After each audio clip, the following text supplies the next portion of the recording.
In a parallel universe on the blue planet, known as Huagua, a pivotal college entrance examination is currently underway, determining the future of countless individuals. Chen Teng, a student from Yicheng No. 3 High School, stared at the blank spaces on his exam paper, raking his hair in frustration. Damn it, I've completely forgotten everything. He cursed silently, glancing at the clock on the wall. With only half an hour left until the exam concluded, he decided to submit his paper and dashed out of the school. 3 months prior, he had inexplicably crossed over to this world, which bore an uncanny resemblance to Earth, and found himself once again a high school student. In many aspects, this world mirrored his previous life. His parents, teachers, and classmates were all familiar figures. Yet, despite the similarities, he recognized that he was not experiencing a mere reincarnation. Many elements had shifted. Earth had transformed into the blue planet. Apples had become mere fruits, and he was now a scholar of Huagua. Numerous well-known individuals had vanished, replaced by others. Shintang realized he had entered a parallel world. Faced with the impending examination, he chose to embrace a lackadaisical attitude. During his previous schooling, Shintang had always been a mediocre student. After laboring like a beast for over a decade, he had forgotten all high school knowledge. Had he arrived a year earlier, he might have mustered the energy to strive for a third-tier university. However, with only 3 months remaining, he opted for apathy. Under parental pressure, he reluctantly entered the examination hall, further affirming his belief in his decision to slack off. Why are there so many English letters on this math paper? As soon as he burst out of the campus, he was intercepted by a throng of journalists armed with cameras. It dawned on him that he was the first to exit the school. Hello, fellow student. What do you think of the difficulty of this exam? Hello, fellow student. Do you feel confident since you were the first to come out? Hello, fellow student. Shintang found himself ensnared by an onslaught of questions. He answered nonchalantly, the exam's difficulty? I don't know, I couldn't answer any of it. As he uttered these words, a mechanical electronic prompt chimed. Yes, Shintang possessed a system.by collecting emotional values. He could enter a lottery, winning various prizes. This was precisely why he felt emboldened to be lackadaisical. As for confidence, I am quite confident scoring 150 points is no problem. Are you implying that you are confident about achieving a perfect score in mathematics? The reporter's eyes lit up at Chun Teng's response. No, I mean the total across all subjects, Chun Teng replied, somewhat incredulous at the reporter's assumption. Didn't I just say I couldn't do it? Why do you think I could score perfectly? Seeing Chun Teng's bewildered expression, the reporter felt a sense of discrimination. With such poor grades, have you thought about what you will do in the future?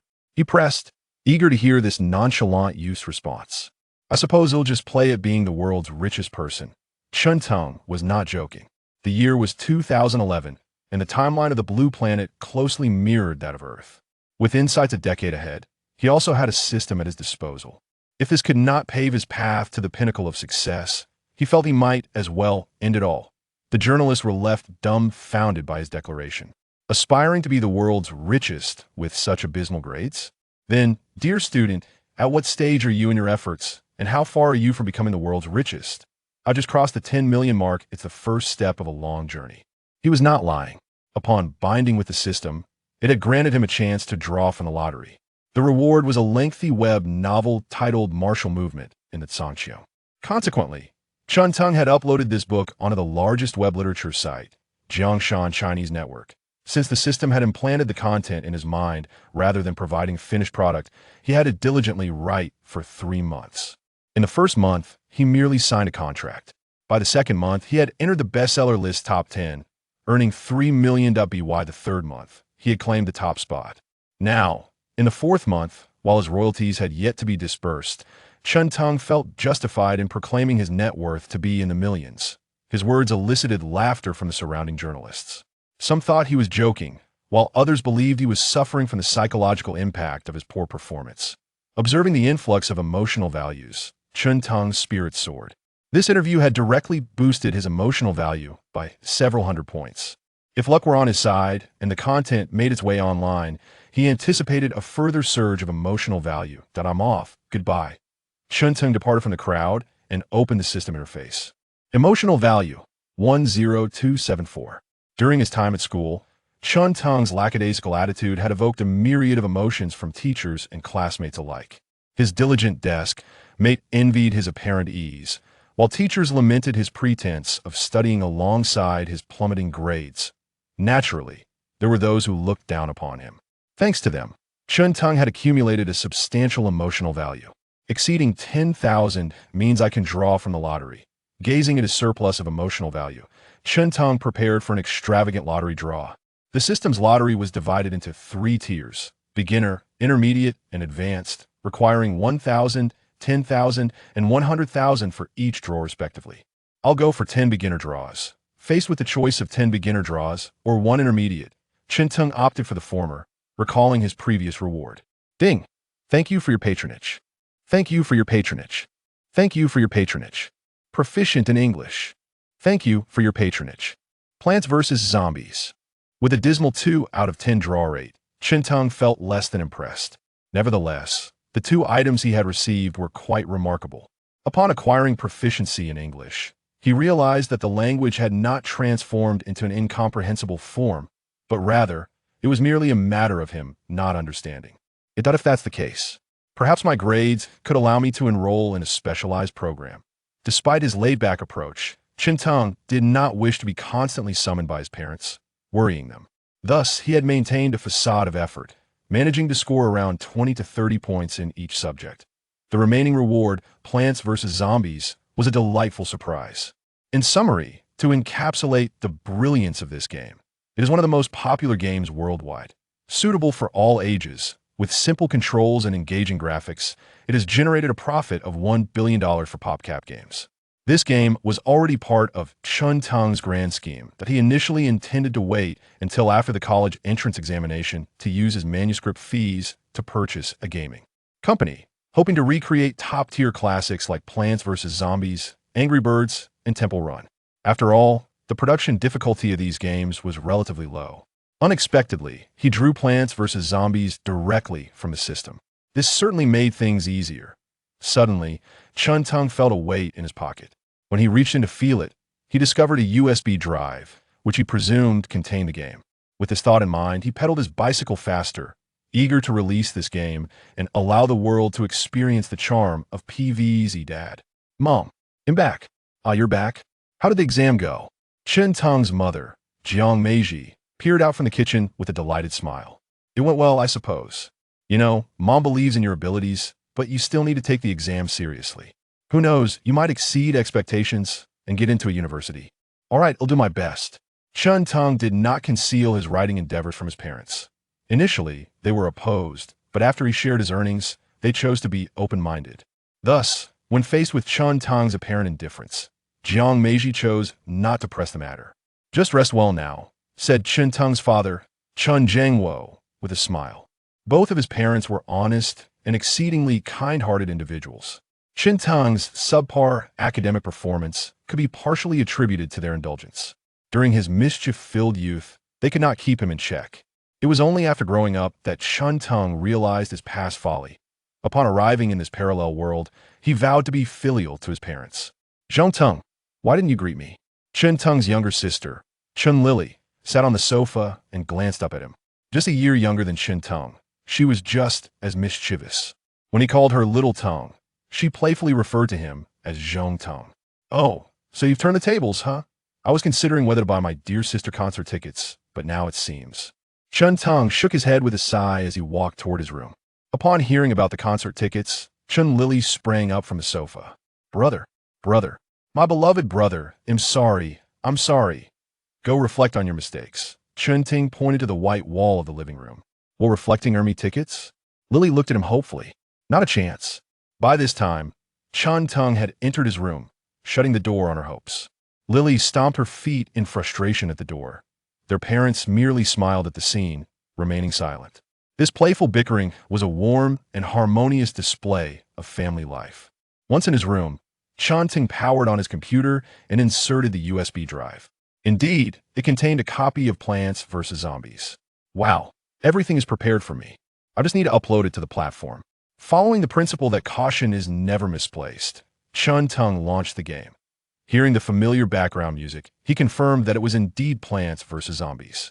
After playing for about an hour to ensure there were no bugs, he opened the Steam platform he registered as a developer, uploaded the deposit, and submitted the game. After completing this process, all he needed to do was wait for the approval to let Plants vs. Zombies meet the players of this world. Having done all this, it was time for dinner. At the dining table, Chun Lily gazed at Chun Tong with a hopeful expression. Okay, if you do well in the exams, they'll get you concert tickets. Chun Ting genuinely hoped his sister would focus on her studies, as he wanted her to have enough confidence and freedom when choosing her future path. Many roads in life require both education and financial resources. With money now secured, he believed it was equally important to strive for academic achievement. However, even if Lily only wished to live a laid-back life in the future, Chun Ting would still support her financially, treating her like a cherished pet. Yay, you're the best, brother. Lily cheered. In the Chun household, there were no rules against speaking during meals, and Chun Tong found the family's shared moments at the table to be heartwarming. Of course, the situation would differ when dining out as guests. You spoil her too much, soon she won't be able to find a husband, Jiang Meiji remarked, her eyes filled with affectionate amusement. If she can't find a husband, so be it. Chun, will support her for life. Chun Jiangwo declared, patting his chest. All right, you take care of her, Jiang Meiji laughed. Truthfully, she couldn't bear to think of her daughter leaving them in the future. After dinner, Chun Tong returned to his room to prepare a recruitment announcement. Although the system had provided him with a complete version of Plants vs. Zombies, he still intended to follow through with his original plan to establish a company, but he could not guarantee that, with the passage of time, the game wouldn't encounter any bugs. Should any arise, they would need fixing. With a franchise as promising as Plants vs. Zombies, Chun Tong planned to continuously release DLCs to capitalize on its success. Despite the criticism that PvZ2 was a subpar pay-to-win game, it featured intriguing mechanisms and plants that could be released as DLCs. Moreover, Chun Tong aimed to develop a simple mod creation tool, allowing passionate gamers to participate in mod development. He had not forgotten the fascinating modifications that appeared on Earth, such as the 95 version and hybrid versions. These grassroots mods could significantly enrich the game's experience and contribute to its longevity. Additionally, Chun Tong envisioned creating a domestic gaming platform to host Plants vs. Zombies. All these ideas required substantial talent support. Naturally, everything hinged on the success of Plants vs. Zombies. If the game were to fail, all these plans would amount to mere fantasies. But could Plants vs. Zombies truly fail? Chun Tong believed the possibility to be zero. On recruitment websites and local forums, he left his contact information wherever he could. After posting the job announcements, Chun Tong resumed typing the content for Wu Dong Song Qiong. No one understood the commercial value of this book better than he did. Beyond the book's content, the value it could generate was a vast treasure trove. Chun Tong would not overlook this immense opportunity simply because he had acquired Plants vs. Zombies. He was an adult now, and adults want it all. The next morning, Chun Ting rose once more to head to the examination hall. He did not plan to attend university like an ordinary person, but his parents' beliefs could not be easily swayed. They still hoped he would follow the conventional path of higher education. During this period, Chun Tong found himself not particularly busy, so he decided to spend each day at the examination hall, allowing himself a moment of respite. After completing his exams, he would take a brief slumber. Should he awaken in time, he would submit his papers, and, if not, he would linger a little longer. Upon finishing his final examination and submitting his answers, the previously tranquil examination hall erupted into a cacophony of jubilant cheers. They were liberated.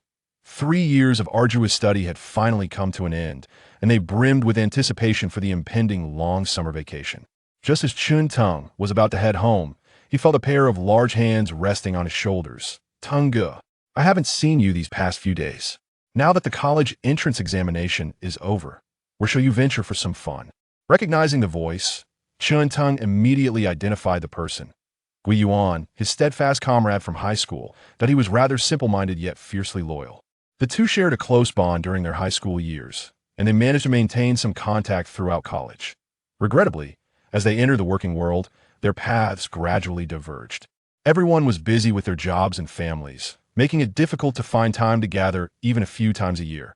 Now that the college entrance examination is over, it's time to earn some money, Chun Tong replied. Earn money? Are you thinking of factory work? Shall we go together? Not at all. Chun Tong waved his hand dismissively. Under no circumstances could he associate himself with the notion of factory work at this point. By the way, Tengge, there's a gathering for classmates, and Zhao Xueshi is planning to attend. Are you truly not going? Chapter 3. The loyal friend Gui Yuan and the school belle Zhao Xueshi for Chen Teng. Zhao Xueshi is an indelible figure. They were classmates throughout elementary school, middle school, and high school, and they also shared the bond of being neighbors. Owing to these connections, they often found themselves the subject of playful teasing by their classmates, who sought to pair them together.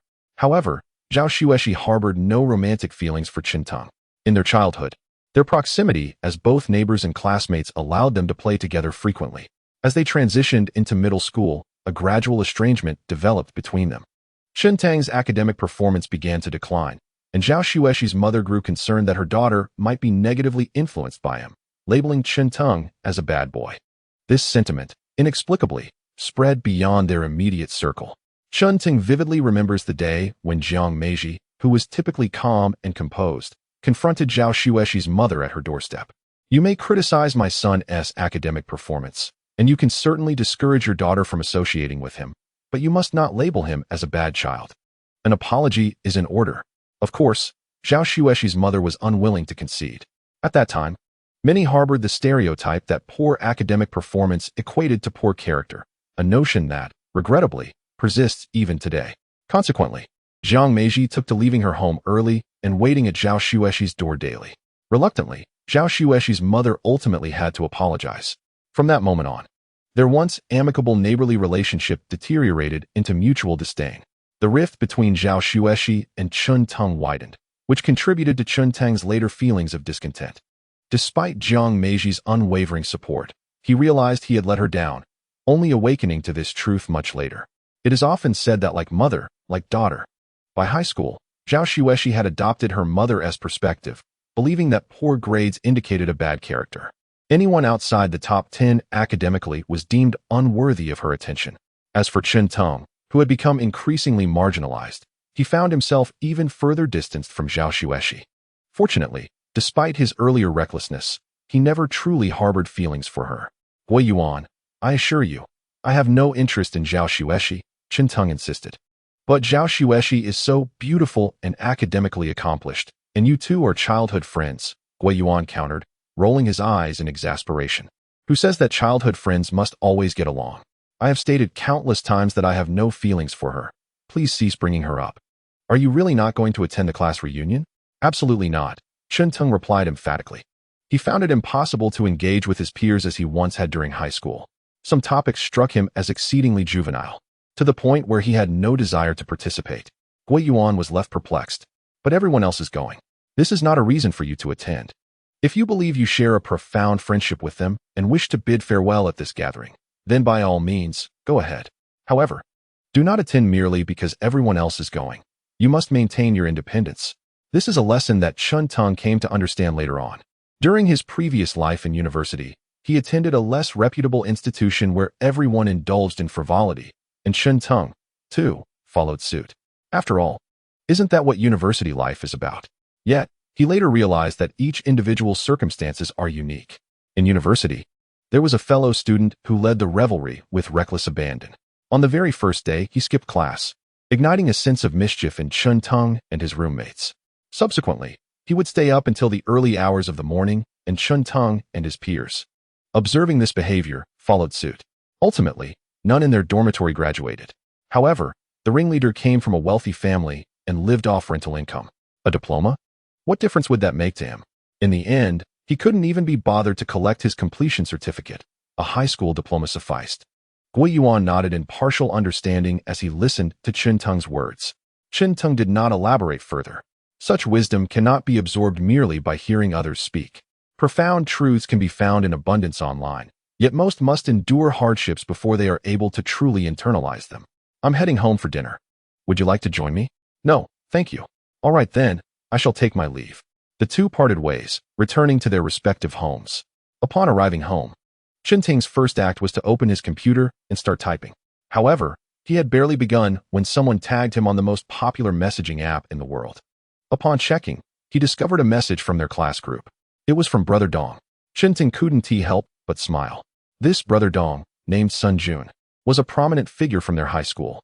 He came from a wealthy family, consistently ranked among the top 10 in academics, and was not unattractive. Nevertheless, he had a penchant for showing off. After each class, one could always hear him boast about his travels abroad.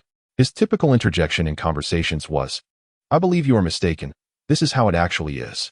The only time Chun-Tung appreciated him was during class, when Sun Jun would eagerly call out the answers to the teacher's questions.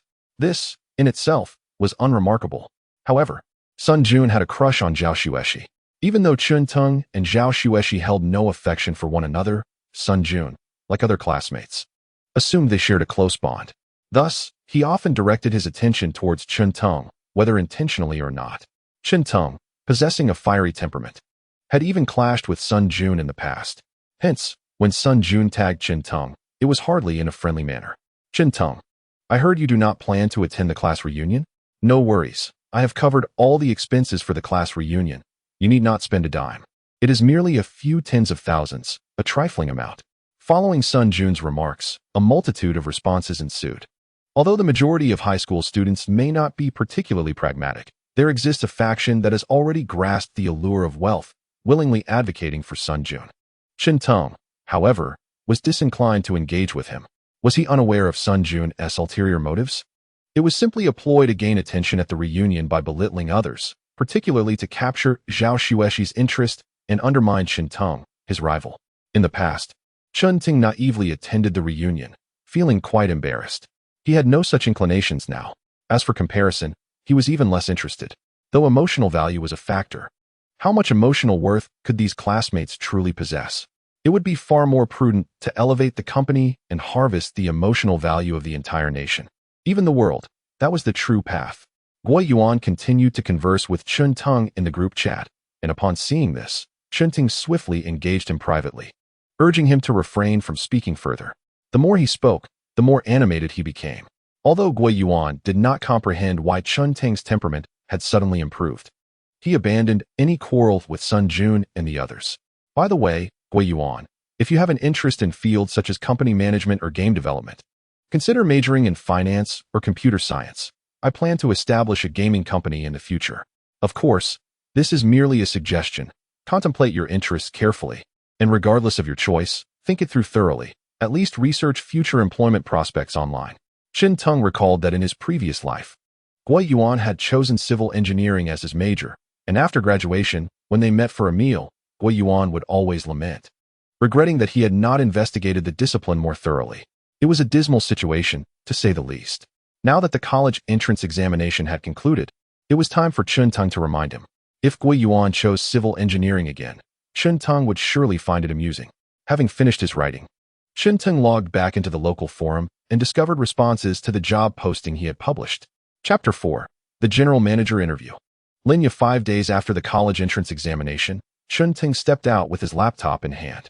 Today was the day he had arranged to meet the interviewee.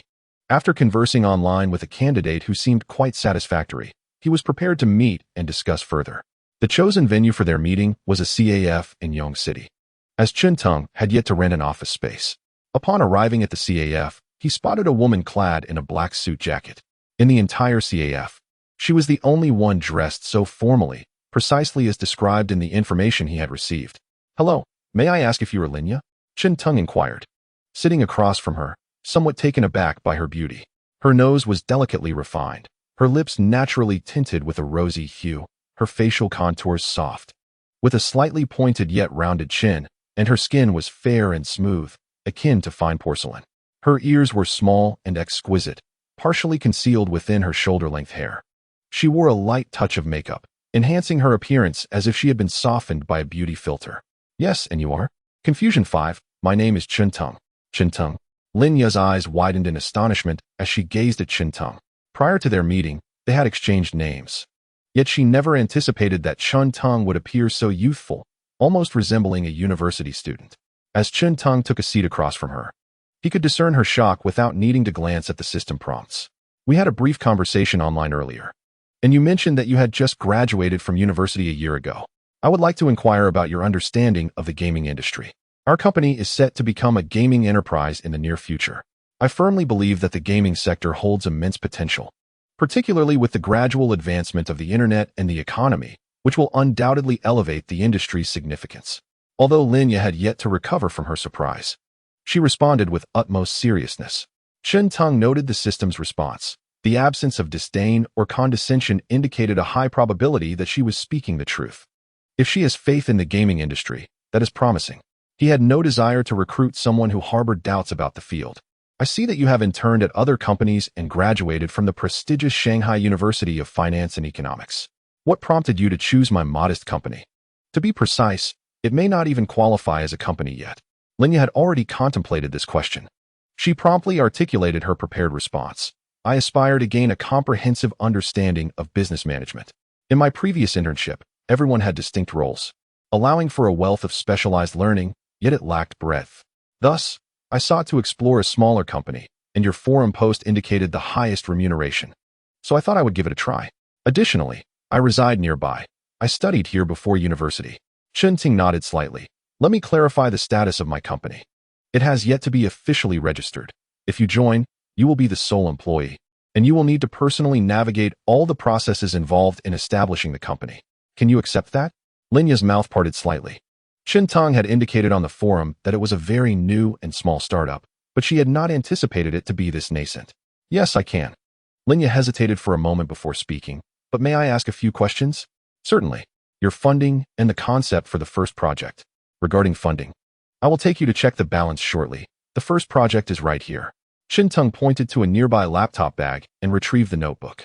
The startup time was somewhat sluggish, taking over 20 seconds to boot. Once the computer was operational, Chen Tong launched Plants vs. Zombies and angled the screen towards Linya. Please, have a go at it. Have you completed it?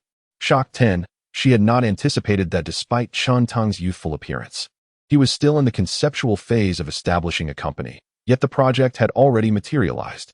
During their conversation, Linya had gradually begun to view Chen Tong as somewhat unreliable, but now she suddenly found him credible. All right, then I shall play for a while. By the way, put on the headphones. They are new, so you can use them with confidence. Chen Tong handed over the headphones he had prepared earlier to Linya. Plants vs. Zombies is quite remarkable as well. Linya accepted the headphones and plugged them into the computer's headphone jack, beginning to play. As she entered the game, she discovered it was somewhat peculiar, yet pleasing to the ear. The game's main interface featured a gravestone. Let the adventure commence. Play minigames, puzzle mode, survival mode. 4 options were presented, with only the first illuminated. She clicked on the first mode, which immediately became somewhat chilling, accompanied by a terrifying cackle that startled Linya slightly. Additionally, a green zombie hand emerged from beneath. Upon entering, the opening animation showcased adorable plants alongside grotesquely charming zombies, piquing Linya's interest. As a woman, she often dreaded the prospect of receiving an action game from Chen Tong, as she could not easily discern good from bad in such games.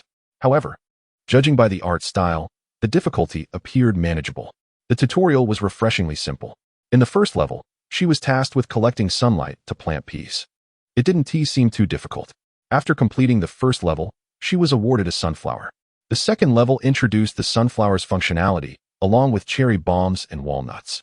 Linya acquired one cute plant after another, and the pathways within the levels transitioned from a single route to 5. It appeared to be quite enjoyable. Before she realized it, Linya became engrossed in the game. Meanwhile, Chen Tong was engrossed in the news on his feature phone. At this point, smartphones had already emerged, and Sun Jun was constantly flaunting his iPhone 4. Yet, Chen Tong had chosen not to purchase one. To him, the iPhone 4 and a feature phone served nearly the same purpose. Although there were some mini-games available, due to the existence of parallel worlds, games like Fruit Ninja and Angry Birds, which were supposed to be launched, had yet to appear. Chen Tong discovered that the companies developing these games were also absent in this world. While perusing the news, Chen Tong failed to notice a bus beside the CAF that had come to a halt due to a red light. On the bus, Zhao Xueshi was preparing to head to a class reunion at a hotel, accompanied by a close friend. Sun Jun was also present. He could have had his parents drive him, but he chose to take a detour to Zhao Xueshi's house first, hoping to converse with her a bit longer before taking the bus to the hotel. Hey, look, isn't that Chen Tong? Zhao Xueshi's good friend Wang Yu exclaimed excitedly, linking her arm with Zhao Xueshi's and gazing at Chen Tong. Upon hearing Wang Yu's words, Sun Jun and Zhao Xueshi instinctively turned to look out the bus window at the CAF. Indeed, in the window side seat of the CAF, They spotted Qinteng and the beautiful Linya seated across from him. How strange. What is he doing here? Who is the woman sitting across from him? She is so beautiful. Wang Yu couldn't help but exclaim. A few days ago, I mentioned that my father brought back coffee made from cat feces from abroad, and he happened to overhear me. It seems he is eager to sample something new. As for the woman, she pales in comparison to Xueshi. Sun Jun gazed at Linya with a hint of insecurity. In truth, he found Linya to be exceptionally beautiful, far surpassing the female secretaries at his father's company. For a moment, he even felt a pang of jealousy towards Qinteng for being able to share a table and enjoy coffee with such a stunning woman. However, in the presence of Zhao Xueshi, he would certainly not be foolish enough to voice his true thoughts. Chapter 5. Ecstatic. Qinteng's grand gesture, what he does, is of no concern to me. Also, do not call me Xueshi.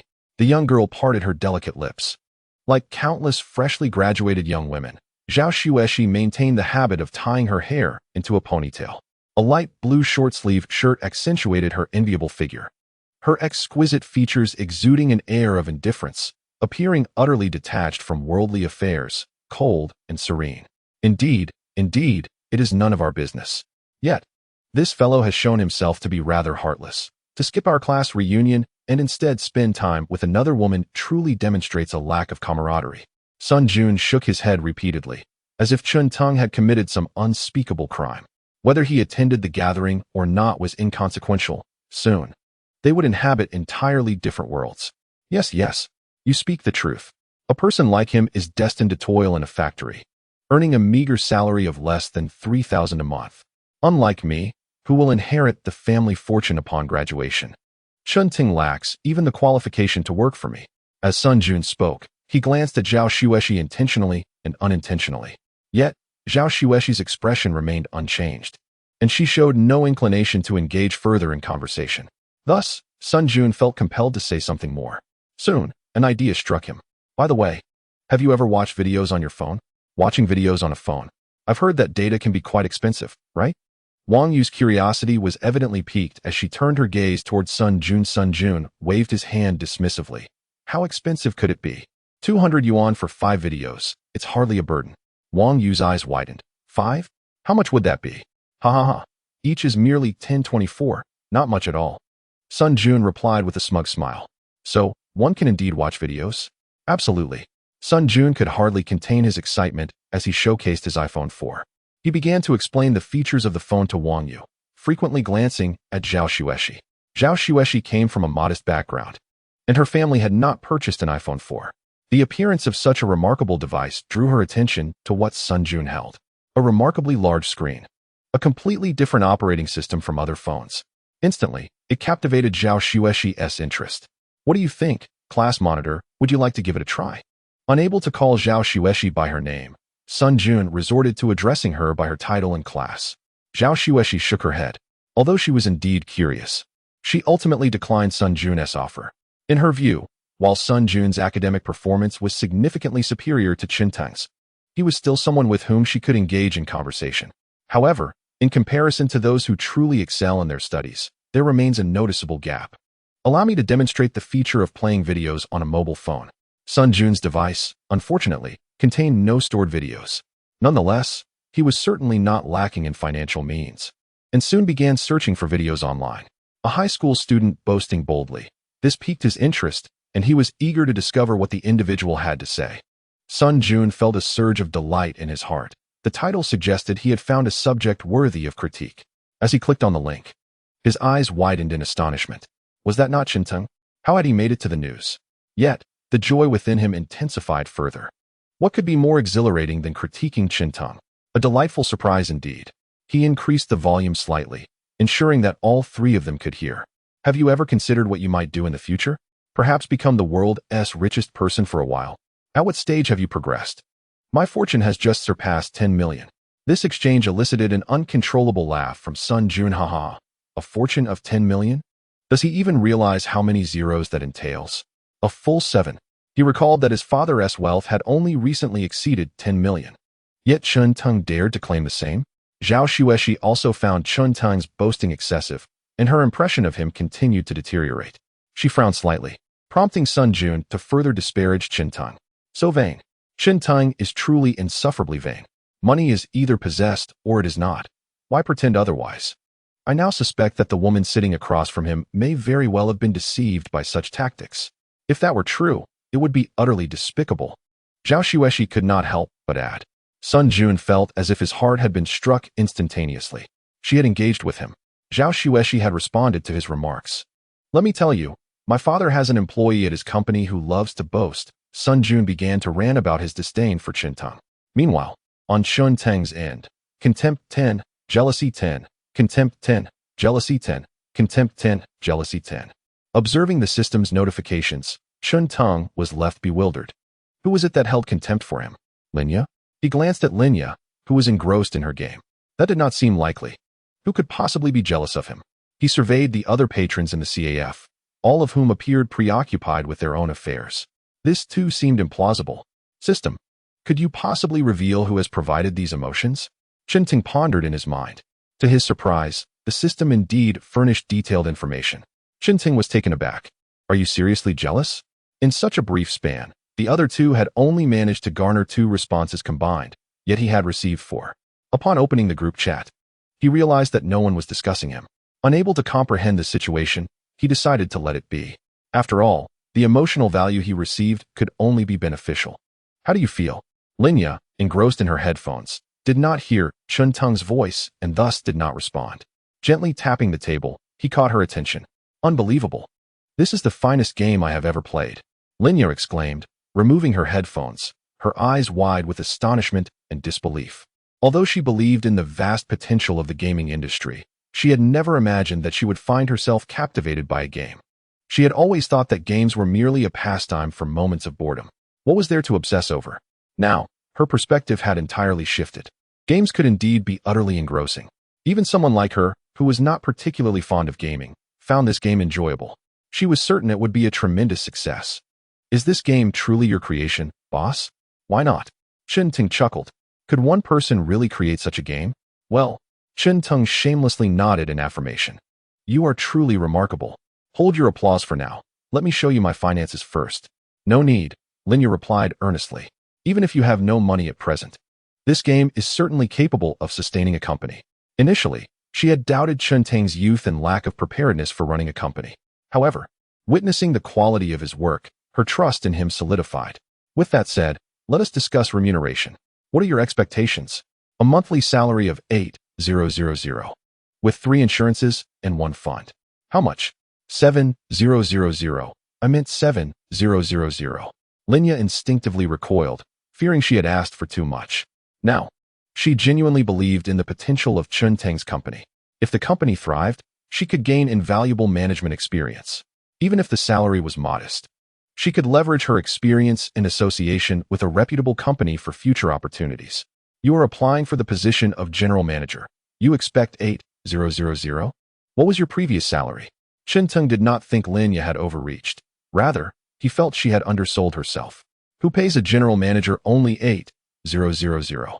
7,000. I was merely an assistant before.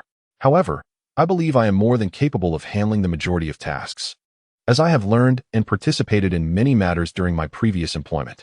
Let us proceed with a 3-month probation period, during which the net salary will be 8,000, inclusive of 5 insurances and 1 fund, with triple overtime pay and bonuses contingent upon performance. Should I deem you fit to assume the role of general manager, a guaranteed minimum salary of 20,000 will be established, with the potential for further increases in the future. Linya was overwhelmed by this stroke of fortune. An after-tax income of 8,000 for 11 years would undoubtedly surpass that of 99 of her peers. Moreover, this is merely the probationary phase. In that moment, Linya's desire to work under Qinting until retirement reached its zenith. Chapter 6. Class Reunion.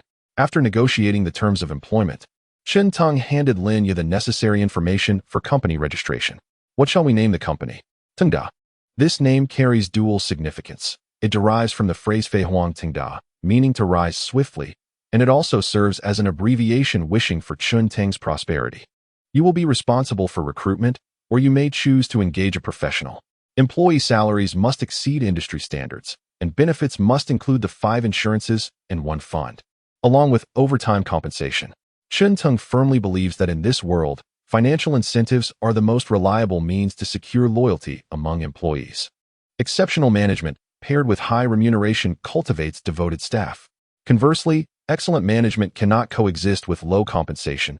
Chun Teng does not subscribe to that notion. Understood. Linya grasped Chun Teng's perspective on employee relations. She resolved to diligently assist him in managing the company, not wishing to betray his trust and expectations. A boss willing to delegate authority while offering generous salaries is a rare find indeed. If there is nothing else, I shall return home now. Very well, goodbye, boss. Linya respectfully bid farewell to Chun Teng. She retrieved the documents he provided to prepare for company registration. Suddenly, she noticed the age on Chun Teng's ID copy, 18. She could hardly believe that Chun Teng was indeed so young. Had he not just recently completed his college entrance examinations? In that instant, she felt as though her 4 years of university followed by a year of work had amounted to naught. Are today as high school students truly this formidable? At that moment, a phone call interrupted her thoughts. Oh, all right, I'll be there shortly. It'll take about half an hour. But I'm a bit busy, so I can only stay for a short while. The Tianhao Grand Hotel. This is a highly renowned establishment in Yongcheng, often chosen for hosting wedding banquets. Sun Jun diligently guided Zhao Xueshi and Wang Yu. This hotel is one I frequent often, as my father frequently dines with various executives and chairpersons. To be honest, I have grown weary of it. Next time, should the opportunity arise, I shall treat you all to a meal at a Michelin 3-star restaurant, where the flavors are truly exquisite. The sentiment that Sun Jun wishes to convey is quite simple. He finds the Tianhao Grand Hotel unremarkable. He led the two individuals to the entrance of the banquet hall on the 3rd floor, where a considerable number of classmates had already gathered. The moment Zhao Xueshi made her entrance, the male students gasped in astonishment, captivated by her allure, especially as she was not adorned in the school uniform. Sun Jun instinctively straightened his posture, although he and Zhao Xueshi shared no significant relationship. They had at least traveled together on the bus, which granted him a slightly closer connection than the other male classmates. Ah, Manager Wu. Sun Jun suddenly noticed a manager arranging the dishes nearby and greeted him enthusiastically. Manager Wu turned to see a young boy addressing him. Although they were unfamiliar with one another, he approached with a professional smile. Long time no see. You seem to be in much better spirits lately. Manager Wu cheerfully complimented Sun Jun, who straightened his back even further. In the eyes of these inexperienced high school students, the title of manager held considerable weight. Why is Manager Wu personally arranging the dishes? Sun Jun inquired. Of course, it is because you are esteemed guests. I must personally oversee the arrangements to show my respect. Manager Wu replied with a smile. In reality, the notion of esteemed guests was merely a facade. It was simply a matter of insufficient staff, necessitating his involvement. Sun Jun's vanity soared as the attending male and female students regarded him with newfound admiration. They were astonished to discover that Sun Jun had a connection with the manager. Indeed, his family runs a large company. How impressive, they murmured. Sun Jun, call him Brother Sun. Brother Sun is remarkable. Manager Wu discreetly observed their reactions, quickly grasping the reason behind the young boy's greeting. Very well, I shall take the liberty of adding a dish to each table, he announced. The banquet's total cost exceeded 30,000. Thus, it was quite customary to offer a few inexpensive dishes. Ha ha ha. Thank you, Manager Wu. Sun Jun replied. And after finishing his conversation with him, he joined Zhao Xueshi's table. A few male classmates clumsily attempted to emulate social niceties as they raised their glasses to toast him. Brother Sun is incredible. He even knows the manager here. Although they had just graduated, it was evident that Sun Jun was the most promising among them. Brother Sun is formidable. Sun Jun's lips struggled to suppress a smile, yet he waved his hand modestly. Oh, not at all. It's nothing significant. In my opinion, the class monitor is the one with the best academic record and limitless potential. That is certainly true. The class monitor and Sun Gu are undoubtedly the two most promising individuals in our class. What was that saying again? Golden Boy and Jade Girl. Yes, Golden Boy and Jade Girl. Sun Jun glanced at Zhao Xueshi and immediately frowned. Don't talk nonsense. The class monitor 1T be pleased with that. Yet, he couldn't suppress the smirk on his lips. It was simply beyond his control. Soon, the classmates gathered around, and the homeroom teacher arrived to celebrate their graduation. Guo Yuan sat at another table, observing Sun Jun's smug demeanor, and thought to himself, I really wish I could slap him a couple of times. Standing at a height of just 180 centimeters and possessing a robust physique, He shared a table with classmates who also found Sun Jun's attitude rather unappealing. So what if his family has a bit of money? Why act so superior? One might think this hotel is owned by him. They all wondered who would cover the bill when they ended up at his table. While some tried to ingratiate themselves with Sun Jun, others looked down upon his antics. And Gui Yuan wholeheartedly agreed. After a brief moment of eating, Sun Jun couldn't resist standing up once more. Ladies and gentlemen, fellow classmates, I wonder if you have seen today's news. I came across a rather amusing story and would like to share it with you all. He was, of course, referring to the news about Chun Tung being interviewed after sprinting out of the examination room. None of the other classmates were aware of it. Sun Jun seized the opportunity to show off, brandishing his new smartphone, the latest from Apple, and flaunting a video he had saved while on the bus. Sun Gu, what a beautiful phone. Is it the new Apple model? Indeed. My family got it for me as soon as it was released. I think it was around 5,000? Can't recall exactly, but it was quite a bargain. Sun Gu, as expected of you, truly impressive. Wow. Chun Ting actually claims to have a net worth in the millions. What a braggart. The homeroom teacher wanted to advise Sun Jun to temper his exuberance, yet he hesitated, recalling Sun Jun's family background. As long as he didn't venture into entrepreneurship, the money would never run out. What harm was there in being a bit ostentatious? The classmates began to mock Chun Tung for his boastfulness. Gui Yuan couldn't help but slam his hand on the table and stand up. I believe in Brother Tung. If he says he has millions, then he certainly does. Sun Jun scoffed. Just because he says so, does that make it true? I could just as easily claim I'm worth over 100 million. Exactly. Bragging without a script. Sun Jun's family truly had a considerable fortune. So he wasn't entirely exaggerating. Chun Tung, with poor grades and a penchant for boasting, wouldn't he even qualify to work for Sun Gu in the future? Sun Jun laughed heartily, provoking Gui Yuan to the point where he felt like punching him. At that moment, the homeroom teacher stepped in again. All right. Everyone a classmate here. Let us speak more politely. Chun Tung was merely making a harmless joke. Although the homeroom teacher believed that Chun Tung was indeed bragging, he preferred to classify Chun Tung's behavior as lighthearted jesting. Today, I have invited a senior who graduated several years ago to share her experiences about university life. Our homeroom teacher, who typically exudes authority, has disciplined nearly every student in the class at some point. Having just graduated, the teacher's lingering influence remains palpable. With the teacher's remarks, no one dared to comment on Chun Tung, and even Sun Jun could only sit down, visibly displeased. Teacher, is that senior beautiful? One student inquired. Laughter echoing in the room. Indeed, she is quite stunning. Many boys in our class wrote her love letters, and I had to call numerous parents. As the teacher spoke, the sound of high heels clicking against the floor approached. The grand hall's door swung open, and a melodious voice filled the air. I apologize for being late, Teacher Zheng. Chapter 7. The Impressive Linya. Zhao Xueshi, clad in a black coat and white shirt, with a delicate face radiating a rosy glow. Linya embodied youthful vigor infused with a touch of mature femininity. Her entrance captivated the attention of the young boys in the room. She seems even more beautiful than Zhao Xueshi, a voice from the corner remarked. The homeroom teacher waved at Linya with a beaming smile. Allow me to introduce your senior, Linya, a graduate of the prestigious Shanghai University of Finance and Economics, which ranks among the top 5 in the nation for finance. Your senior is quite remarkable. The teacher spoke with pride. Linya was undoubtedly one of his most esteemed students, diligent and exceptionally bright. Linya smiled warmly at the high school students, unable to suppress her admiration for their youth. However, Sun Jun regarded Linya with an expression akin to seeing a ghost. Wang Yu, the girl we just saw on the bus, she must be this Linya, right? It seems so, Wang Yu replied as she strained to recall the visage from the bus journey. The view through the bus and CAF windows had blurred the details. Sun Jun's jealousy towards Chun Tung intensified. Initially, through 2 layers of glass, he could only catch a glimpse of Linya's beauty. Now up close, she appeared even more exquisite. Hello everyone, I am Linya. To be honest, I am not as exceptional as Teacher Zheng described. During my entrance exams, I fell short of Tsinghua and Peking University by just 7 points, and I didn't wish to retake the year, Linya admitted with a shy smile. The classmates were momentarily taken aback. Did you hear that? Is this even humanly possible? If they were just 7 points away from Tsinghua or Peking University, they certainly wouldn't consider repeating a year. It's worth noting that no student from their school had ever gained admission to either university.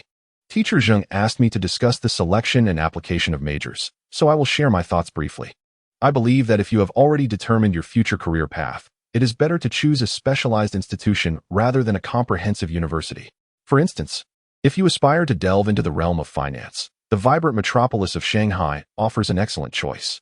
Should you wish to pursue a career in banking, investment funds, or securities, you will undoubtedly encounter numerous senior peers from your alma mater, whose guidance can significantly impact your future. If you remain uncertain about your path, I would suggest opting for a university in a major city. Broadening your horizons can lead to more judicious decisions. However, it is essential to remember that both the college entrance examination and university are merely phases in the journey of life. Should you falter in the examinations, there is always the option to retake them. And even if you find yourself at an unsatisfactory institution, pursuing further studies is still attainable. Ultimately, what holds greater significance than your current academic standing is whether you have discovered the direction in which your future lies. Linya spoke with remarkable speed, yet her enunciation was crystal clear. Under her narration, many listeners unconsciously overlooked her appearance. After approximately 10 minutes, Linya shared her insights from her 4 years of university with the freshly graduated high school students. Teacher Zheng, I have finished speaking. Very well. Thank you for your hard work, replied Teacher Zheng with a cheerful demeanor. Having arrived in haste without a gift, Linya stated, next time I visit, I shall bring something for you. I have some matters to attend to now, so I must take my leave. Take care, responded Teacher Zheng. Just as Linya was about to depart, Sun Jun suddenly stood up. Senior Lin, what is it? Sun Jun felt his heart racing.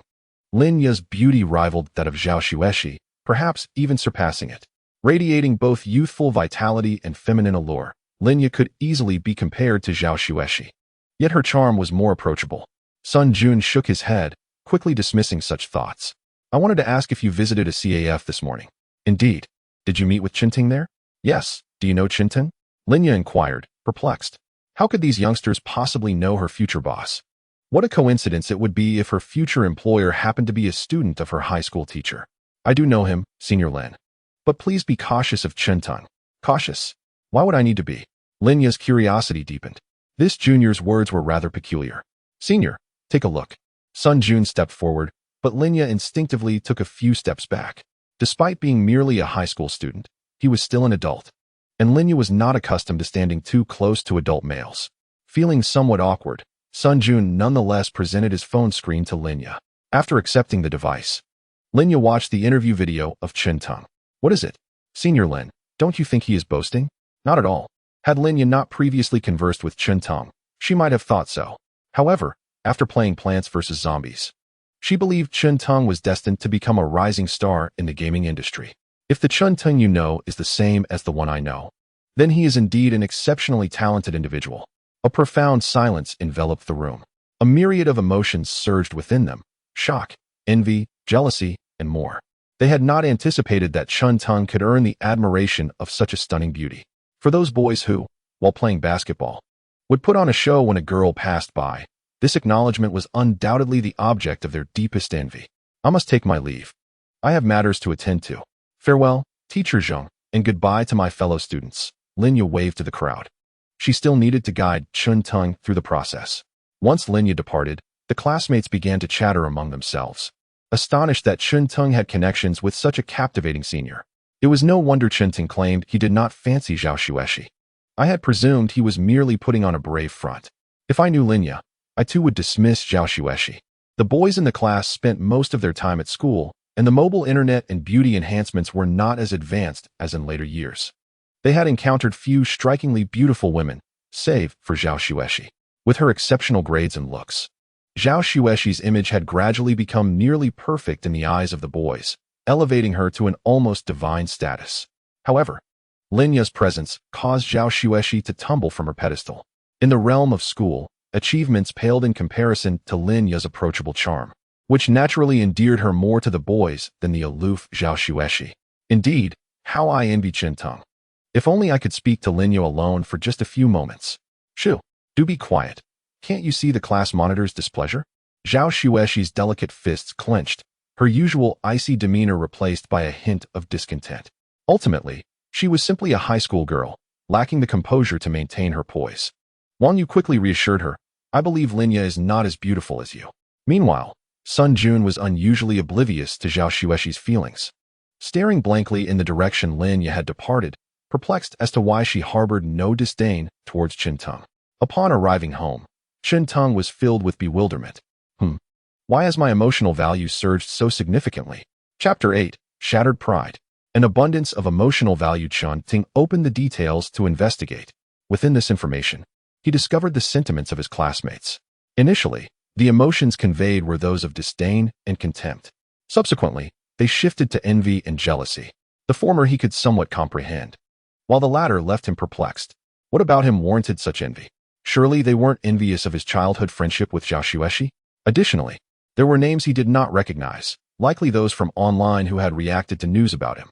The emotions they contributed were predominantly joyful, perhaps amused by his youthful bravado. However, the emotional value from these individuals was minimal, each contributing under 5 points. In contrast, the emotional value from his classmates was significantly higher, most exceeding 10 points. Sun Jun is indeed formidable, consistently maintaining a score above 20 and frequently providing emotional values. Truly deserving of the title Revenge Machine.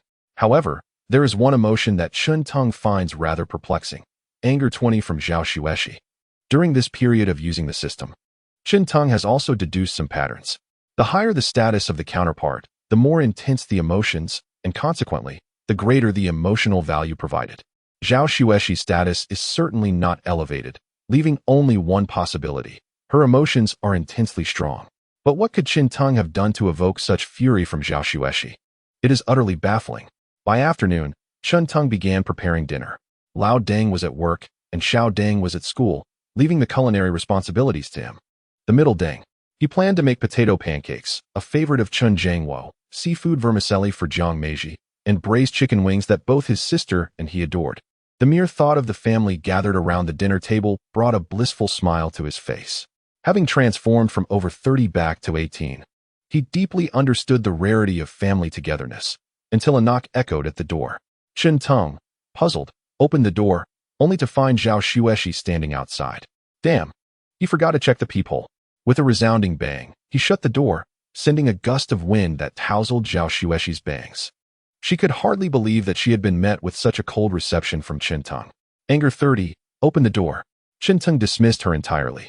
His family had long been at odds with Zhao Xueshi, and he was acutely aware of her disdain for him, as well as her family's condescension towards the Qin family.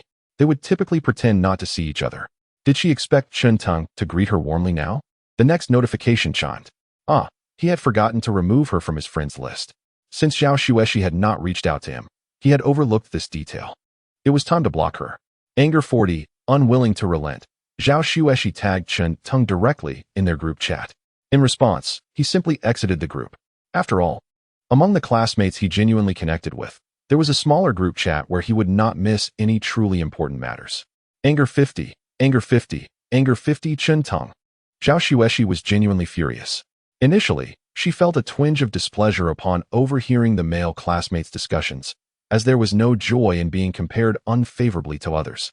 However, upon reflecting on their words, she realized that Qintung likely harbored no feelings for her at all. How could this be? She excelled academically, was beautiful, and had a promising future ahead. Qintung, on the other hand, struggled academically, with a bleak outlook. It was only natural for her to look down on him. But why should Qintung feel indifferent towards her? She had always looked down on Qintung, only to realize today that he was not gazing up at her. Initially, they had proceeded to continue their gathering, but she abruptly dashed out, eager to seek clarification. Zhao Xueshi shouted at the entrance, successfully making Qintung aware that he could not perfectly control his emotions. Qintung turned off the stove and the range hood in the kitchen, opened the door, yet disregarded Zhao Xueshi completely. He walked in the direction of Zhao Xueshi's home. Hey, Qintung, speak to me. Why are you ignoring me? Qintung's indifferent expression deeply wounded Zhao Xueshi's pride. Typically, the demeanor of teachers and classmates made her feel that her every endeavor would be met with warm smiles. However, Qintung's attitude made her realize that he was not that kind of person. Upon arriving at Zhao Xueshi's doorstep, Qintung gently knocked on the door. Shortly after, a middle-aged woman appeared to answer it. Hello, Auntie, I am Qintung. Maintaining a cold demeanor while adhering to basic etiquette, he added. Your daughter came to find me like a shrew. I hope you can discipline her properly. With that, Qintung departed without looking back. If Zhao Xuexi's mother could not manage her daughter, he would have no choice but to involve the authorities. Zhao Xuexi's mother rushed out upon hearing this, and indeed saw her daughter, red-eyed, not far away. "What's wrong, Xiaoxi? Why are you upset? Qinteng is ignoring me. So what if that troublesome boy ignores you? What does it matter?" Zhao Xuexi's mother found it somewhat perplexing. However, Zhao Xuexi recounted the events of the class gathering and her feelings about them. She believed that Qinteng's disdain for her was utterly unwarranted. After listening, Zhao Xuexi's mother too felt a twinge of displeasure. How could someone like Qinteng dare to look down on her daughter?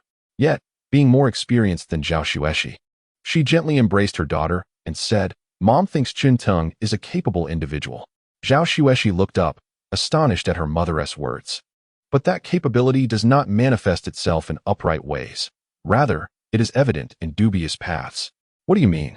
I have encountered many men like Qinteng, who, lacking integrity, often resort to underhanded means to climb the social ladder." Underhanded means? Indeed. Take that senior Linya you mentioned. She is quite an impressive person.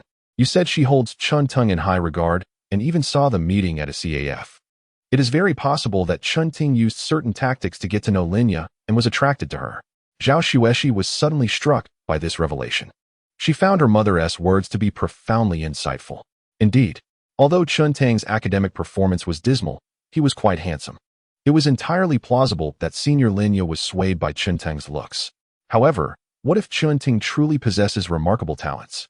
Zhao Xuexi found herself perplexed by such thoughts. With merely above-average grades, perhaps he excels in a specific area but lags in others. What skills could he possibly have? Indeed, I must inform Senior Linya, for I cannot bear to witness her being deceived by Qinteng in matters of both wealth and affection. Silly child. It is futile. Zhao Xuexi's mother, embodying the wisdom of experience, remarked that presently, she is either deeply ensnared in the whirlpool of love, and any approach from you would be deemed as jealousy, or she is well aware and merely indulging in a dalliance with Qinteng. Zhao Xuexi suddenly comprehended. It seems she is still too young, lacking in life experience. Just focus on your own self-improvement. The chasm between you and him will only widen. Once you graduate from university, you will understand. I understand, mother. I shall diligently study, secure a good job, and then work hard. Good child. Chapter 9. Do you comprehend what top-tier publicity entails? Upon returning home that evening after dinner, Qinteng received a message from Gui Yuan, which elucidated the situation. He found himself both amused and bewildered by the sheer coincidence. Linya was, astonishingly, a student of their homeroom teacher, Old Zheng. This revelation was entirely unexpected. With this newfound connection, Qinteng suddenly recalled something. He remembered that Old Zheng had fallen gravely ill in his later years, and funds were scarce. Subsequently, one of Old Zheng's esteemed students learned of this predicament and covered the medical expenses. At that time, Qinteng had merely regarded it as a tale and vaguely remembered that the student's surname was Lin. In retrospect, it must have been Linya. However, at the class reunion in his past life, Qinteng seemed not to have encountered Linya. He pondered deeply. The class reunion was a memory from over a decade ago, and details had grown hazy. Could it be the consequence of a butterfly effect initiated by me? Qinteng reflected. In his previous life, he had not recruited any staff, which meant Linya had not seen the recruitment notice and thus remained in the bustling metropolis. Perhaps at that time, Linya was seeking employment in the city, and Old Zheng had invited her to share insights with the younger students. But she was unable to attend. Now, due to his circumstances, Linya had returned to Yongcheng. Thus, these events unfolded at the class reunion. So, it seems this situation arose from my own actions? Qinteng finally grasped the formidable nature of the butterfly effect. It is best to retire for the night. After indulging in a brief session of Plants vs. Zombies, Qinteng went to bed early. In 2011, there were lamentably few engaging forms of entertainment. Short video platforms had yet to emerge, and the only game that captivated Qinteng was one he enjoyed immensely. In the following days, Linya busied herself. Qinteng provided the funding, while Linya exerted her efforts. Qinteng was quite pleased with Linya's current display of capability. Whether in managing her time or orchestrating her tasks, she exhibited commendable proficiency. No wonder the previous life was so prosperous. It seems that this time, I have drawn a fortunate card. On this day, Linya brought Qinteng to the office building, Baoyuan Plaza, which was available for rent. Boss, what do you think of this floor as our office space? She inquired. The building is conveniently located right above a bus station, making it easy for employees to commute. Across the street is the Fujian shopping mall, which is perfect for lunch breaks. Although the property management fee is quite high, the service is reliable.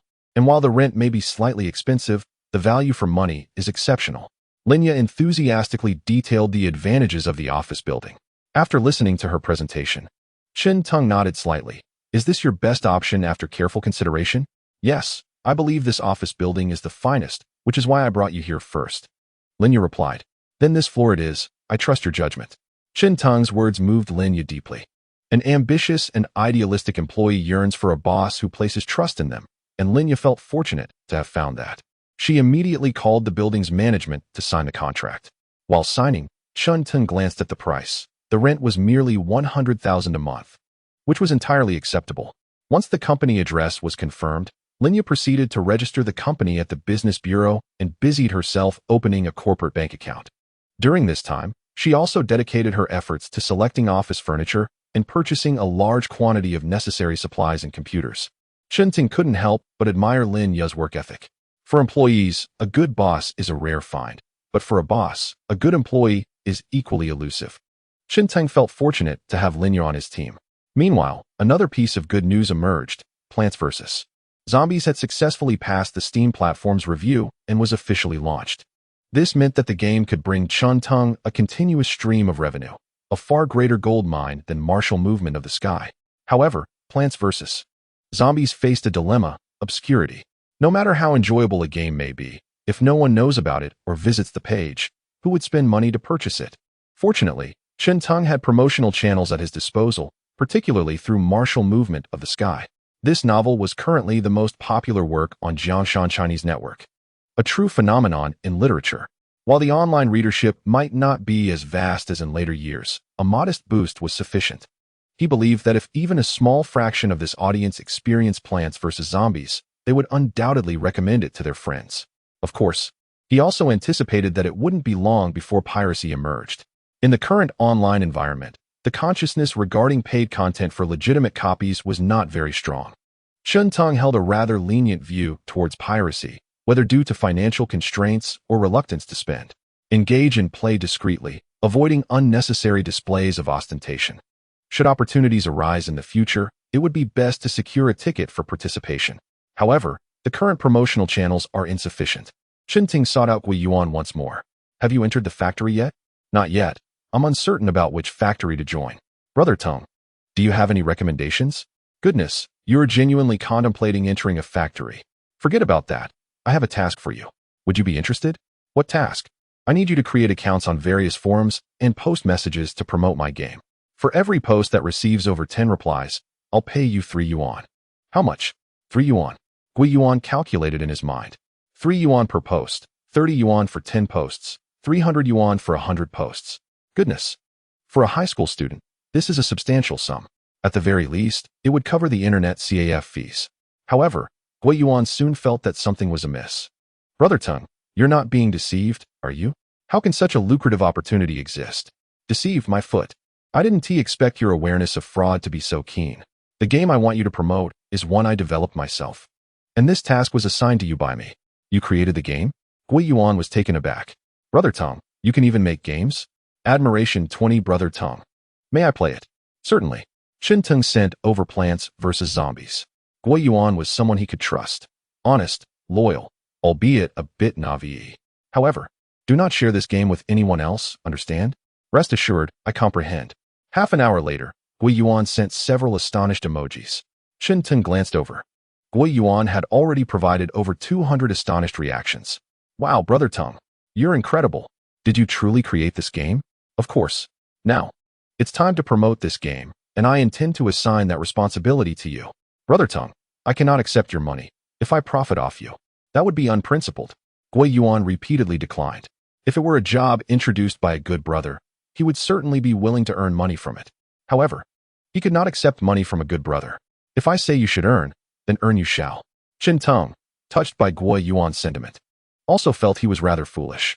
One could imagine that if Chen Teng asked Gui Yuan to be the legal representative of the company, Gui Yuan would agree without hesitation, only to later inquire what a legal representative is. No, I cannot accept this money. I will begin posting now. Hold on, don't rush to post just yet. If you know anyone else who wishes to earn this money, they may contact me as well. One person alone cannot create a significant impact. It certainly requires many individuals to register accounts and post messages to fabricate an illusion of false prosperity. Indeed, Chen Tong was confident. This false prosperity would soon transform into genuine success, given the quality of the game. As for whether this approach might lead to a loss of points, Chen Tong could only remark that the aforementioned Xiao Magu once posed as a girl for online chats. His actions do not result in any loss of points. Do you comprehend the essence of top-tier publicity? Chen Tong elaborated on numerous precautions to Gui Yuan, advising him to personally verify whether the posts sent by others were indeed published. He should check for any accounts using alternative identities to incessantly promote from various angles. After sharing a plethora of insights, Chen Tong remained untroubled by the thought that Gui Yuan might forget. After all, the chat records were readily available for reference whenever needed. All right, Tengu, I assure you that this game will flourish splendidly. Chapter 10, a phenomenal game. The explosive success of Plants vs. Zombies. With the concerted efforts of the readers of Martial Movement in the Sky and Gui Yuan, Plants vs. Zombies finally gained recognition online. However, many expressed discontent regarding the game's price.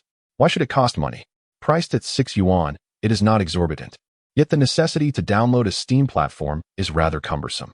Perhaps pirating it would be the better option. Does any esteemed individual possess pirated resources to share? The younger brother would be immensely grateful. Please, I implore you, provide a copy of the resources. Thank you, esteemed one. Nonetheless, Chen Tong observed that the sales of Plants vs. Zombies on the Steam platform were steadily climbing. Within a mere few days, sales surged from 0 to 10,000, propelling it to the top of the domestic sales chart on Steam. Although the proportion of users willing to pay was exceedingly low, the sheer population base proved overwhelmingly advantageous. Li Guang was among those users. As a young man addicted to the internet, he spent 4 to 5 hours each day in an internet CAF. Any more, and his pocket money would be insufficient. He indulged in numerous games, with his favorite being League of Legends. Initially, he had arranged to play with classmates, but for reasons unknown, they had yet to arrive. With nothing to do, he decided to browse Game World, a vast gaming forum where enthusiasts discussed their discoveries. Suddenly, he stumbled upon a trending post, a rare occurrence. Li Guang maneuvered the mouse to click on it, discovering discussions surrounding a new game called Plants vs. Zombies. He chuckled at the screenshots shared by others on the forum. Wasn't this just a simplistic game with a charming art style? Although it appeared rather cute, Li Guang had no interest in playing a game with such aesthetics. However, the exaggerated comments on the forum caused him to hesitate momentarily. Trust me, brothers, this is undoubtedly the best game of the year. While the art style may seem somewhat juvenile, it is truly captivating. I lost track of time playing it for hours. I strongly recommend everyone give this game a try. You will absolutely regret not playing it. The greatest tower defense game in history. Missing out would be a monumental loss. The price of merely 6 yuan cannot possibly reflect the delightful experience this game offers. Even if the price were to double, it would still be an undeniable bargain. Upon reading such remarks, Li Guang resolved to give it a try. It was his first encounter with a game that boasted so many favorable reviews. He decided to purchase it for 6 yuan. Following a tutorial compiled by enthusiastic netizens on acquiring Plants vs. Zombies, he downloaded the Steam platform and located the game. However, he soon encountered a dilemma. Without a bank card, he was unable to make a purchase on the Steam platform. Consequently, he thought of the ubiquitous Taobao, the largest shopping application in China. After spending 68 yuan, someone assisted him with the recharge. He downloaded the game and launched it in one seamless motion. Level 1. Level 2, Level 3. Various adorable plants and charmingly grotesque zombies ensnared Li Guang, who initially believed he would find no interest in such a visual style. How enjoyable! How could such an entertaining game exist? Hey, what are you playing? A tardy classmate finally found Li Guang in the internet CAF and inquired curiously. Without glancing up, Li Guang replied, Plants vs. Zombies. The classmate watched for a moment. This game looks quite interesting. It's extremely entertaining. I never anticipated a game could be this enjoyable. Li Guang exclaimed, his excitement prompting him to glance at his classmate before returning his gaze to the computer screen. Before encountering Plants vs. Zombies, Li Guang had never played such an engaging game. Divine. That was the only word he could use to describe it. Ahem, can I play for a bit? His classmate, feeling a twinge of desire, asked. Get lost. If you want to play, buy it yourself. What? I have to spend money. I spent 68 yuan on it. The classmate was somewhat taken aback. 68 is no small sum. You could play for 2 hours in this CAF. Watching Li Guang play indeed made his hands itch with impatience. However, after weighing his options, he decided to watch Li Guang play for a while longer. Such an extraordinary sight attracted a gathering of onlookers. In an internet CAF, it was not uncommon to see a crowd surrounding one person. When Li Guang's time expired and he prepared to extend his internet usage, he noticed a throng of people standing behind him. Goodness, why are there so many people? Bro, what game is this? Where did you download it? It looks really interesting. It's called Plants vs. Zombies. You can find it with a quick search. This phenomenon was not isolated to just this internet CAF. Similar occurrences were popping up in various CAFs across the city. The reason was simple. This game was simply too remarkable. Truly, it was a game that could be praised endlessly. Within just a few short weeks, discussions surrounding this game reached unprecedented heights. Its sales on the Steam platform surged from a mere 10,000 to over 100,000. Qinteng was not entirely satisfied with this rate of growth. However, constrained by promotional channels, Qinteng could only manage this level of growth. Nonetheless, it is certain that the numbers will gradually rise over time. His strategy does not solely revolve around selling the main product. Rather, he aims to introduce new levels, plants, and zombies, consistently updating the game in waves. At this point, the brand should be sufficiently prominent. After pondering for a moment, Qinteng called Linya. Hello, boss. I am currently interviewing new employees. Do you have any instructions for me? I have a small suggestion. It has been on the market for a while now. Have you noticed? Indeed, it is exceptionally popular. Even my college classmates are discussing it in their group chats. You can leverage the company's brand to attract talent, which I believe will aid in recruitment. Very well, I shall make good use of this illustrious brand. Before the product launch, when it was not gaining traction, the brand held little value. Now that it has gained popularity, its significance is undoubtedly amplified. By the way, how is the recruitment progress? Previously, Linya would send Qinteng a nightly work report document to keep him informed about the company and facilitate decision-making. Observing her efforts, Qinteng decided to relieve her of this task temporarily, suggesting she report only when he inquired. Currently, we have hired 2 human resources personnel, 1 accountant, 2 programmers, and 1 designer, which should suffice for the basic operations of the company. Such efficiency? Qinteng expressed his surprise. Is this the power of talent? Or is the allure of high salaries that compelling? Let's convene in 3 days. I will come to the office then to announce the company's forthcoming developments. Understood, boss. I will adjust the interview schedule for 3 days hence. Very well. Chapter 11. The Endless Competition. Can gaming be profitable? 3 days later, at Tengda Games. Thanks to Linya's efforts, this fledgling company has begun to take shape. This marks Qinteng's first visit since leasing this floor of office space. From the outside, it appears to be a properly functioning enterprise. Hello, are you here for an interview? The receptionist greeted Qinteng with a sweet smile, exuding warmth. She was not a stunning beauty, but rather the charming girl next door type, with a delightful dimple when she smiled, giving her an amiable demeanor. It seems Linya has recruited employees of high caliber. Oh, I am Qinteng, the owner of this company. His declaration momentarily stunned the receptionist, who quickly bowed her head in respect. Hello, boss. I just started yesterday and am still unfamiliar with the company. No worries. Qinteng entered the office, which Linya had simply divided into a communal workspace, several private offices, and a shared conference room.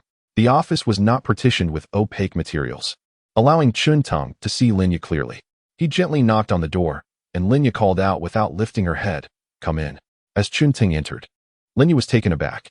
Boss, why are you here so early? I was fortunate. As soon as I arrived at the bus station, a bus came. So, shall we hold the meeting now? Yes. Linya promptly stepped out and announced the meeting in the common workspace. In the conference room, the employees gazed curiously at Qinteng, unsure of who this seemingly youthful figure was. Why would Linya convene a meeting specifically for him? Everyone, this is our esteemed boss of Tengda Games, Qinteng, who is also the developer of the game Plants vs. Zombies. The revelation shifted the employees' perception of Qinteng entirely. As employees of Tengda Entertainment, they had all played Plants vs. Zombies, and none could claim it was anything but enjoyable. If asked to rate the game, the lowest score would be a 9. Now they were informed that this game was created by someone who appeared to be a university student. Hello, I am Qinteng. He greeted them warmly. The purpose of his visit was to share the future plans for the company. Firstly, we need to establish a website, as it serves as our company's facade. Secondly, as you all know, Plants vs. Zombies is currently our sole product and will remain a focal point for updates and development. But I want to elaborate on that here. Thirdly, Tingda Games will seize the opportunities presented by the mobile internet, primarily focusing on developing a plethora of mobile games. One clear plan after another flowed from Chun-Tung's lips. During this time, he had not been idle. He had been contemplating how to expand the company. By sharing these insights, he aimed to inspire them, illustrating that the company would not settle for mediocrity, but would strive for greatness. Tingda's goal is to become the finest company on this planet. Great. Someone immediately raised their fist in excitement. Ting glanced at the emotional responses provided. The enthusiasm was palpable. Everyone was exceedingly satisfied with Ting's words. Lin, we need to further expand the development team. The current number of programmers is insufficient. Understood. All right. Everyone else can return to work. I need to speak with Linya for a moment. As the others exited the conference room, only Tung and Linya remained. For our next initiative, I plan to organize an event centered around Plants vs. Zombies. Are you aware that there is an endless mode in the game? I am aware that a small number of players have begun to challenge the endless mode online, competing to see who can conquer more levels. Linya diligently follows the developments of Plants vs. Zombies every day. This is splendid. I am contemplating an event related to this endless mode, aiming to encourage players to compete for the most levels completed. A modest competition with prizes would be ideal. This notion is quite appealing. Linya's eyes sparkled with enthusiasm. Such an event could significantly elevate players' passion and engagement with the game, while also enhancing discussions surrounding it. My initial concept is to award the top 10 participants, with the first place receiving 10,000, the second 5,000, and the third 3,000, while the remaining 7 each receive 1,000. Is it truly that substantial? Linya was taken aback by the size of the prize pool. In this day and age, few gaming companies are willing to offer such generous rewards to players. The most popular competitions this year only had a grand prize of $10,000. Indeed, and such events will be held again in the future. Once our company grows stronger, the rewards could also include various game merchandise. In Ting's vision, Plants vs. Zombies is certainly not a game to be discarded once sold. He aspires to transform it into one with lasting vitality. I understand. How long do you think it will take to organize this event? I believe that after the announcement, we can allow half a month for players to prepare.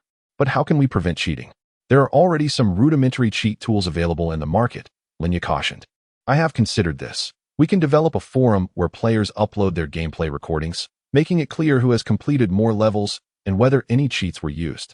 This strategy essentially transforms public traffic into private traffic. The traffic of Plants vs. Zombies is too valuable to waste on the external internet. Tung prefers to keep it within his own domain. Linya's eyes brightened at this insight.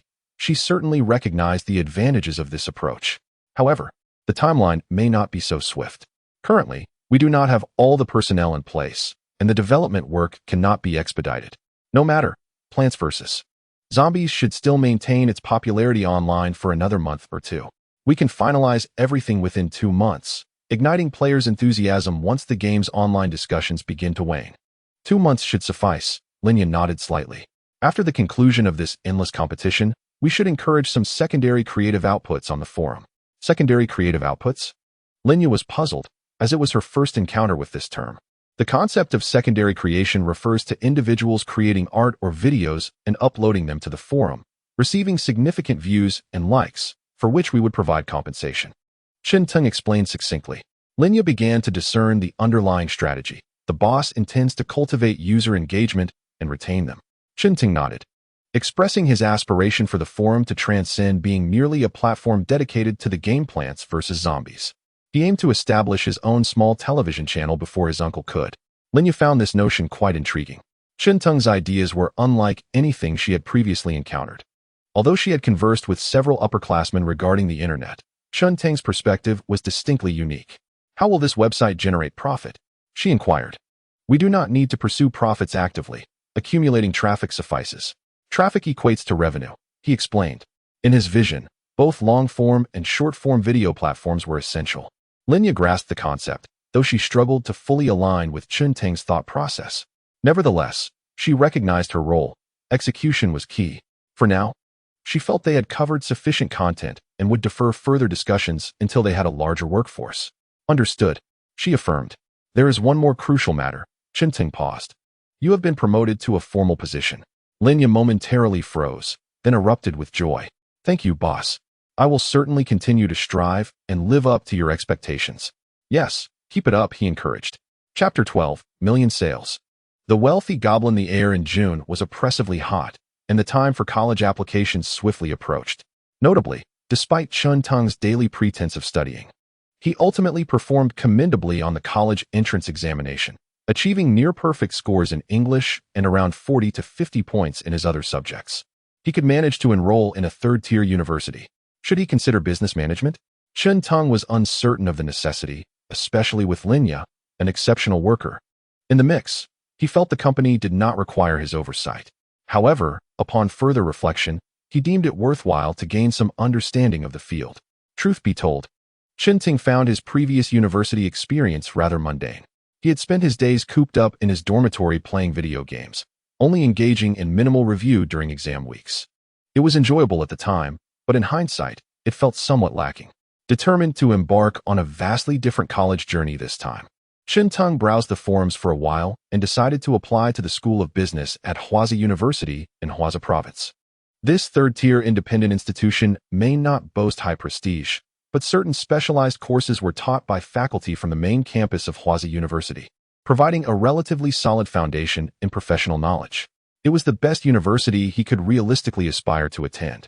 Additionally, the school was located in a neighboring city, close to Yong City.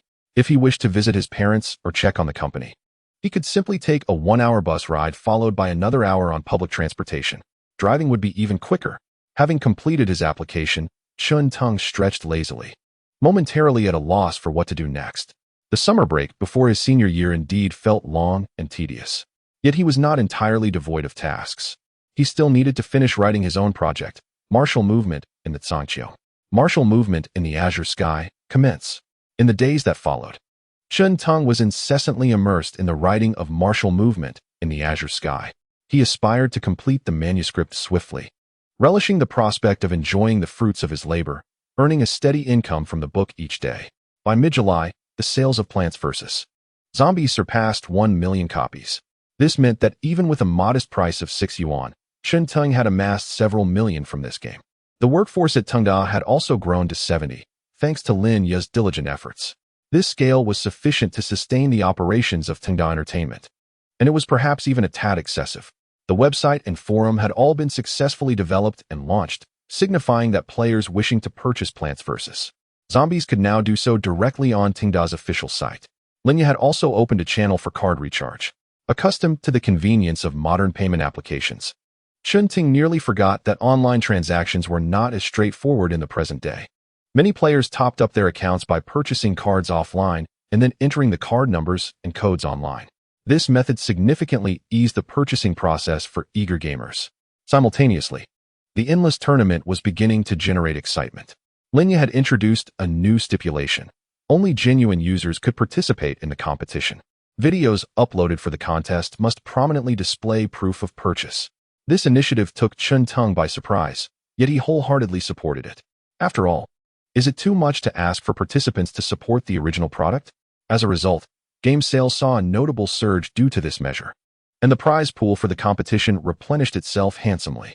One could only commend Linya for her brilliant ideas.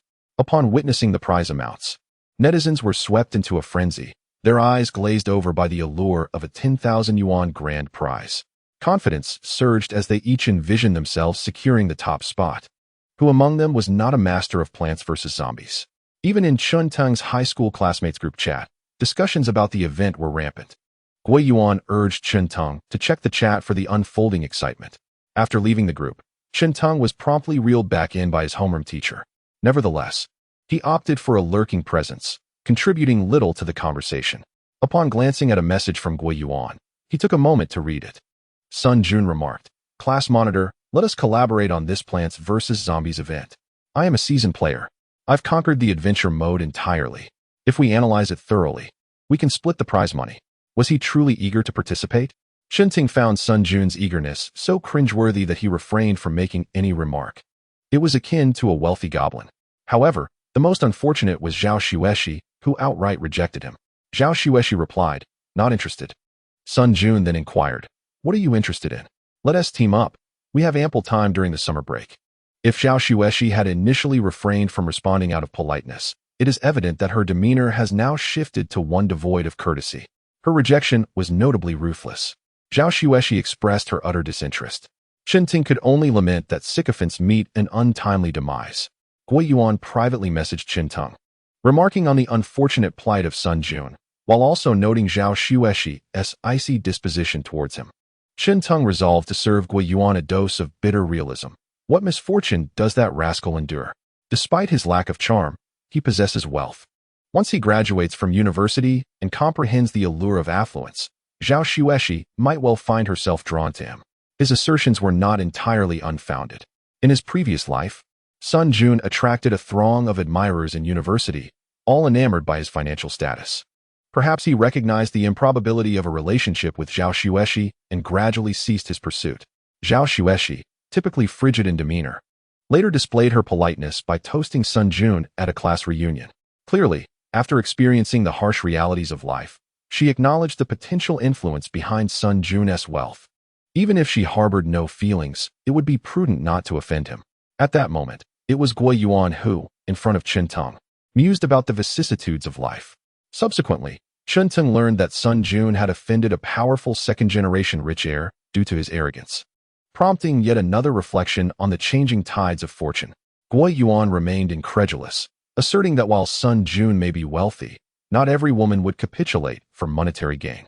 He found it hard to believe, recalling how Sun Jun had little popularity among female classmates during high school, especially in comparison to Chen Teng, who was more favored due to his superior looks. You are correct, yet many women would indeed surrender for wealth, as some possess little beyond their beauty. Tenggu, I find your perspective rather troubling.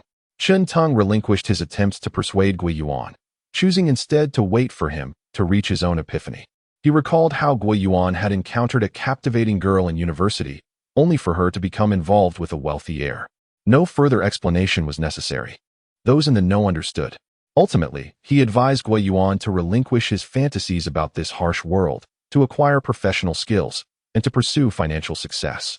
That was the extent of his counsel, though he suspected Guo Yuan would remain impervious to it. Chapter 13. Can gaming truly be profitable? Fruit Ninja and Angry Birds impressive. Guanggu, you reached wave 30. That's remarkable. In the Internet CAFS booth, Li Guang's classmates gazed at him with wide eyes. The latest installment of Plants vs. Zombies had only been released for a little over a month, and the infinite mode had yet to be fully explored. Achieving wave 30 made Li Guang the star of his class.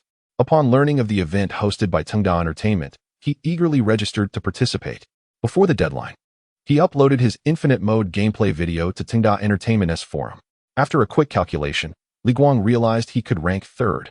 Initially, he only aspired to secure a modest sum of 1,000 yuan for a top 10 finish, but to his astonishment, he achieved third place, earning a remarkable 3,000 yuan. For a student, 3,000 yuan undeniably constitutes a considerable fortune. Now, Li Guang eagerly awaited contact from the representatives of Tengda Entertainment on the forum. A trivial matter, indeed. He frequently refreshed the forum for updates. Suddenly, a notification appeared, indicating that the 3,000 yuan had been credited to Li Guang's account as creator earnings, available for immediate withdrawal. Creator earnings? What might that entail? His classmates were equally perplexed. Li Guang shared their confusion.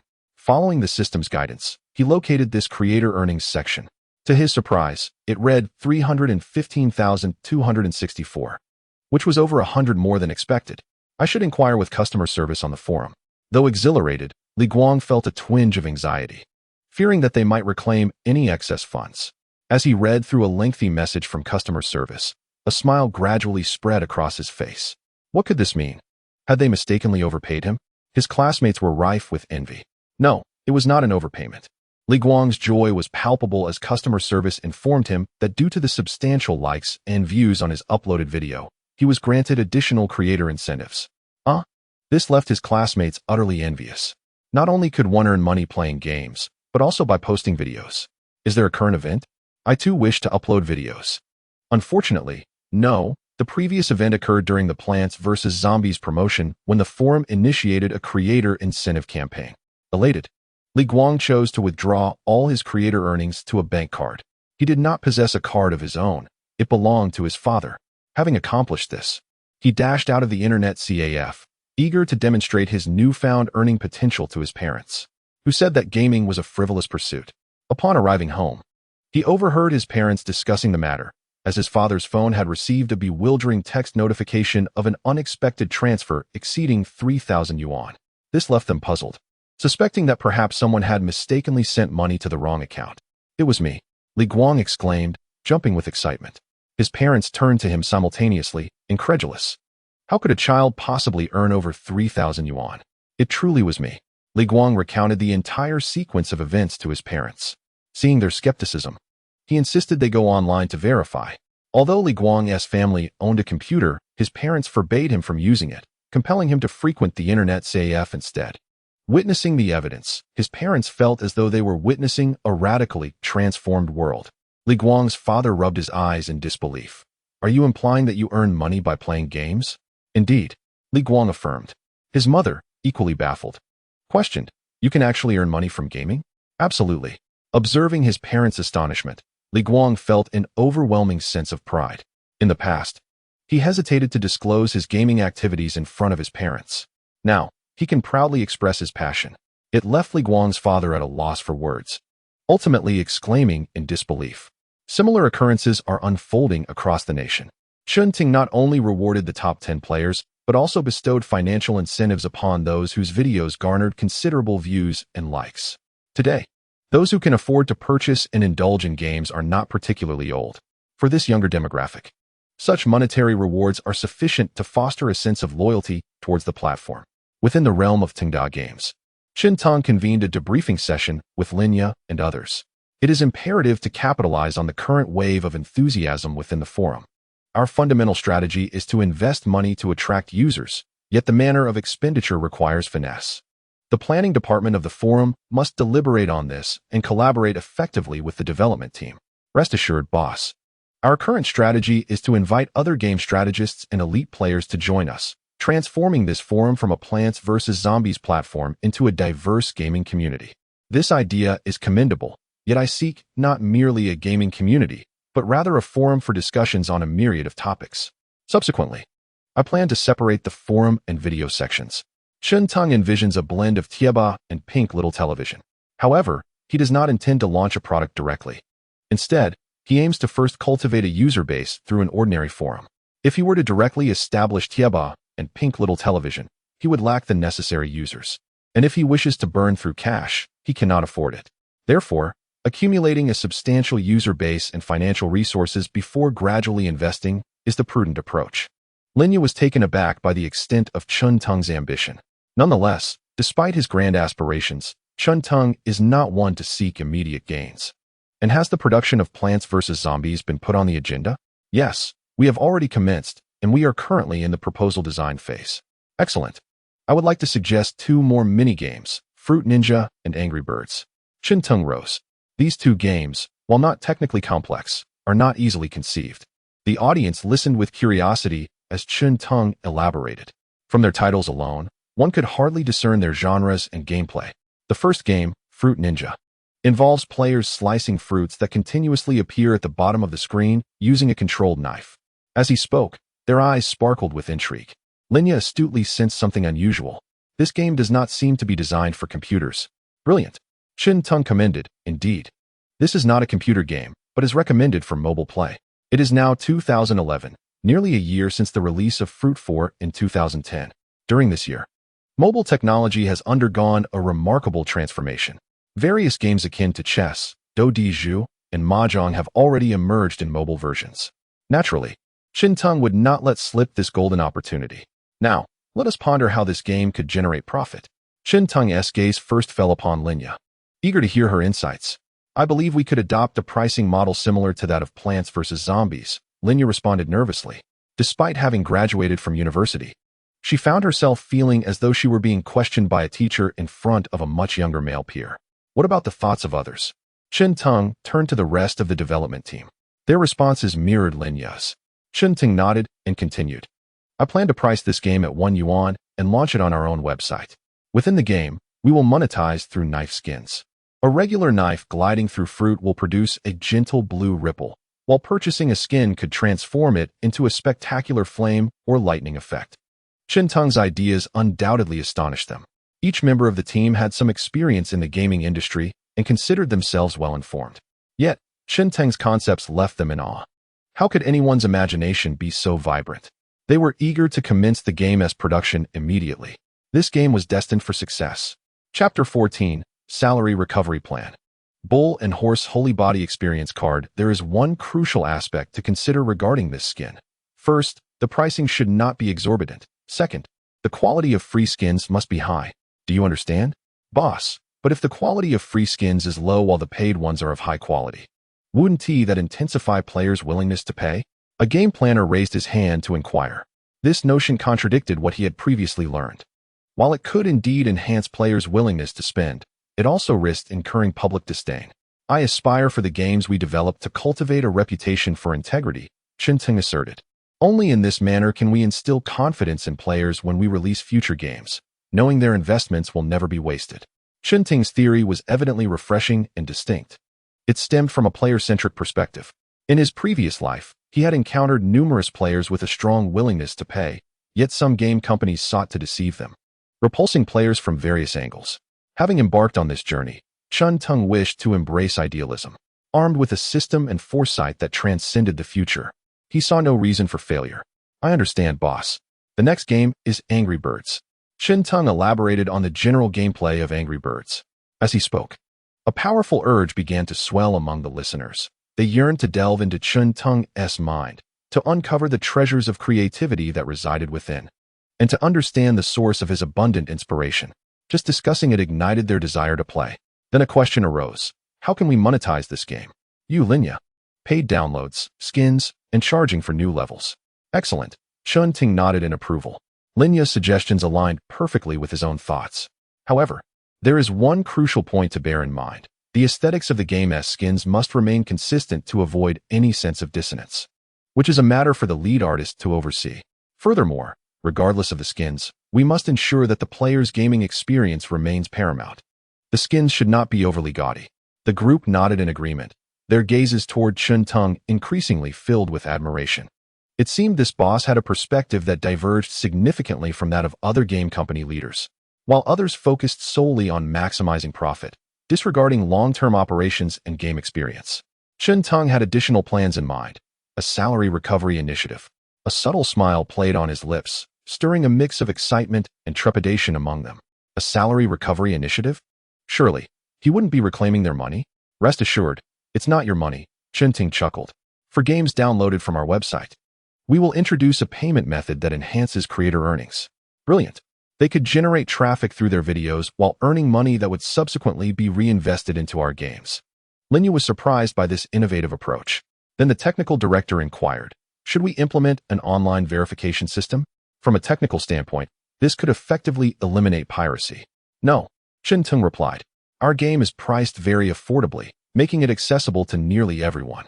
If someone is unwilling to spend even this modest amount, they likely wouldn't be inclined to engage with the legitimate version, even if piracy was thwarted.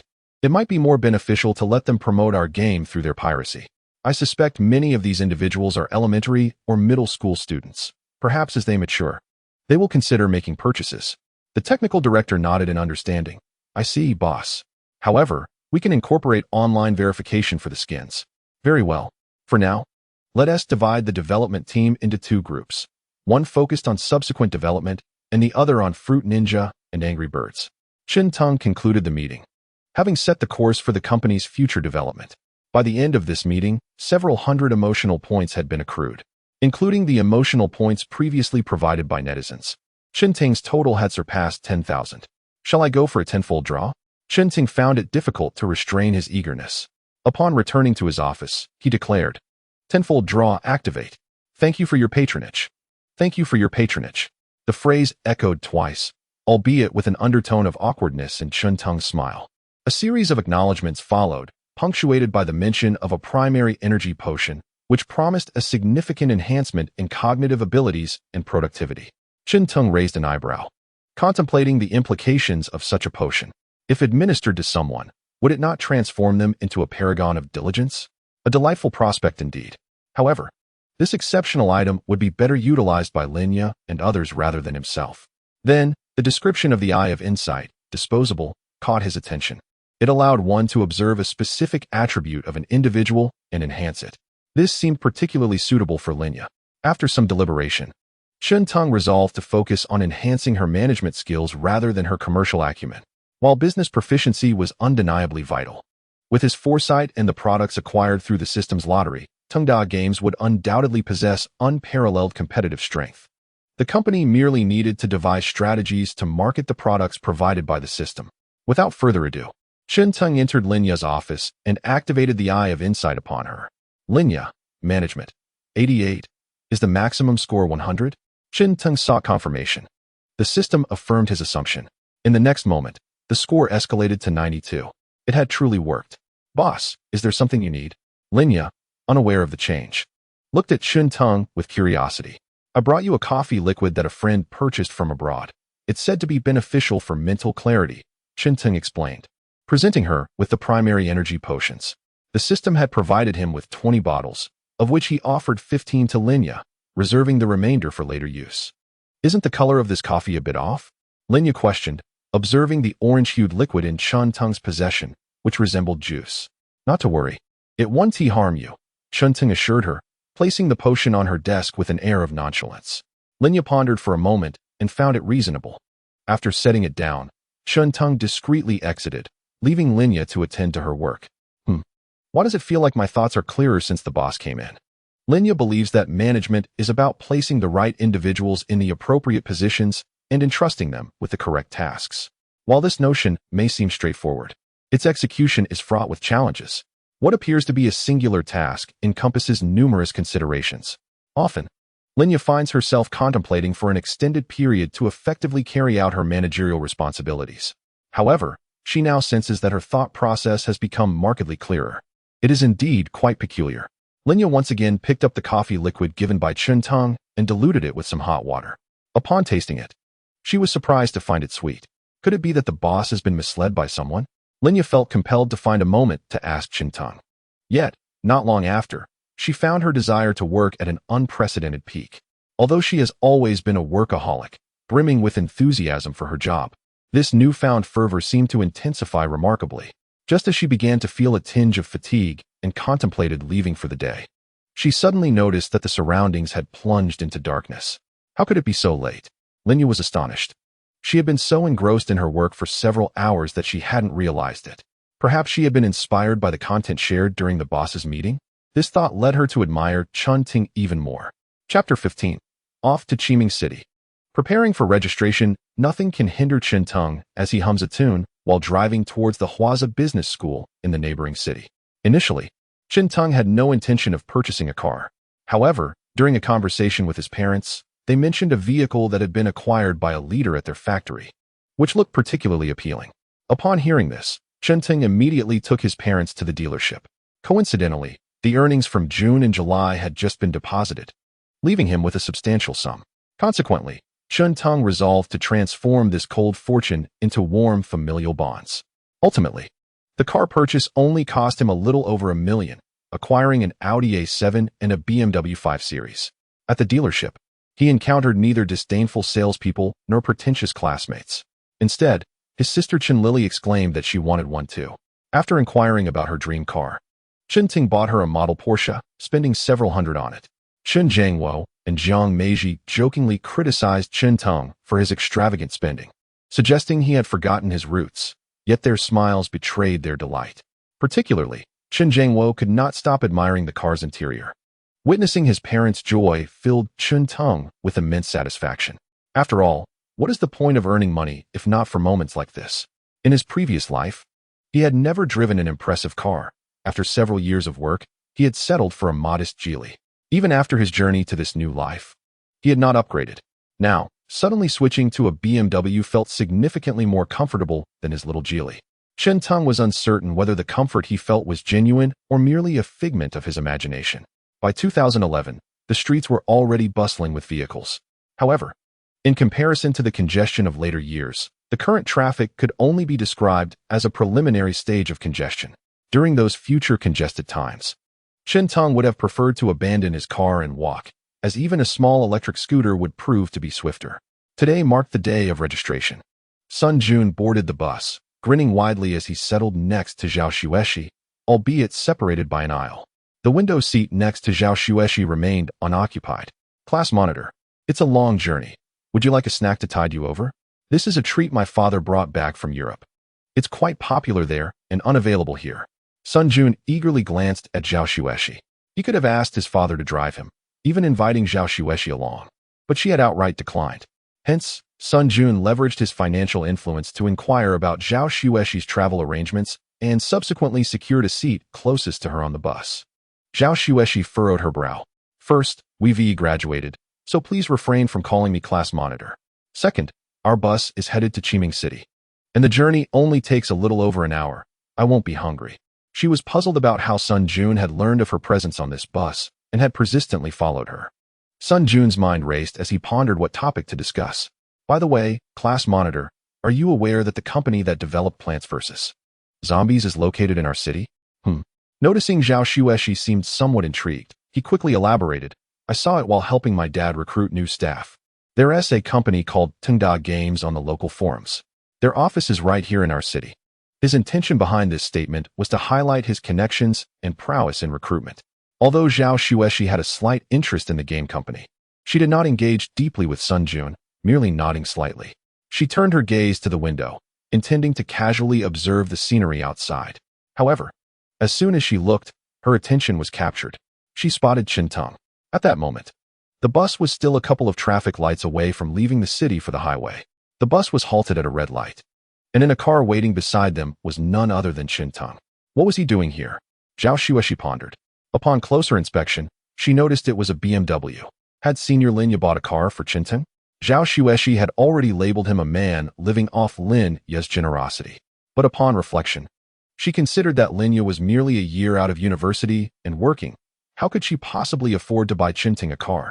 Zhao Xueshi was not well versed in car brands, but even the cheapest BMW would cost at least 200,000 to 300,000. Could it be that Senior Lin Ye's family purchased it for her, only for her to give it to Chen-teng? In any case, she is perceived as having received it from Chen-teng's family, as their circumstances are not sufficiently affluent to afford such a gift. As for the notion that Chen-teng earned it himself, Zhao Xueshi is even less inclined to believe that. Zhao Xueshi has never been one to meddle in others' affairs. However, during that gathering of classmates, Linya left a remarkably positive impression on her. She perceived Linya as a senior who genuinely hopes for the promising futures of her juniors. She felt a twinge of sympathy witnessing Linya being taken advantage of by Chen-teng, which intensified her disdain for him. Zhao Xueshi contemplated Sun Jun. One cannot deny that Sun Jun's penchant for ostentation occasionally proves useful. She considered enlisting his help for advice. Sun Jun, are you there? Sun Jun could hardly believe that Zhao Xueshi would proactively call his name. When was the last time she did so? Oh, it was back when he had gotten into a scuffle with a classmate, and Zhao Xueshi summoned him to the teacher's office. What do you think of Senior Linya? Senior Linya is indeed a wonderful person. As soon as Sun Jun thought of Linya, he couldn't help but feel a pang of jealousy towards Chen-teng. I suspect that Senior Linya may have been deceived by Chen-teng. Deceived? Sun Jun echoed, his envy for Chen-teng growing. Yes. Do you think we should assist the senior? Zhao Xueshi affirmed Sun Jun's thoughts, which invigorated him further. The goddess's approval. I believe we must find a way for the senior to discern Chen-teng's true nature, Sun Jun continued. What specifically should we do? Well, Chen-teng's school is also in Qiming City, and I reckon the network among universities there is quite small. It won't be long before his true character is revealed. Will it really be uncovered? Absolutely. I believe once the senior realizes Chen-teng's lack of ambition, she won't remain with him for long. Unlike me, who is destined to inherit my father's legacy. Sun Jun couldn't resist boasting about himself. Seeing that Sun Jun could not propose any feasible plans, Zhao Xueshi decided to set the idea aside for the time being. She turned her gaze once again out the window. At that moment, the bus had already entered the expressway, and Chen-teng's car had long since vanished from sight. The previous red light had been the only intersection in their journey. Chapter 16. Hello, my name is Li Xingru. As the vehicle approached Qiming City, Only a few minutes remained until they reached the business school of Huazi University. Chen Teng drove at a leisurely pace when he suddenly spotted a girl ahead, tirelessly picking up scattered items from the ground. Beside her lay 2 bags of urea, suggesting that something had fallen. How unfortunate. After confirming there were no traffic cameras in the vicinity, Chen Teng pulled over. Allow me to assist you. Thank you. The girl lowered her head to pick up her belongings, her voice barely audible. Chen Teng could not discern her face clearly, but he noticed her hands were exceptionally fair and delicate, slender yet distinctly articulated at the joints. Numerous items had fallen to the ground: a toothbrush holder, a basin, towels, and clothing. A new student arriving for the academic term? While assisting her in collecting the scattered items, Chen Teng inquired. The girl nodded slightly, softly affirming. Which university do you attend? Qiming University. Oh, a scholar. Although Qiming University may not hold much renown outside the province, it is quite reputable within. Classified as a first-tier institution, Sun Jun, Zhao Xueshi, and several other academic achievers from their class chose to attend Qiming University to remain close to home. However, Sun Jun likely did not choose it solely for that reason. The girl responded with a soft murmur, remaining silent otherwise. As Chen Teng handed the items back to her, he noticed a flaw. Your bag is torn. Is someone coming to pick you up? No. The girl lifted her head, looking at him with a sense of helplessness. Only then did Chen Teng clearly see her features. Her small face, no larger than a palm, boasted porcelain-like skin, a delicate and elegant nose, eyebrows resembling distant verdant mountains, and eyes like brilliant stars. Her long eyelashes fluttered gently, and her cheeks bore a faint blush, reminiscent of blooming peach blossoms, evoking a sense of tenderness. Sensing Chen Teng's gaze, she slightly lowered her head, her slender fingers nervously fiddling with the hem of her clothing, betraying a hint of shyness. This was the first time Chen Teng had encountered such a beautiful girl. Her features were flawless, and her complexion was strikingly fair. May I accompany you for a while? No, that's unnecessary. The girl took a couple of steps back, appearing somewhat frightened. Do you have any solutions then? Chen Teng glanced at the urea bag in her hand. Noticing the large tear made it impossible to fit the scattered items back into it. The girl kept her head down, remaining silent. Observing this, Chen Teng's patience waned. He was merely trying to be a good Samaritan, yet it felt as if he were being asked for something more. My time is valuable. If you truly don't require assistance, I shall take my leave. Chen Teng lacked the patience to linger. While she was indeed beautiful, she was not worth an excessive investment of his time. Thank you. The girl finally chose to accept Chen Teng's help. Without further ado, he helped her place the items into his car's trunk. Noticing the suitcase within, the girl seemed to feel less apprehensive. Are you a student too? A freshman. Which university? Huazi University of Business and Economics. How impressive. Not Huazi University, but Huazi University of Business and Economics, an independent third-tier institution. Moreover, even if it were an engineering university, it would still pale in comparison to your Qiming University. Chen Teng cast her a puzzled glance, uncertain whether she was being sarcastic. To be honest, he must consider discarding his luggage. You are not trying to tease me, are you? Chen Teng remarked as he opened the car door, gesturing for her to enter. No, not at all. The girl hastily waved her hands, appearing quite anxious. My mother advised me to be a bit sweeter when speaking with others. I merely thought you were a good person, hence I wanted to say something nice to you. Well, your conversational skills could use some refinement. It's akin to a billionaire complimenting a millionaire. While the latter is indeed commendable, the former's endorsement carries a different connotation altogether. Chen Teng drove toward Qiming University when suddenly, the girl spoke up. Hello, my name is Li Xingru. Oh, I am Chen Teng. Your name is quite melodious. Is that a manifestation of your sweetness? Li Xingru lowered her head. Chen Teng stole a glance at her. Her face was flushed. Would you like me to turn on the air conditioning? No, she replied, her face turning even redder. Don't tell me you're shy. Chen Teng found her demeanor somewhat peculiar. My mother said I shouldn't get too close to boys. Li Xingru murmured, her head bowed. Then perhaps I should drop you off. I haven't finished speaking. I just feel you are different, a good person. However, since I haven't interacted much with boys, I'm unsure how to engage with you. Chen Teng glanced at her again and had to admit. This girl was indeed beautiful, and her soft voice made it difficult to feel anger toward her. You think I'm a good person? In truth, I am not. I plan to drive you into the mountains and sell you. When I asked if anyone was coming to pick you up, it was to ascertain whether you were alone. Chen Teng observed her reaction with interest. You can't sell me. Li Xingru's voice quivered with a hint of tears. Give me a reason not to. I have excellent grades. I will surely earn a scholarship in college, and I can give the scholarship to you. How about that? Is that so? But I've already revealed my intentions to you. What if I let you go, and you report me? The car halted at a traffic light, and Chun-Tung turned to look at Li Xingru. Her eyes were filled with fear, and tears glistened in her beautiful gaze. Good heavens! You can't be serious. Can you? You actually believe this? Well, now it's Chun-Tung's turn to stutter. He never anticipated that this girl would be so easily flustered. It's 2011. Not 1911. How can one be so easily teased? Enough of this jesting. Don't cry, Chun-Tung said as he handed her a tissue. Li Xingru accepted the tissue in silence. Chun-Tung also fell silent, fearing that another word might bring her to tears again. I'm sorry. She eventually spoke up after a while. What was that? Chun-Tung thought he misheard her. You're apologizing to me? I didn't realize you were joking. It dampened my spirits, and I'm sorry, Li Xingru said with a tone of regret. Not a classmate. Isn't your reaction a tad too hesitant? As if Chun-Tung struggled to find an appropriate word to describe it, only to arrive at a rather humble conclusion after a considerable pause. My mother often says that given our family's lack of power, influence, and wealth, it is best to adopt a lower posture when interacting with others. Li Xingru, with her bright, expressive eyes, gazed at Chun-Tung, her eyelids still slightly reddened. This was Chun-Tung's first encounter with such a girl. Is there something amiss? Our teacher has expressed similarly. While the rationale isn't entirely flawed, adopting a submissive demeanor can sometimes invite disdain, don't you think? Why would lowering my stance lead others to look down on me? Li Xingru asked, perplexed.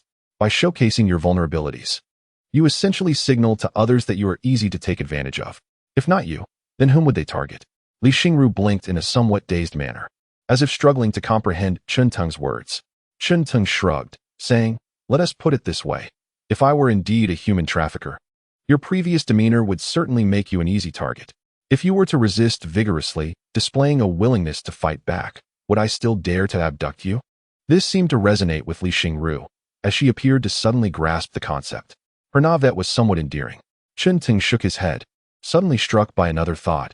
You wouldn't be masquerading as a prey while being a hunter, would you? Li Xingru looked at Chun-Tung with eager curiosity. What does it mean to masquerade as prey while being a hunter?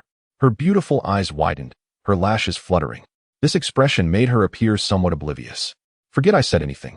Chun-Tung waved his hand dismissively, feeling it was unlikely. Chapter 17. 3 roommates. As the car approached Qiming University, the security guard at the entrance stopped Chun-Tung. Parents' vehicles are not permitted entry, perhaps due to the heat, or perhaps from having repeated this to numerous parents. The guard's demeanor appeared rather brusque, even somewhat intimidating. Sir, I am a student, Chun-Tung replied, presenting his identification. The guard hesitated upon hearing student. The rule stated that parents could not enter, but it did not explicitly prohibit students. Chun-Tung discreetly handed the guard a pack of cigarettes. The guard understood the unspoken exchange. Cough, you can drive to the intersection, then take a right. That's the southwest entrance of the school. Thank you, sir. Chun-Tung offered another pack of cigarettes before proceeding. You are quite impressive. Huh. Chun-Tung turned to Li Xingru. Are you just flattering me because you have nothing else to say? However, noticing her emotional response, admiration 10, he asked, what exactly are you admiring? I just think that guard looked so fierce. If it were me, I would certainly be too intimidated to speak to him, only daring to drive away. Oh, in that case, how would you know if you didn't try? Li Xingru nodded. Chun-Tung was uncertain whether she truly absorbed his words. By the way, if you have no one to pick you up on such a long road, what was your original plan? Walk there.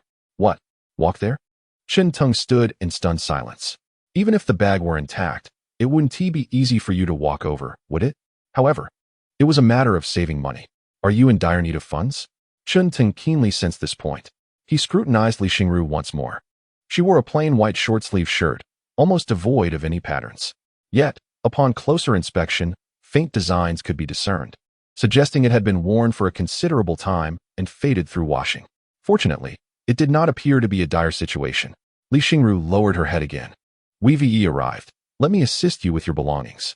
After a series of inquiries for directions, they finally reached the female dormitory at Qiming University.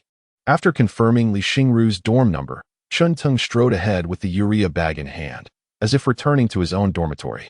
Li Xingru trailed behind him. Observing this young man before her, Her heart stirred with emotion. She never anticipated her good fortune, arriving at university and encountering such a kind soul. Before long, Chinteng had helped Li Xingru carry all her items upstairs. "You can tidy up your dorm. I must be off." "Wait a moment." Li Xingru timidly called out to Chinteng. "Is there something else? Could you give me your phone number? I would like to treat you to a meal." "Aren't you trying to save money? Why treat someone to a meal? My mother always said that if someone helps me, I must repay them." "I will strive for a scholarship and then treat you to dinner," Li Xingru replied, her gaze steadfast as she looked at Chinteng. "Very well. Do you have paper and a pen?" "I do." Li Xingru quickly rummaged through her belongings for the paper and pen. Chinteng took them, wrote down his phone number, and handed it back. "I shall take my leave now." "Okay, goodbye." Li Xingru watched as Chinteng walked away, carefully concealing the paper with his number. Meanwhile, Chinteng descended to head toward the business school. It is worth mentioning that the business school is quite close to Qiming University, merely 2 streets apart. In terms of bus stops, it is just a single stop away. The business school permits vehicles to enter. However, this allowance brought Chinteng some trouble. The narrow roads became exceedingly congested. After circling the vicinity of the dormitory several times, he finally spotted an empty parking space. He then dragged his suitcase toward the dormitory. At this point, there were already 2 individuals in the dormitory. Chinteng greeted them. One was named Kai Hung, who wore glasses and appeared quite refined, though not tall. The other was Luo Jinbin, whose hair was tousled, busily engrossed in a video game. Chinteng noted it was Plants vs. Zombies. "Where are you from?" he asked. "From neighboring Yongqing." "Oh, I'm local to Qiming." Luo Jinbin is from Harbin. In the absence of familiarity, they could only engage in simple conversations to better understand one another. "Where do you live? How did you fare in the college entrance examination? What are your hobbies and interests?" Such trivial conversations often serve as awkward small talk. As the dialogue progresses and familiarity grows, they inevitably segue into more substantial topics. Chinteng had experienced this in a past life. It was evident that neither of the two was particularly loquacious. While tidying his bed, Chinteng inquired, "Shall we go out for a meal later? Let us see if there's anything delicious." Kai Hung responded eagerly, "Sure, where shall we eat?" Luo Jinbin, his gaze fixed on the computer screen, replied, "I'm fine with anything." Clearly, for Luo Jinbin, gaming held precedence over meal choices. "Let us wait for the next roommate to arrive," Chinteng suggested, settling down and taking out his own laptop. This revelation left Kai Hung momentarily stunned. "Bro, you have a laptop too?" Although an 11-year-old computer was hardly a rarity, Kai Hung did not possess one. He had anticipated spending his university days gaming at an internet CAF with his roommates, only to discover that both of his current companions owned laptops. Now, he could only hope that the 4th roommate lacked a computer, allowing him to accompany him to the CAF. Indeed, while Chinteng delegated most company affairs to Linya, certain critical matters still required his attention. At this moment, the 4th roommate arrived. "Hello, everyone." His exuberant voice accompanied the sound of his suitcase wheels scraping against the floor. Chinteng and the others turned to the door, where a man with dyed yellow hair, a lollipop in his mouth, and hands tucked into his pockets, exuded a somewhat roguish demeanor. "Allow me to introduce myself. My name is Miao Jingzhong, a local from Qiming. If any of you encounter difficulties, feel free to seek my assistance. Old Miao may not possess many skills, but I know a vast network of people, and my reputation holds some weight in these parts." His opening words carried a hint of a streetwise bravado. After a brief introduction among the 4, Miao Jingzhong's eyes darted around, and he asked, "I wonder if any of you gentlemen could lend me 300? Kai Hung quickly shook his head. "I don't have a single penny." He had been quite earnest during his school years and felt intimidated by Miao Jingzhong's somewhat delinquent appearance, preferring to avoid excessive interaction with such individuals. Luo Jinbin pulled out 200. "This is all I can spare for now." Miao Jingzhong accepted the 200 and turned to Chinteng. "What about you, brother? Do you have any money?" "Well, I do have some, but why do you need to borrow money right off the bat?" Chinteng inquired curiously as he produced 100. "To be honest, I encountered an injured kitten on my way here. Who would have thought you were so compassionate?" "Old Miao?" Kai Heng's perception of Miao Jingzhong shifted dramatically. Initially viewing him as a mere thug, he now recognized a more benevolent side to him. No, it's the kitten's owner who's attractive." Miao Jingzhong took 100 from Chinteng, a smile illuminating his face, brimming with uncontainable daydreams. "Is the cat owner attractive?" Luo Jinbin immediately set aside his game and, along with Kai Hung, chorused, "Take me to see her." In an instant, A familiar sensation washed over Chintang. In the realm of university dormitories, conversations typically revolved around two topics: games and beautiful women. He recalled his own university days, when a mere exchange of glances with his roommates would elicit a mischievous grin on both their faces, leading to a tacit agreement to log into their games. As for beautiful women, the subject needed no elaboration. Classmates, online acquaintances, and even those encountered at bus stops could all be discussed. Honestly, I could manage alone. Miao Zhengzhong jested as he dashed out of the dormitory. Kai Heng replied, I'm not that eager to go either. Luo Jinbin nodded in agreement, and they both turned their gazes towards Chintang. I don't wish to go either, Chunting said, tentatively glancing at them. Good buddy. Luo Jinbin gave Chuntung a thumbs up. Kai Heng quipped, from now on, the three musketeers of room 210 shall not include him. This playful interlude fostered a more harmonious atmosphere within the dormitory, dissipating the prior awkwardness. Shortly thereafter, Miao Zhengzhong returned, panting and drenched in sweat. Is there anyone among you with ample funds? I just found out that the little cat has a fracture and requires over 5,000 for surgery. 5,000 is no trifling sum for any university student. It often amounted to their living expenses for 3 to 4 months.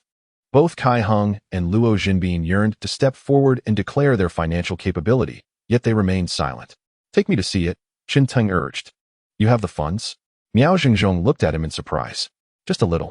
Wonderful, Miao Zhengzhong exclaimed as he led Chinteng downstairs, with Kai Heng and Luo Jinbin trailing behind. Before long, Miao Zhengzhong brought Chinteng to a pet hospital near the school. Though termed a hospital, its scale was rather modest. Upon entering, they were greeted by a young woman pleading softly with the doctor. Is there no way to lower the cost? We truly cannot scrape together that much money right now. I'm sorry, but it's simply not feasible. How much more do you need? Chinteng inquired.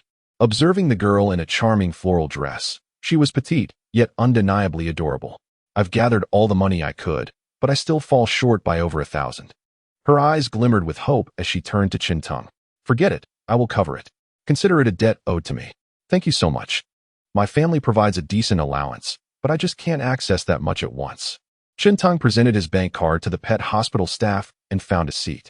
The staff accepted his card with a nod. Thank you, my classmate. My name is Zhang Ningxin. Chinteng, may I repay you 500 each month? Upon seeing Chinteng produce the money, Zhang Ningxin's anxiety dissipated like mist. Miao Zhengzhong stared in astonishment at the scene unfolding before him. After all, I was the one who arrived first. However, can we keep cats at our school? Chinteng appeared quite puzzled. The regulations differ from one institution to another. Yet, it seems few schools would permit pets in the dormitories, does it not? No. This cat is not mine.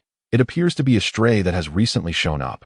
Zhang Ningxin hurriedly clarified. I discovered it meowing here as I passed by. So I brought it in to take a look. You truly have a kind heart, senior. Miao Zhengzhong interjected. No, it is Chinteng who possesses the kindness. Zhang Ningxin replied, her eyes filled with gratitude as she looked at him. Miao Zhengzhong silently thought to himself that this was not good. Chinteng, somewhat perplexed, asked, Senior? Zhang Ningxin nodded. Yes, I am a sophomore majoring in business administration at the School of Business. What about you? Freshman, also in business administration. That's wonderful. Zhang Ningxin appeared exceedingly excited. There are 2 classes in business administration. Which class are you in? Class 1. That's fantastic. Zhang Ningxin seemed on the verge of jumping for joy. Her gaze lingered on Chinteng, reluctant to look away. Miao Zhengzhong quietly stepped back a few paces, taking a seat in another row, his eyes losing their previous sparkle. Old Miao, don't be disheartened. Kai Heng patted Miao Zhengzhong on the shoulder. After all, old Chun is quite handsome. Chinteng possesses a strikingly refined and dignified appearance, standing at 182 meters with a physique that is perfectly proportioned, not excessively slender. This is one reason why the classmates in high school enjoyed pairing him with Zhao Xueshi. Who doesn't love a tale of a beautiful academic achiever and a charming underachiever? At worst, we, the 3 musketeers of 210, simply won't include him in our outings. Kai Heng's words struck a familiar chord with Luo Jinbin. Had he heard this phrase somewhere before? Miao Zhengzhong waved his hand. Never mind, let us just include him after all. There's no need to let a woman cause discord among us. Despite this, Miao Zhengzhong listened in on the conversation between Chinteng and Zhang Ningxin, hoping to interject a comment or two. Yet, it was evident that Zhang Ningxin was far more interested in conversing with Chinteng. Approximately half an hour later, the surgery for the little cat was completed. It was a white kitten, its snow-white fur appearing incredibly adorable. It gazed at Zhang Ningxin, then looked pitifully at Chen Tong, as if it understood who its savior was. What do you plan to do with this cat? Will you keep it in the dormitory? It seems the only option now. Given the circumstances, if left to wander outside, it likely wouldn't survive for long. Zhang Ningxin carefully accepted the kitten from the veterinarian, gently stroking its fur, which was not particularly soft, and bore some tangles. The kitten mewed softly, evoking a sense of pity. Shall we bestow upon it a name? Given its pristine white fur, how about naming it Little White? Little White lacks charm. Zhang Ningxin shook her head, suggesting instead the name Snowflake. Indeed, with a hint of yellow in its coat. Snowflake seems quite fitting. Why is it appropriate to call it Snowflake when it has a yellowish hue? Zhang Ningxin was somewhat perplexed.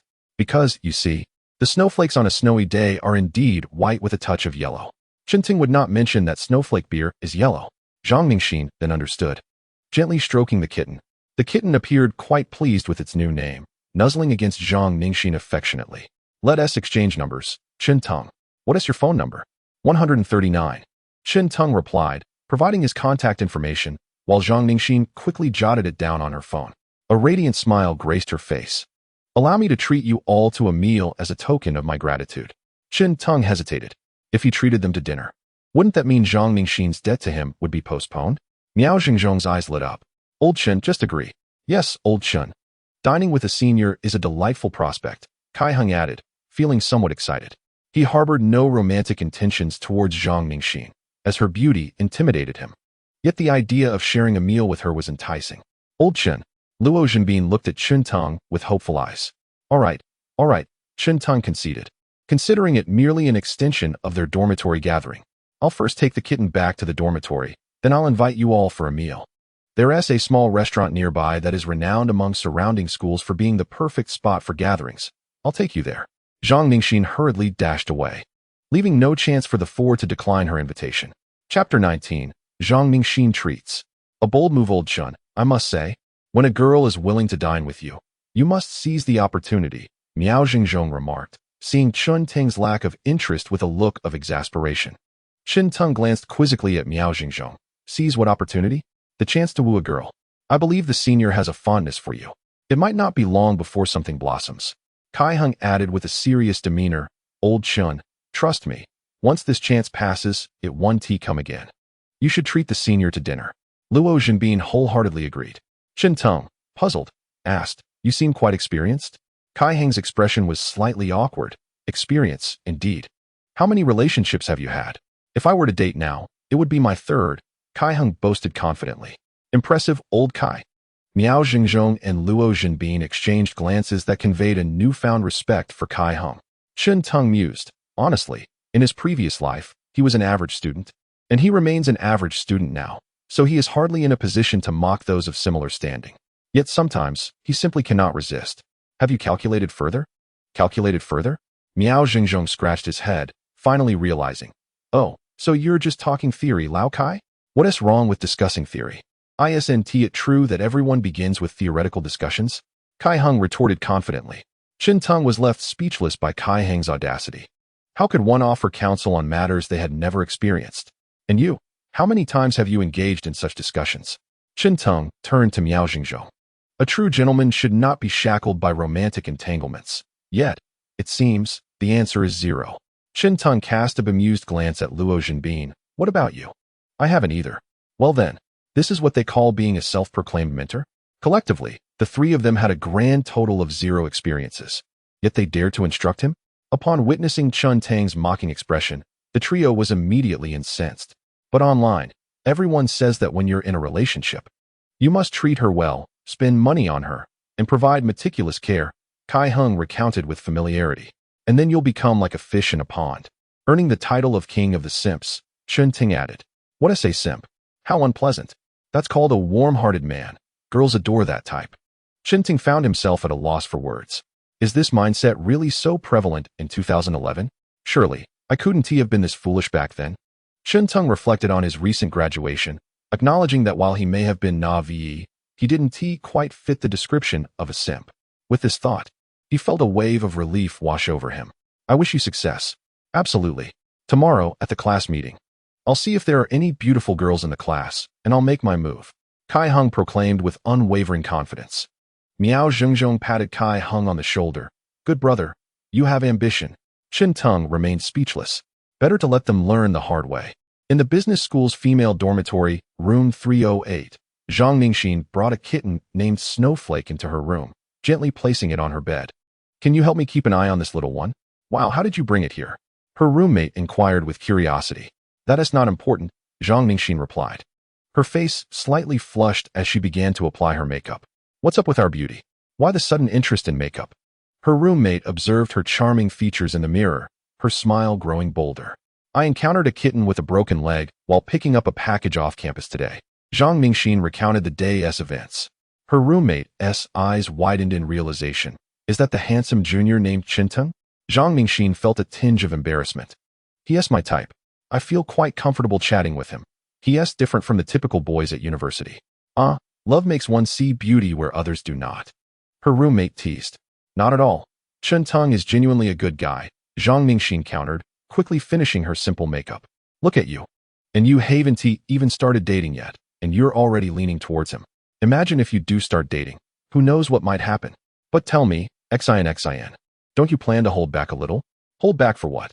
I believe that when one encounters their preferred type, one must take the initiative. Whether or not it will succeed, and any flaws the other may possess, are matters to be addressed later. As Zhang Ningxin spoke, she picked up a small bag, preparing to leave. So that's truly how you feel.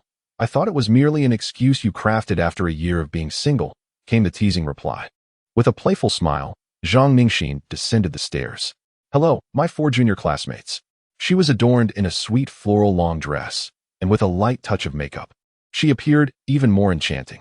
Although she greeted the 4, her gaze was fixed intently on Qinteng. It's still early. Do we really need to head over so soon? Qinteng glanced at the time. It was only a few minutes past 3:50, not yet 4 o'clock.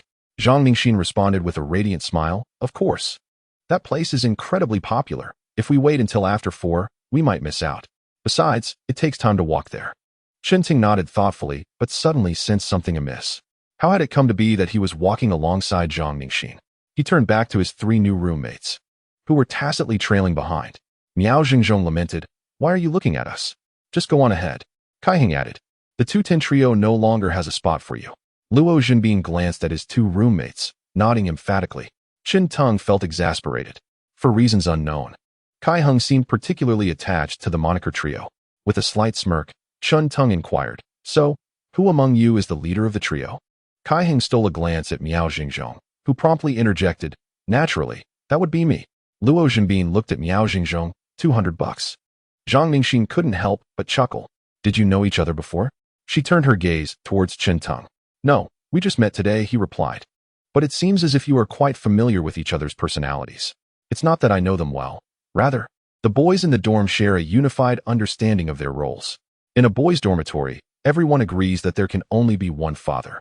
However, the identity of that individual is as varied as the number of inhabitants.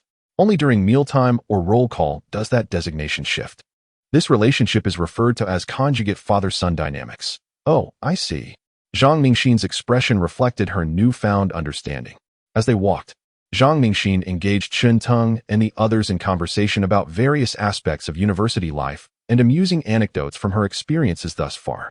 It must be said, Zhang Ningxin was quite the conversationalist, effortlessly introducing numerous topics.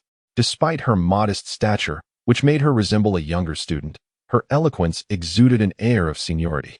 Yet for Qinteng, who had experienced life anew, she remained simply a young girl. Chapter 20 An unfortunate encounter around 4 o'clock. They arrived at a modest establishment known as Laochen Restaurant. The venue was not particularly spacious, consisting of only a single floor. Upon entering, Qinteng quickly realized that Zhang Ningxin's words had indeed been accurate. Even before the dinner rush, the restaurant was already bustling with patrons. Zhang Ningxin, exhibiting a familiarity with the place, greeted the owner. Hello, it's me. Is there a table available? The owner, clearly recognizing her, responded with a smile. There is a table in the corner. You may sit there, but if others come and need to share, would that be acceptable? He gestured towards a large round table in the corner. Zhang Ningxin glanced at Qinteng and the others, and upon receiving their unanimous agreement, nodded in affirmation. It's a bit busy today, so your dishes may take a while to arrive, the owner informed them. That's perfectly fine, we understand. It's always like this during the new students' enrollment period, Zhang Ningxin replied with a smile. Indeed, the influx of new students often results in the highest volume of patrons, with many eager to dine out. Some come with their parents, arriving just around mealtime, and also opt to eat out. This phenomenon is typical across nearly every establishment. They settled at the round table and began to order. Do any of you have dietary restrictions? Chen Teng inquired. None for me. I can eat anything, came the response. Kai Hung, however, could not tolerate spicy food, but that posed little concern. Let me take charge of the ordering, he offered. Before they could finalize their selections, the owner presented them with a plate of peanuts and a plate of kelp strips. Feel free to enjoy these while you wait, he said. At that moment, Chen Ting understood why this restaurant was thriving. Setting aside the taste of the food, the service was indeed commendable. They had proactively informed patrons of the potential delays and the possibility of sharing tables. In such circumstances, the complimentary dishes helped alleviate any impatience that might arise from waiting, making the experience far more tolerable than in other establishments. Zhang Ningxin meticulously checked off items from the menu: braised pork, sweet and sour ribs, grilled fish, and stone pot tofu. Chen Teng observed her, suddenly struck by the efficiency with which this senior operated. Her demeanor and social interactions belied her status as merely a second-year student. Have you ever been part of the student council or a similar organization? He inquired. Believe it or not, I have actually been a member of the student council, Zhang Ningxin replied, looking at Chen Teng with surprise. Are you considering joining as well? Not really. There isn't much benefit to joining the student council, he responded. Having attended university previously, Chen Teng was acutely aware of the nature of student councils. Apart from those at prestigious institutions that offer access to resources unattainable for the average person, most student councils serve little purpose. Setting aside the bureaucratic tendencies, much of the work involved is simply assisting teachers with trivial tasks. During his last stint at university, he had a classmate who served as vice president of the student council, who lamented that he felt more like a personal secretary to the teachers, dutifully attending to every minor task. In Chen Teng's perspective, the sole purpose of the student union is to transform one into a master of time management. I wholeheartedly agree. Zhang Ningxin resonates deeply with this sentiment, recalling her freshman year when her mind was inundated with commitments, having joined the student union, class leadership, and various clubs. Chen Teng can only imagine the extent of her busyness. It must have been overwhelming, wouldn't it? Zhang Ningxin lamented, stating that weekends had become a relic of the past, with work to be done at all hours. One task seamlessly followed another. Miao Zhengzhong, however, harbored a contrasting opinion. Yet, I believe that joining clubs and the student union allows one to meet a multitude of acquaintances. More friends, more avenues to explore. Zhang Ningxin cast a meaningful glance towards Miao Zhengzhong, saying, if you are genuinely interested in the student union, you might consider joining our department. However, you may not find our student union to your liking. Miao Zhengzhong scratched his head, somewhat perplexed by Zhang Ningxin's enigmatic smile. Chen Teng then inquired about Zhang Ningxin's assessment of her own time management and multitasking skills. Practice makes perfect. I have grown quite adept at it, she replied. Chen Teng nodded, choosing not to delve further. Nonetheless, he perceived Zhang Ningxin's capabilities in the workplace to be commendable. If an opportunity arose to involve her in his company, Chen Teng contemplated further engagement. In truth, Chen Teng possessed a rather unsavory tendency, nepotism, albeit not in the familial sense, but rather in favoring those with whom he shared a close rapport. He preferred to entrust company matters to individuals he could rely on. The more significant the position, the greater the need for trustworthiness. This inclination elucidated his encouragement for Guo Yuan to pursue studies in computer science and business administration. One must understand that true business warfare is no trifling matter. For pivotal roles, it is imperative to rely on trustworthy individuals. Thus, Chen Teng observed Zhang Ningxin's smile blossoming radiantly. Upon witnessing Chen Teng's smile, Zhang Ningxin felt her heart race uncontrollably. She had to admit that his smile was indeed captivating, exuding a certain charm. Chen Teng. Suddenly, a voice filled with surprise rang out from a distance. Chen Teng looked up, his gaze momentarily frosty. It was Zhao Xueshi, accompanied by her chief admirer. What a coincidence to find you here. Sun Jun felt an overwhelming sense of joy. Since arriving at the university, he had longed to invite Zhao Xueshi to dinner. Given his standing in her eyes, such a proposal would typically be untenable. Yet, he possessed financial means. After winning over one of Zhao Xueshi's roommates, Sun Jun successfully secured the opportunity to treat them to a meal. Zhao Xueshi, not wishing to strain her relationship with her roommate from the outset, reluctantly agreed to dine out together. The roommate, exhibiting commendable understanding, facilitated a moment of privacy for Sun Jun and Zhao Xueshi. Subsequently, Sun Jun inquired within the freshman group about the finest dining establishments near the campus, leading him to this Old Chun restaurant, where he once again encountered Chun Teng and Zhang Ningxin. What stirred the most excitement in him was Zhang Ningxin, seated beside Chun Teng. Did this not imply that while Chun Teng was financially dependent on Linya, he was also flirting with other girls? Nevertheless, Sun Jun felt a twinge of jealousy. Why was it that on the very first day of reporting, Chun Teng could swiftly dine with a new beauty? It was time to gather evidence for Senior Linya. We would secretly record audio and investigate the relationship between Chun Teng and the girl beside him, Sun Jun murmured. Zhao Xueshi, unusually, did not dissent, softly affirming with a hum. This obedient response sent a thrill through Sun Jun. Old Chun, is this your friend? Miao Xingzhong inquired, extending his hand. No. Oh. Miao Xingzhong promptly retracted his hand, remarking, my hand is a bit mischievous. Sun Jun lightly clicked his tongue. Chun Teng, we are classmates from high school. There's no need for such coldness, right? Since we've met, why not share a table? Chun Teng replied, sharing a table is fine. But let us keep the chatter to a minimum. The table was a communal space. It was inevitable to share it.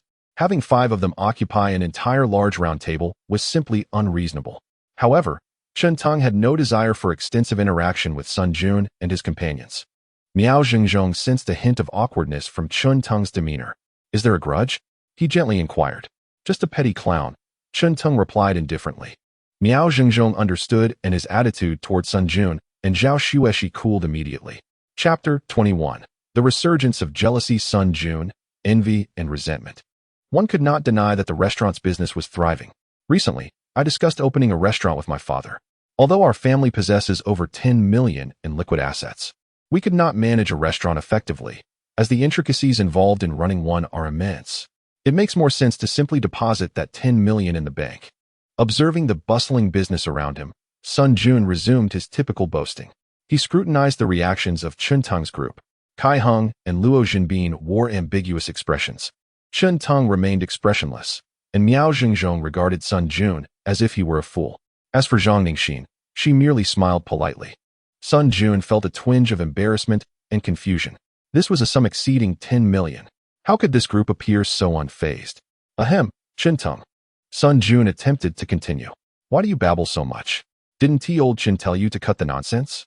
Miao Xingzhong irritably grabbed a nearby stool and stood up, startling Sun Jun. He had never encountered anyone like Miao Xingzhong. Zhao Xueshi also frowned in displeasure. Indeed, birds of a feather flocked together.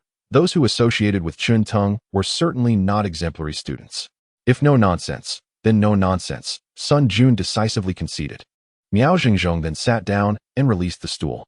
Zhang Ningxin gazed curiously at Zhao Xueshi, the girl before her radiating beauty, effortlessly drawing the attention of onlookers wherever she went.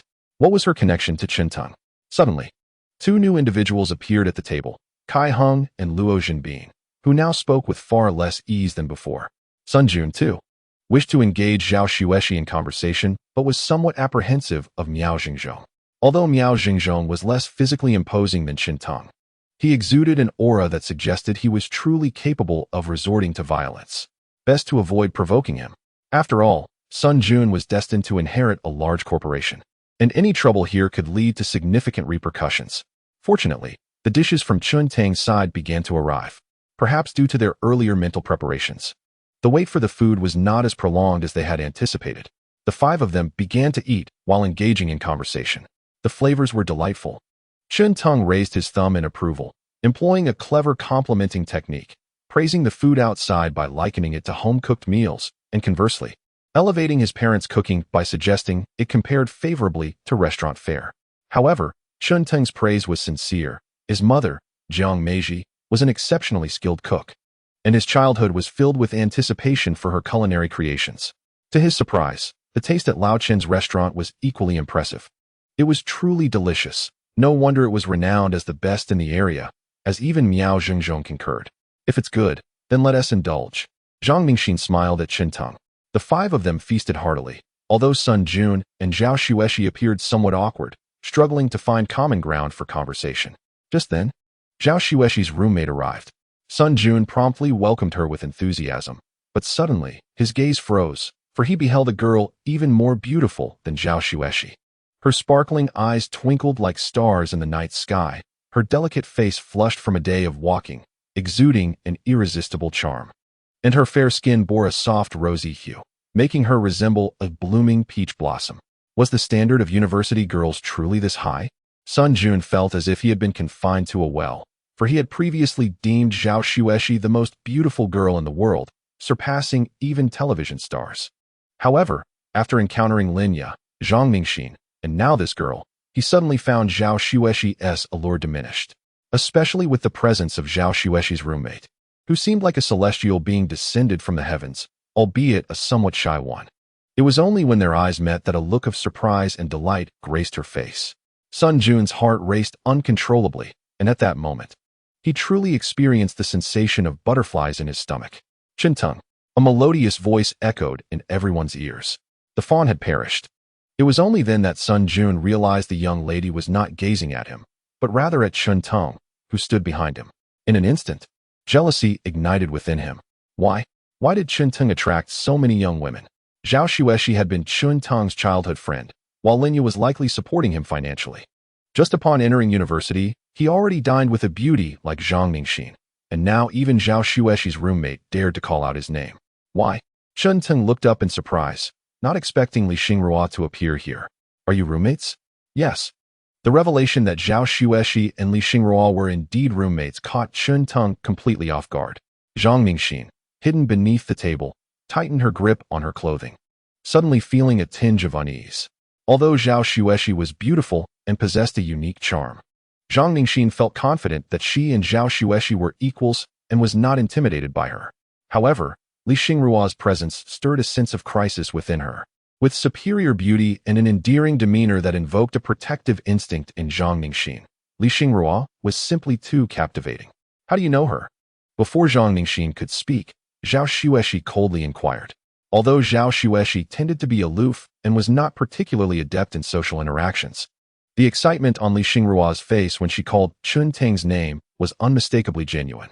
It puzzled her why Chinteng seemed to know Li Xingrua so well. Chinteng cast a glance at Zhao Xueshi and beckoned to Li Xingrua. Come sit with me. All right. Li Xingrua obediently nodded, while Miao Zhengzhong, filled with envy and jealousy, made room for her beside Chinteng. Why did that old Chun have such good fortune with the ladies? Li, don't sit with him. His grades are poor. And he's a bad student. No, he's a good person, Li Xingrua firmly stated as she took her seat beside Chinteng. He scratched his head, feeling somewhat odd about being labeled a good person. Zhao Xueshi glared at Chinteng. Chinteng, did you not hear me speaking to you? Chinteng scoffed. What do you matter? Do I need to answer your questions? Sun Jun felt a wave of dissatisfaction rise within him. Before he could finish the admonition to speak respectfully to her, Miao Zhengzhong grabbed a chair. Sun Jun lowered his head, internally lamenting the futility of the situation. You. Zhao Xueshi's chest heaved in frustration. It was the same sentiment echoed throughout her life. She had never endured such indignities until she encountered Chinteng. Aren't you afraid I will inform Senior Linya? Chapter 22. Is Chinteng a freeloader? An exasperated Zhao Xueshi. What does this have to do with Linya? Have some shame. Can you truly face Senior Linya after acting this way? What is there to be ashamed of? Chinteng shrugged, perplexed by Zhao Xueshi's words. The Zhao Xueshi of yesteryears was proud, yet reasonably rational. Has her mind now faltered? Well, I have never encountered someone like you. Living off others while being so close to other women. Huh, living off others? Chinteng had only just discovered today that he was labeled as such. Classmate, please refrain from spreading rumors, Zhang Mingxin remarked, regarding Zhao Xueshi with suspicion. I believe in you. You are a good person, Li Xingru gently interjected. Miao Zhengzhong, Kai Hong, and Luo Zhenbin had grown weary of the envy-filled comments. Chinteng tapped on the table. Zhao Xueshi, if you continue to throw a tantrum here, do not blame me for being rude. Zhao Xueshi retorted, what do you intend to do? Tell your mother about your disgraceful behavior? Chinteng replied coolly. I would suggest you reconsider your actions. Zhao Xueshi, now infuriated, exclaimed, if you weren't living off Senior Linya, how could you afford to drive a BMW? Drive a BMW? Chinteng's three roommates were suddenly taken aback. Their roommate was evidently quite wealthy. Zhang Ningxin finally understood how Chun Teng could nonchalantly produce 5,000 yuan. So you believe I am living off Linya's wealth? Chun Teng finally grasped the situation. Foolishness indeed. What did you say? I said you were foolish. Spreading baseless rumors based on your wild conjectures. What else could it be? Chun Teng's gaze turned icy, momentarily unsettling Sun Jun. The intensity of his glare felt distinctly different from that which Miao Zhengzhong had experienced. Then tell me, how did you achieve this if not through Senior Linya? Am I obligated to disclose my financial sources to you, fool? Just you wait. Zhao Xueshi exclaimed, pulling out her phone to dial Linya, initially seeking answers. She had obtained Linya's number through their homeroom teacher. Once connected, Linya's voice was soft and warm. Is this Zhao Xueshi? I apologize. I am a bit busy at the moment. If it's urgent, I can call you back later, all right? With that, Linya prepared to hang up. Linya, boss. How may I assist you? Nothing. She dialed the wrong number. You can hang up. Understood. With that, Linya ended the call. Chun Teng quietly observed Zhao Xueshi. She stared at her phone, bewildered by the illuminated screen. Boss. Instructions? The combination of these two terms would lead any rational mind to deduce their connection. Chun Teng is. Astonishingly, Senior Linya's boss? Now do you understand? Chun Teng cast a disdainful glance at Zhao Xueshi, who, in her misguided benevolence, failed to grasp the situation. Such individuals are either foolish or malevolent. Zhao Xueshi opened her mouth, utterly at a loss for words. Sun Jun, too, was taken aback to discover that Chun Teng was actually Linya's superior. What exactly does Chun Teng do? Has he committed an error or uttered a misstatement? Yet lacks even the most basic courtesy to apologize? Chun Teng's piercing gaze fixed upon Zhao Xueshi. Apologize? Zhao Xueshi had never deigned to apologize to anyone. In her world, achievements delineate a hierarchy, and Chun Teng undoubtedly ranked at the very bottom. The thought of offering him an apology was utterly inconceivable. With a stomp of her foot, Zhao Xueshi rose and strode toward the door without a backward glance. She could no longer stomach the meal. Your master has departed. Why do you not hasten after her? Chun Teng shot another glance at Sun Jun. Zhao Xueshi's lofty demeanor was not to be underestimated. Bolstered by sycophants like Sun Jun glared at Chun Teng before hurriedly following after her. The remaining two roommates had no choice but to follow suit. Once they left, the atmosphere at the table instantly became animated again. Old Chun, what do you do for a living to afford a BMW? The BMW is rented. I merely slipped Linya 500 to act. Chun Teng replied with utmost seriousness. Miao Zhengzhong was momentarily taken aback, but Zhang Ningxin quickly grasped the situation. Come, let us eat. Understanding Chun Teng's desire to steer clear of this topic, she refrained from further discussion. Once Chun Teng's three roommates realized what had transpired, they too ceased to dwell on the subject. Li Xingru sat obediently beside Chun Teng, quiet as a porcelain doll, though she occasionally glanced at him. If Zhao Xueshi targets you, just come to me. Though I doubt she will. Chun Teng recalled something. Should Li Xingru become a target due to him, he would need to devise a plan. All right. Li Xingru nodded, a hint of sweetness stirring within her heart. Zhang Ningxin glanced at Li Xingru, but said nothing. Her earlier sense of urgency upon first seeing Li Xingru resurfacing. As dish after dish was presented to the table, the atmosphere among the six grew harmonious. While savoring the meal, Zhang Ningxin introduced them to the business school. After a satisfying feast, everyone parted ways. How much did you eat, senior? Miao Zhengzhong inquired with curiosity. Not much, don't worry, Zhang Ningxin replied with a smile. Before their separation, she earnestly assured Chun Teng, rest assured. I will repay you for the cat's rescue expenses as soon as possible. It should be settled within 3 months at the latest. All right, no problem. Chun Teng was amenable to this timeline for repayment. Li Xingru also spoke earnestly. I will treat you to a meal next month at the earliest. All right, no problem. Chun Teng's response was as unwavering as ever. The three individuals, upon hearing Li Xingrua's words, were left in a state of disbelief. How could Li Xingrua still wish to invite Chun Teng to dinner? They struggled to invite a beautiful woman for a meal themselves, yet here was Chun Teng, effortlessly eliciting such an invitation. It was truly perplexing. The confusion on Kai Heng's face was palpable. He felt that Chun Teng's actions were entirely at odds with the tutorials he had encountered online. What was the secret behind Chun Teng's popularity? He simply could not comprehend it. After bidding farewell to Li Xingrua and Zhang Ningxin, the four of them remained. Miao Zhengzhong took a deep breath and spoke. Loyalty is but a fleeting journey. Chinteng was all too familiar with this phrase. The profession of a guardian was not particularly esteemed. Old Chun, brother Chun, do enlighten us.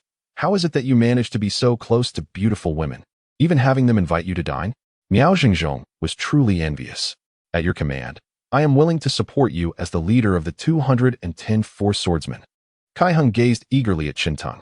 Indeed, Chinteng cleared his throat. In that case, I can share a small tip with you. The three instantly became attentive. Chinteng began to speak slowly.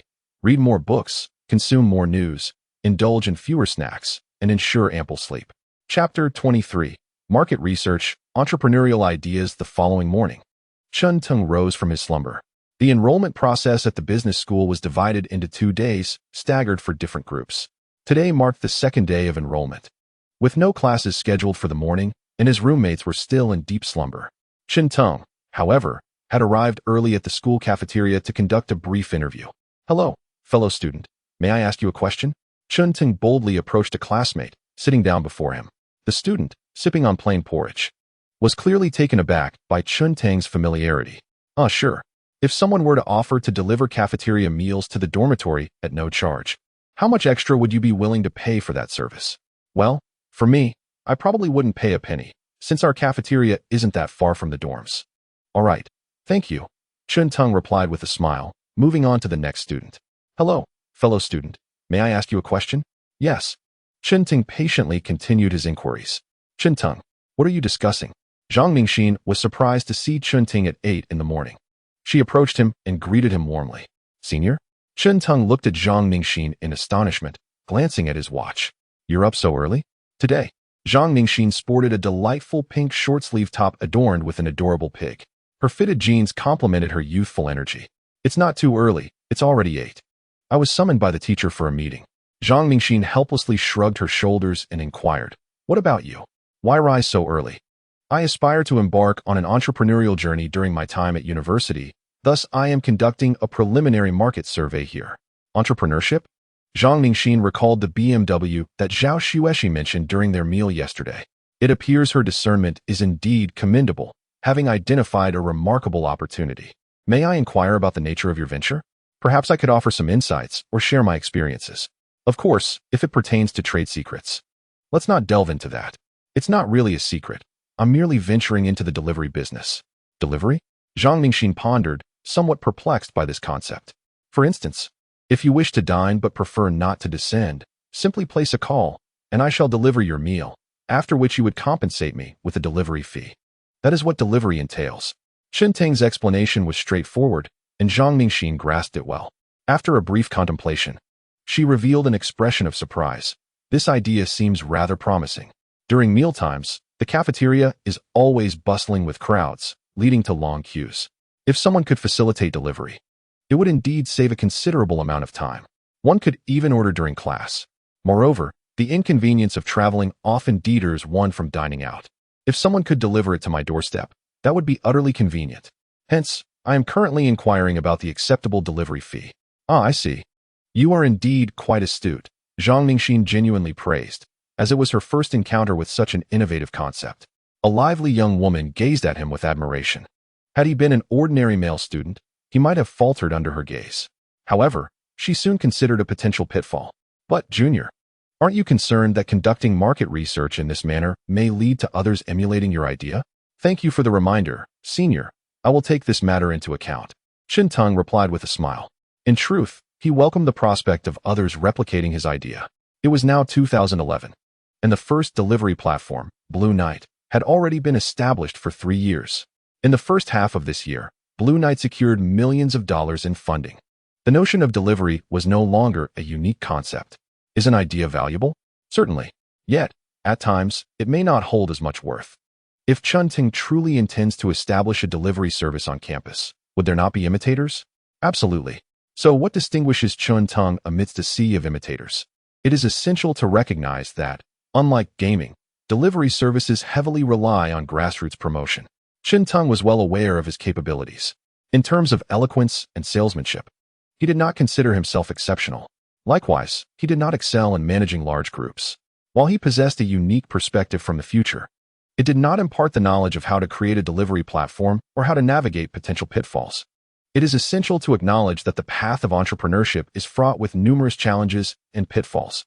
What distinguishes Chun Teng from a multitude of imitators? It seems improbable. Chun Teng's intention is certainly not to be a mere trailblazer. Instead, his aim is to consolidate those pioneers within the campus who are willing to take risks. The specific approach involves disseminating this concept until a considerable number of individuals engage and begin to generate momentum. Only then will Chun Teng invest financially to acquire them directly. This, indeed, is the true strategy. Why toil away in assembling a team when he could potentially struggle against these individuals? Competing with exceptional talents is one thing, but enlisting their assistance is another. However, a pertinent question arises. Why doesn't Chun Teng simply acquire the largest food delivery platform currently in existence? The answer is rather straightforward. Firstly, Chun Teng has arrived too late.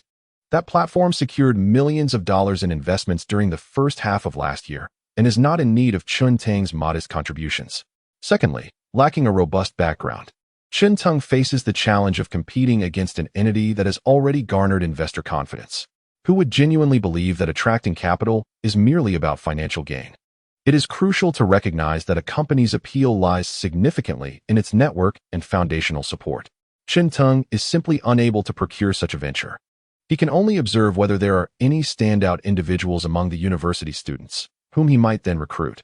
As for whether these remarkable individuals might harbor aspirations of independence, Chun Teng surmises that it is quite natural for some to possess a stubborn desire to pursue their own paths. Yet, it cannot be the case that every one of them is obstinate, dismissing financial incentives and reluctant to accept Chun Teng's overtures. If that were so, his personal charisma would indeed be lacking. Naturally, he would not divulge this core idea to Zhang Ningxin. Nevertheless, he is sincerely grateful for her insights. By the way, Junior, if you have entrepreneurial aspirations, you may apply for projects in our School South Entrepreneurial Park, which offers office space and financial support for startup endeavors.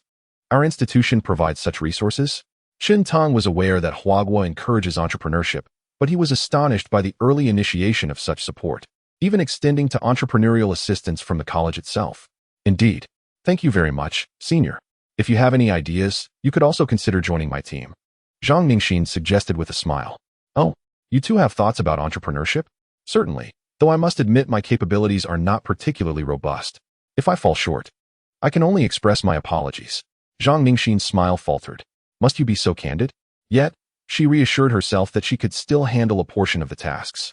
Very well, if the opportunity arises, I shall seek your assistance, Chun Teng replied with a cheerful demeanor. Humility, in the context of an interview, is not necessarily a virtue. If Zhang Ningxin herself admits to her inadequacies, what purpose does Chun Teng have for her? To serve as a mere mascot? Very well, the senior shall await the junior. Gazing into Chun Teng's smiling eyes, Zhang Ningxin suddenly felt a sense of apprehension. Chun Teng seemed beyond her control. Chapter 24, Skipping Military Training. Preordained to promote the sacred body? After a brief conversation with Zhang Ningxin, he commenced a market survey in the cafeteria, engaging with each individual present. As time drew near, Chun Teng returned to the dormitory. Here, I have brought breakfast for you all. The three roommates had already risen. Chun Teng distributed the breakfast he had purchased from the cafeteria. Goodness, old Chun, you truly are a gem, Miao Xingzhong exclaimed as he hurriedly brushed his teeth. Savoring the freshly steamed buns, he could only utter, "This is delightful." Chun Teng returned to his desk and opened his computer, posting a market survey on the campus forum. His intention was to make this idea known to everyone on campus, encouraging them to experiment with it. He remained oblivious to how many pitfalls lay ahead or how many would falter in the process. Chun Teng was simply eager to see who would ultimately succeed. Brother Chun, what are you up to? Mind if I take a look? Miao Xingzhong, with a bun in hand, cast a curious glance towards Chun Teng's screen. However, the distance between them prevented him from seeing clearly. I'm posting on the campus forum. You can check it out if you wish. Upon hearing this, Miao Xingzhong swiftly moved to Chun Teng's side, munching on his bun while peering at the screen.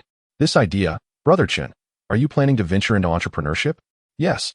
I'm considering a delivery service, Chun Teng replied, not hesitant to share his thoughts. What is that? Miao Xingzhong inquired, puzzled. It's where customers pay a small delivery fee, and we bring their food right to their doorstep or even into their hands. That sounds challenging. If the prices are too high, few will pay, and if they're too low, we'll work ourselves to the bone without earning much, Miao Xingzhong mused. swallowing a mouthful of bun. Oh, Chen was taken aback that Miao Zhengzhong had identified a problem so quickly. Don't look at me like that, Brother Chen. I told you I have a wide network. I know many restaurant owners. Their customers react similarly. If the price of duck leg rice increases by a yuan, sales can plummet. Many people are sensitive to pricing. Miao Zhengzhong articulated with surprising expertise. Is this true for the student demographic as well? Chen Teng asked, turning his gaze towards Miao Zhengzhong. The student demographic? I can't say for certain. Some are sensitive to prices, while others are not, which is precisely the purpose of market research. Chen Teng responded with a smile. Miao Zhengzhong's ability to pinpoint this issue genuinely surprised Chen Teng. However, in truth, highly price-sensitive consumers could also be habituated to use delivery services through various strategies. Once a habit is formed, everything becomes manageable. Brother Chen, do you genuinely wish to embark on this entrepreneurial journey? Kaiheng could not help but interject. Indeed, let's earn a bit of pocket money. Chen Teng remarked with a smile. Can you take me along? If you prove your capabilities, then certainly. However, we're still at the preliminary stage of market research, he replied. All right, Kaiheng said, somewhat regretfully. Yet, he merely entertained the thought without voicing it further. In the afternoon, it was time for the class meeting. Following the notification in their group, Chen Teng habitually seated himself in the last row upon arriving in the classroom. Kai Heng and Luo Jinbin took their places beside him, while Miao Zhengzhong had ventured to the front to engage in conversation. As he chatted with his peers, Chen Teng couldn't help but think that this fellow seemed quite suited for a local promotional role. Could he be a forerunner in promotion? Chen Teng decided to observe further. As the time approached, an unfamiliar middle-aged man entered the room. To their surprise, he was accompanied by a girl of similar age to them. Even more astonishing was the fact that they recognized her, Zhang Ningxin. It was indeed Zhang Ningxin.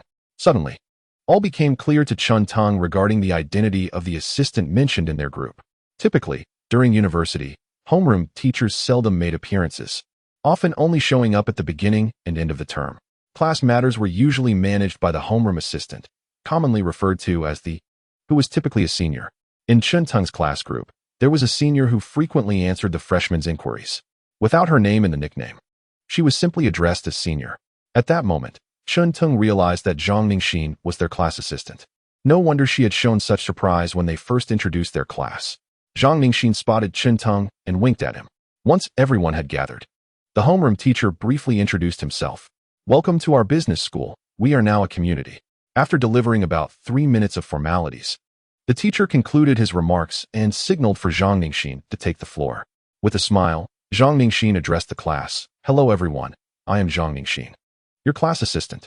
If you encounter any issues during your time at university, feel free to seek my assistance, and I will do my utmost to help you. An eager male student chimed in. Senior, do you have a boyfriend? No, but I do have someone I like, she replied. The boy's expression immediately shifted to one of disappointment. Kai Heng and Luo Jinbin turned their gazes toward Chen Teng. Why are you looking at me? He asked. You can't possibly think. Cut the act, Chen. If you hadn't gone that day, it was the three of us who contributed. Do you believe she would treat us? Kai Heng remarked with a hint of envy. Indeed. Chen, have you truly considered teaching a class? I think you are overthinking this. Chen Teng replied. Chen Teng's words instilled a desire for silence in Kai Heng and Luo Jinbin. With the conversation having progressed to this extent, what more could be said? On stage, Zhang Ningxin swiftly transitioned from the previous topic to address serious matters. Let us briefly discuss the upcoming events for our class. Firstly, starting the day after tomorrow, we will commence a 2-week military training session. Are there any students who, due to health reasons, are unable to participate? I am. Chen Teng raised his hand. From the moment he filled out his application, he had anticipated the torment of military training. Its purpose was well understood by those in the know. Thus, he had injured his leg, procuring a medical certificate that prohibited him from engaging in strenuous activities or standing for extended periods. In that moment, Chen Teng stood out as the most enviable student in the class. All eyes were drawn to him. Although it was their first time in university, they were not novices to military training and had heard tales of its formidable reputation. If fortunate enough to encounter a lenient instructor, they might fare well. However, if faced with a stern one, those 2 weeks would truly be excruciating. Wow, Chen, you have quite the trick up your sleeve. You are indeed my brother now. How did you manage that? Kai Heng and Luo Jinbin found Chen Teng to be remarkably resourceful, managing to evade military training altogether. Even Zhang Ningxin regarded him with newfound admiration, increasingly convinced of his uniqueness. All right, let me now share some important notes regarding military training. Chapter 25. Is it possible to become the greatest game company in the world? While his roommates embarked on their 2-week military training, Qin began conducting market research at several nearby universities. He alternated visits between schools, one in the morning, another at noon, and yet another in the afternoon. Furthermore, he posted inquiries on various campus forums. His market research extended beyond the dining halls. He ventured into entrepreneurial hubs across campuses, directly engaging in market exploration. Perhaps someone had already conceived a similar idea? He was eager to discover whether anyone sought to draw inspiration from his concept. During the initial week, Qin wandered through various universities without encountering anyone utilizing his idea. However, by the second week, he finally observed some progress in the business school. He saw flyers posted beneath the dormitory, advertising a straightforward service. Meals from certain restaurants near the school could be packaged and delivered directly to students' rooms. The bottom right corner of the flyer displayed their contact number. Is a delivery fee of 5 yuan too steep? Qin pondered, feeling uncertain. If he were the entrepreneur, he would hesitate to run errands for just a couple of orders after half a day's effort. Conversely, if he were the customer, he would find that additional 5 yuan rather exorbitant. As he scrutinized the advertisements, a boy approached him with a smile. Classmate, would you be interested in trying our service? How many days have you been doing this? Qin inquired, pretending to be a consumer. We just started today. Are you interested, classmate? We also have items from the supermarket. Not at the moment. I find 5 yuan a bit steep. Qin candidly expressed his true thoughts. May I ask how many calls you have received? The boy's expression faltered. Qin waved his hand, refraining from pressing further. This information was, after all, somewhat of a commercial secret, and directly inquiring about it was rather inappropriate. In the following days, no new teams emerged. Qin observed that only 2 teams had appeared among the nearby universities within the last fortnight, one from the business school and the other from the Huaza Foreign Languages Institute. The rest seemed either unmotivated or still in preparation. In any case, they had yet to commence their endeavors. This situation left Kai Hung feeling anxious. Old Qin, why haven't you made a move yet? I see the team from our school, Daily Delivery, has been operating for a week now. He had hoped that Qin would achieve success and provide him a means of livelihood. To his surprise, others had already taken action, while Qin, the one who initially proposed the idea, remained stagnant. Although he left early and returned late each day, no progress was evident. Not in a hurry. Have you completed your military training? Qin diverted the topic without answering Kai Heng's question. We have. There's a girl in the class next door who is incredibly beautiful. I think I might be falling for her, Miao Zhengzhong said, his face beaming with happiness. Is it Lu Jejia? Lu Zhenbin suddenly inquired. Who is Lu Jejia? Miao Zhengzhong asked, puzzled. The prettiest girl from the next class, the third one in the front row, Lu Zhenbin clarified. Yes, that's her. She's the most beautiful in the next class. Miao Zhengzhong nodded vigorously, quickly realizing something was amiss. How do you know her name? Oh, it's nothing. I just asked our class assistant about their class assistant, Lu Zhenbin replied, a hint of pride in his voice. This efficiency surprised Qin. He had presumed Lu Zhenbin to be quite the introvert. Wow, old Luo.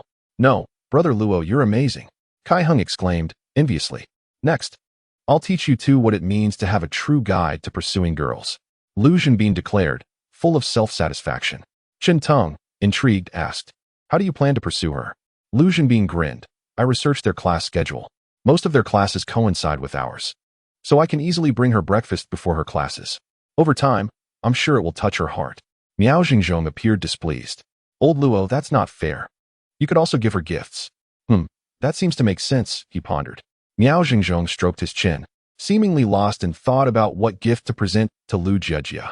Qin's curiosity about Lu Jejia's appearance grew increasingly intense, particularly given that room 210 appeared to be evolving into a veritable haven for infatuated admirers.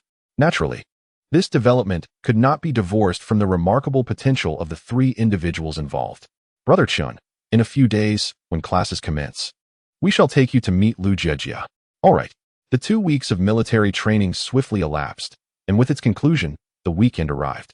Following the weekend, formal classes were set to begin. During this interval, promising news from Tengda Games emerged. The mobile version of Plants vs. Zombies was launched, accompanied by new features. New entailed fresh plants, new zombies, new maps, and additional minigames.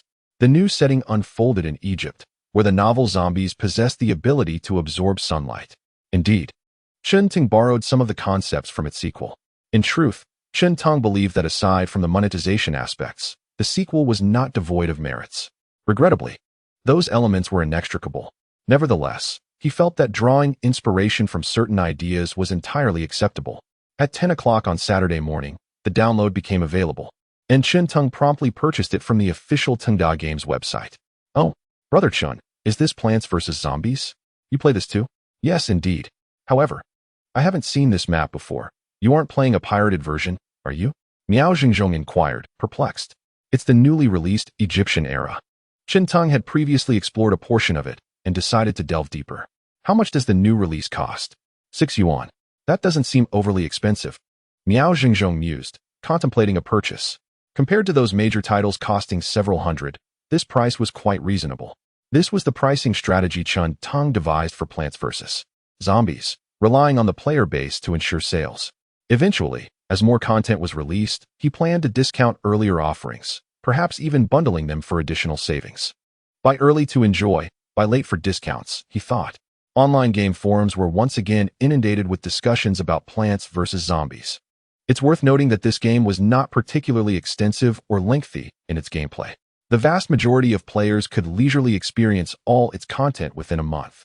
Thus, in just a month's time, over 90% of players might uninstall the game. Yet unexpectedly, Plants vs. Zombies had released an update. Upon hearing this news, many players promptly re-downloaded the game. What had once been waning in online popularity suddenly became a trending topic across the internet.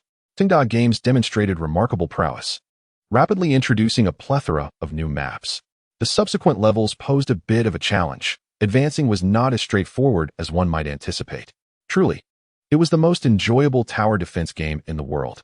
No one anticipated that Tengda Games would update at such a remarkable pace.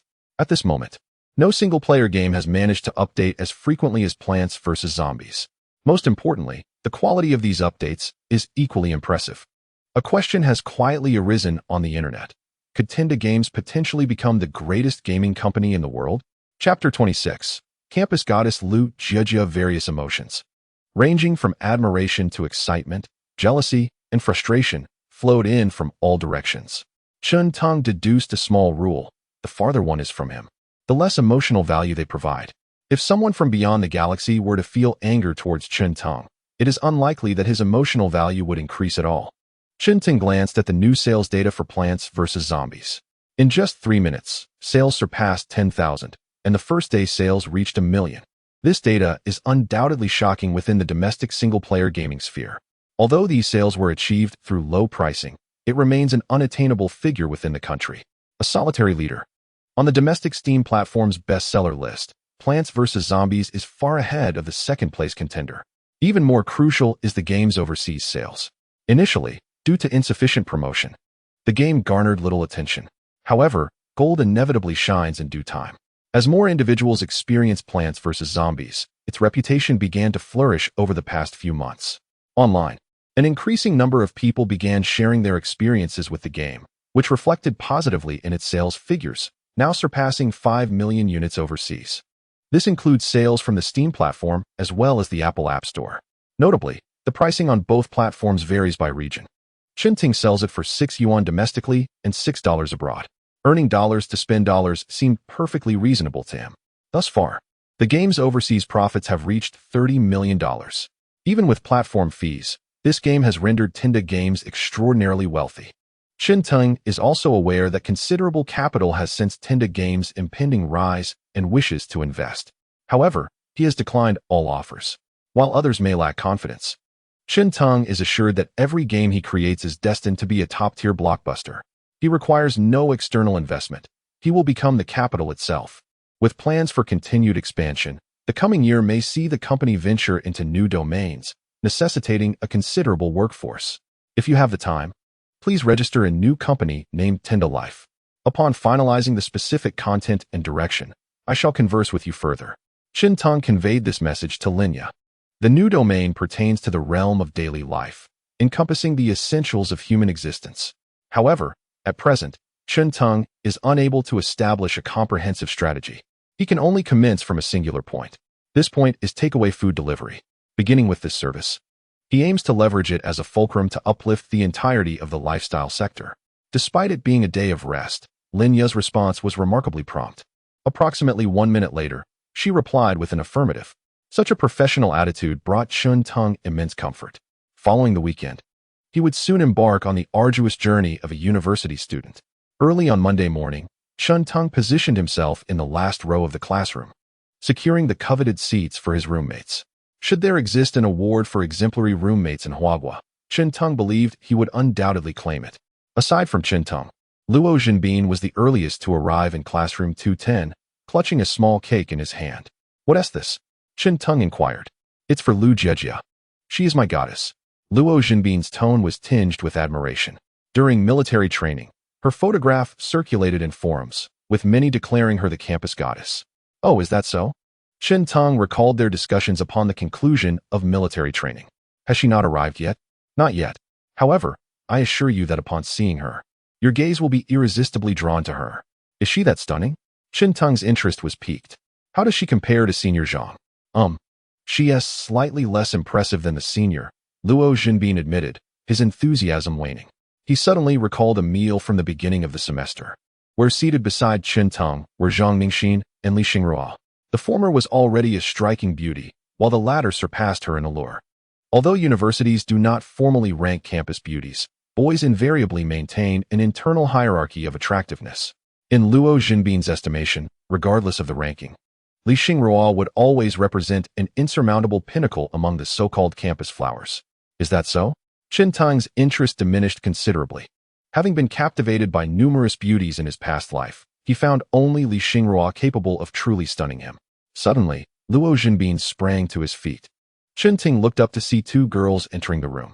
One was notably attractive, adorned with exquisite makeup and maintaining an enviable figure.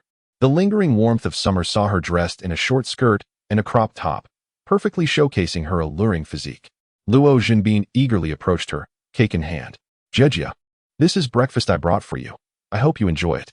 Upon hearing Luo Jinbin's voice, Chen Teng felt a chill run down his spine. What a sly character. He had never heard Luo speak with such tenderness in the dormitory. Who says only girls can be coy? Boys can be too. Wow. Thank you, Luo. I absolutely adore it. Lu Jiejia exclaimed with great delight. This left Chen Teng feeling quite different. Unlike Luo, Lu Jiejia didn't feign coyness. Yet the sheer joy on her face left Luo in a state of bewilderment. The emotional value was palpable. "If you like it, I'll bring you more in a few days." Luo Jinbin responded with growing excitement. What could be more delightful than witnessing the surprise on the face of a beloved goddess? Chen Teng observed Luo, fully aware that he had succumbed entirely. He couldn't quite discern whether Lu Jiejia possessed a high emotional intelligence or if she only displayed this demeanor towards Luo. However, based on his experience, he suspected it was the former. Chen Teng, indifferent to the unfolding drama, leaned over his desk to peruse his book. Suddenly, a waft of perfume drifted into his nostrils. Lu Jiejia gently settled beside him. "Hello. Sorry, this seat is taken," Chen Teng replied lazily. "It's all right. I'll just sit here for a moment. You must be Chen Teng, right?" Lu Jiejia's soft voice resonated in his ears, exuding her captivating charm. Chen Teng furrowed his brow slightly. Now, he was certain she was merely toying with Luo. "If you have something to say, please do." "Oh, nothing much. I just wanted to make a friend." Lu Jiejia's lips curled into a radiant smile. "Is that so?" Chen Teng glanced at her face, his own lips forming a slight smile. "In that case, I must decline." Chapter 27, A Bet. The layers of Sea Queen's tricks. Chen Teng had encountered too many girls like this. Attractive, socially adept, and capable of swiftly identifying wealthy individuals amidst a crowd, surrounded by a plethora of admirers. Such individuals, Chen Teng typically referred to as Sea Queens.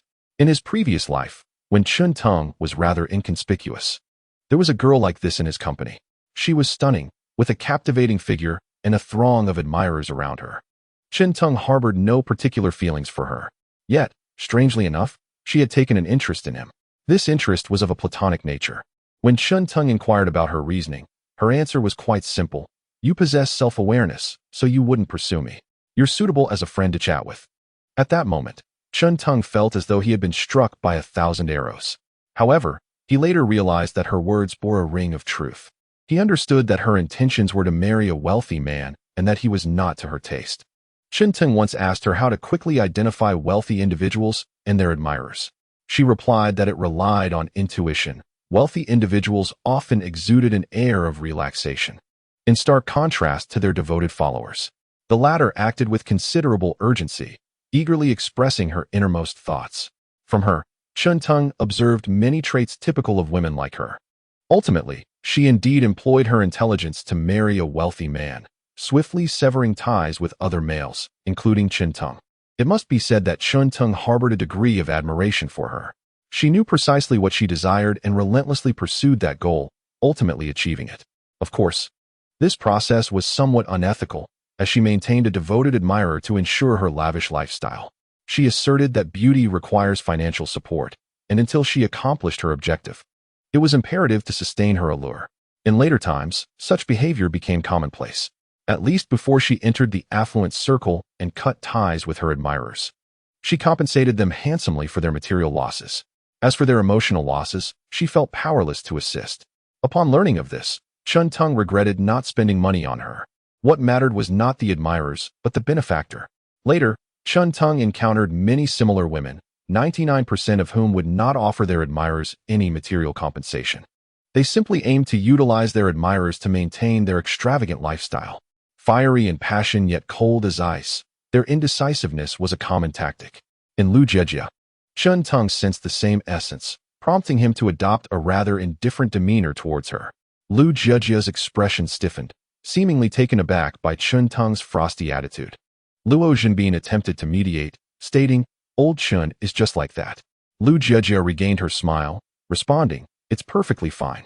It's Chen prerogative to choose his friends. I merely apologize for being allergic to the scent of your perfume. Could you kindly keep your distance?" Lu Jejia said through gritted teeth, "All right. Since Chen does not wish to befriend me, so be it." Chen cast a glance at her, realizing that Lu Jejia was still in her juvenile phase. A mature individual, even when rejected, would display no discernible emotion, perhaps even offering compliments unrelated to beauty. Luo Zhenbin, sitting beside him, wore a concerned expression. "Old Chen, are you sure it's wise to disregard her feelings?" Chen offered him a nonchalant glance. "What? Are you worried that my actions may jeopardize your relationship with her?" Though his gaze was unremarkable, it seemed to pierce through Luo Zhenbin's heart. Luo Zhenbin's smile faltered. "No? Rest assured, her attitude towards you won't change because of me. Until the number and quality of her admirers are sufficient, she won't be overly cold towards you." "Old Chen, I think your perspective is somewhat extreme." Luo Zhenbin appeared displeased. "Regardless of admirers, I am friends with her now.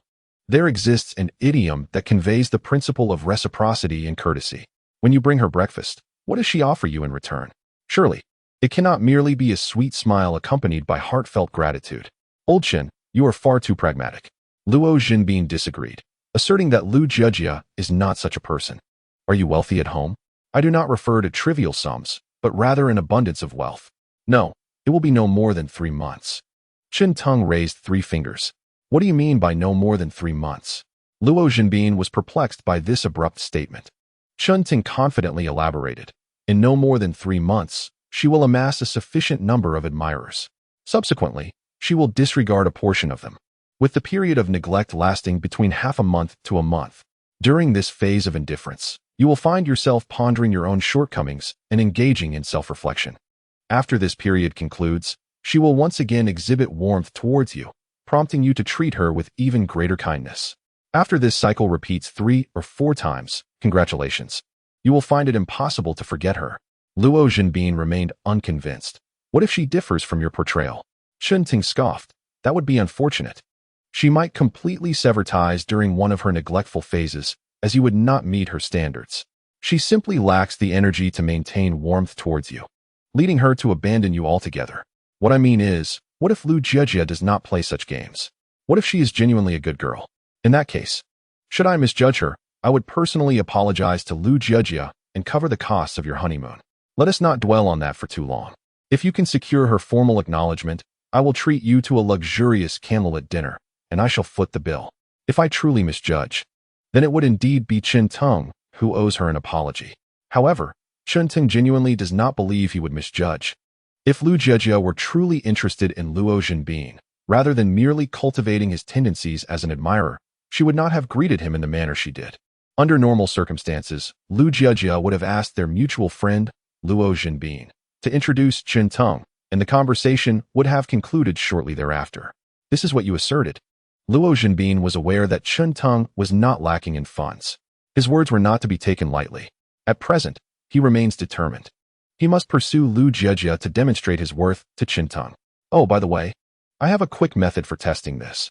If you refrain from spending money on her, she will soon grow indifferent towards you. Certainly, if one is unwilling to spend on a woman, what grounds would there be for her to be with me? Luo Zhenbin's resolute logic left Chen Teng momentarily speechless. Very well, but you must not disclose the nature of our wager. Otherwise, she may agree to your advances simply out of gratitude for this candlelit dinner.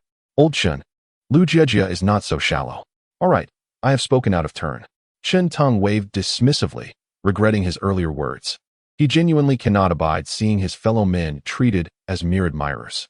However, it is often difficult to persuade a desperate soul, and Chen Teng found it impossible to sway Luo Zhenbin. Nevertheless, encountering one's first Lu Jiejie early in life is undoubtedly a fortuitous event, far preferable to meeting such a person at the age of marriage discussions. At this moment, Miao Jingzhong and Kai Heng entered the classroom, their drowsy appearances suggesting they had just awakened. The teacher arrived shortly thereafter, commencing the lecture. Chen Teng listened attentively.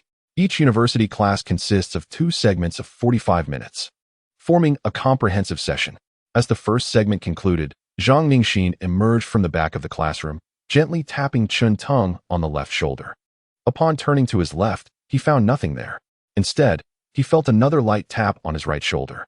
Enough already, such childish tricks, Chen Ting thought, turning around to behold Zhang Ningxin's beaming face. Chapter 28. Assigning Tasks. Chen Teng's class commenced. Hee, if it can deceive someone, it's not childish. Her bright and expressive eyes sparkled with light. Today, she wore delicate makeup and a lovely, pure white dress of medium length, light and flowing, swaying gently in the breeze. Adorned with pristine lace along the hem, her hair was loosely tied into a low ponytail, with a few stray strands cascading charmingly beside her cheeks, adding to her sweetness and allure. When Zhang Ningxin appeared, Luo Zhenbin and the others greeted her warmly. She responded to each greeting before pulling Chen Ting out of the classroom. Chen Teng, have you begun your entrepreneurial endeavors from before? She inquired. Not yet, why? He replied. Oh, it's nothing. I just noticed that our school seems to have formed a team already, so I wanted to remind you. After all, in entrepreneurship, being the first to act is crucial. Zhang Ningxin expressed her concern earnestly. Thank you for your consideration, senior, but I have my own ideas. Chen Teng smiled. He sensed that Zhang Ningxin's goodwill was genuine, stirring a sense of gratitude within him.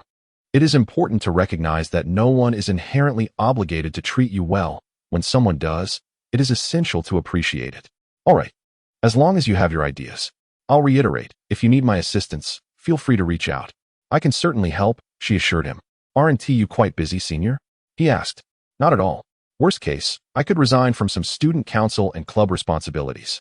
Those trivial tasks can be handled by anyone, Zhang Ningxin replied candidly.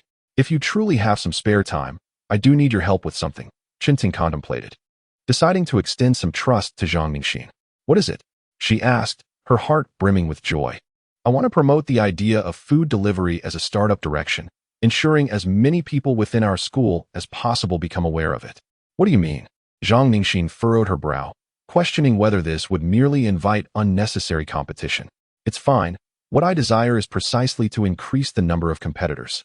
If the intention is to increase competition, Zhang Ningxin's brow furrowed even deeper. We could, in fact, inform them that this venture is quite lucrative, thereby enticing them to join us. To Zhang's surprise, Chen Teng frowned upon hearing this suggestion. He shook his head, speaking with utmost seriousness. Absolutely not. Such tactics are entirely unacceptable. This was the first time Zhang Ningxin had witnessed Chen Teng's grave demeanor. Why? Because employing such methods could easily lead some thoughtless individuals to recklessly plunge into the endeavor, only to suffer significant losses. Indeed, Chen Teng believed that those who embark on entrepreneurship without conducting thorough market research, swayed by mere words, deserve their fate. Do they not consider their own capabilities? However, The issue lies with those who deceive them into entering the industry. If the naive choose to jump in, that is their misfortune. But enticing the unwitting to leap into the fray raises moral concerns. Although Chun Tang's ethical standards are not particularly high, he would not stoop to such deceit.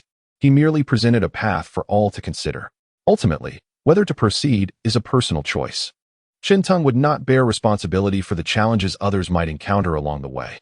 He even thoughtfully advised them to be cautious regarding delivery costs. Yet, to post a notice proclaiming that this path is exceedingly profitable would be utterly excessive. This is akin to luring someone into a trap, while those deceived may lack judgment. The deceiver is truly the most culpable. I understand now. Zhang Ningxin finally recognized Chun Tang's intention in refraining from such actions. I shall endeavor to spread the word. Not realizing your character is so commendable. Or perhaps it is not commendable at all. Should they choose to embark on entrepreneurship and ultimately face ruin, I shall not intervene. Chun Tang's moral compass, while not particularly elevated, still adheres to a baseline of integrity. He does not entice others to join the fray. He ensures that he fulfills his responsibilities to his superiors. Zhang Ningxin playfully saluted Chun Tang.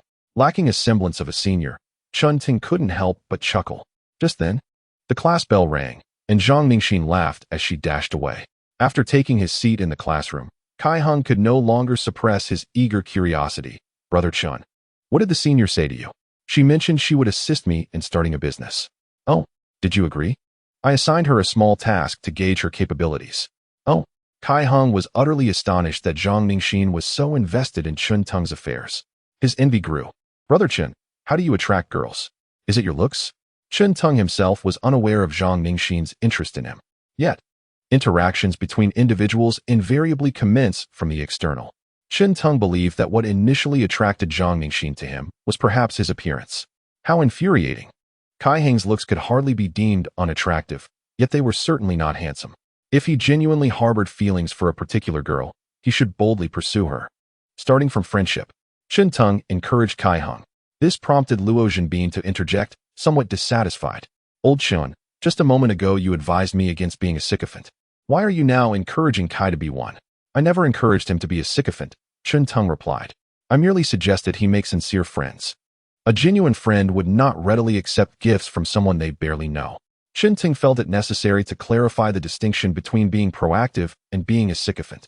A sycophant is always proactive, yet not all who are proactive are sycophants. The difference lies in whether the relationship is equitable, with mutual contributions, or whether it is one-sided. However, one must also respect the other's right to refuse. Persistence should not cross into harassment. Do you understand? Kai Heng nodded thoughtfully. Miao Xingzhong leaned over the table. All right, Chen Gu, stop lecturing him. He's just all talk. During the first week of military training, he kept saying he would bring water to Lu Jiejia. Yet after 2 weeks, he hasn't delivered even a single bottle.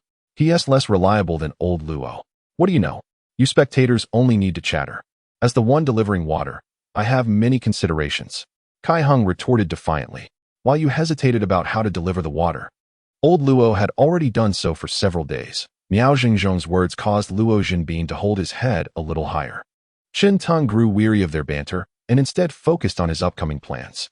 However, their conversation did not last long, as the instructor approached them. I have tolerated your antics for quite some time. Generally, teachers at third-tier universities are indifferent. Their attitude is typically one of indifference. But the instructors in the business school are often from the main campus. To have endured for so long signifies considerable patience. Instantaneously, the trio fell silent. Though Chun Tang could not suppress a smirk. Fortunately, the teacher did not notice his amusement. Thus, the class passed quietly. Chapter 29. Think twice. Miao Xingzhong disabuses himself of illusions. Another week of their unremarkable campus life passed. Kai Heng continued to boast. Miao Xingzhong lingered in various places making friends. And Luo Zhenbin tirelessly sought to win Lu Jiejia's favor. Meanwhile, Chun Tang continued his market research alongside Zhang Ningxin. During this week, the business school's delivery team transitioned from a monopoly to a competitive landscape between daily delivery and lele delivery. There was no significant difference in their operational strategies. Customers communicated their meal orders via phone, and the delivery team would front the cost, collecting both the meal and delivery fees upon delivery. It is noteworthy that, due to the presence of competitors, the price of daily deliveries has decreased from an initial 5 yuan per order to 3 yuan. Moreover, the students have uncovered a minor loophole. One individual in a dormitory can place an order for the entire dorm, as the cost is still attributed to a single person, requiring only 3 yuan. If 4 individuals in a dormitory order together, the average cost per person is less than 1 yuan. Consequently, what once seemed like a slightly painful expense has now become more palatable. By eliminating the time spent queuing at restaurants or cafeterias, they can effortlessly obtain the takeout they desire. A remarkable bargain.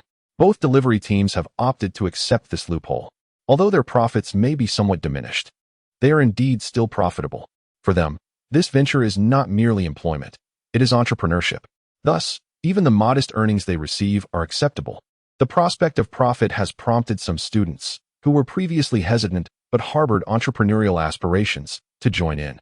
They are unconcerned about the extent of the profit or whether the earnings suffice for their sustenance. They impulsively rally their roommates and classmates to participate. The competition soon escalated from a simple rivalry to a tripartite struggle. A delivery team named Lightning Delivery emerged, and their first action was to reduce their prices. Their business model closely mirrored that of the previous two, yet they lowered the delivery fee from 3 yuan to 2. In the dormitory, Miao Xingzhong grew increasingly anxious. Brother Chen, are you still planning to continue with this delivery service? If not, I might just start my own. Miao Xingzhong was genuinely tempted. Initially, he had little inclination towards entrepreneurship, but witnessing others profit had ignited a desire within him to earn money. Who wouldn't he want to make some money during their university years? While other students were still pleading with their parents for living expenses, they could revel in their earnings. The thought was utterly exhilarating. Do you truly have an idea? Chen Tung inquired. Of course, I genuinely have such thoughts. Now that I understand what it's like to watch others profit, it feels far worse than incurring losses myself. Miao Xingzhong was keen on the idea. However, he felt that as Chen Tung's roommate, it would be rather unethical to usurp his roommate's concept. So, how much do you understand about this project now? Miao Xingzhong was puzzled. Which aspect are you referring to, Brother Chen? Have you contemplated the business model, profits, and sustainability? I have a general understanding of the business model, and I've heard that daily delivery's overall revenue has already surpassed 10,000. Miao Xingzhong's connections ultimately played a significant role. Over 10,000? Chen Tung raised an eyebrow. Is it precisely 10,001 or 99,999? The difference between the two is substantial. Currently, the primary expenditure of this project is labor. May I inquire what their payroll is? Miao Xingzhong found himself at a loss for words. Their payment method was not direct. Instead, they employed a 631 profit-sharing scheme, where the delivery personnel received 60 and the liaison received 30. In other words, if I operated the deliveries daily and earned 10,000 this month, only 1,000 would reach my hands, and from this 1,000, I might still have to invest in project development. Chen Tang's words instantly brought Miao Xingzhong back to reality. Nevertheless, he remained optimistic about the project's potential. The market is bound to expand, right? Are you certain? Absolutely certain. Although Miao Xingzhong had begun to feel somewhat unsure, he realized that Chen Tang's considerations were indeed more profound than his own. The market was indeed growing, with an increasing number of individuals willing to embrace takeaway services. Yet the influx of competitors vying for a share would undoubtedly rise as well. So, can every establishment turn a profit? Miao Xingzhong suddenly recognized the crux of the issue. While the market was expanding, numerous teams were entering the fray. Old Miao, if you enter the market now, what advantage do you possess? Is it merely your connections? But Chen Gu, this was your idea from the start. With this thought, Miao Xingzhong abandoned the notion of forming his own delivery team. Yet, he felt a sense of injustice for Chen Tung. It was evidently Chen Tung who conceived the idea, so how could others exploit his creativity for profit? It's all right. Old Miao, creativity is both the most valuable and the least valuable asset.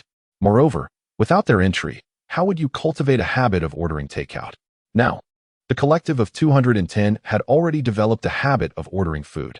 Although the canteen was merely 2 steps away, queues formed at meal times, making takeaway a more convenient option. Once one experiences ordering takeout, returning to the old ways seems unthinkable. It sounds like you are orchestrating a grand scheme. Chen Gu. Miao Xingzhong's perception of Chen Tung shifted once more. Initially, he viewed Chen Tung as merely a slightly affluent, handsome young man skilled in charming women, rare, yet not entirely unique among university students. Such individuals might even earn the title of campus heartthrob. However, after their conversation, Miao Xingzhong sensed a remarkable maturity in Chun Teng's approach to business, far beyond that of the average university student. Think twice before acting. That is the hallmark of a mature adult. It's just a small endeavor, not a big deal, Chun Teng replied, shaking his head. If you're interested in this project, join me in a month or two. Sure. Miao Xingzhong's eyes lit up. He was skeptical of following others, but he had unwavering trust in Chun Teng. Chenggu, can I join you? Asked Kai Heng, who had been engrossed in a game nearby. The semester had been underway for a while. Luo Jinbin was playing the sycophant.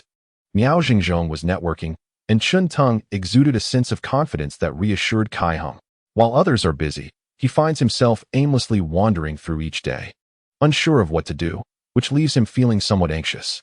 Despite the multitude of thoughts that occupy his mind daily, he lacks the requisite motivation. Of course, if a suitable position arises, one shall be provided for you. Thank you, Brother Chun. He promptly expresses his gratitude. No need to thank me. By the way, the new game Fruit Ninja from Tengdao Games has just launched. Those interested may give it a try. Suddenly, Chun Teng recalls something and instantly shifts into promotional mode. Chapter 30. The launch of Fruit Ninja. Envious onlookers. In fact, the development timeline for Fruit Ninja coincided closely with the newfound popularity of Plants vs. Zombies. However, in order to prevent market dilution, the release of Fruit Ninja was deliberately postponed. Upon its debut, sales on the Steam platform were rather unremarkable, as the game is not particularly convenient to play with a keyboard and mouse. Yet, on the Fruit platform and Tengda Games' official website, sales soared to astonishing heights. 1 million units sold. On its very first day, it achieved this remarkable figure. Such sales figures delivered a profound shock to the nascent mobile game developers in Huagua. At this juncture, it had only been a year since the launch of the Fruit 4, with its release event approaching swiftly. Meanwhile, the Android camp was still in its infancy. Many game developers remained in a state of watchful waiting, pondering whether mobile games could be profitable and to what extent. Why not focus on developing web games or online games? With the prevalence of piracy in mobile games, could there truly be any profit to be made?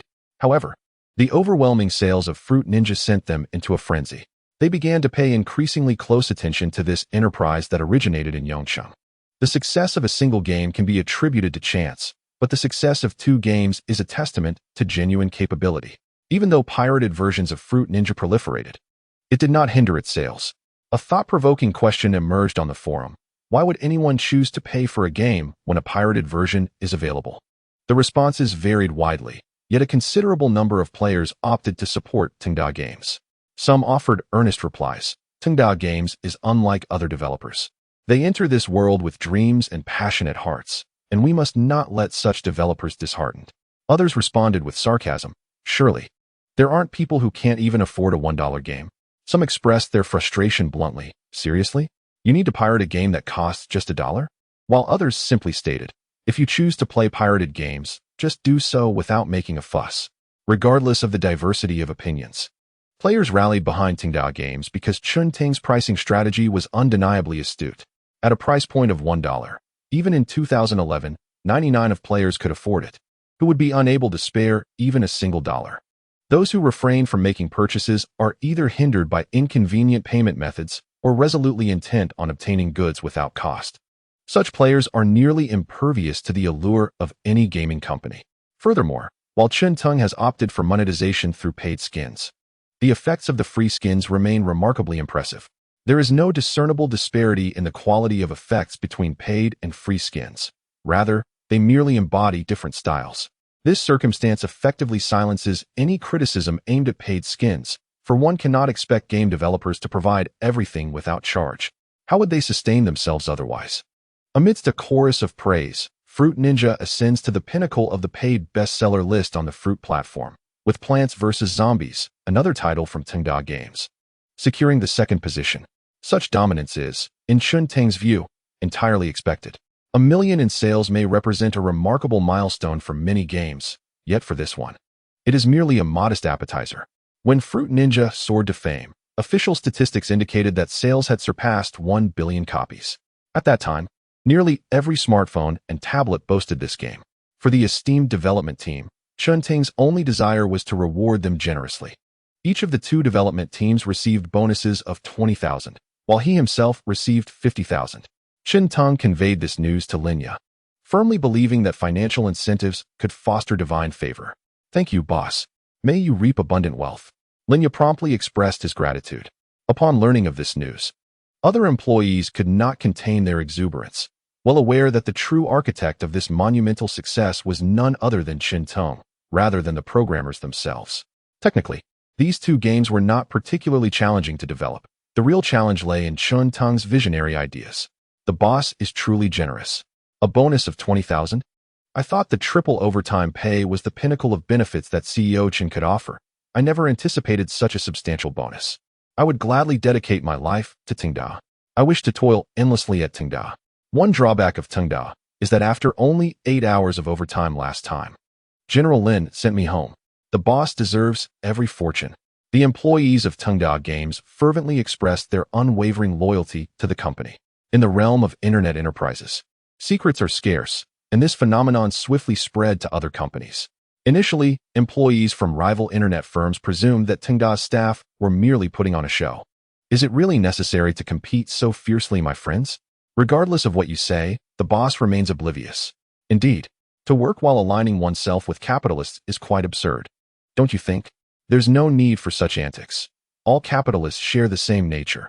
It is unnecessary to play the role of their dog. Indeed, my comrades, we should unite to denounce the nefarious capitalists. However, upon learning about the generous remuneration offered by the employees of Tingda Games, they were left astounded. "Why didn't you mention the benefits earlier?" they exclaimed. "What do you mean your salary surpasses mine, with merely an 8-hour workday, and if overtime is required? You receive triple pay? What? Lunch is included within those 8 hours, along with transportation and housing allowances? Excuse me, does Tingda Games still have vacancies? Are there openings for security personnel downstairs? Might Tingda Games be in need of a dog? I am fluent in 108 canine languages. I also wish to empathize with capitalists. May Tingda Games grant me this opportunity?"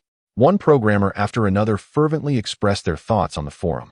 Such employee benefits rival those of the large-scale corporations like Baidu and Taobao. Thus, they were not merely boasting. They genuinely aspired to join Tingda Games.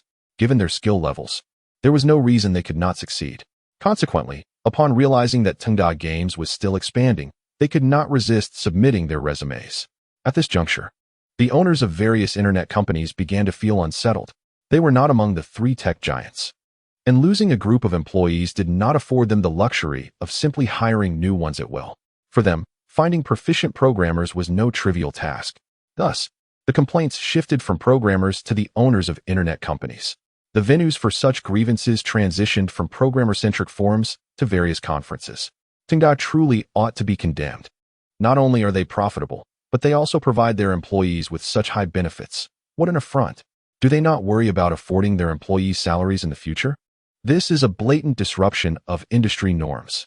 The next time I meet their boss, I must earnestly enlighten him about the rules of the internet industry. Absolutely. How can this be permissible? Isn't this undermining the market? They envied Tingda Games for its substantial profits and admired the unwavering loyalty of its employees. Simultaneously, they resented Tingda's generous benefits, which made their previously acceptable compensation seem woefully inadequate. When a beam of light pierces through the darkness, that light bears a burden. Yet, illumination will inevitably dispel the entirety of darkness. Chapter 31. The proof of mastery. The collective exodus of employees from other internet companies may appear surprising at first glance. Yet it is, in fact, quite predictable. Regardless of their circumstances, all workers aspire to find employment in places that offer favorable conditions. This is human nature. Shintang was playing Fruit Ninja on his smartphone, finally feeling that his device possessed some utility. Prior to this, the content on his phone had given him a sense of disconnection. Aside from reading novels and listening to music, it served little purpose, merely facilitating casual conversations. He mused that if only he had arrived a year and a half earlier. Shintang rubbed his chin thoughtfully. A chat application named Weixin has been launched, rapidly capturing a significant portion of the market, reminiscent of the previous era's green bubble, with user numbers burgeoning under monetary promotion. Shintang, harboring an insatiable envy, is acutely aware that the company has established itself as an indomitable titan in the gaming industry, largely thanks to these two applications. Detractors may disparage the quality of the company's games, yet the profits speak volumes. Shintang is envious indeed. Regrettably, He has missed the opportune moment for strategic positioning. In terms of finances, he is outmatched. Regarding background, he lacks depth, and when it comes to technology and experience, he falls short as well.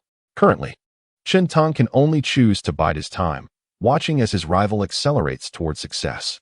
He hopes that when he has matured sufficiently, he might seize a share of the pie. Brother Chen, are you also playing Fruit Ninja? What is your highest score? Kai Hung inquired, brimming with pride. I play this game too, and my combo count is impressive. 18? How can it be just 18? Look at me. I have 176 points. Isn't that amazing? Impressive. Do you enjoy this game that much? Of course. I must tell you, this game is undoubtedly the most entertaining in the world, Kai Hung replied, exuding satisfaction. Finally, at last, there is something in which Kai Hung surpasses Chen Tong. It is worth noting that Chen Tong, with his handsome looks and wealth, exudes a sense of maturity that leaves Kai Hung feeling overshadowed. Discovering a realm in which he excels over Chen Tong today is a pleasant surprise. Have you purchased any skins? Chen Tong asked. I'm contemplating whether to buy it or not. That Thunderblade skin looks quite stylish, but it's a bit pricey. Kai Hung replied, his expression conflicted. The Thunderblade skin, one of the premium options, costs $6. A mere swipe across the phone screen unleashes a dazzling lightning effect accompanied by a faint crackling sound, which is particularly captivating. Chen Tang's eyes lit up. Old Kai, I believe that only the Thunderblade skin is worthy of your status as a skilled player. Is that so? Kai Hung responded, somewhat perplexed. But if I manage to score 1,000 points, the complimentary Iceblade skin would serve as proof of my prowess. That assertion is misguided. While the Iceblade is indeed impressive, it pales in comparison to the Thunderblade. The crackling sound enhances the experience of slicing fruit. Really? Kai Hung felt a flicker of excitement. He had always been fond of such dazzling effects, yet he had not cultivated the habit of spending money on games. Previously, $1 seemed trivial, but $6 felt significant. I believe someone of your caliber deserves to adorn themselves with premium skins. Moreover, before reaching 1,000 points, one must have something to distinguish your skill from that of a novice like me. Chen Tong's final remark ignited Kai Hung's enthusiasm. Indeed, if I were to possess the same skin as Brother Chen, how could I possibly demonstrate my superiority over him? I must purchase it. Just wait. I shall recharge my account immediately. Brother Chen, may I borrow your computer? Go ahead. Chen Tong readily relinquished his computer to Kai Hung. Before long, Kai Hung completed the recharging process. Observing Kai Hung's prowess in the game, Chen Tong's lips curled into a smile. It is indeed improper to lure players into spending money. Yet deceiving one's roommate is a common occurrence in university life. Old Kai, behold that flame blade. How magnificent it is. The crackling flames are truly captivating. However, I have just acquired a new skin. You are mistaken. Akin to a woman's wardrobe that is perpetually missing a piece. The collection of a skilled player is forever lacking one skin. Yet, Old Kai, if you possess merely one additional skin compared to a novice like myself, how can we distinguish ourselves? Damn it. Purchase. Kai Hung gritted his teeth, feeling a renewed impulse to spend. Despite his amicable relationship with Chen Tong, he still harbored aspirations to surpass him in certain respects. This time, Chen Tong did not wait for Kai Hung to speak. He promptly stood up and offered his computer. Old Kai, wait. Do not speak. As $6 left his account once more, Kai Hung regained some composure. Noticing the smile at the corners of Chen Tang's mouth, he felt a sense of being duped. Brother Chen, why do I sense an unusual happiness radiating from you? Isn't it obvious? How could one not be happy with a source of income? Chen Tang silently chuckled at Kai Hung's expense. However, he maintained a serious facade. Why would that concern me? Old Kai, no matter how much you spend, it bears no relation to me. What cause for joy could I possibly have? Kai Hung scrutinized Chen Tang closely, observing the slight twitch at the corners of his mouth. I sense a conspiracy at play. Impossible, there is no such thing. Then why are you smiling? I am not smiling. Nonsense. You are clearly smiling. Oh, I merely recalled something amusing. Chen Tang confessed, unable to suppress his laughter. Though puzzled, Kai Hung refrained from pressing Chen Tang further. Regardless, he could not fathom the connection between Tengda Games and Chen Tang. He believed Chen Tang to be merely an exceptionally skilled student. By the way, Brother Chen, I heard that the student council is recruiting new members. Are you interested in joining? Following military training, the recruitment for the student council will commence. Kai Hung felt a stirring of excitement within him. Not a chance. What would I do in such a place? Chen Tang waved his hand, entirely disinterested. However, I have heard that if one serves a year in the student council, they may become a vice minister in their second year, making it easier to attract potential partners. How lacking in ambition must one be to set their sights on freshers just entering university? Chen Teng regarded Kai Hong with disdain. The generally inept senior students possess but one advantage in university: their earlier admission compared to their juniors. Utilizing this information disparity to masquerade as mature individuals in pursuit of younger classmates, Chen Teng finds it somewhat disconcerting. Of course, it is not to imply that seniors should not engage in romantic relationships with juniors. It suffices that the senior possesses qualities beyond merely being a year ahead in school. Kai Hong, somewhat embarrassed by Chen Teng's remarks, hastily defended himself, stating that the student council offers valuable experience, purportedly facilitating job acquisition in the future. While there may be some merit to this assertion, Chen Teng questioned why Kai Hong did not seek internships directly. He regarded it as a more effective approach for career preparation. Kai Hong scratched his head, pondering, "Are you suggesting the student council serves no purpose at all? It may not be entirely devoid of utility, yet, upon reflection, its practical significance appears limited." Chapter 32. The Awakening of Luo Jinbin. Recognizing the validity in Chen Teng's words, Kai Hong resolved against participating in the student council. At that moment, Luo Jinbin returned to the dormitory. "Hey, Lao Luo, check out my newly purchased skin. Isn't it handsome?" Kai Hong, one who relishes in showcasing his acquisitions, displayed his new skin to Luo Jinbin. "Yes, quite handsome," Luo Jinbin replied dismissively, leaning back in his chair. However, Kai Hong sensed a lack of enthusiasm in his response. "What's wrong, Lao Luo? You seem rather downcast." Luo Jinbin glanced at Kai Hong, seemingly on the verge of speaking, yet his gaze drifted past Kai Hong, locking onto Chen Teng. "It's not my doing," he declared. "Lao Chen, may I have a word with you?" Kai Hong's temper flared. "Wasn't I the one who approached first? Do you have a little secret you're not sharing with me?" Chen Teng scratched his head, uncertain of what Luo Jinbin wished to discuss. Nevertheless, seeing Luo Jinbin's despondent demeanor, he could surmise a hint of the matter. After a nod of agreement, Luo Jinbin led Chen Teng into the corridor. "Do you have any cigarettes?" "I have some Huazi." Luo Jinbin reached out. "Smoking is detrimental to health," Chen Teng retorted, withholding them. Luo Jinbin relented, resigning to the situation. "What on earth transpired?" Luo Jinbin began, "Just a while ago, I went to a bubble tea shop outside the school to buy her a drink, intending to invite her for tea. I planned to message her once I reached downstairs to prevent her from waiting unnecessarily." Chen Teng, upon hearing this, could no longer contain his amusement. If this could be labeled as the behavior of a warm-hearted individual, it was indeed excessively considerate. "She didn't come down?" "No, when I arrived at her dormitory, I found her already downstairs." "Were you clairvoyant?" "No, she was engaged in conversation with a senior." Luo Jinbin lowered his head, his expression increasingly pained. "So what if they were chatting? Perhaps it was merely casual conversation," Chen Teng mused, bewildered. "That doesn't seem right. How could someone so infatuated be so petty?" He then inquired further. "Did anything else transpire between the two of them?" Luo Jinbin, with a sorrowful expression, replied, "Well, I observed that senior getting quite close to Lu Jiejia. Not only did she not mind, but she actually leaned toward him. They were nearly touching." Chen Teng regarded Luo Jinbin, recognizing that he was genuinely shaken. The goddess he had long admired was now on the verge of intimacy with another man. "Brother Chen, I now believe you were right. She might just be toying with my emotions," Luo Jinbin lamented. "Do not fret. It is never too late to realize the truth. After all, it is merely a matter of losing some wealth." Chen Teng reassured him, patting Luo Jinbin's shoulder, seemingly unconcerned about the matter. Every man encounters setbacks at some point. The essence lies in whether one can rise again after falling. That is what truly matters. "But Brother Chen, I feel so distressed. My heart feels heavy. Would you like to sit on the ground and weep for a while? I could embrace you and join in your lamentations." Luo Jinbin, utterly bewildered, had expected some comfort from Chen Teng during their conversation. However, to his surprise, Chen Teng offered none. "Why should I comfort you?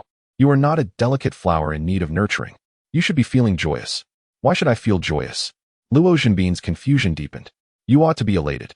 You have gained clarity regarding Lu Jiejia and the harsh realities of the world. Is that so?" Chen Teng's words seemed to resonate. As Luo Jinbin began to grasp some truth, at least he had come to recognize the cruel realities of existence. For a moment, his sorrow seemed diminished. "Thank you, Brother Chen. I feel much better now," although I am still somewhat uneasy. This ailment can only be cured by one remedy.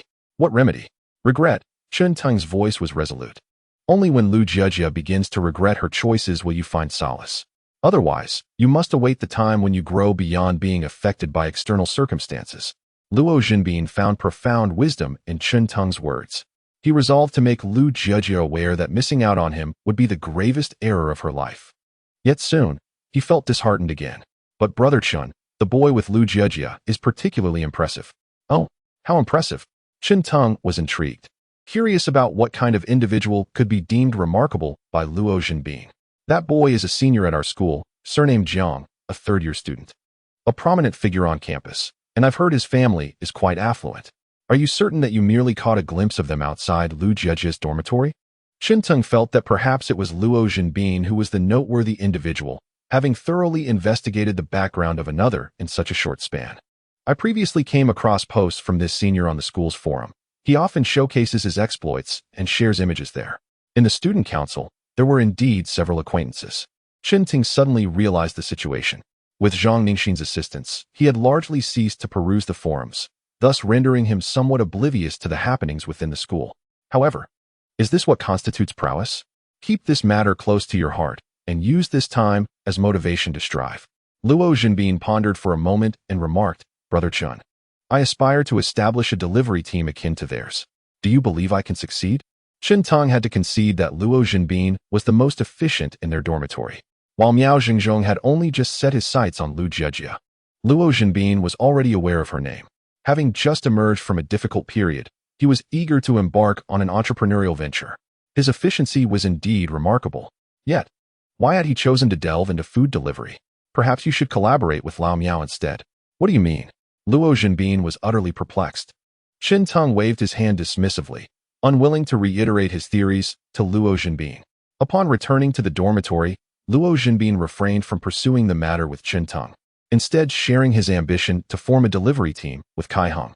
Although Kai Heng was not particularly action-oriented, his imagination was boundless. Chen Teng, while engaged in a game, listened to the two as they envisioned their business blueprint, from a small team to stepping beyond campus, from national renown to ringing the bell at NASDAQ.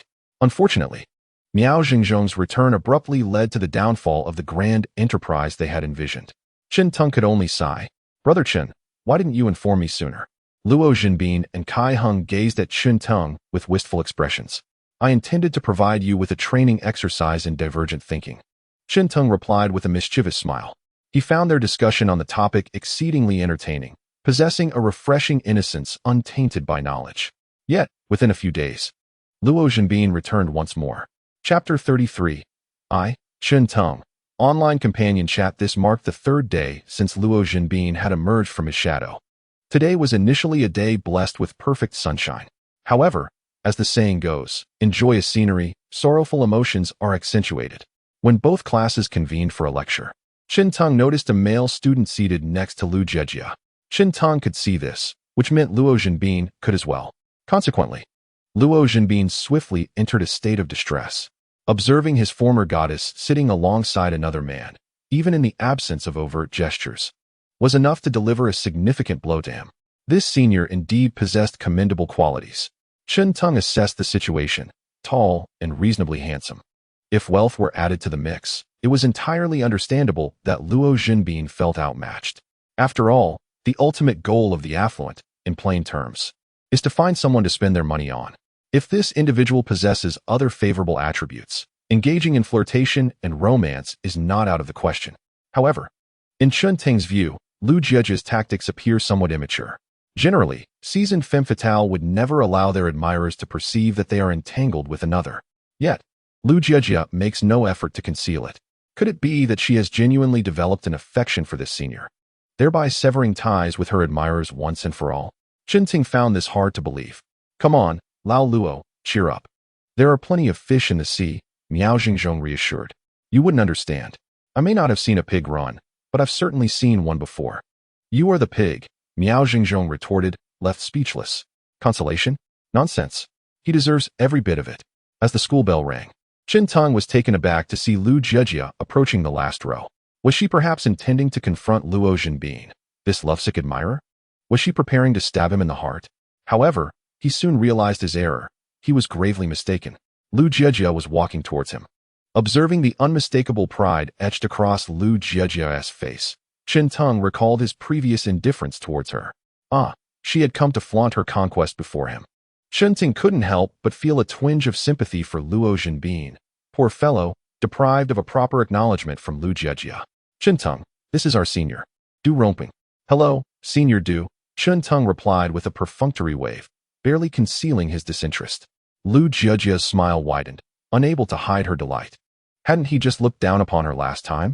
Now he was eager to please the senior? Truly, none of the boys in the class could compare to him. Is there something you need? Chen Teng inquired again. Can't I chat with a junior without a reason? Du Romping replied, his head held high. Of course. It's an honor to converse with a senior. Chen Teng exclaimed, his smile exaggerated. This prompted a slight upward curl of Du Romping's lips. Miao Xingzhong, Kai Hong, and Luo Zhenbin exchanged puzzled glances at Chen Teng, finding his demeanor quite out of character. 5 cents a word. Need to place an order for companionship? Before Du Romping could boast about himself, Chen Teng interjected once more. His grin remained exaggerated, yet it bore a hint of sincerity. However, this statement caused Du Romping's expression to stiffen. What do you mean by that? Just a small business, companionship services. I heard that you come from a wealthy family. So naturally, I must seize the opportunity to befriend affluent individuals. Chen Teng continued to smile. Very well, Du Romping said. The first time anyone had mentioned his wealth in such an unsatisfactory manner. You're quite audacious, aren't you? Miao Xingzhong rose, one hand resting upon the chair, seemingly indifferent as he surveyed his surroundings. Not reckless, indeed.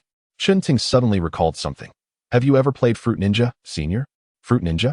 Du Romping was taken aback. He had never played it. You haven't even played Fruit Ninja, yet you dare to put on airs before me? I have all the skins, you know. Chen Teng scoffed. So what if you have all the skins? Du Romping laughed. It was the first time he encountered someone boasting about their wealth.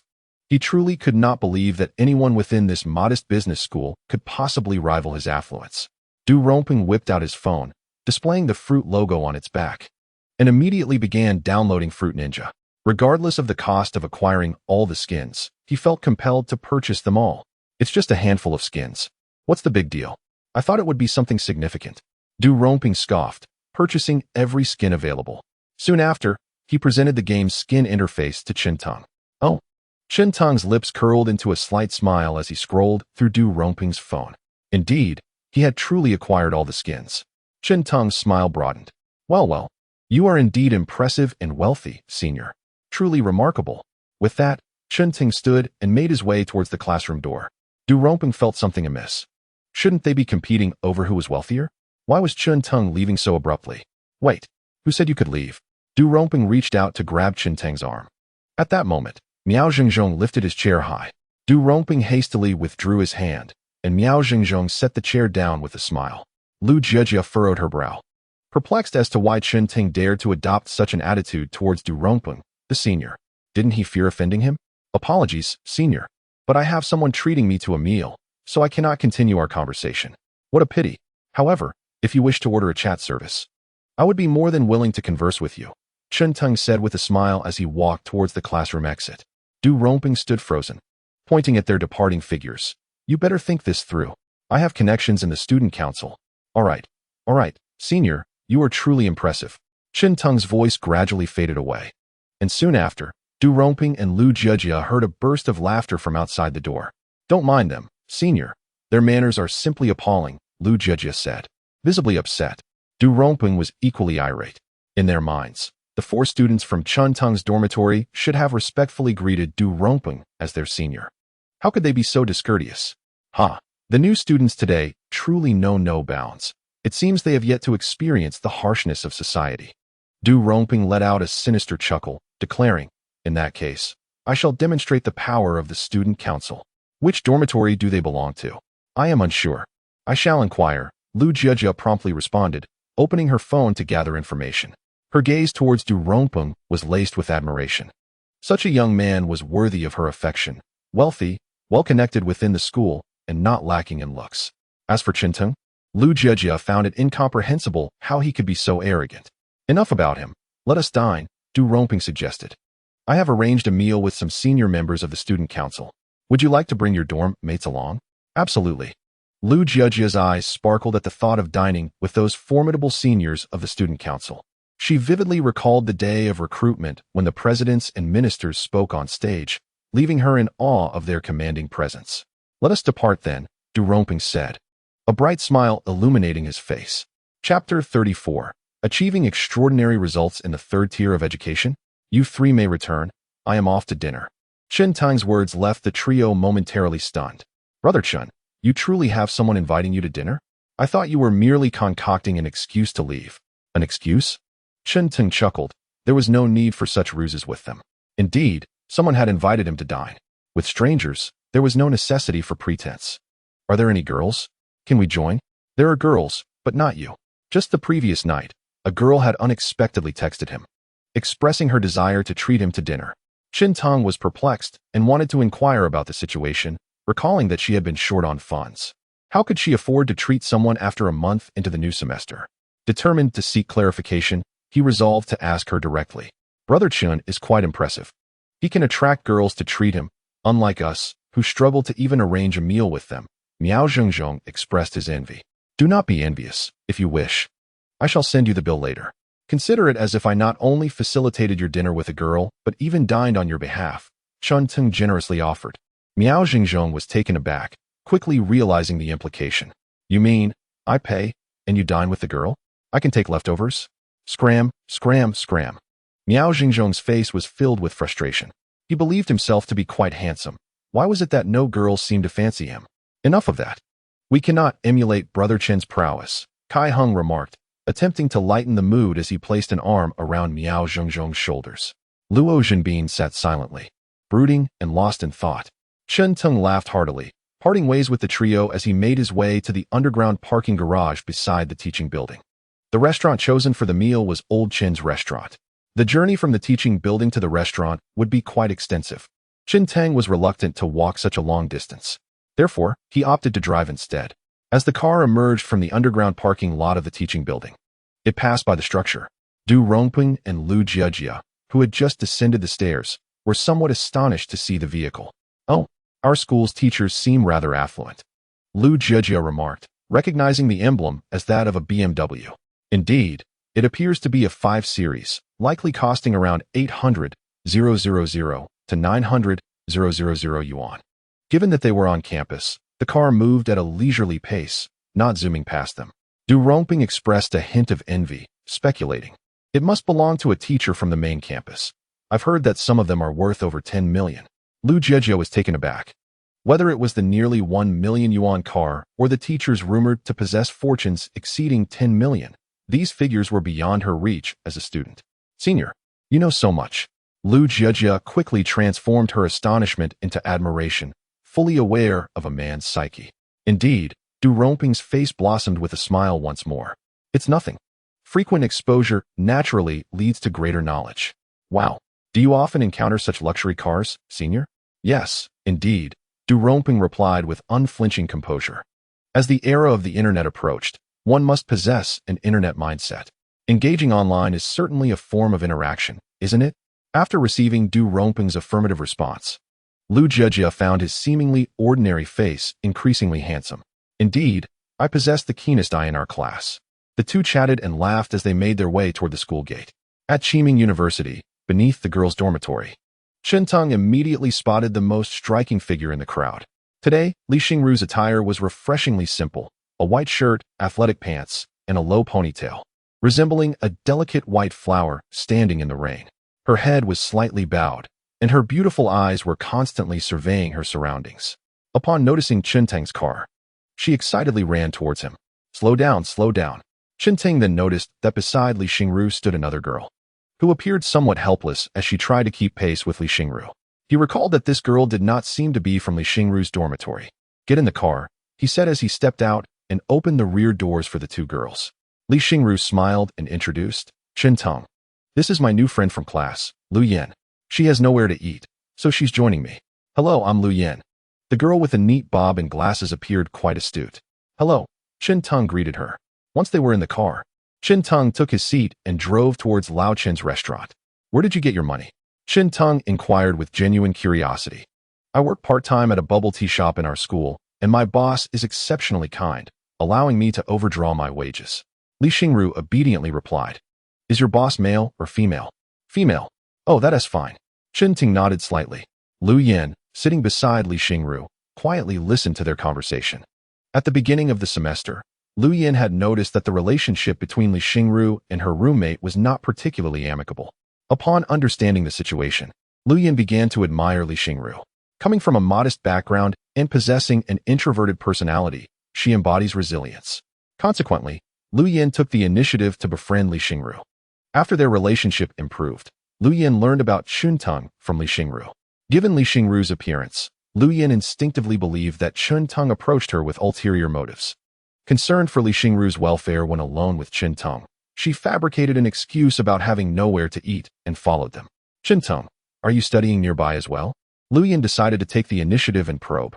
Yes, at the School of Business in Huagang University, a small third-tier institution. Did you not perform well in the college entrance examination? No, I exceeded expectations. This response momentarily bewildered Lu Yan.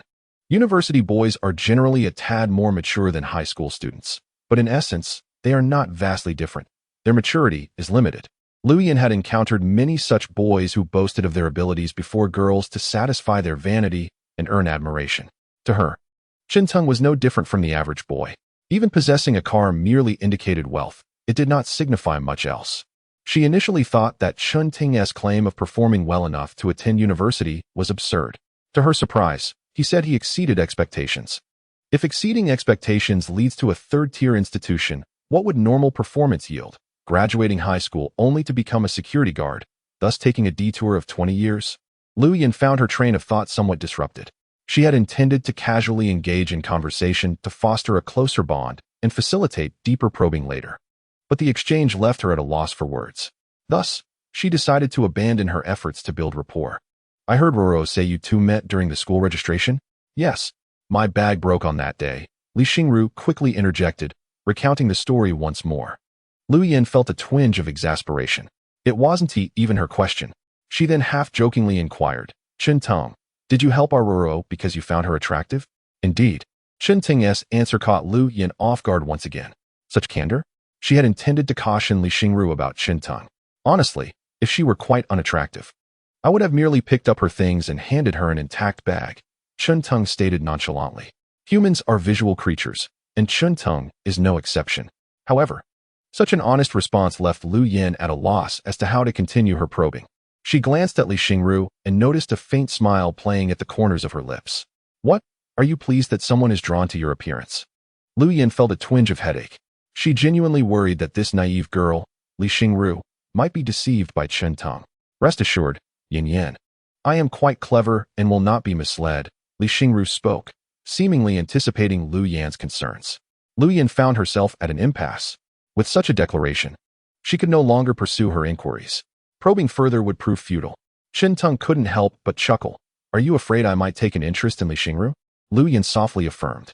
While waiting at a red light, Chen Teng glanced at Li Xingru through the rearview mirror. Her skin was fair, her face exquisite, undeniably beautiful. Even Chen Teng felt a flutter of attraction. So, if I were to openly declare my intention to pursue her, what would you do? Lu Yan pondered deeply, realizing she truly had no strategy. It seemed that Li Xingru was not averse to befriending Chen Teng. I believe I should exit the vehicle. I shouldn't be in here. I should be beneath the car. Ha ha ha, just a jest. Chen Teng indeed felt a stir of affection for Li Xingru. Yet at present, he had little inclination towards romance. Success was his primary ambition over matters of the heart. A shadow of melancholy flickered in Li Xingru's eyes. Qiming University was relatively close to Old Chin's restaurant. And since today was not a weekend, everyone preferred dining in the cafeteria. Although Old Chin's restaurant still thrived, its business was incomparable to the bustling first day of freshman orientation. The three settled at a small table, and the owner approached to take their order. Boss, sweet and sour ribs, Chen Teng said. What else would you like to order? Let us be a bit more generous, shall we? How about braised eggplant, shredded potatoes, and dry pot cabbage? Chen Teng ordered 3 dishes in one breath, much to Lu Yan's relief. She had genuinely feared he might choose something excessively expensive, which would embarrass Li Xingru. It seemed Chen Teng understood the delicate balance. Don't try to save money for me. Li Xingru remarked, sensing something. I am quite wealthy at the moment. All right, wealthy. However, I've been indulging in greasy food lately. I prefer something lighter, Chun Tung replied with casual nonchalance. Okay then. Li Xingru turned to Lu Yin. Yin, what would you like to eat? Well, finally. You remembered me, Lu Yin said with a hint of melancholy. Once you have a man, you forget your sisters, huh? Hee, please give me a plate of smashed cucumber. It suits my heart. Which is as cool as the cucumber itself. Lu Yan's words elicited a laugh from Li Xingru. It must be said that beautiful people look good doing anything. And their smiles are even more enchanting, akin to a lovely flower. What are your majors? After mastering the English language, one can pursue a stable career as a teacher. While the profession indeed offers stability, the remuneration is not particularly high. However, supplementary tutoring can significantly augment one's income. Chun Tung recalled those educators who operated private tutoring classes, charging 200 to 300 for each session and earning 1,000 with just a small group of 4 or 5 students. Back then, there were no regulations prohibiting extra tutoring. It was during this period that Chun Tung suddenly grasped the essence of knowledge as power, and for the first time, he regretted not having studied diligently. Currently, I am engaged in tutoring, and my student is female. Are you managing to balance both your part-time job and tutoring? At this moment, Chun Tung felt a measure of admiration for Li Xingru. Although he was unaware of the extent of her family's difficulties, her evident hard work suggested that her circumstances were quite dire. Nevertheless, she was managing quite well. Ruoruo is exceptionally talented and excels academically, Lu Yin remarked with a hint of envy. Oh, no, Li Xingru felt somewhat embarrassed by Lu Yin's praise. Not at all. Chun Tung, you are unaware that during our first English class, the teacher administered a diagnostic test to assess our foundational knowledge. Ruoruo achieved a perfect score, while the second highest score was only 88. Lu Yin expressed her admiration upon recalling this, as the test was riddled with grammatical pitfalls and included obscure fixed phrases. Yet, the most astonishing part was the essay. The advanced vocabulary and intricate sentence structures flowed seamlessly, and her handwriting was exceptionally beautiful. Really? Chun Tung was taken aback by Li Xingru's impressive performance. Previously, when she mentioned the possibility of receiving a scholarship, he had been somewhat skeptical. He never anticipated that she possessed such remarkable capabilities. In truth, I am not that extraordinary. I simply know how to study, unlike you all. Have more confidence. Your strong learning ability and eagerness to learn are your greatest assets. Not everyone is born at the pinnacle. Greatness is achieved through gradual learning. Is that truly the case? Absolutely. Have you heard of Einstein? He scored just 1 point in his early exams, yet through his own efforts, he became one of the greatest scientists in the world. However, Germany employs a 6-point grading system, so Einstein's 1 point is more accurately viewed as a first-class distinction. Li Xingru gazed at Chun Tung with wide eyes. Oh, it seems you cannot be easily deceived. Chun Tung was surprised that this piece of motivational wisdom had become outdated by 2011. Logically, such uplifting sentiments should not lose relevance for a few more years, should they? Nevertheless, in life, one must be adaptable. You see, this demonstrates that you are not merely a diligent learner. You possess a broad knowledge base and articulate communication skills. Aren't these also your strengths? That does seem to hold some truth, Li Xingru murmured. Observing Li Xingru's demeanor, Lu Yin suddenly found Chun Tung quite likable as well. She perceived that Li Xingru's most significant flaw was her lack of confidence, making her susceptible to external influences. However, it appeared that Chun Tung not only did not share Li Xingru's shortcomings, but was, in fact, bolstering her spirits. At least Chun Tang's encouragement proved far more beneficial than her own. Perhaps being with him was quite advantageous for her. Such a thought suddenly flickered through Lu Yan's mind. Therefore, one must possess a measure of self-assuredness. Do you understand? The vast majority of university students lack the ability to be self-reliant. Being able to earn your own living while supporting your family is already a remarkable feat indeed. Encouraged by Chun Tung, Li Xingru no longer felt as inferiority-ridden as she once did. She lifted her chin, her eyes glimmering with light. A gentle breeze tousled her smooth locks, a few stray strands dancing in the air. As Chun Tung gazed at Li Xingru, he suddenly found her extraordinarily beautiful. Chapter 36. The Arrogant and Conceited Lu Jiejia come. Allow me to introduce you. This is our student union president, the vice president, and this is the head of our public relations department. Du Rongping said as he led Lu Jiejia and her roommates into a private dining room that exuded elegance and luxury. A small portion of the meal had already been served, though no one had yet picked up their chopsticks. He introduced each member of the student union to the four of them. Hello, seniors. Hello, senior sisters. Lu Jejia greeted each one, a sense of extraordinary pride swelling within her. These were all figures of considerable stature within the student union, while other students were still devising ways to join. She had already attained the privilege of conversing at the same table with these esteemed members. Her roommates looked at her with expressions that were a complex mix of envy and admiration. Come, let us sit down quickly. Du Ji's friends are our friends. We are all friends here. Please, take a seat, called out one of the vice presidents of the student union, urging them to sit. As the five took their seats, someone finally began to eat. What a coincidence. You arrived just as the waiter was finishing up. The dishes have just been served and are still warm. The head of the sports department remarked with a smile. To avoid waiting for the food, they began to share dishes, eating, and chatting. I heard from Du Gu that you signed up for our public relations department. The head of the public relations department curiously observed Lu Jejia, who boasted both beauty and poise. Yes, senior, I have already completed one round of interviews for the public relations department, but you seem to be absent at that time. I was negotiating sponsorships with outside businesses, which is why I wasn't here on campus. But rest assured, with such a lovely junior willing to join our public relations department, I will certainly endorse your application. Thank you, senior. Lu Jejia's smile radiated with brilliance. Surely, among all the new students, none had an easier path into the student union than she did. It's merely a small matter. We must support Du Ji's reputation. The head of the public relations department raised his glass to Du Romping. Not at all, Du Romping replied, his smile brimming with joy. The two clinked glasses and drank heartily. Amidst the clinking of glasses, Lu Jejia and her companions felt as though they had stepped into an adult gathering. This sensation delighted Lu Jejia, as it bestowed upon her a maturity that seemed beyond her years. Allow me to toast to all the seniors, she declared. No. Ladies shouldn't drink, Du Romping interjected, frowning as he replaced the alcohol in Lu Jejia's glass with a soft drink. This gesture warmed her heart. Wow, the senior is so kind to our Jejia, one of her friends exclaimed. Indeed, the senior is not only handsome and capable, but also gentle. Jejia has truly struck gold. Another chimed in. Senior, you must make an effort. Lu Jejia's roommates began to tease. In contrast, Lu Jejia appeared somewhat bashful, twisting in her seat. Oh, please don't tease me, she protested. Du Romping chuckled. Rest assured, I will certainly strive to win Jejia's heart. This was the first time he referred to her in such a manner, and Lu Jejia, though slightly shy, accepted the title without objection. At that moment, the heads of the student council also joined in the playful banter. All right, enough teasing, Du Romping said with a warm smile. Observing Lu Jejia's radiant smile, he felt that winning her affection was merely a matter of time.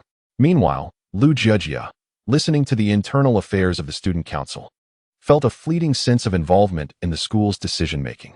Is the student council truly this powerful at our school? She couldn't help but inquire. Absolutely. Scholarships, outstanding class awards, all must go through us. If one offends the student council, they can forget about scoring points for dormitory cleanliness. A minister of the student council replied with a smug expression. I see, she acknowledged. By the way, I encountered a freshman today. Du Romping recounted the events of the day. The ministers couldn't help but frown at this news. This newcomer is rather arrogant. He must have been a significant figure in high school, one remarked. So what if he was someone in high school? This is university now, another retorted. Don't worry, Brother Du, we will ensure he receives an unforgettable lesson. Let us allow his dormitory to experience the consequences of substandard cleanliness. Came the typical strategy of the student council, leveraging dormitory hygiene issues to compel freshmen to submit. Generally, a little pressure suffices to make them compliant. What's their dormitory number again? I'll jot it down. It's 210, Building 7. On their way, they had discreetly inquired about Chun Tang's dormitory number in their class group. All right, I'll send them a message. I guarantee he'll be speaking to you all in a friendly manner in a few days, the Minister of Hygiene stated with utmost confidence. Thank you, Senior.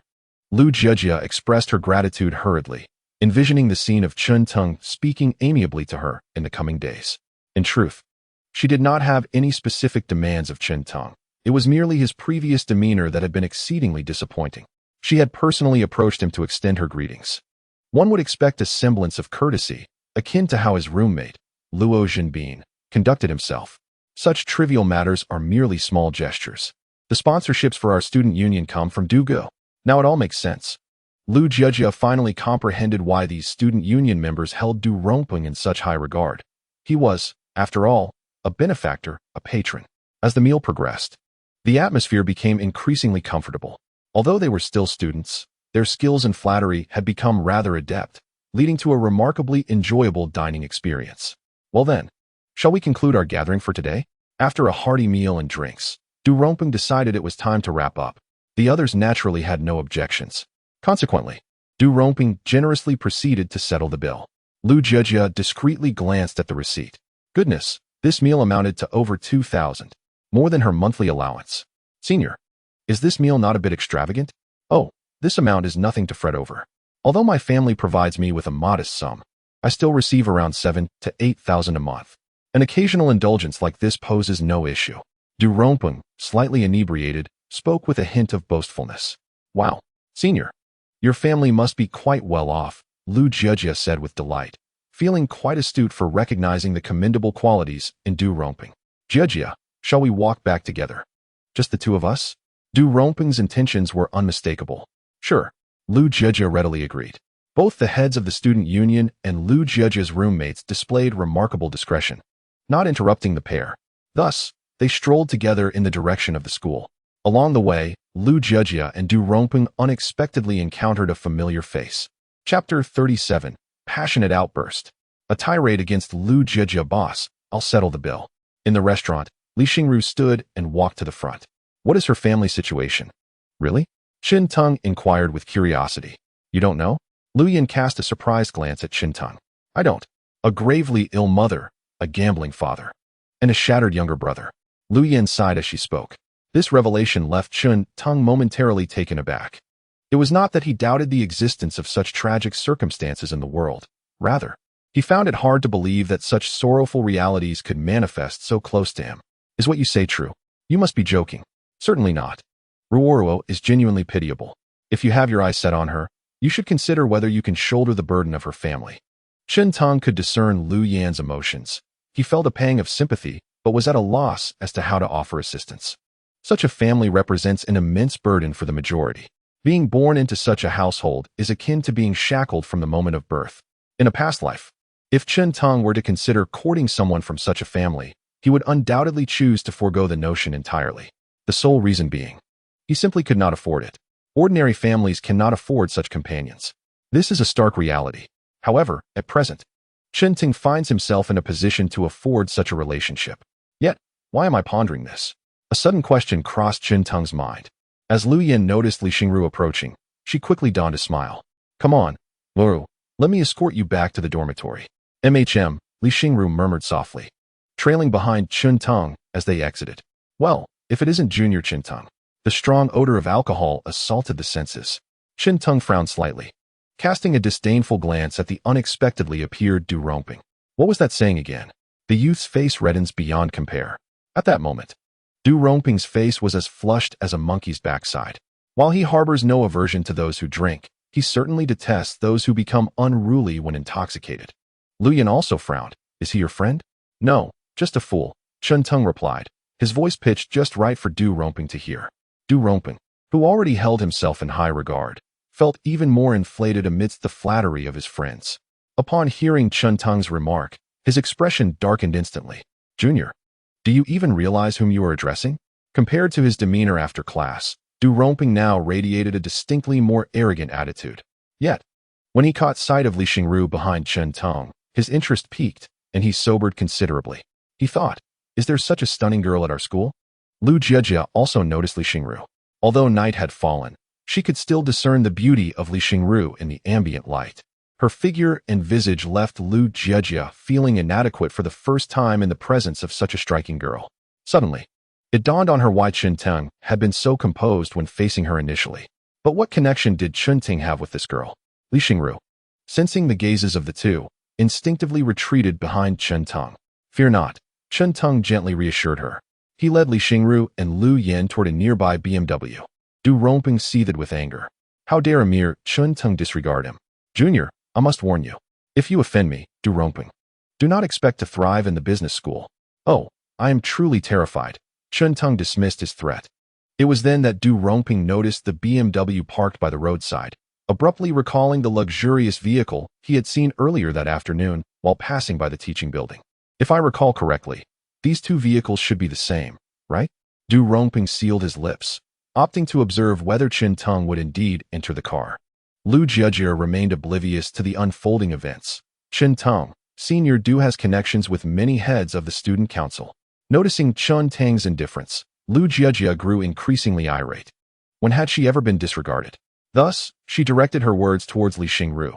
This classmate, when seeking a partner, one must be vigilant. Chen Teng is a good person. Yet, before Lu Jiejie could finish her sentence, Li Xingru interrupted her. Lu Yin looked at Li Xingru in astonishment. In her eyes, Li Xingru was rather introverted, making it improbable for her to act in such a manner. Even when misunderstood or questioned, Li Xingru would not defend herself. Lu Jiejie still wished to speak. But Chen Teng interjected. Lu Jiejie, I am perplexed as to why you possess such a favorable self-assessment. Do all men need to revolve around you?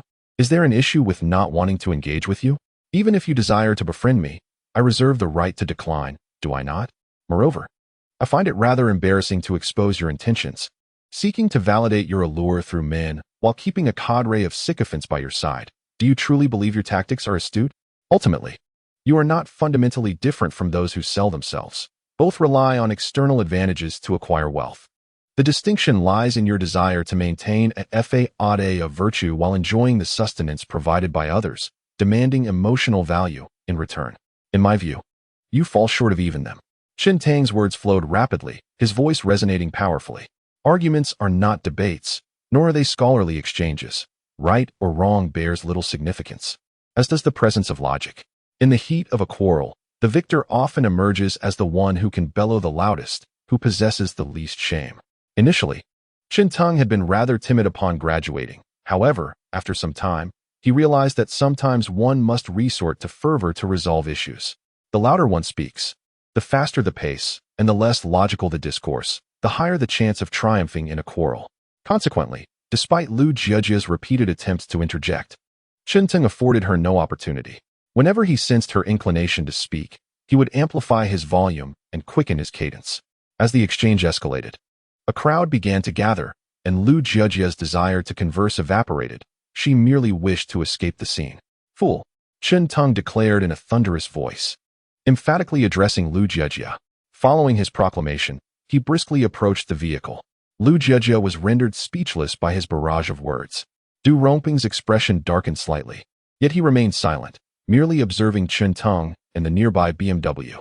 As Chen Teng drew closer to the BMW, ultimately holding the door open for the two girls, Du Rongping hastily retrieved his phone. Quick, answer the phone. When Du Rongping realized that no one was picking up, his expression darkened considerably. Lu Jiejie noticed that Du Rongping was not comforting her. Instead, he was busy dialing a number, which made her feel somewhat irritated. Senior, Shu? Let's not talk for now. Du Rongping was too preoccupied to consider Lu Jiejie's feelings. Chapter 38. Afraid to learn public speaking, yet desiring to master arguments? Various emotions flooded in. Anger 100, fear 10, admiration 20, respect 5, shock 10. Chen Teng drove slowly, puzzled by the sudden urge he had felt to lash out moments ago. He had always believed that conversing with such individuals was futile, yet at that moment, he truly could not contain himself. Cough, cough. I usually don't act this way. Chen Teng, you are remarkable. Remarkable? In what way? Your speaking speed was astonishing, and you appeared completely at ease. Li Xingru gazed at Chen Teng in awe. Sometimes, when I wish to argue, I find myself at a loss for words. Lu Yin was equally astounded. Previously, Chen Teng had presented himself as a rather cultured gentleman. Yet the recent altercation unveiled an unexpected side of him. Perhaps it is true that practice makes perfect. Chen Teng chuckled helplessly. Arguing is indeed a rather desperate choice. If everyone were rational and emotionally stable, then, what a fantasy. Such a scenario will never materialize in a lifetime. I want to learn. Chen Teng, could you teach me? No. One should not learn the negative while neglecting the positive. Chen Teng was at a loss for words. Why choose to learn how to argue? Li Xingru's expression dimmed. You might as well practice public speaking. It would truly aid in overcoming your introversion. I am afraid. Goodness, Chen Teng mused, unsure of how to respond. Afraid to learn public speaking yet eager to engage in arguments? Now, that was a novel idea. Do not pursue such a fruitless endeavor. Instead, strive to better yourself. When you ascend, you will find yourself surrounded by good people, rendering arguments unnecessary. All right, I understand. Lu Yin, sitting beside them, suddenly felt that Chun Teng was an excellent match for Li Xingru. Li Xingru was introverted and reserved, while Chun Teng was outgoing and sociable. Li Xingru was beautiful, and Chun Teng was handsome. Together, they were a couple of great potential. Li Xingru bore significant family burdens, whereas Chun Teng, driving a BMW, was financially secure. What a twist of fate. Yet Lu Yin chose to remain silent. Although she was a close friend of Li Xingru, she understood that Li Xingru's family circumstances posed a considerable burden for anyone. She hoped that Chun Teng could extricate Li Xingru from the depths of despair. Yet she hesitated to burden such an exceptional young man with immense responsibility at such a tender age. Lu Yin pondered that it would be best to wait until Chun Teng reached a conclusion on his own before attempting to bring them together. "Uncle, another pack, please." Unbeknownst to them, the vehicle had entered Qiming University. As they passed the security booth, Chun Teng tossed a pack of cigarettes into the guardhouse, prompting a chuckle from the security officer inside. "Thanks, man. No problem, uncle." Lu Yin was somewhat perplexed. Another pack? Why give cigarettes to the security guards? Even without them, it wouldn't make much difference, would it? Indeed, distributing cigarettes to the guards rarely yielded any tangible rewards or benefits. But how could one be certain they wouldn't encounter an exceptional circumstance? Chun Teng found it quite natural that Lu Yin harbored such thoughts. A newly enrolled university student often struggles to comprehend the intricacies of societal dynamics. Society is composed of individuals, each possessing their own thoughts and preferences. Hence, beyond rigid regulations, understanding human relationships is equally crucial. One may not necessarily like it, but it must be acknowledged. For instance, fostering a good rapport with the dormitory supervisor could lead to leniency during inspections for prohibited appliances. It is also essential to discern which social niceties are effective and which are not. Simply seeking to please others is insufficient. Of course, that is a topic for another time. "You seem quite knowledgeable," Lu Yin remarked thoughtfully. "Well, it's not too complicated. Everyone understands these principles. The real challenge lies in the execution," Chun Teng replied as he drove to the dormitory building, watching the two ascend before departing from Qiming University. As he drove away, he habitually offered another pack of cigarettes, eliciting broad smiles from the guards. After all, for Chun Teng, the value of cigarettes was nearly zero, and using them to foster goodwill was most advantageous. On the way back to school, Du Rongpeng, anxious because no one answered his calls, was growing increasingly restless. "What on earth is happening, senior?" Lu Jiejie inquired, puzzled. "Did you not see him get into that BMW?" Du Rongpeng pressed further. "I did, but what does that mean? Do you not recall what I mentioned when we left the teaching building this afternoon? Are you implying that Chun Teng is a teacher at the main campus?" Du Rongpeng responded with incredulity, pondering Lu Jiejie's intellect. "What I mean is, that car costs nearly $1 million. A student who can afford such an expensive vehicle represents what? Do you understand? It implies his family is quite wealthy." "Indeed," Du Rongpeng analyzed calmly. "In the best-case scenario, he is merely putting on a facade, and the car is rented, yet the probability of that is exceedingly low. Furthermore, Chun Teng, in front of his parents, resorted to tears, tantrums, and even threats of self-harm, exhausting their resources to purchase a vehicle for him. However, the likelihood of such an event occurring is exceedingly low.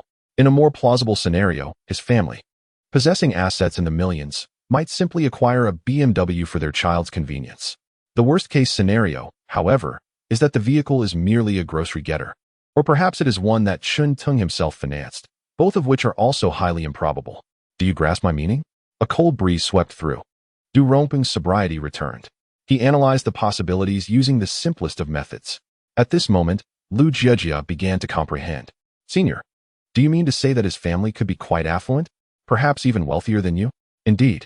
Hence, we must not provoke Chun Teng, do you understand?" Yet his previous demeanor was quite unpleasant. What of it? Du Rongpeng regretted not having intoxicated Lu Jiejie earlier to take her elsewhere. He had initially thought to take his time, to cultivate Lu Jiejie into his girlfriend through multiple encounters rather than a singular event. Now, Du Rongpeng feared that lingering too long might diminish his own intellect. Regardless of his attitude, we could maintain a peaceful coexistence. If matters escalate, it could result in mutual destruction.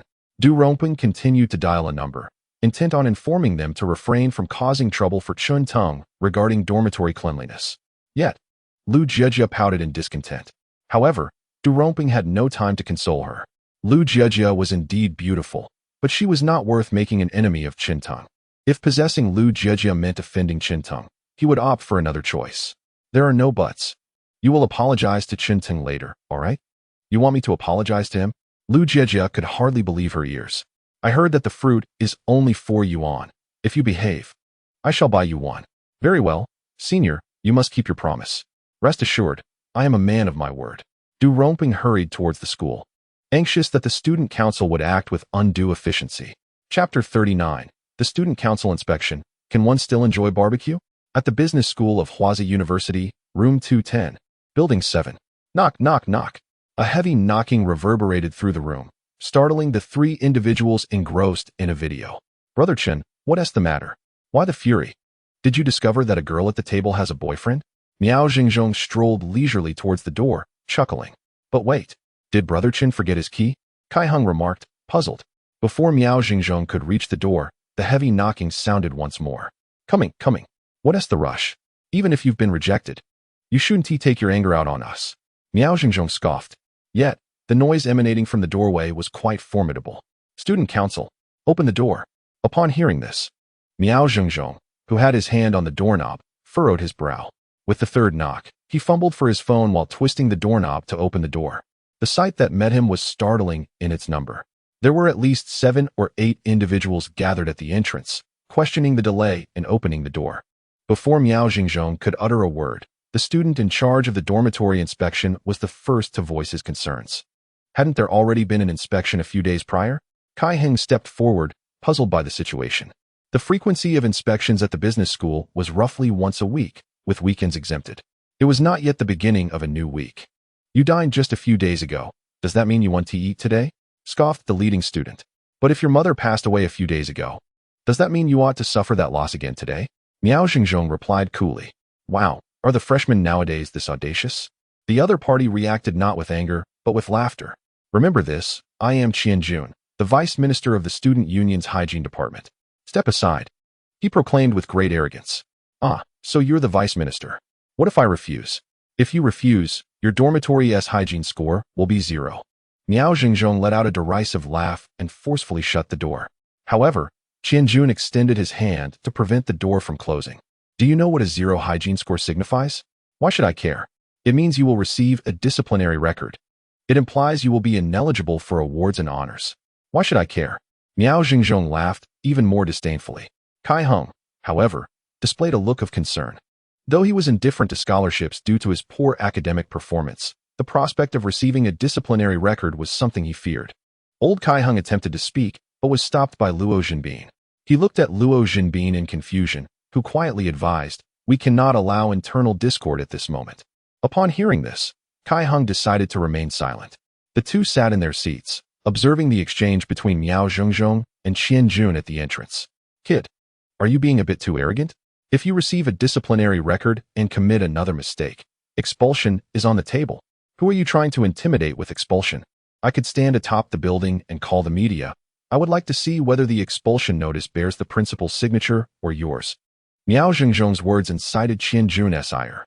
He had never encountered such an unyielding freshman, and his expression darkened ominously. Think carefully, young man. Offending the student union means you can kiss your college life goodbye. Why all the chatter? If you want to give us a 0 score, do it. If you want to discipline us, go ahead. I've never heard that a dormitory hygiene check could lead to a disciplinary record. Miao Xingzhong firmly blocked the entrance, refusing to allow Qian Jun and his companions entry. Today, there were quite a few parking spaces available. Chen Ting parked his vehicle beneath the dormitory building. Although there were many cars now, it was not yet as exaggerated as it would be a decade later. At least now, one could still find a parking spot. 10 years from now, finding a parking space in any moderately populated area would be a challenge. To secure a parking spot, one would have to dutifully pay a parking fee. Even the paid parking lots were overflowing with vehicles. One could either park further away and enjoy a bit of exercise or, alternatively, park haphazardly along the roadside, betting that no tickets would be issued. As Chun Teng ascended to the second floor, he noticed a gathering of people in the corridor. Ah, what is this commotion? Although Chun Tung was not particularly interested in the gossip, he knew that the three individuals in his dormitory would undoubtedly discuss it. He carried with him some barbecue for the trio. What was that saying? A father's love is as steadfast as a mountain. However, as Chun Tung walked further, he sensed something amiss. The crowd was indeed clustered around his dormitory. Could it be? Chun Tung felt perplexed. He could not fathom what incident had transpired near his residence. As he pushed through the throng, he confirmed that the incident involved his own dormitory. Chun Gu. Miao Xingzhong waved at him. Chun Tung approached, somewhat bewildered. What has happened? This fellow wants to conduct a dormitory inspection with a rather unpleasant demeanor. I suspect they intend to employ underhanded tactics, Qianjun remarked with a mischievous smile. P.S. calling you Chun Gu. You must be Chun Tung, right? Do you know me? I do not, but you have offended brother Du. So do not expect to remain in this school much longer. The student union is here to conduct inspections, and your roommates are preventing us from entering. An inspection? Be my guest, Chun Tung replied nonchalantly. Miao Xingzhong, anxious, whispered in Chun Ting's ear, if I am not mistaken, this guy is carrying prohibited electrical appliances. If we allow him in, he will claim that these items were discovered in our dormitory. Chun Tung cast a surprised glance at Miao Xingzhong. It appeared that Miao was quite knowledgeable. Sensing Chun Tung's gaze, Miao continued, if discovered, they will report us, and we will face disciplinary action. My people will arrive shortly and will not allow them inside. No worries, let them in.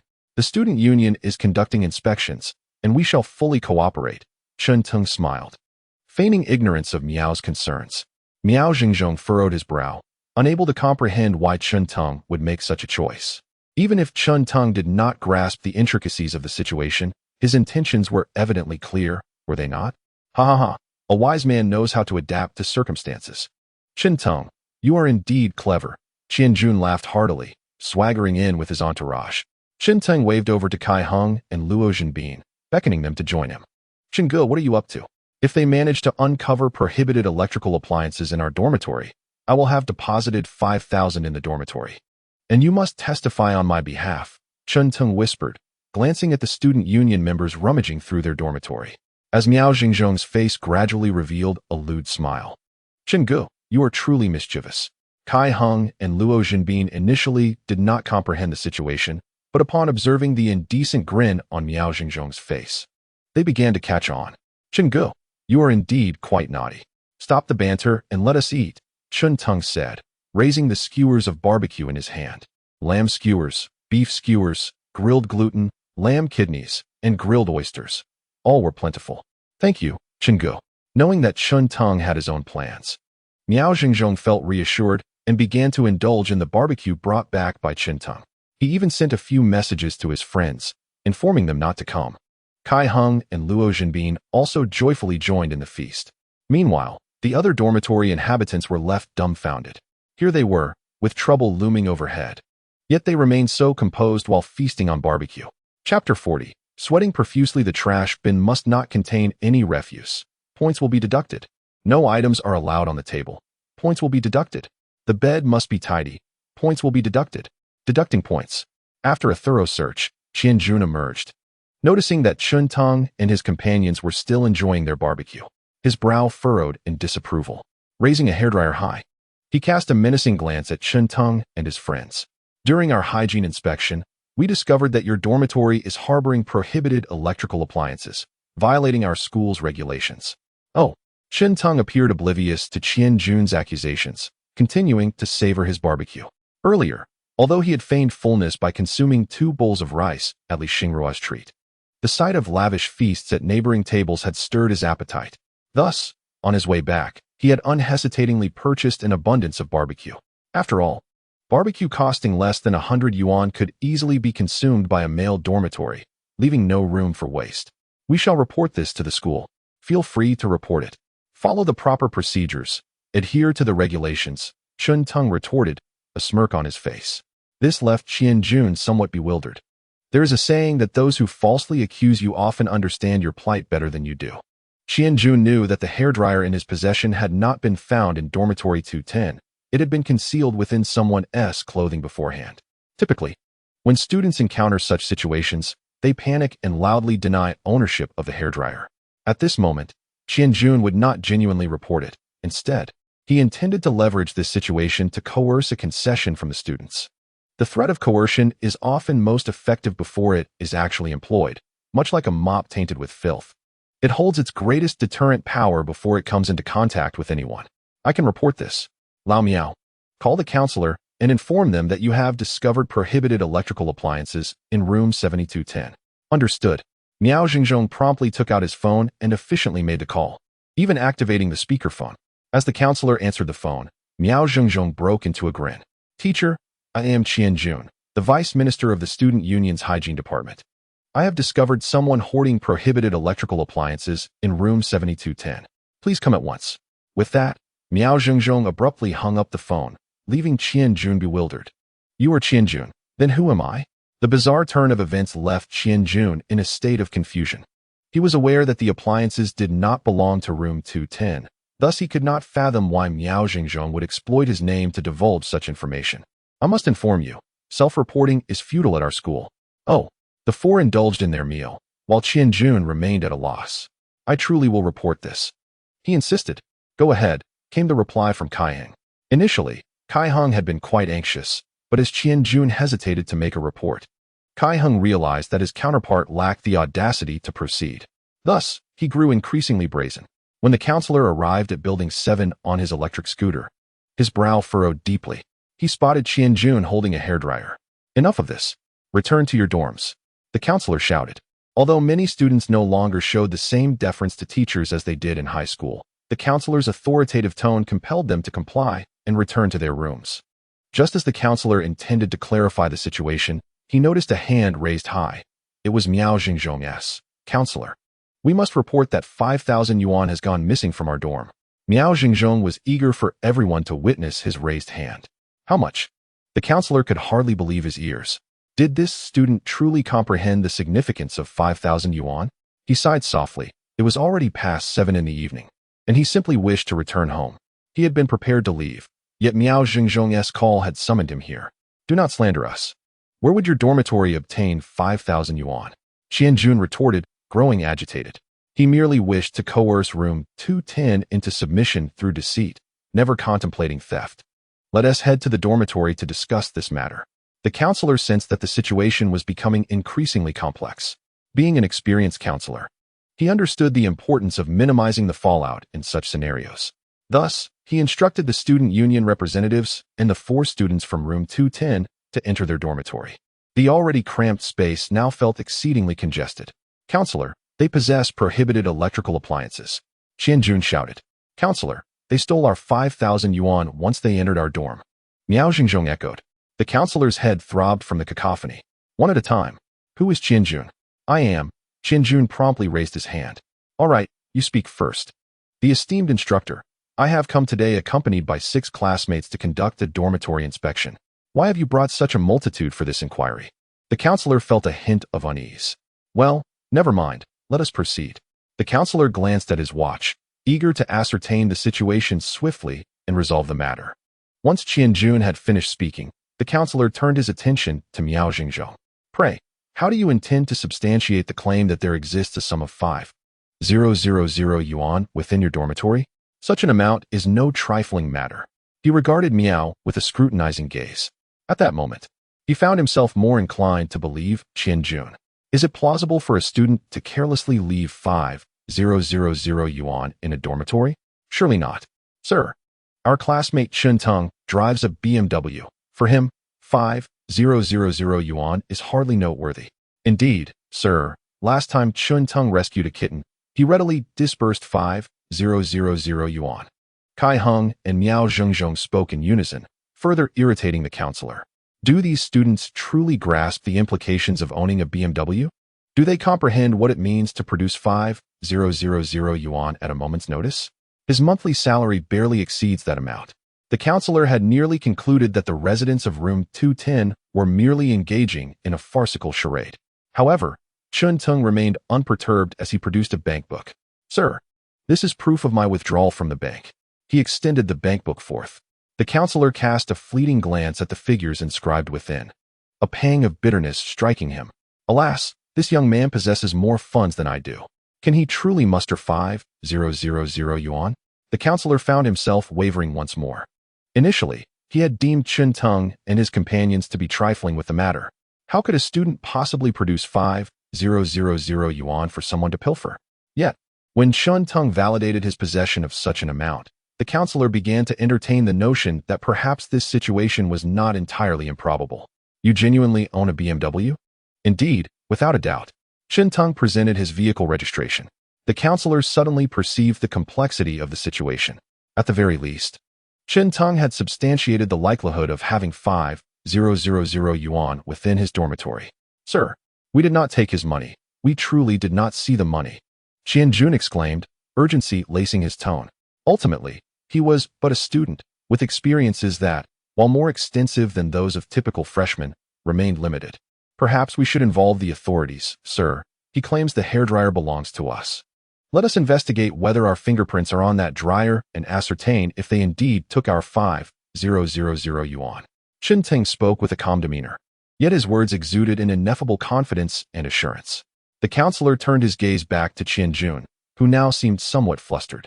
If they truly had not taken it, what was there to fear? Could it be that someone had actually pilfered 5,000 yuan? If word of this spread, the school's reputation would be irrevocably tarnished. In a moment of anxiety, the counselor found himself drenched in sweat. Chapter 41. Unable to withstand the pressure. Qianjun was in a state of panic. He had never considered the possibility of reporting to the authorities. Unbeknownst to him, a loophole existed.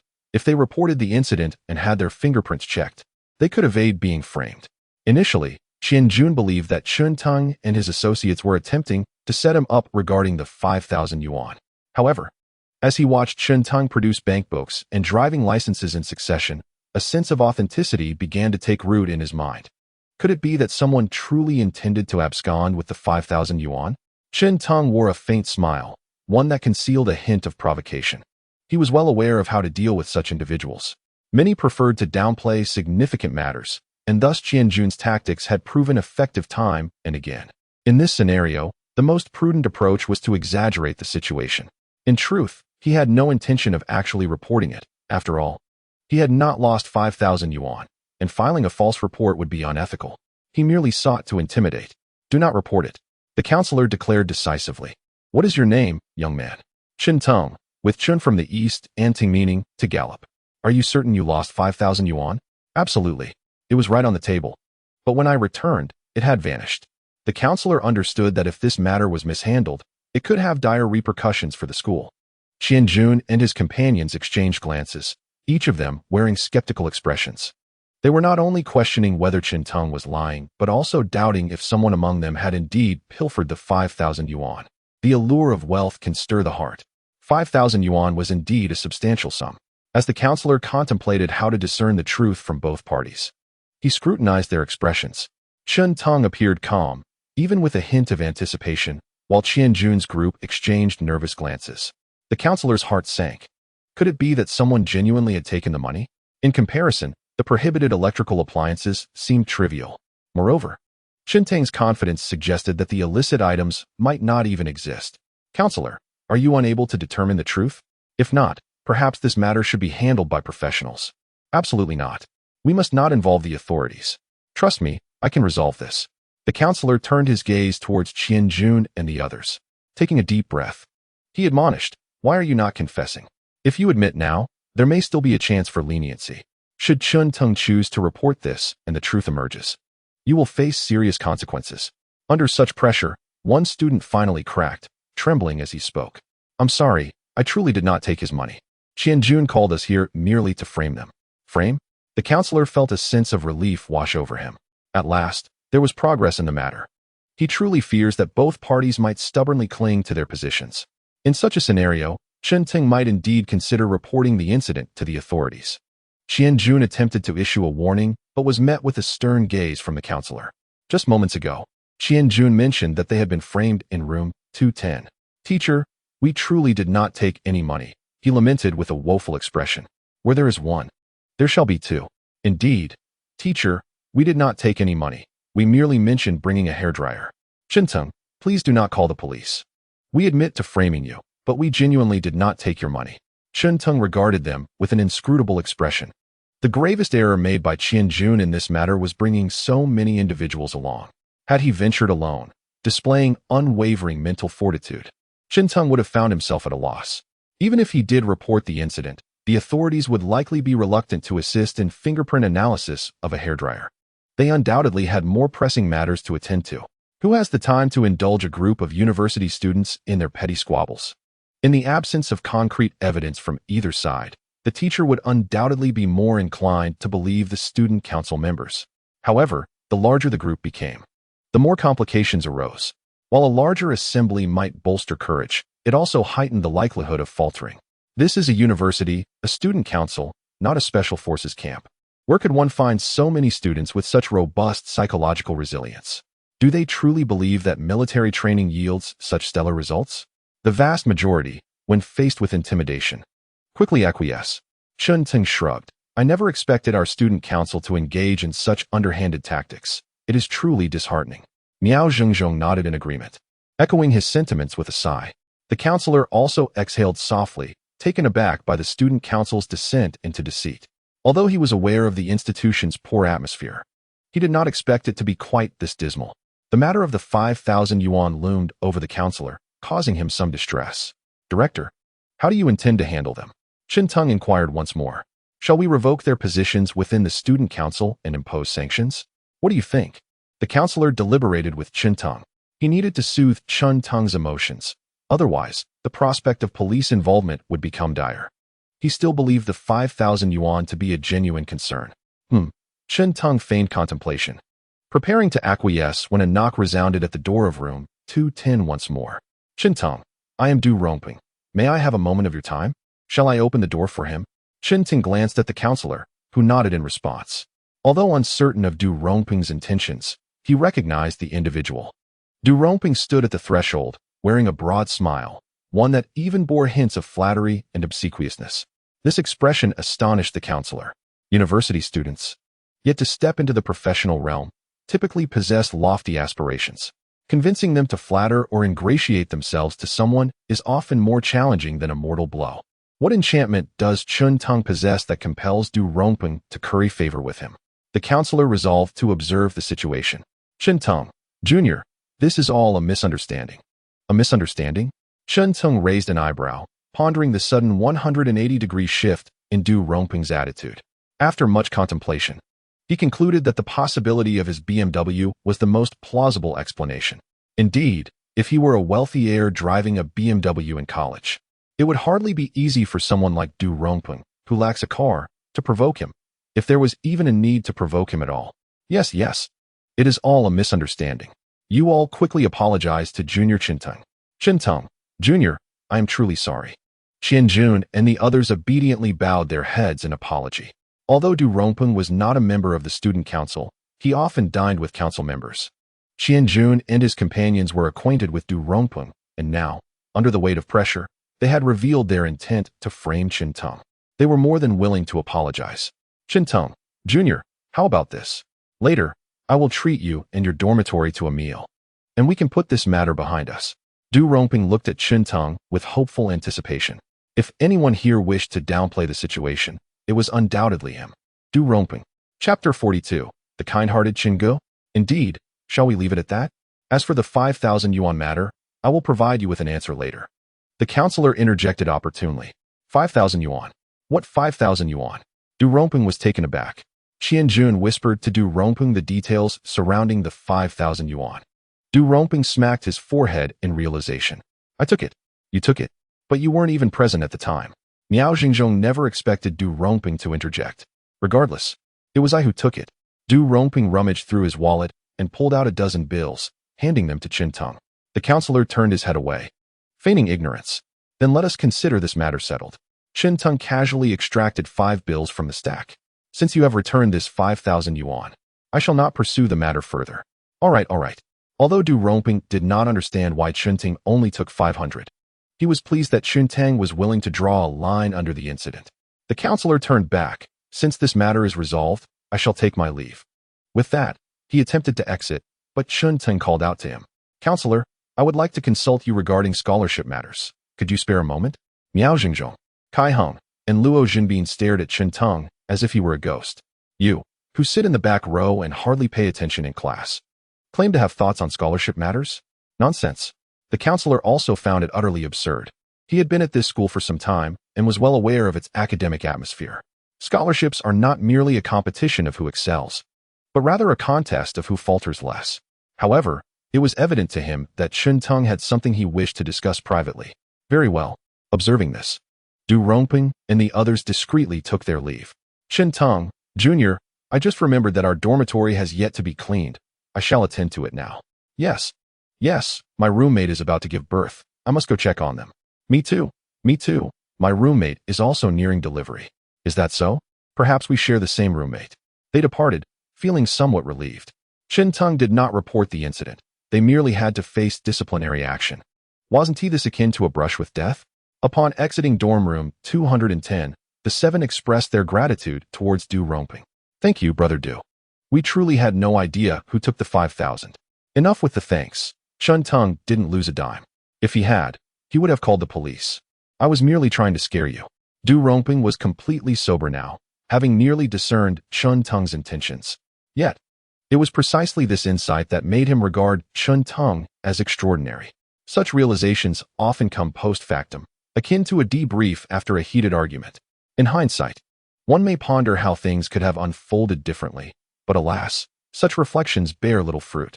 Inside dorm room 210, Chen Teng retrieved a pack of cigarettes he kept in his pocket and offered them to the counselor.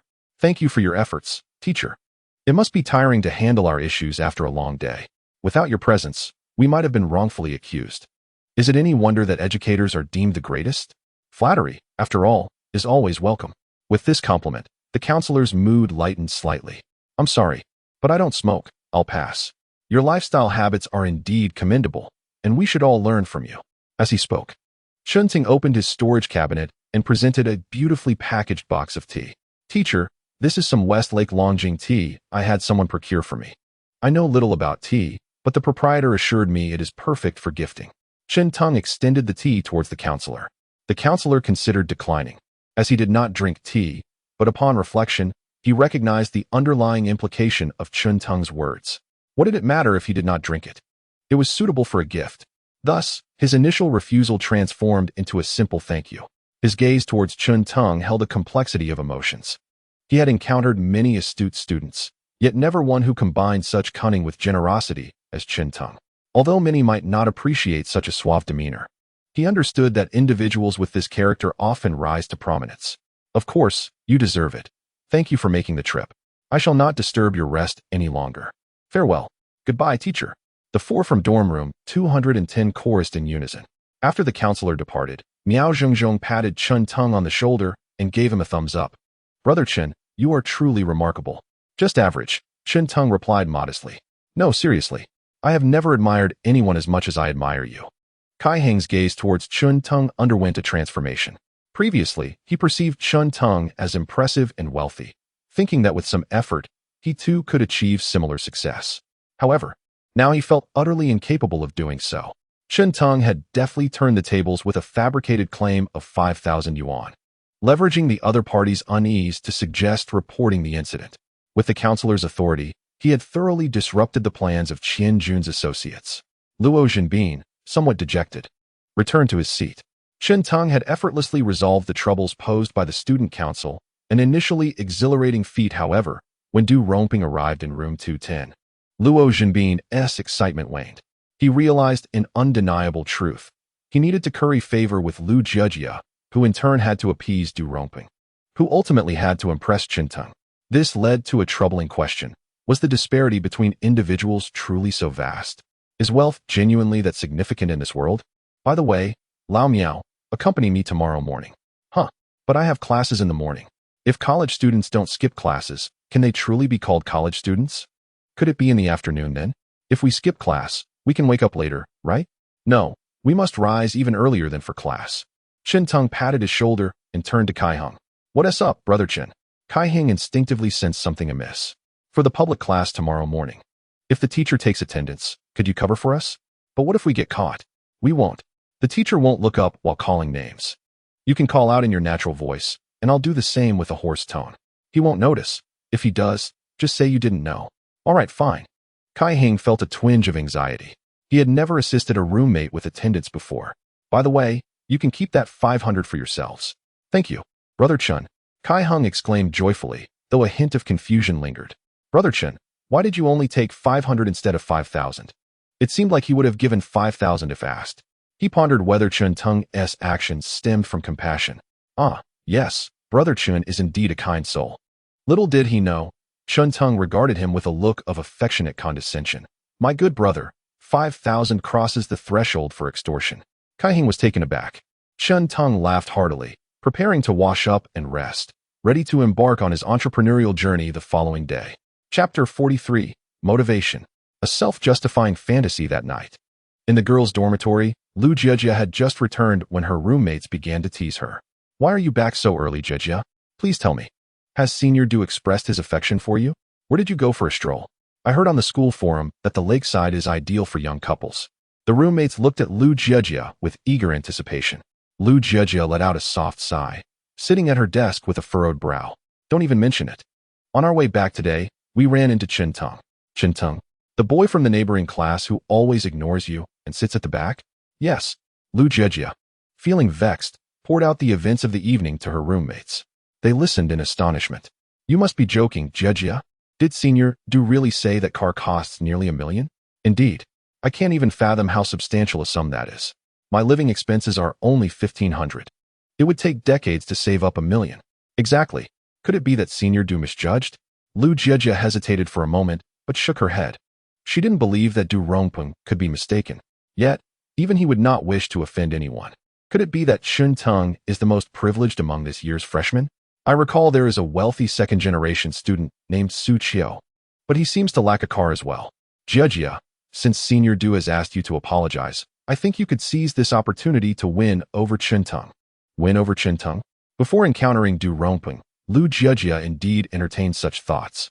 She wished to turn Chun Tung into a backup, akin to Luo Zhenbin, and have him spend money on her.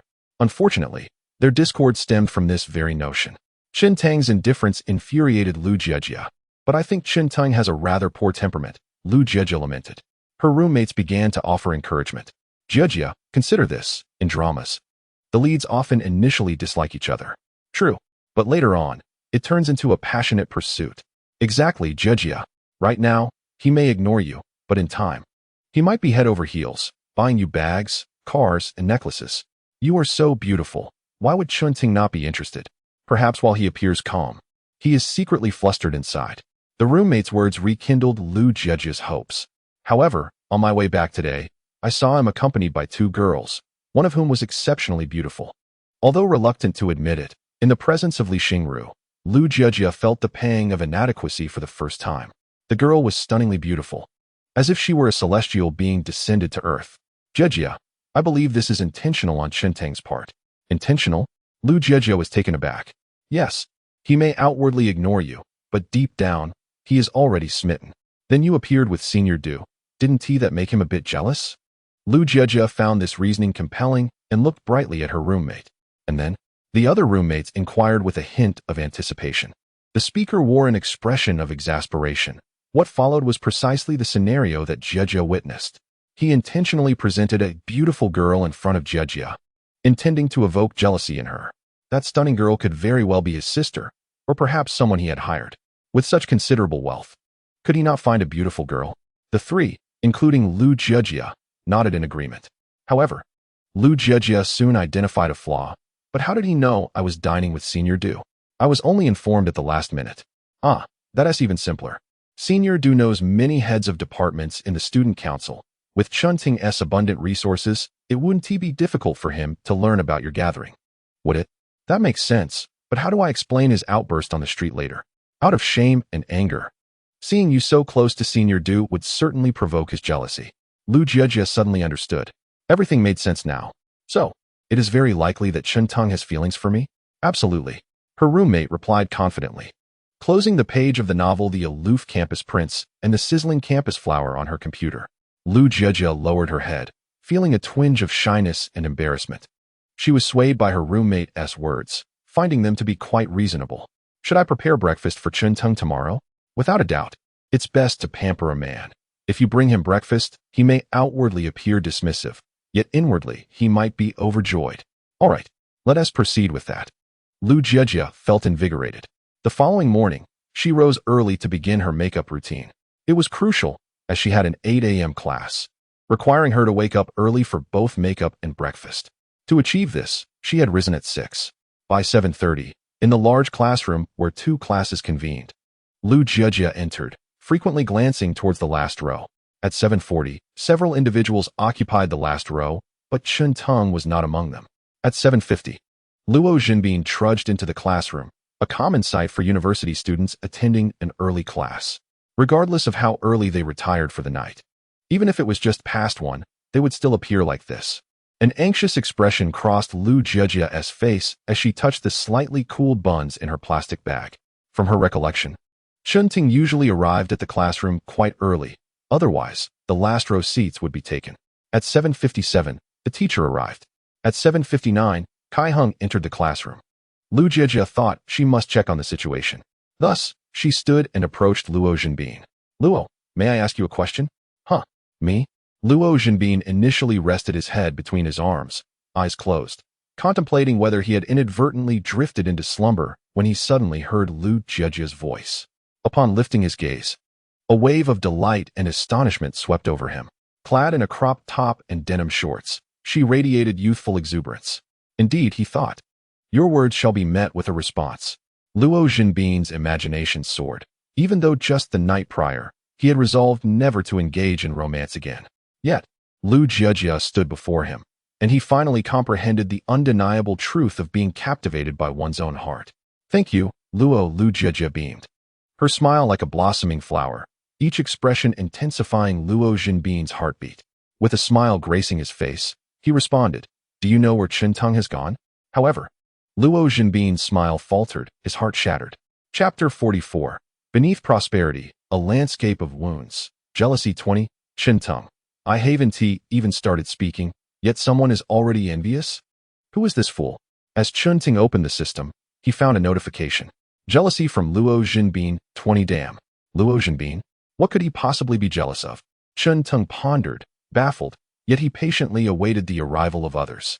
He had arranged to meet with the campus delivery team today, expressing interest in a potential collaboration. Miao Xingzhong sat beside Chen Tong, idly toying with his fingernails, as their appointed contacts had yet to arrive. Apologies for being late, Junior. The cafeteria line was particularly long today, Zhang Ningxin hurriedly announced upon her arrival. In truth, she wasn't late. She simply felt the need to explain her presence upon seeing Chen Tong and Miao Xingzhong already there. Today, Zhang Ningxin was strikingly attired in a white long dress, her dual ponytails framing her face, accentuating her sweet dimples and long, slender legs. Why is the senior here too? Chenggu, are you both on a date? With a bag-carrying third wheel? How ridiculous. Zhang Ningxin rolled her eyes, suppressing a smile that threatened to bloom. This girl certainly knows how to speak. Who would choose a classroom for a date? Chen Tong could not resist rolling his eyes in return. Academic elites. I had a pair of high-achieving classmates who dated in the classroom every day, Miao Xingzhong asserted confidently. Are you sure it wasn't tea because they had no time to date elsewhere? Chen Tong countered. Are you certain they weren't dating in other places without your knowledge? Zhang Ningxin replied, suddenly finding merit in their exchange. At that moment, 3 boys entered the classroom. Upon seeing them, Chen Tong retrieved 3 bottles of soda from beneath the table. Hello, you must be the delivery team I've been expecting. I am Chen Tong. Greetings. I am Wang Ji, replied the most extroverted among the trio, who wore rectangular glasses and sported a very short haircut. Chen Tong was aware that he was the founder of Daily Delivery and the first to venture into this realm within the business school. To be fair, he admired his own decisiveness. You express a desire for collaboration. How do you envision this partnership? Are you a merchant? Wang Ji posed his inquiries. Patience. Let us wait a while longer. Not everyone has arrived, came the reply. Wait longer? Wang Ji was taken aback. However, considering the 3 bottles of soft drinks at hand, he decided to bide his time, as the agreed-upon hour had yet to arrive. Subsequently, 2 more groups arrived, representing Lele Delivery and Lightning Delivery. After greetings were exchanged, Chen Tong distributed a bottle of soft drink to each individual. Their gazes towards him were tinged with perplexity. Were the 3 teams competitors? What was Chen Tong's purpose in gathering them? Once everyone was present, old Miao closed the door. All right, Miao Xingzhong announced as he shut the door, prompting Chen Teng to rise. Allow me to introduce myself. My name is Chen Teng. I am quite affluent, and I wish to acquire your 3 teams, or rather, to merge your 3 teams together. Acquire? Wang Ji questioned, astonished that he would encounter such terminology, typically reserved for textbooks and television dramas. At the nascent stage of his career, Chen Teng nodded slightly. I recognize the potential within your teams and hold a high regard for your capabilities. Furthermore, I am optimistic about the prospects of the delivery industry. Then may I ask, why should we accept your acquisition? Inquired a short-haired young woman, Wu Xian, the founder of Lightning Delivery, who had also played a pivotal role in reducing the delivery fee at the business school from 3 yuan to 2. Because your operations are on the brink of faltering, Chen Teng replied coolly. What nonsense are you spouting? Our scale is continually expanding. Anger 5, unease 10 indeed. All 3 of your enterprises are growing. Yet I wonder if you have acknowledged the underlying risks in your current trajectory. What risks? Chen Teng raised a finger. There is but one concern, the meager earnings of your couriers. Your model requires customers to call customer service, who then relay the requests to the couriers. This process is exceedingly inefficient. Unless the route fortuitously aligns, it typically takes half an hour to an hour to fulfill a single order. During peak hours, numerous patrons may order from the same establishment, or they may be too lethargic to descend and have you procure meals from the cafeteria. Yet even during such times, due to the lack of specialized delivery tools, a courier can only transport a maximum of a dozen meals per trip. Beyond that, deliveries become compromised. Let us assume your efficiency is remarkable, completing a round trip within 30 minutes across various dormitories. A dozen meals would amount to merely around 30 yuan. The peak delivery periods typically span from 11 a.m. to 1 p.m. and from 5 p.m. to 6 p.m., amounting to 3 hours of service for a sum of 180 yuan. This appears to be a reasonable expectation. However, it is crucial to note that this represents an ideal scenario. In reality, many dormitory residents order collectively, which raises the question of whether a delivery fee of 180 yuan is attainable. Achieving even 90 yuan in delivery fees would be considered commendable. Moreover, the distribution of orders among riders by the operators tends to be inefficient, resulting in considerable time wastage. During peak hours, it is likely that the average delivery fee earned by each rider falls short of 90 yuan. In non-peak periods, such as the current time, the situation is rather bleak. A rider may only handle 3 to 4 orders in a span of half an hour, and receiving even 10 yuan would be regarded as fortunate. If we consider the higher estimates, the morning from 8 a.m. to 10 a.m. accounts for 2 hours, the afternoon from 1 p.m. to 4 p.m. for 3 hours, and the evening from 6 p.m. to 10 p.m. for 4 hours, totaling 9 hours. However, constrained by class schedules and time limitations, it is commendable if one can manage to work for 2 to 3 hours during non-peak times, yielding an estimated income of around 30 yuan. With a revenue-sharing model that allocates 60 to the riders, this equates to 72 yuan. Thus, over the course of a day, a rider's average net earnings would be less than 100 yuan. Is that correct? Chen Teng's remarks prompted a profound silence among the 3 groups present. The calculations presented were not entirely accurate. The earnings for riders during peak and non-peak periods are not as substantial as Chen Teng suggested. Furthermore, the manner in which operators assign orders to riders is often irrational, leading to imbalances where some riders receive an excess of orders while others receive too few. Those with fewer orders may only complete 20 or 30 deliveries in a day, whereas those overwhelmed with orders struggle to exceed 100 due to delivery constraints. Although the number of riders has been increased to address the current challenges, can this truly suffice? Riders with fewer orders may opt to leave. Yet the persistent issue of unequal order distribution ensures that there will always be riders with insufficient workloads, correct? Chen Teng's assertions, while not entirely incorrect, lacked comprehensiveness. Nevertheless, the reality remains. Some riders earn significantly more, while others earn far less, with low-income riders often finding it more advantageous to work part-time at tea shops or supermarkets. High earners, too, find it difficult to maintain a sustainable income. Presently, they are in a precarious situation, facing extended delivery times and the plight of cold meals in winter. What can be done about the meager earnings during non-peak hours?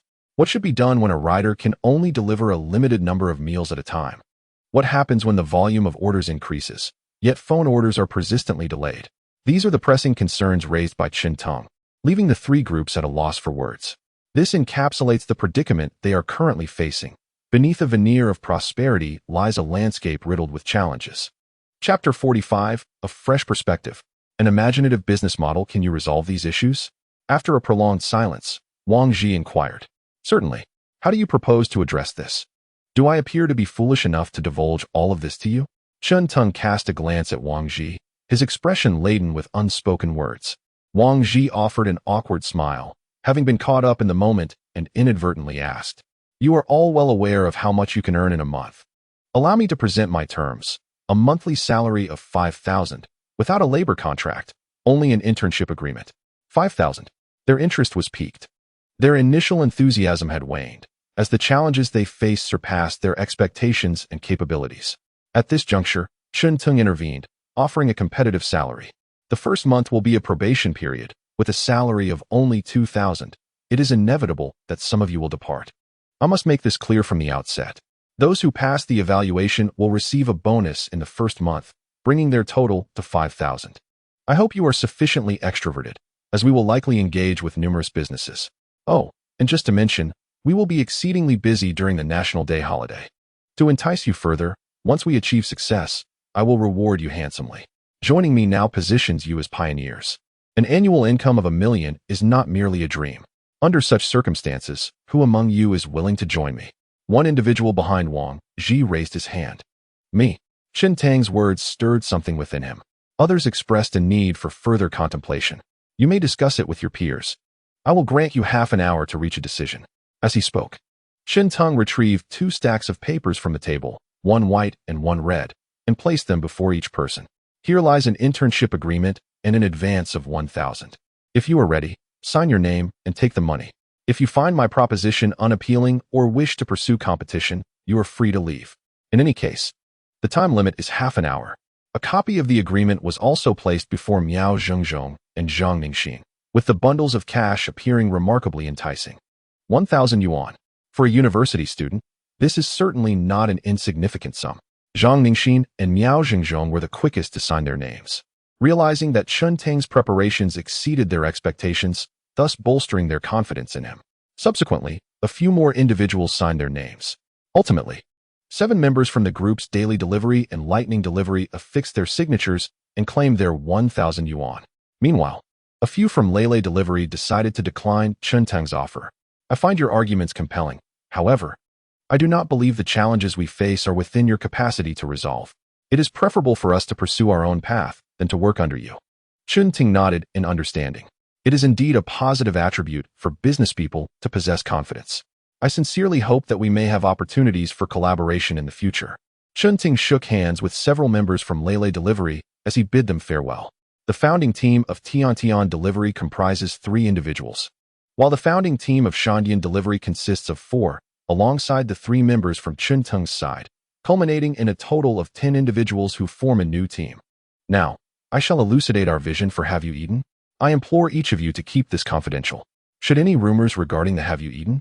Business models circulate within the university before we commence operations, I will reserve the right to pursue legal action against you.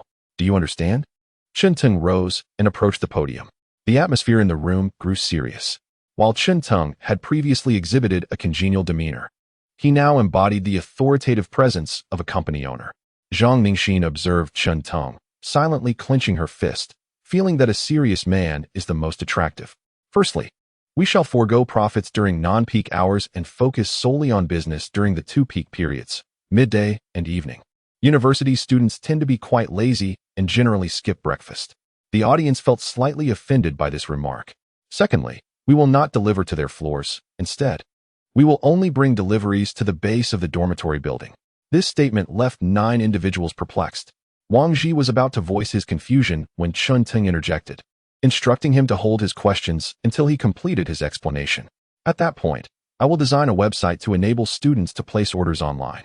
During peak hours, we will allocate a limited number of time slots. For instance, at lunchtime, we will have 5 time slots, 11 o'clock, 11:30, 12 o'clock, 12:30, and 1300 hours. Students must place their orders at least an hour in advance, allowing us to notify the vendors for meal preparation.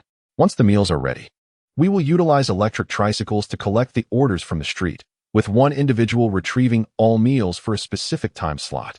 After collection, we will return to the campus, using the school gate as a transfer point. We will assign a person at the base of each dormitory to collect the corresponding orders from the gate and transport them down to the dormitory. Payment will be exchanged upon delivery. Naturally, students may also opt to pay online in advance. The audience was left in a state of astonishment, having never envisioned such a business model, which starkly contrasts with their previous approaches. Once the model was introduced, I invited their thoughts.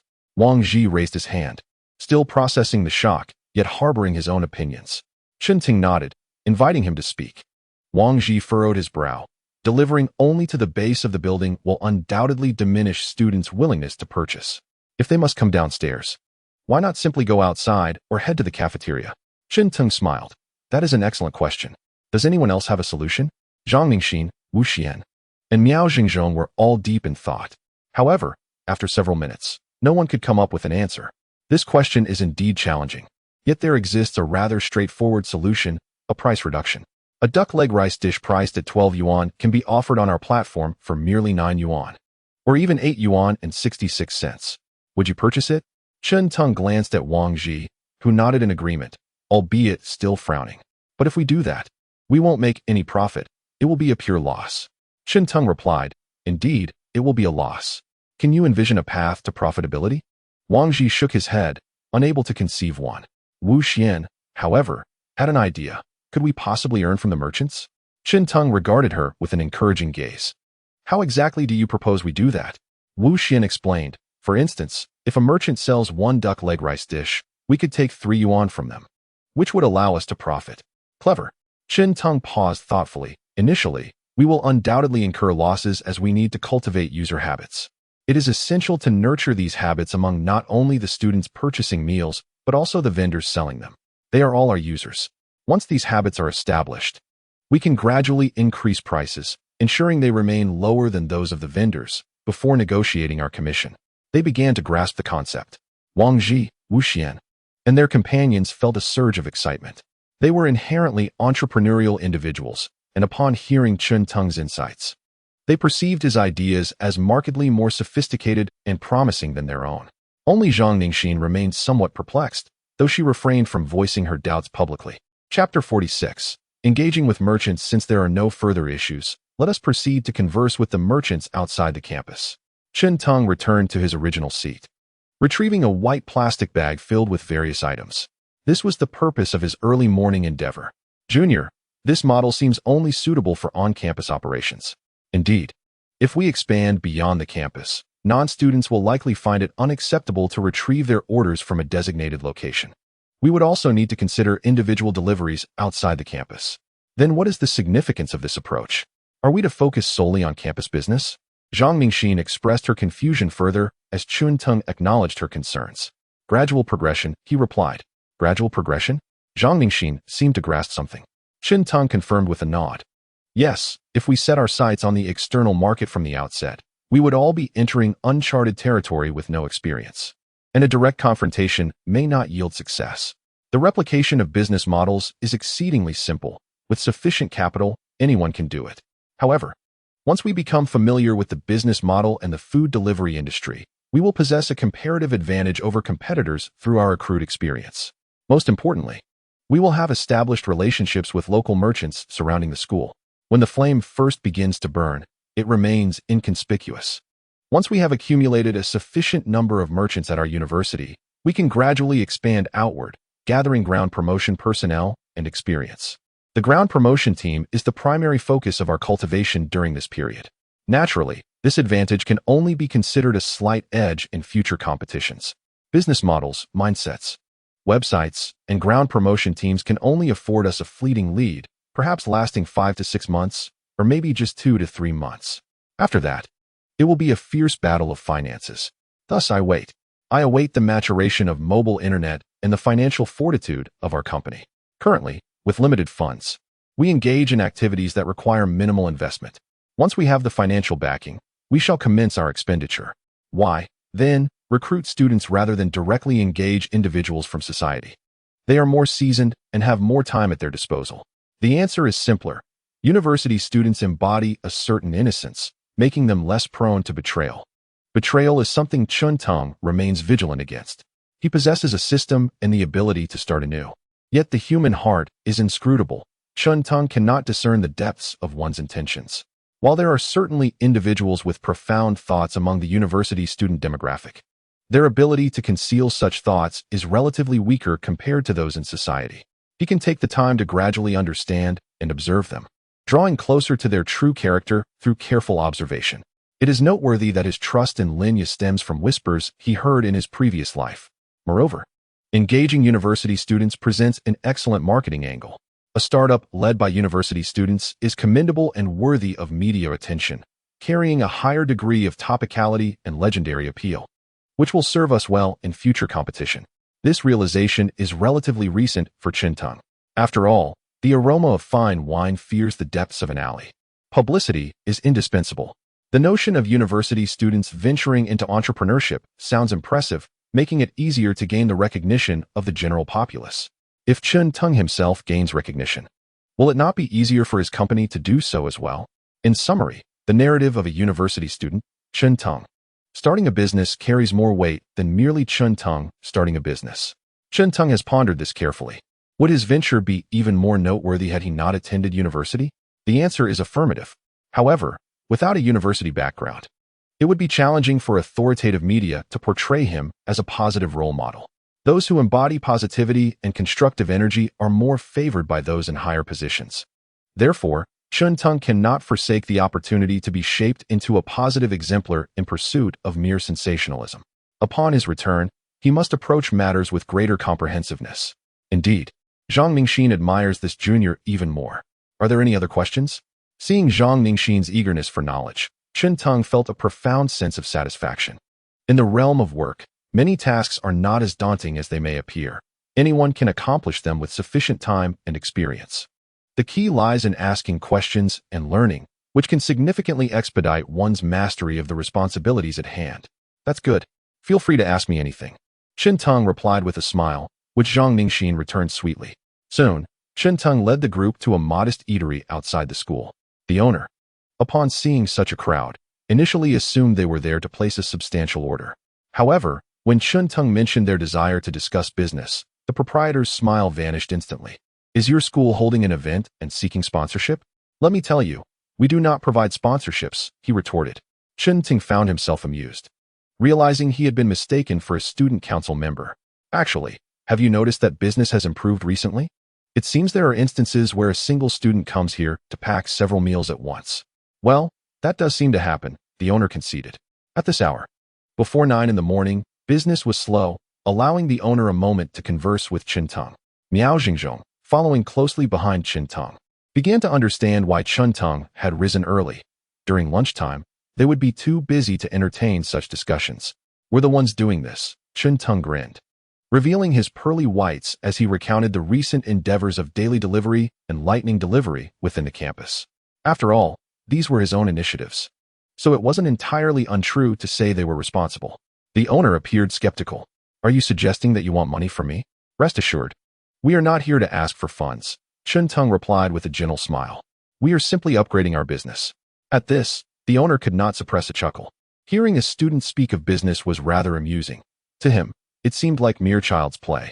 Zhang Mingxin and Miao Xingzhong felt a twinge of indignation at the owner's dismissive attitude. Nevertheless, Chun Tong maintained his sincere smile, placing a hand gently on each of their backs to calm them. Once the owner had finished laughing, Chun Tong continued with genuine warmth. After the 11th, we will be launching a website.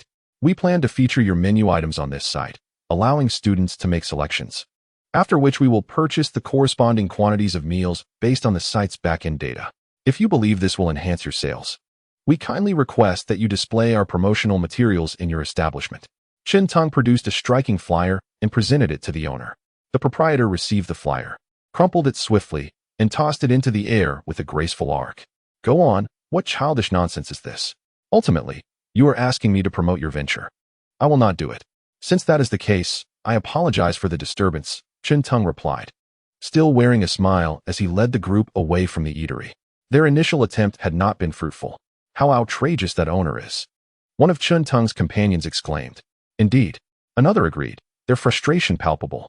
Well, being turned down is a common occurrence. Some individuals do not act until they see tangible results. The absence of immediate benefits has deterred many from joining. This indirectly highlights that the contributions of our delivery team have gone unnoticed by these business owners. They may even mistakenly believe that the surge in sales is simply due to new students growing weary of the cafeteria food and opting to dine out. However, starting today, we must make these merchants realize that only through collaboration with us can they truly enhance their profits. Just envision the expression on the face of those owners, begging to join after witnessing our team's success. Wouldn't that be somewhat gratifying? As Chun Tung comforted his team members, he guided them from one establishment to another. Some owners agreed to collaborate, while others declined.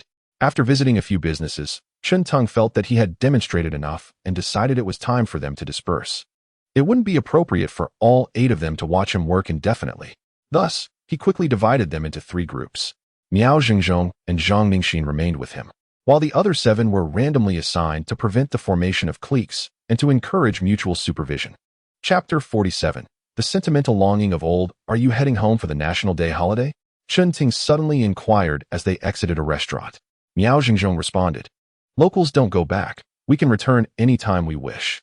There's no need to squeeze into the holiday rush." Zhang Ningxin added, "I won't be going back. It's only been a month since the semester started. There's nothing to return to. Then let us continue our rounds during the holiday," Chun Tung suggested. "Where else are we going?" Miao Zhengzhong asked, puzzled. "Shouldn't we be able to visit all the nearby businesses today? We still need to approach milk tea shops, dessert places, and supermarkets. We must also purchase thermal bags, acquire tricycles, conduct extensive promotions, and recruit delivery riders and customer service representatives for basic training," Chun Tung elaborated. It dawned on Miao Zhengzhong how naive his initial ambition to start a delivery team had been. Competing with Chun Tung, given his capabilities, would likely lead to bankruptcy within a month. The disparity between them was incomprehensibly vast. "Junior, you are incredibly talented. Does your family own a business?" Zhang Ningxin began to question Chun Tung's background. It seemed implausible that an ordinary person could possess such foresight. "Ordinary people, like myself, do not typically produce talents such as you," Zhang Ningxin retorted skeptically. "Exceptional talent cannot be learned," Chun Tung declared confidently. The 3 then proceeded to promote Have You Eaten? In 3 different shops. Chun Tung needed to ensure that these owners were aware of the existence of Have You Eaten? Otherwise, the delivery team, much like the one in the school, would merely be enhancing others' sales without recognition of their contributions. In essence, the previous business model was one Chun Tung was determined to abandon. He wants these entrepreneurs to understand that following Have You Eaten will lead to profit. As for those who are skeptical, the truth will reveal itself after the 11th. By the time all the nearby businesses around the business school were consulted, it was already afternoon. Chun Tung, while allowing them to report the specific situation, led them to Lao Chen's restaurant for a meal. Observing the lavish spread before them, they appreciated Chun Tung's generosity. "Boss, do we not have to pay for these dishes?" Wang Ji swallowed hard. "No need. Rest assured, I am quite affluent." At that moment, Miao Zhengzhong chimed in. "Brother Chen drives a BMW. A BMW? The group stared at Chun Tung in astonishment. He did not deny it. "Yes, I currently drive a BMW. As long as you all work diligently and sincerely, will we also be able to drive a BMW?" Wang Ji had already envisioned his future. "I could even drive a Porsche or a Ferrari." Chun Tung grinned, feeling a surge of joy from the varied emotions accumulating. Noticing their slightly resentful gazes, he found amusement in teasing them. A glance at the current emotional value revealed 36,784. This allowed for 30 basic draws or 3 intermediate draws. Chun Tung planned to save up for 10 intermediate draws to execute a tenfold gamble. All right, just a jest. I want to lead you on with false hopes. I do not yet have a clear understanding of your capabilities. Some of you might even find yourselves dismissed by me next month. Therefore, I shall not paint a picture of driving a BMW through hard work for anyone present. I prefer to speak the blunt truth up front, then reward you with tangible remuneration for your efforts. This meal is indeed a part of that remuneration." Chun Tung spoke candidly. Zhang Ningxin, however, appreciated Chun Tung's straightforwardness. "I support you, Junior. Flattery yields no salary increase or promotions." She struggled to suppress the urge to utter profanity. The others erupted in laughter. The atmosphere once again transformed into one of lightheartedness.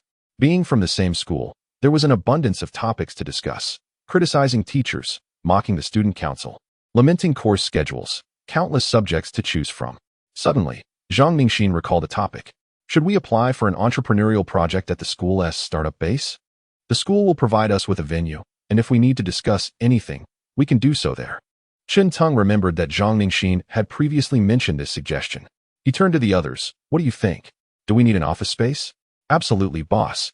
Having a dedicated office space would make things more convenient and wouldn't disturb our roommates. I agree, there is definitely a need for it, boss. I am in favor. Chen Ting nodded slightly. In that case, I shall delve into the relevant regulations of the school to see if I can submit an application. Zhang Mingxin volunteered. Allow me. I have a classmate who has attempted it before. Although he ultimately did not succeed, the process is quite clear. Very well, I appreciate your assistance. After having dinner, Chen Teng returned to his dormitory.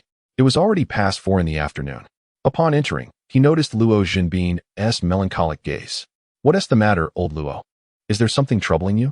Speak up, it might lighten the mood. Sigh. Luo Jinbin cast a deep glance at Chen Teng, seemingly reluctant to speak. Chen Teng turned to Kai Hung, hoping to inquire about the situation. Kai Hung understood. Rest assured, the teacher didn't call your name. Chen Teng replied, exasperated. That is not what I asked.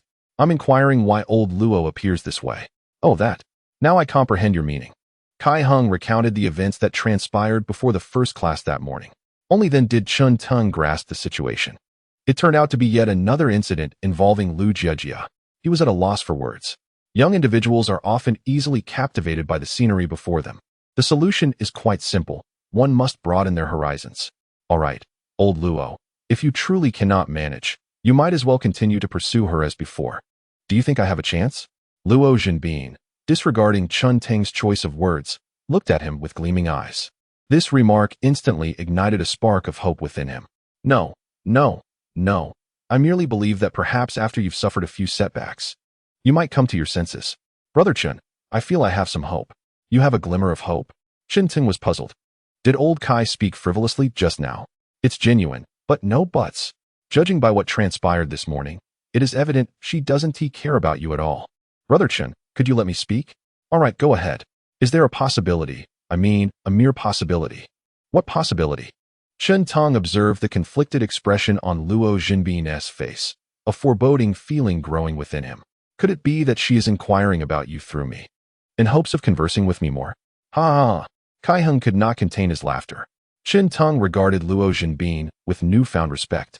A true talent. To be able to deceive oneself to such an extent is truly remarkable. Luo Jinbin retorted.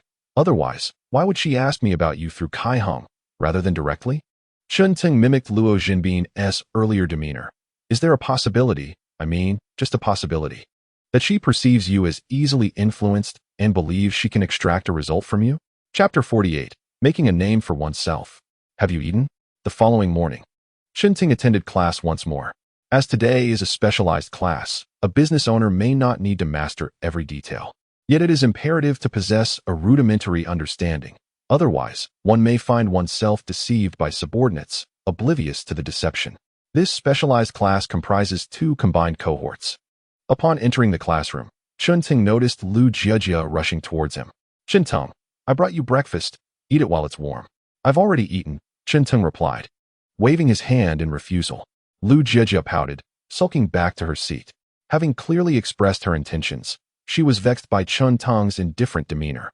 A while later, she glanced back at him, curious to see if he was, as her roommate suggested, aloof on the surface but secretly delighted within. Indeed, the previously expressionless Chen Ting suddenly broke into a smile. He playfully draped his arm over Luo Jinbin's shoulder, saying, Old Luo, do you still believe she approaches me solely for your sake? Luo Jinbin retorted, she must be shy. Kai Hung and Miao Jingzhong stifled their laughter, their shoulders trembling with suppressed mirth. Soon, the conversation devolved into convoluted musings about unreciprocated love and perceptive feelings, ultimately provoking uncontrollable laughter from Kai Hung and Miao Jingzhong. Drawing the attention of the entire class, including the teacher, Chen Tong buried his face in his hands, his shoulders shaking more vigorously than before. He had not anticipated that Lu Jiejia's visit would rekindle hope in Luo Jinbin. How blind one can be. In the days that followed, During the early morning classes, shared by both cohorts, breakfast would invariably appear on Chen Teng's desk. He had no desire to partake, having already dined at the cafeteria. Yet Luo Jinbin shamelessly claimed it, insisting that one must not waste food. Chen Teng did not protest, considering it a repayment for the breakfast Luo Jinbin had previously brought for Lu Jiejia. Thus, time progressed to the monumental 1st of October. For the freshmen, who had yet to master the art of skipping classes like their seniors, this day was indeed a cause for celebration. Luo Jinbin, hailing from Harbin, planned to return home during the National Day holiday, while Kai Heng, a local, opted to languish in the dormitory. On October 1st, Chen Teng took Miao Zhengzhong and Zhang Ningxin to the small commodities market to procure thermal bags. Initially, to enhance user experience, Chen Teng realized he must personally oversee these acquisitions. While it appeared that no subsidies were being offered to the merchants, in truth, a certain level of support was being provided. It is essential to recognize that, moving forward, whether for the Blue Knights or the Yellow Knights, the responsibility for thermal packaging would rest solely with the merchants. To expect the platform to shoulder this cost? A mere fantasy. However, the current situation left little choice. Requiring merchants to bear this expense would undoubtedly meet with refusal. Thus, Chen Teng found himself compelled to proceed in this manner. After comparing several options, Chen Teng opted for a relatively inexpensive insulated bag. As summer unfolds, the demand for such bags is not particularly high. It is only in a month or two that the necessity for insulation will rise. However, by that time, the merchants will have to decide whether to absorb the associated costs themselves. On October 2nd, Chen Teng, accompanied by 2 others, procured a few second-hand tricycles. Although their speed is modest, their capacity is substantial, which aligns perfectly with Chen Teng's needs. The total expenditure amounted to just over 10,000. On October 3rd, he began the re-recruitment of delivery riders, providing them with brief training sessions. Some of these riders were from the original 2 delivery teams, while others were newcomers. From October 4th to October 5th, as Chen Teng had anticipated, they were exceedingly busy during these 7 days. These events merely skim the surface of Chen Teng's endeavors. He is also rallying the Have You Eaten team to distribute advertisements far and wide. Although the campus was less populated during the National Day holiday, the advertisements still needed to be disseminated. On October 7th, returning students discovered flyers affixed to their doorknobs. Have you eaten? Is this a new delivery team? Have the delivery fees decreased? If not, perhaps one should opt for Lele delivery instead. The flyer seems to lack explicit details. Surprisingly, there is no contact information. Only a website and a QR code. How intriguing. This service has its own identity. Previously, neither Daily Delivery, Lele Delivery, nor Lightning Delivery had ventured into such territory. This novelty, perceived as somewhat sophisticated, sparked curiosity. Is it truly useful? Would it be possible to lower prices? Affordability is paramount, after all. Let us hope they don't end up passing costs on to us. Wait, it seems there genuinely are lower prices. A duck leg rice dish paired with a bottle of cola for merely 9 yuan. Is that true? I recall the original price for a duck leg rice was around 12 yuan, and cola typically costs 4 yuan per bottle. Incredible. The beef rice from that backstreet eatery, with generous portions, is only 199 yuan. I remember it being nearly 30 yuan there. Moreover, 2 cups of milk tea are only 9 yuan, typically. 1 cup costs 7 to 8 yuan. This price reduction is Have You Eaten's most formidable trump card. In light of such pricing, many of Have You Eaten's minor flaws became inconsequential. Must one go downstairs to retrieve their order? Not a problem. With the prices being agreeable, the university students began to notice numerous advantages of Have You Eaten. The website is aesthetically pleasing and exquisitely designed, seemingly surpassing some existing options on the market. It is rumored they even provide insulated bags. They can assist in purchasing items from supermarkets. Moreover, some products appear to be cheaper than if I were to shop at the supermarket myself. Could this pricing truly be accurate? As for the regulations established by Have You Eaten, they have chosen to accept them. 1 hour in advance to place an order is hardly an issue, especially with such affordable prices. By the following day, numerous students opted to place their orders. An electric tricycle meandered through the back streets, loading the pre-ordered meals into its rear compartment. Upon reaching the school gate, a row of ordinary tricycles awaited, as individuals systematically transferred the contents from the electric tricycle to their own vehicles. Subsequently, each tricycle carried the meals destined for various dormitories, delivering them to the base of the dormitory buildings. Students emerged from the upper floors or returned from the academic buildings, patiently queuing in front of the tricycles. Payment and delivery occurred simultaneously. While this experience may not rival the convenience of previous delivery models that brought food directly to their dorms, it was not overly cumbersome either. Considering the price, Eat Yet undoubtedly triumphed. In just one day, Eat Yet established its reputation among the entire student body. Everyone was aware that a remarkably inexpensive meal option had emerged on campus. Chapter 49. The success of the first day on October 8th. The team behind Lele Delivery sat in their dormitory, wearing expressions of concern.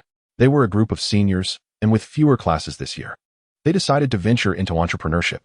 Despite fierce competition and numerous challenges before November, they had managed to earn a modest profit. However, today, they spent the entire day in their dormitory without receiving a single order.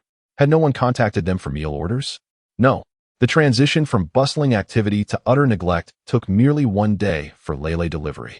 They were acutely aware of the reason behind this shift. Why was he conducting business this way?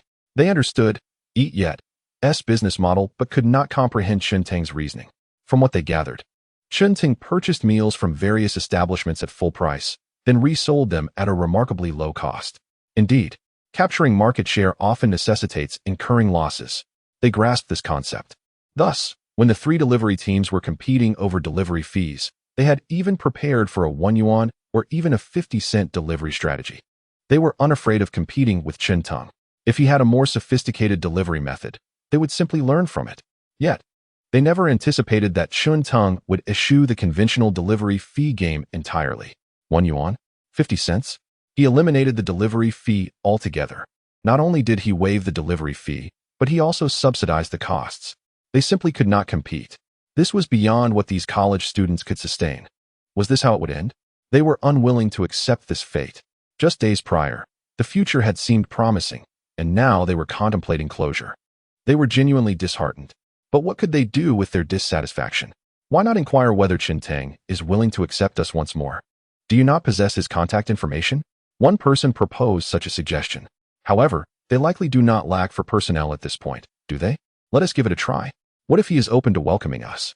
After all, we are individuals with experience. After some deliberation, the four of them concurred with this notion. However, upon making the call, they received a rejection. What a disappointment. Is it simply about occupying the market through losses while reveling in their success? Indeed, if I had the financial means, I could engage in a price war as well. If only we had made more profit thus far. They felt a sense of discomfort. Although they had already earned some income on this entrepreneurial journey, they had to exit the industry prematurely due to Shentang's actions. This approach is utterly excessive. One person, filled with indignation, opened his computer. What are you doing? Lu Guang. I intend to alert other students on the campus forum. He accessed the campus forum. Currently, beyond casual grievances, most discussions revolved around the Have You Eaten? Team. With overwhelmingly positive acclaim. Everyone praised Have You Eaten? Lu Guang awkwardly typed on the keyboard, crafting the following title. Beware of the conspiracy of the Have You Eaten? Team. After monopolization comes endless price hikes. On the forum, he eloquently penned the following. Do not be deceived by the current promotions and price reductions of Have You Eaten? Once they monopolize the campus market, they will begin to raise prices incessantly. At that point, a meal that costs 10 yuan could soar to 20.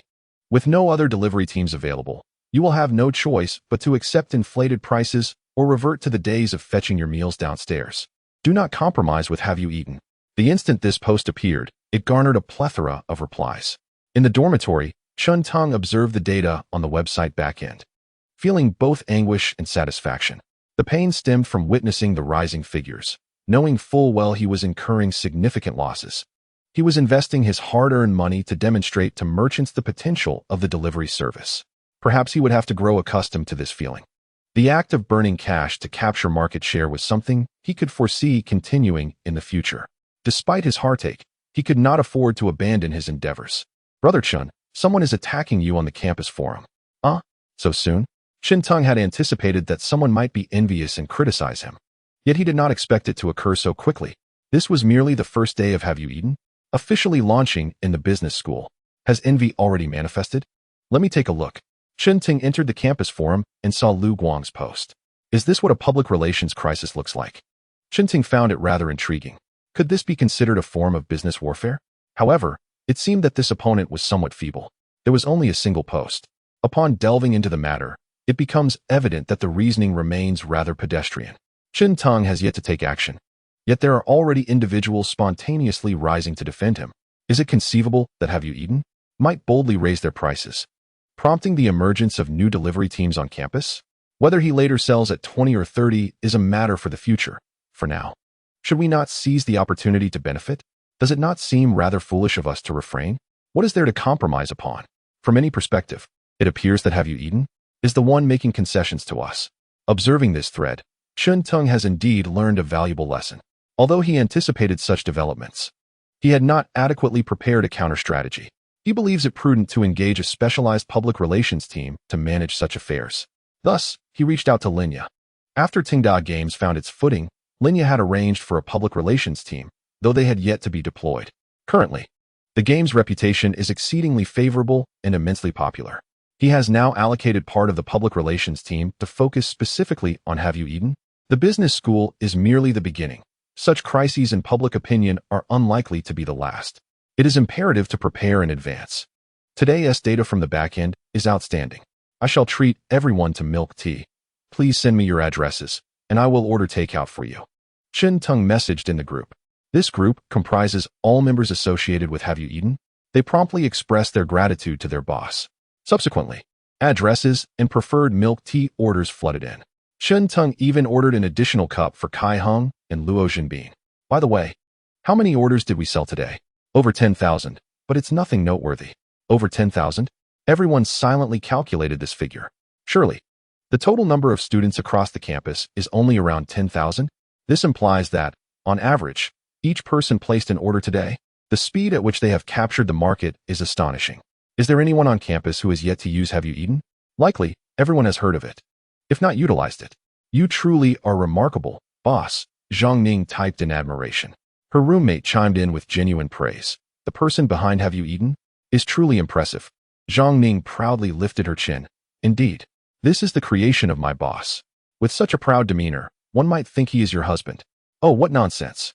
Zhang Ning bashfully lowered her gaze. Chapter 50. Regretful Boss Zhang on the 9th and 10th.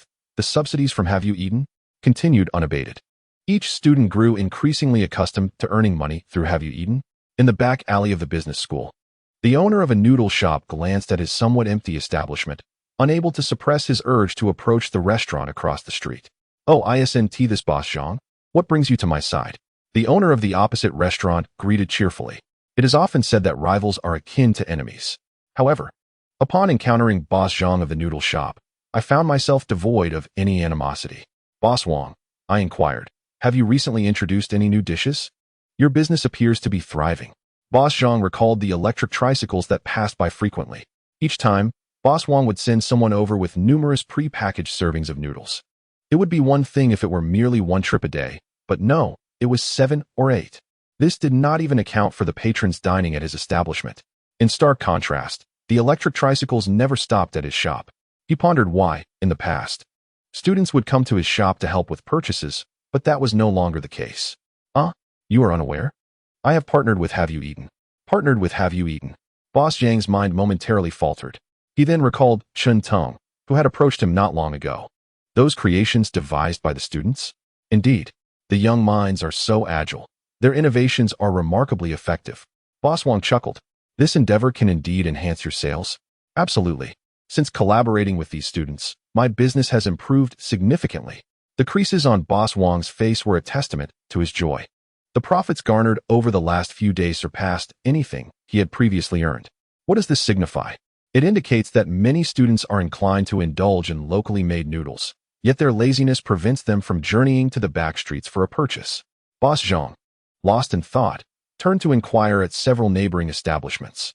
He discovered that any shop experiencing a recent surge in sales had also partnered with Have You Eaten.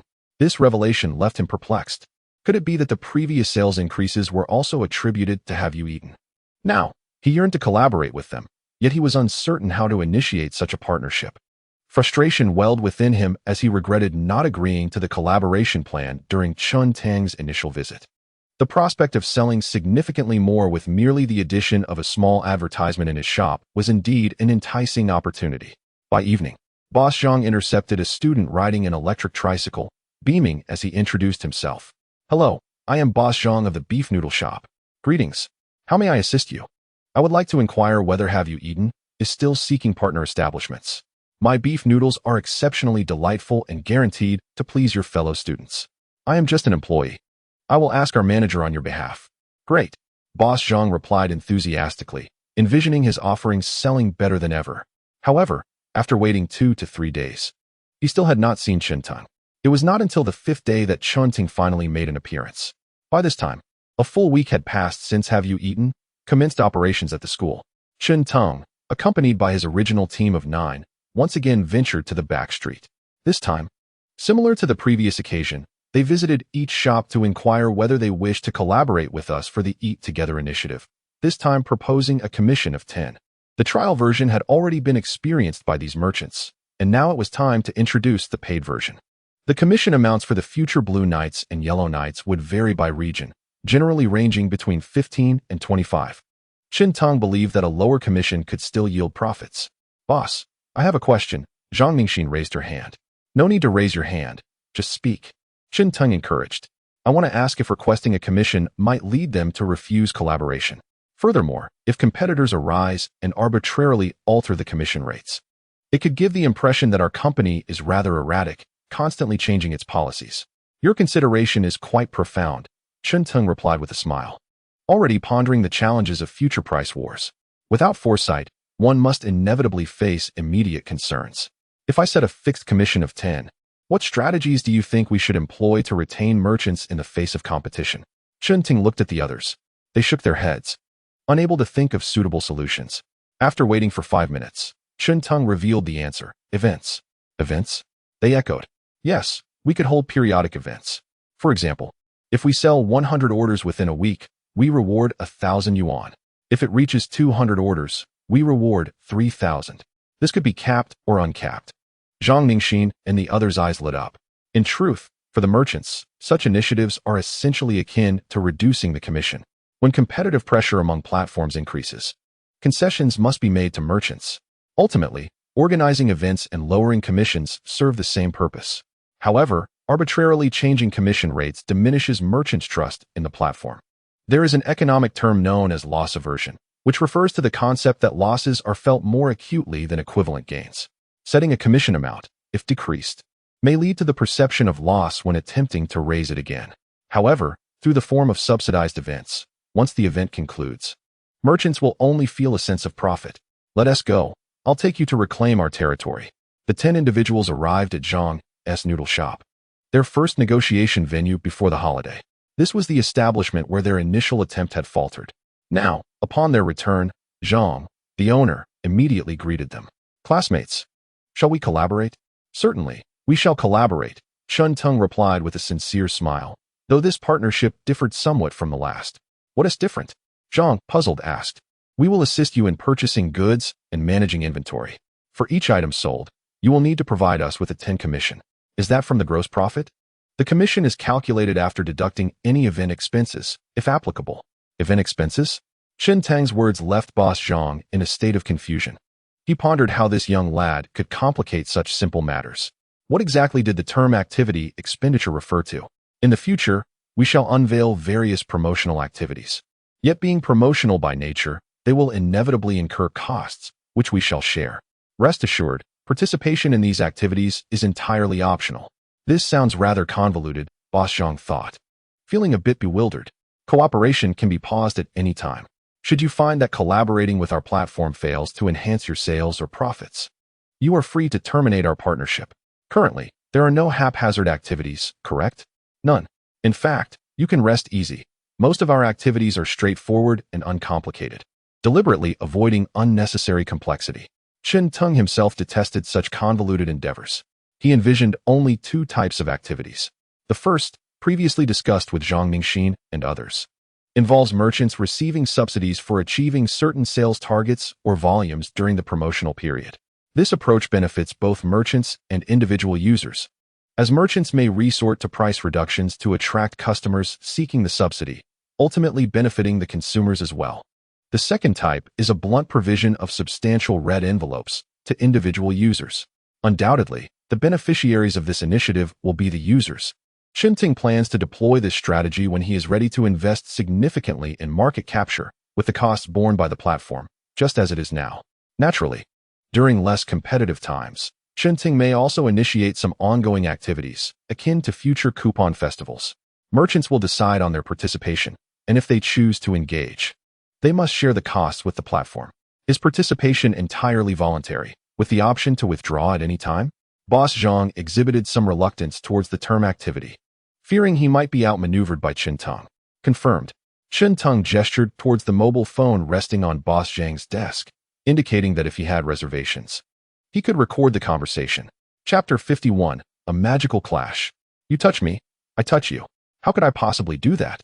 Boss Zhang, while expressing his discomfort, promptly activated the recording function on his phone.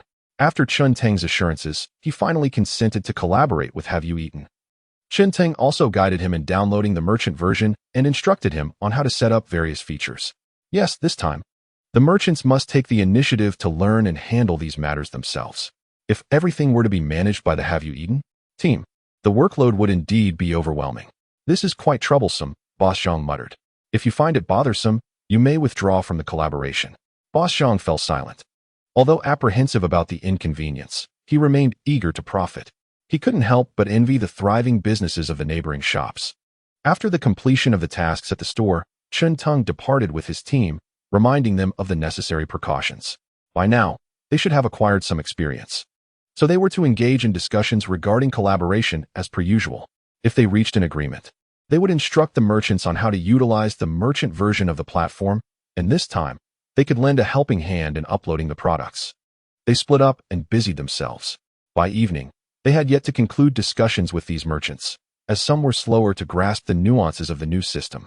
Although it may seem straightforward to learn the merchant version of the platform, the actual difficulty was not negligible. Fortunately, Qinteng had anticipated this challenge. During the hiring of customer service representatives, he had ensured they were trained in the usage of the merchant version of the platform. As for the merchants with whom they had not finished negotiations, they would have to continue the following day. By noon the next day, many were astonished to discover a plethora of new merchants and meal packages on the platform. Most notably, the introduction of a red envelope system elicited excitement. Wow, so many new stores and packages, and red envelopes. This platform is fantastic. I just want a large red envelope. A meal costs only 5 yuan. How delightful. I ordered so many items from that store, and it only cost me 20. I think I've fallen in love with this platform. The campus forum buzzed with enthusiasm as everyone began to share the news with their friends. The power of word of mouth proved to be formidable. Even the cafeteria's business was affected. Qinteng, who had been consistently dining at the cafeteria, noticed that he hardly had to stand in line anymore. I wonder if the school administration has begun to take notice, he mused. If the administration were to acknowledge this, perhaps negotiations regarding the cafeteria's business could also be pursued. The distance between the dormitory and the cafeteria was not particularly far. It was merely a 5-minute walk, totaling 10 minutes round trip. However, it was still considerably more cumbersome than having food delivered downstairs. As these thoughts crossed his mind, Qinteng suddenly received a phone call. Boss, there's been an incident. Our team went to negotiate with Luhong Supermarket near the teaching building, and they have been detained. Detained? Qinteng thought to himself, sensing the gravity of the situation. Without hesitation, he dashed out of his dormitory. Fortunately, the parking area near the dormitory was not far, and he quickly accelerated towards Luhong Supermarket, the only supermarket in proximity to the teaching building, which enjoyed a thriving business, especially around noon. Students with classes during the 4th and 5th periods in the morning, and the 1st and 2nd periods in the afternoon, often opted to grab a quick bite from Luhong Supermarket to tide them over until dinner. While the morning business was modest compared to that of the supermarket near the dormitories, it was still quite profitable. Before long, Qinteng arrived at Luhong Supermarket. At the entrance of the supermarket, Zhang Ningxin found herself surrounded by the store owner. Qinteng stepped forward and shouted, "What do you all intend to do?" His booming voice startled the onlookers. Standing at 182 centimeters tall, Qinteng commanded immediate respect, and the crowd instinctively parted to make way for him. "Who are you?" The supermarket owner, a plump middle-aged woman, demanded. "I am the person in charge of Have You Eaten," and also Zhang Ningxin's employer. She positioned herself in front of Zhang, but Chen swiftly pulled her behind him. When the owner attempted to reach out to stop him, Chen forcefully swatted her hand away. I warn you not to lay a finger on me. What are you pulling and tugging for? Chen Tang's imposing stature and serious demeanor lent him an air of authority. However, the supermarket owner was no pushover. Wincing in pain, she clutched her arm and cried out, "Oh, my hand. Everyone, come look at this. How shameless can you be?" Chen spat in disdain, clearly seeing the smugness in her eyes. Is someone really resorting to a scam to resolve issues? He thought, surprised. Senior, record this. Huh. Oh. Zhang Ningxin replied, somewhat perplexed, yet obediently took out her phone to record. Observing her filming, Chen feigned agony, exclaiming, "Oh, my hand. Everyone, come look." The art of an argument in person is all about volume, and so is the art of scamming. In this clash of theatrics, one must be more spectacular than the opponent. Chen's cries grew louder, drowning out the supermarket owner's protests. Stunned, she momentarily forgot to continue her act. You can't be scamming me. There are so many witnesses. Oh, with so many witnesses, you still dare to strike me? My hand hurts. Chen Tang's performance left Zhang Ningxin astonished. Her junior displayed such audacity. It was rather shameless, yet oddly effective. At least the supermarket owner seemed to have abandoned her scheme. Young man, can you please stop this? She pleaded. Oh, my stomach hurts so badly now. I suspect it's due to the unsanitary food from your establishment. Oh, my stomach. Oh, my hand. To everyone's surprise, Chen escalated his antics. The supermarket owner grew increasingly frantic. Stop spouting nonsense. She retorted. How am I being nonsensical? Oh, Chen replied, feigning pain again. Finally, the supermarket owner could only helplessly exclaim, this is my first failure in the art of scamming. Initially, she had hoped to outlast Chen in patience, but his volume was overwhelming. Can we have a proper discussion? Yes. Well, why didn't you say so earlier? Zhang Ningxin. Stop recording. Zhang Ningxin hastily disabled the video recording function on her phone. Chen Tang immediately restored his composure, standing tall and straight. No one could discern that he had just been wailing in agony. Senior, could you elaborate on what transpired? What led to this sudden conflict? Zhang Ningxin began to recount the events, shedding light on the situation for Chen Tang. It turned out that while promoting Have You Eaten? She had inadvertently highlighted its advantages for other businesses. This revelation prompted the supermarket owner to realize why the canteen had been so deserted lately. Coincidentally, the owner's husband was the contractor for the canteen. Naturally, this discontented the supermarket owner, who perceived it as a direct threat to their livelihood. In Chapter 52, Chen Tang, I like you, the supermarket owner detained Zhang Ningxin, demanding an explanation. However, Zhang Ningxin was unaccustomed to such confrontations. It was akin to a scholar encountering a soldier. Reason held little sway. Thus, she had no choice but to seek Chen Tang's assistance. So that was the case. Chen Tang mused thoughtfully. He had been contemplating a partnership with the canteen, but now it seemed that such an endeavor would not be easily attainable. Once the conversation concluded, the supermarket owner placed her hands on her hips, pointing an accusatory finger at Chen Tang. Well, young man, it's your turn to provide an explanation. Confused, Chen Tang responded. What explanation do you require from me? If you believe collaborating with us is unprofitable, then simply refrain from doing so. The issue is that your actions have caused the students to avoid the canteen. That's a matter to be resolved with the canteen. Then, if you choose to cooperate, you will need to take a share. You think it's unprofitable to work with us? Then don't work with us. The supermarket owner suddenly realized that this very dialogue had just transpired moments ago. Furrowing her brow, she questioned, Are you attempting to be unreasonable with me? It was you who initiated this, Chen Tang replied. Fuming, the supermarket owner retorted, Aren't you a student at our school? Indeed. Why do you ask? I must inform you that if you continue this wayward behavior, be wary of my influence on your graduation. Oh, how formidable you are. Chen Tang feigned exaggeration. Are you truly capable of preventing my graduation? Absolutely. I have a close relationship with the head of your academic affairs office. The head of the academic affairs office? Chen Tang's expression shifted to one of apprehension. But we haven't done anything wrong. We are merely competing fairly. Fairly? Who is competing fairly with you? With my connections. I wouldn't engage in fair competition with you. Trust me, I possess the means to ensure that in a fair and just manner, you will not graduate. Chen Tang clicked his tongue. It seems I am at a loss. The supermarket owner, now brimming with pride, declared, Thus, you should abandon your chaotic endeavors. Very well. How could a mere child like me contend against someone as formidable as you? Chen Teng let out a faint sigh, which only served to inflate the supermarket owner's pride. What if he shouted? As long as she remained a student, still within the confines of academia, she possessed myriad ways to counter him. It seemed the only recourse was to inform her uncle and have him resolve the matter. Your uncle? The supermarket owner's heart tightened. Which school authority does he belong to? No, he is not an authority figure, Chen Teng replied. Then what are you implying? The supermarket owner found it amusing. He is merely a nondescript leader at a television station, is he not? The supermarket owner was left bewildered. A leader at a television station? And what of it? Can he intervene in matters of the school? At that moment, Chen Teng retrieved her phone from her pocket. After a few deft manipulations, the voice of the supermarket owner echoed from the device. Beware, or I will ensure you do not graduate. I have connections. How can I possibly compete with you fairly? I have every means to ensure you do not graduate under just circumstances. Each word caused the supermarket owner's complexion to shift dramatically. If someone else had threatened her with a recording, she might not have been intimidated.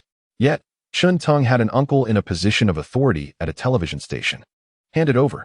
In her desperation, the supermarket owner attempted to seize the phone from Chen Teng's grasp. Oh, this unexpected move took Chen Teng by surprise. However, it mattered little. She simply raised her hand, leaving the supermarket owner at a loss. Seeing this, the owner had no choice but to yield. Did you not wish to collaborate? I am willing to cooperate with you. Just delete the recording from your phone. Collaboration? You might be overestimating yourself and underestimating me. Chen Teng retorted with a cold laugh. Senior, let us depart. Huh. Zhang Ningxin had initially intended to observe how Chen Teng would address the issue. But now, witnessing Chen Teng's abrupt decision to leave, she felt perplexed. What could possibly be the reason? Nevertheless, Zhang Ningxin refrained from voicing her confusion and obediently followed Chen Teng to her vehicle. The supermarket owner wished to follow, yet she found herself alone in the store. She could hardly continue to bicker with Chen Teng. Thus, she returned to her establishment, picked up her phone, and began dialing. Junior, why do we not collaborate with them? Do you believe this supermarket owner is a good person? Certainly not, Zhang Ningxin responded without hesitation. There are many complaints about this owner in the cafeteria on the campus forum. I only just learned today that they are affiliated. Since they are not good people, I will not collaborate with them, Chen Teng stated coolly. Huh. Confusion flickered in Zhang Ningxin's eyes. Upon entering university, she had come to understand that the world is not simply black and white. Between these extremes lies a delicate shade of gray. For those unaware of this gray area, it is understandable to assert that one should not collaborate with the wicked. Yet Chen Teng clearly understands that beyond black and white lie shades of gray. Why would he utter such naive words as if one is not a good person, then there shall be no collaboration? It is worth noting that Chen Teng is a seasoned businessman. A mature entrepreneur should hardly articulate such sentiments, should they not? There is a saying, money can be earned anew, but once one's conscience is lost, no amount of wealth can redeem it. However, Chen Teng chuckled with a hint of audacity, proclaiming that with a lost conscience, one can amass even greater fortunes. Why is that? Zhang Ningxin's confusion deepened. Because I am wealthy. I am exceedingly affluent. I possess advantages you lack. Even if I adhere to my conscience while pursuing profit, I can still reap substantial rewards. Chen Teng laughed heartily, exuding genuine joy. Zhang Ningxin gazed at him, her heart racing uncontrollably. Confidence, arrogance, kindness.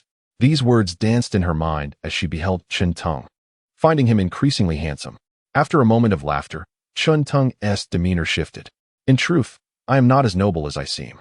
If I were truly virtuous, I would strive to understand the background of every merchant, discerning whether they are good or malevolent. If they are malevolent, I would refrain from collaborating with them. Yet, I have not done so, for such diligence would impose considerable costs and drain my energy. If my bottom line were predicated on this, no amount of wealth would suffice to cover the losses. Therefore, I do not verify each merchant's circumstances, for my conscience is not so abundant. Yet, if I knowingly collaborate with those of questionable character, does that not render me somewhat wicked, lacking in conscience? Chen Teng's words compelled Zhang Ningxin to nod involuntarily. This junior, a year her junior, exhibited unexpected maturity. A smile graced her face as she could no longer suppress her innermost thoughts. Chen Teng, I like you. Chapter 53. Silence is rejection. The sharp blare of a horn pierced the tranquility of the campus. Apologies, senior. I accidentally honked, and didn't he catch what you just said? Zhang Ningxin's gaze dimmed. An accidental honk? Surely, even a child of 3 would not believe such a feeble excuse. She was no stranger to driving. Unless one presses the horn firmly, how could it possibly sound? As the saying goes, in the world of adults, the absence of explicit consent signifies rejection. She had been rejected. A bitter ripple spread through her heart. Zhang Ningxin felt a sting in her nose. Confronted with Chun Tang's seemingly oblivious expression, she forced a smile. No, I was merely saying that this car is quite comfortable. The expense of a luxury vehicle does indeed justify its cost. Once the company flourishes, you will surely be able to afford one. Junior, did you not mention that drawing illusions is unwise? Over this period, Zhang Ningxin has come to comprehend the meaning of the term drawing illusions while accompanying Chun Tang. She is aware that although Chun Tang occasionally indulges in such behavior, he predominantly disapproves of it. This situation does not arise from the senior's exceptional abilities. Rather, it seems she is seeking ways to retain her position. Does she genuinely wish to find a means to secure her place? Upon hearing this, a multitude of chaotic thoughts surged within Zhang Ningxin's mind. Where is the evidence of exceptional ability? She sighed, reflecting on her recent experiences, feeling ill-equipped to manage the situation. No one is inherently capable of navigating every challenge life presents. From her perspective, the senior has performed admirably. Really? Surely you jest. I would never. For I am a person who speaks only the truth, replied Chun Tang with casual ease. Hearing such words from him visibly lifted Zhang Ningxin's spirits. In truth, she had been grappling with guilt earlier. If only she had handled the supermarket incident more adeptly, she would not have burdened Chun Tang. Chun Tang glanced at Zhang Ningxin and inquired, Senior, do you know what I admire most about you? Today's display has revealed something particularly commendable. What is it? Your immediate inclination to seek assistance when confronted with insurmountable problems. Seek assistance? Oh, you mean to find someone to help. Is that a virtue? Zhang Ningxin pondered, unsure if Chun Tang was merely flattering her. Of course. Have you ever heard of campus loans? I have, but why bring that up? Many students, burdened with debts of thousands or even tens of thousands, often hesitate to inform their parents due to fear. These amounts exceed their capacity to manage. Yet for a typical couple, such sums remain manageable. Chun Tang paused, casting another glance at Zhang Ningxin. Consequently, these students resort to robbing Peter to pay Paul, accumulating debts that soar into the hundreds of thousands, even millions, ultimately leading to the collapse of entire households. Zhang Ningxin grasped Chun Tang's point. The student had been overly proud, unwilling to seek parental assistance when faced with difficulties. Exactly, thus in the workplace, having a reliable leader to whom you can turn for help is invaluable. Zhang Ningxin chuckled softly. What a boastful statement. Yet, hearing Chun Tang's reasoned praise significantly lifted her spirits. At least in this regard, she could consider herself a commendable employee. By the way, Junior, I would like to ask you something. Go ahead. During the beginning of the semester, when I treated you to a meal, did you have any feelings for the girl sitting next to you? Chun Tang quickly realized that Zhang Ningxin was referring to Li Xingru. I do not like her now. His response brought a smile to Zhang Ningxin's face. Although the junior currently harbors no affection for her, he also does not favor Li Xingru. As the saying goes, the pavilion by the water gets the moonlight first. Zhang Ningxin is confident that Chun Tang will come to like her in the days to come. Just then, as Zhang Ningxin envisions the future, Chun Tang's car comes to a halt beneath the girl's dormitory. She snaps back from her daydream and gazes at her dormitory with a hint of confusion. You should take a good rest. I have some matters to attend to. Can I come along? Zhang Ningxin fervently wishes to stay by Chun Tang's side. At the very least, she wants him to see her, allowing her to gradually unveil her charm and capture his heart. I'm preparing to return to the male dormitory. Oh, I see. Suddenly, an idea strikes Zhang Ningxin. How about you accompany me to the university's Entrepreneurial Project Incubation Center? I intended to check the progress of our project application after my meeting with the merchants. Application progress? Chun Tang seems to recall something, nodding slightly. Then let us head over there, since they are already out.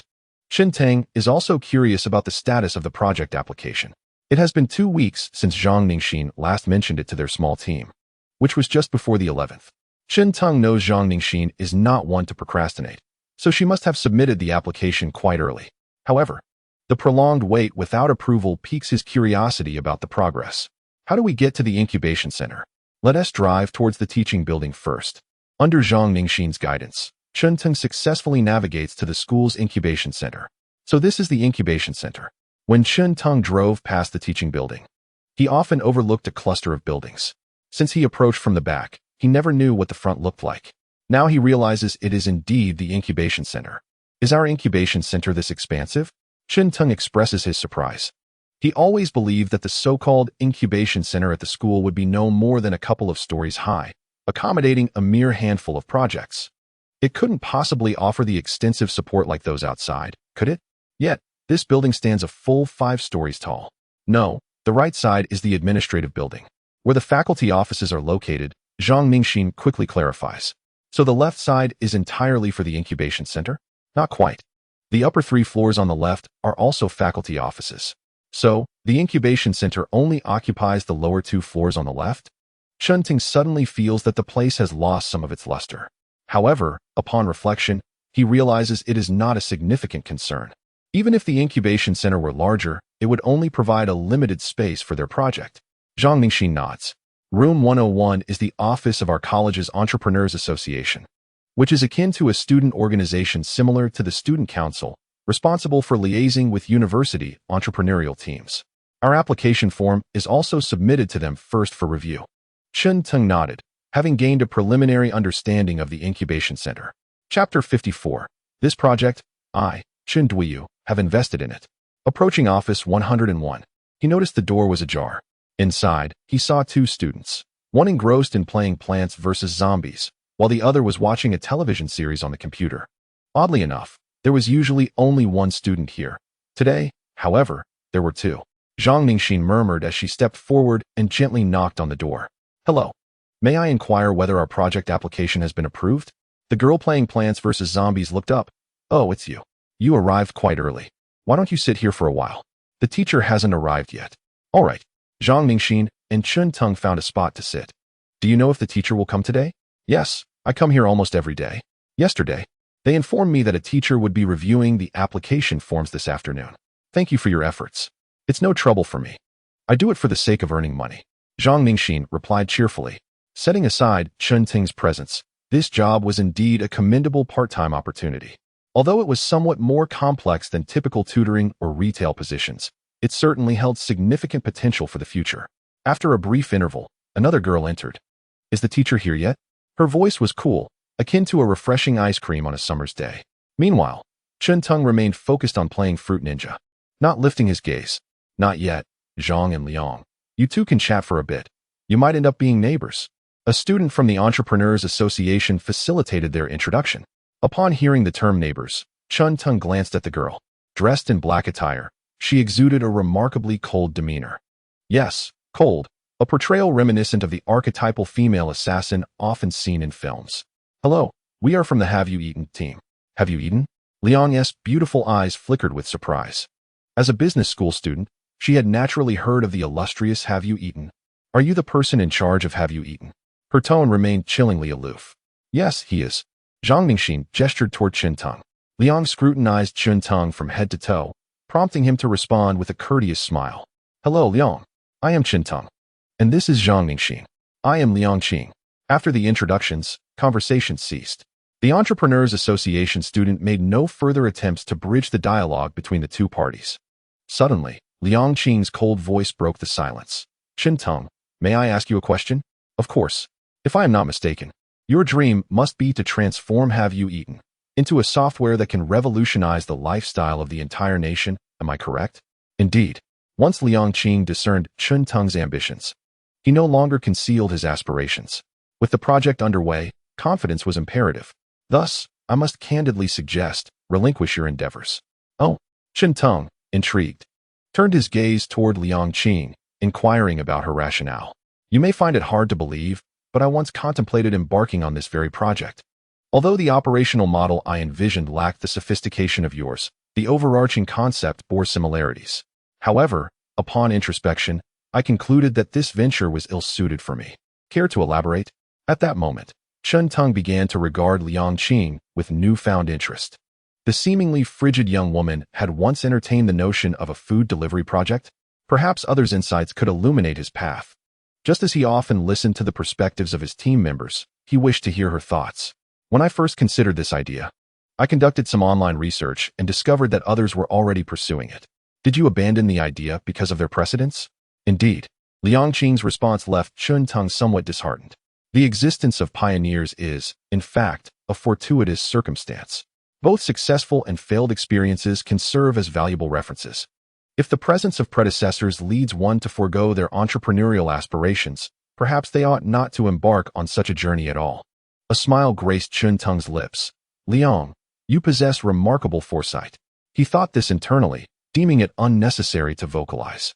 Liang Qing's expression remained stoic. Do you think I am too quick to give up? Chun Teng waved dismissively. Not at all.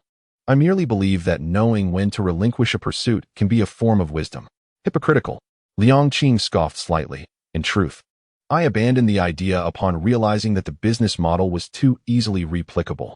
Without sufficient capital, one risks being crushed by price wars. That reasoning holds merit. This statement garnered Chun Teng's newfound respect. Price wars are, without doubt, the most exhilarating and direct confrontations in the realm of commerce. Ordinary university students are indeed ill-equipped to engage in such battles. Lacking a unique advantage, even capital would be disinclined to invest in you. It is far more efficient to simply obliterate you financially to seize market share. Given that I have benefited from your insights, I feel compelled to offer you a word of caution. The heads that had been bowed in the office instantly lifted. Hey, one mustn't speak carelessly. What do you mean by having benefited from me? I have ordered from your establishment. Upon this revelation, both Chun Teng and Zhang Ningxin exhaled in relief. The previously raised heads promptly lowered once more. Thank you. I shall deliberate carefully. Should you choose to cease this project, you are welcome to join mine. I believe you possess considerable potential. Liang Qing's subsequent words struck Chun Teng as oddly familiar. Wasn't this the language he employed during recruitment? The tables had turned. What project do you represent, and why have you chosen to recruit me? Chun Teng, too, was curious. Customized travel. Customized travel? Indeed, if you provide the financial resources. Specify the number of participants and share your thoughts. I shall create a travel itinerary for you, accompanying you throughout the journey. Liang Qing succinctly introduced. Zhang Ningxin interjected. Is it akin to a tour guide? Liang Qing shook her head. Rather than a tour guide, it is more akin to a travel companion. You have the liberty to alter any aspect of the itinerary as you please. Compared to conventional tour groups, our bespoke travel arrangements offer far greater freedom. Chun Teng remarked. But it is also more expensive. Liang Qing did not disagree. Indeed, the cost is higher. However, I believe there are many individuals willing to invest more for a perfect travel experience. We are currently undertaking class outings. It sounds quite promising, Chun Teng acknowledged. Having researched the industry, it's neither too large nor too small. In comparison to traditional tour groups, bespoke services are significantly more reassuring, albeit with higher expectations for the service personnel. If executed successfully, it could indeed be quite lucrative. Chun Teng's gaze towards Liang Qing shifted to one of admiration. He had not anticipated discovering such talent within a modest business school. I, Chen Duiyu, am investing in this project. Chapter 55. I wish to acquire you. This peculiar sensation was directed towards Liang Qing. She had initially intended to recruit Chun Teng, only to be surprised by his investment proposition. You wish to invest in my project? Investment may not be the right term. It should be regarded as an acquisition. Chun Teng mused, you wish to recruit me. Yet I desire to acquire you. In truth, from the outset of his business plan, he had envisioned a comprehensive coverage of all aspects of life. However, initial circumstances were not favorable. The essence of entrepreneurship boils down to two fundamental elements: capital and talent. Exceptional individuals and ample financial resources are the bedrock of a successful venture. At first, Chun Teng had not intended to delve into travel, as it was imprudent to spread oneself too thin. He lacked both funds and personnel. Yet, with someone as commercially astute as Liang Qing emerging, his interest was piqued. I am afraid I am not interested in accepting your acquisition offer. Are you not concerned about being squeezed out by other capital in the future? Not at all. Our core competitive advantage is not easily replicated. We have personally experienced every travel route, including the most optimal and cost-effective paths, Liang Qing declared with confidence.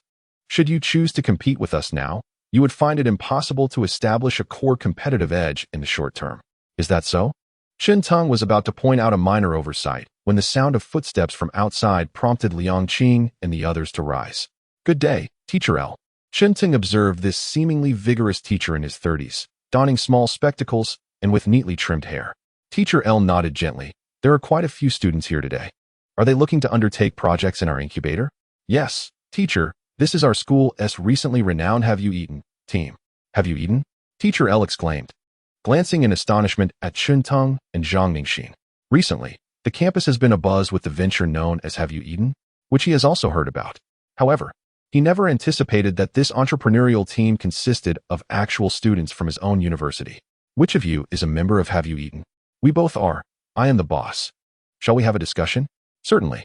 Teacher L guided Chunteng to a spacious corridor, flanked by offices with closed doors, leaving Chunteng uncertain about the presence of occupants within. At the end of the corridor stood a small door, rather than another office. Once assured of their privacy, Teacher L inquired with curiosity, what is your entrepreneurial plan moving forward? Will you venture beyond the campus? Indeed, not only will we step outside the campus, but we also aspire to broaden our reach beyond Huagua and into the world, Chunteng declared with great ambition. Teacher L licked his lips, somewhat taken aback. His question was merely a formality. After all, this project was already quite successful compared to other student ventures. Yet, the fervor radiating from Chunteng made him believe that Chunteng might truly have the potential to go international. May I ask your name? Chunteng, as in Chun from the east, soaring to great heights. Very well, Chun, when embarking on an entrepreneurial journey, it is prudent not to set your sights too high. Of course, I am not suggesting you shouldn't have lofty aspirations. Rather, it is essential to gaze at the stars while remaining grounded. Chunteng succinctly encapsulated Teacher L's sentiment. Teacher L nodded in silent agreement. I would also like to inquire whether your project collaborates with any external enterprises? Yes. Which enterprises? Well, Tengda Games. After a brief pause, Chunteng decided to mention his company, hoping to garner a certain level of attention from the school. After all, the school's recognition could translate to support. Tengda Games? Teacher L felt a sense of familiarity with the name, yet could not pinpoint where he had heard it. Just as Chunteng was about to provide a hint, Teacher L suddenly recalled, isn't that the Tengda Games associated with Plants vs. Zombies and Fruit Ninja? Indeed. You actually managed to secure support from that company? Teacher L's astonishment grew. Naturally, he could never have imagined Chunteng's true identity. Impressive. Given this, I hope you will work diligently. I will advocate for a subsidy from the school, although you may find that subsidy insignificant. No worries, any amount is still money, Chunteng replied with a smile. By the way, teacher, there's another matter I would like your assistance with. Please, tell me, and I will see how I may be of help.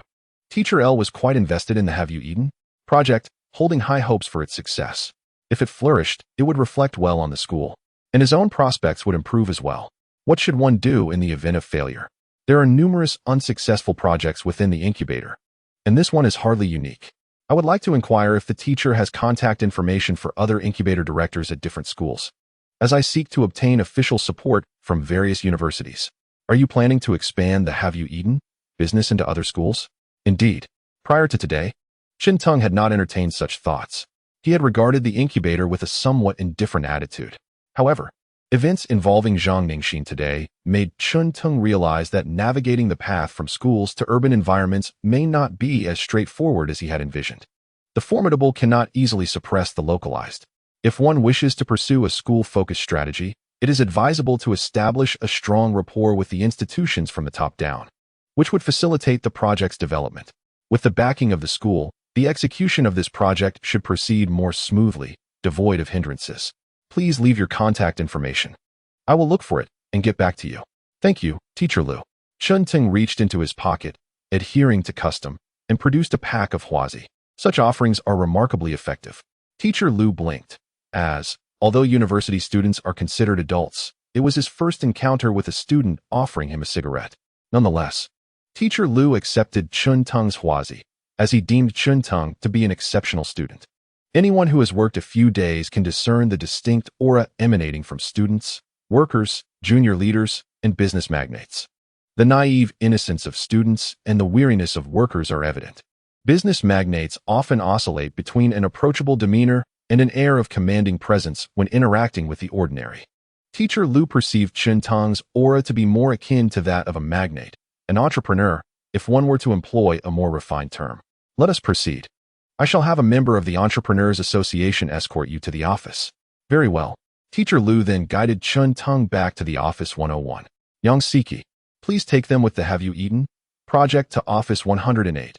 I recall it being vacant and quite spacious. And you can also share with them some of the benefits our incubator offers. Certainly, teacher. Yang Siki is the student known for playing Plants vs. Zombies and was instrumental in connecting the two projects initially.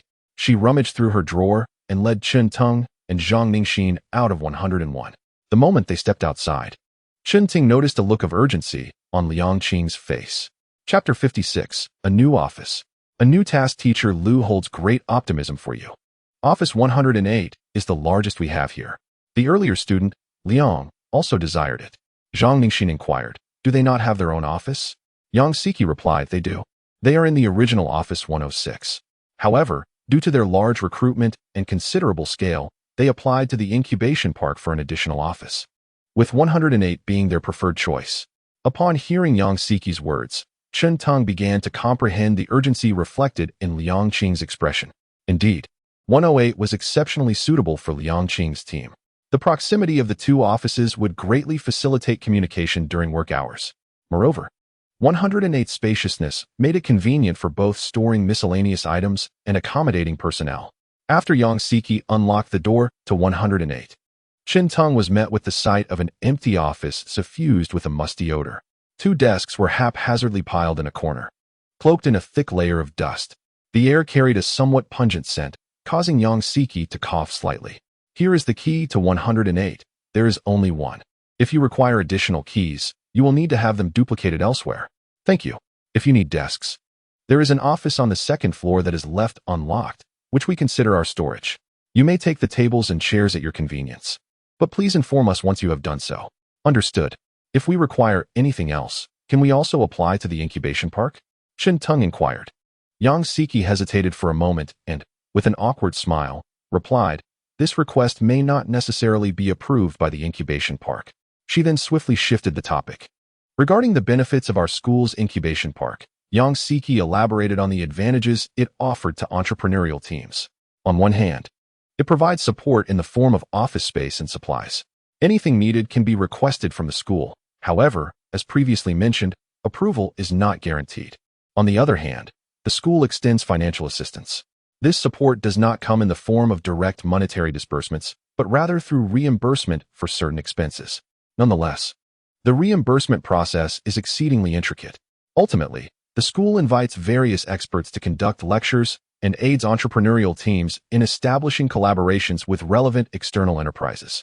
However, according to Yang Siki, during her year-long tenure at the incubation park, she had not witnessed any entrepreneurial team receiving such privileges.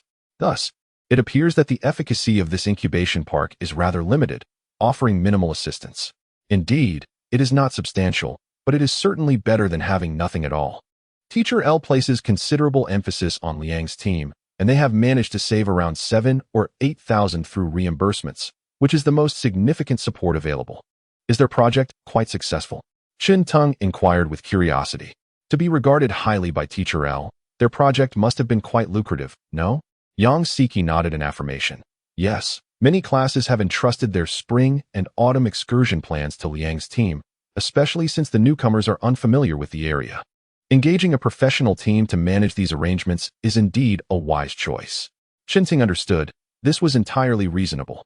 Many class leaders and youth league secretaries among the newcomers were not well acquainted with the vicinity, unaware of the local attractions. The assistants may not be entirely aware of this matter. To ensure a delightful outing, hiring someone to handle the arrangements proves to be a commendable solution.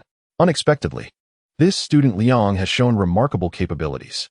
Upon hearing this, Chen Teng's admiration for Liang Qing deepened. In addition to possessing vision and ideas, Liang Qing also exhibits commendable team management skills and practical project execution abilities, traits that are indeed rare. After introducing the incubation park to Chen Teng and others, Yang Siki took her leave. Chen Teng then prepared to summon individuals to conduct a thorough cleaning in room 108, as the disarray there was unsuitable for an office environment. To Chen Teng's surprise and delight, the members of the Have You Eaten team were all available.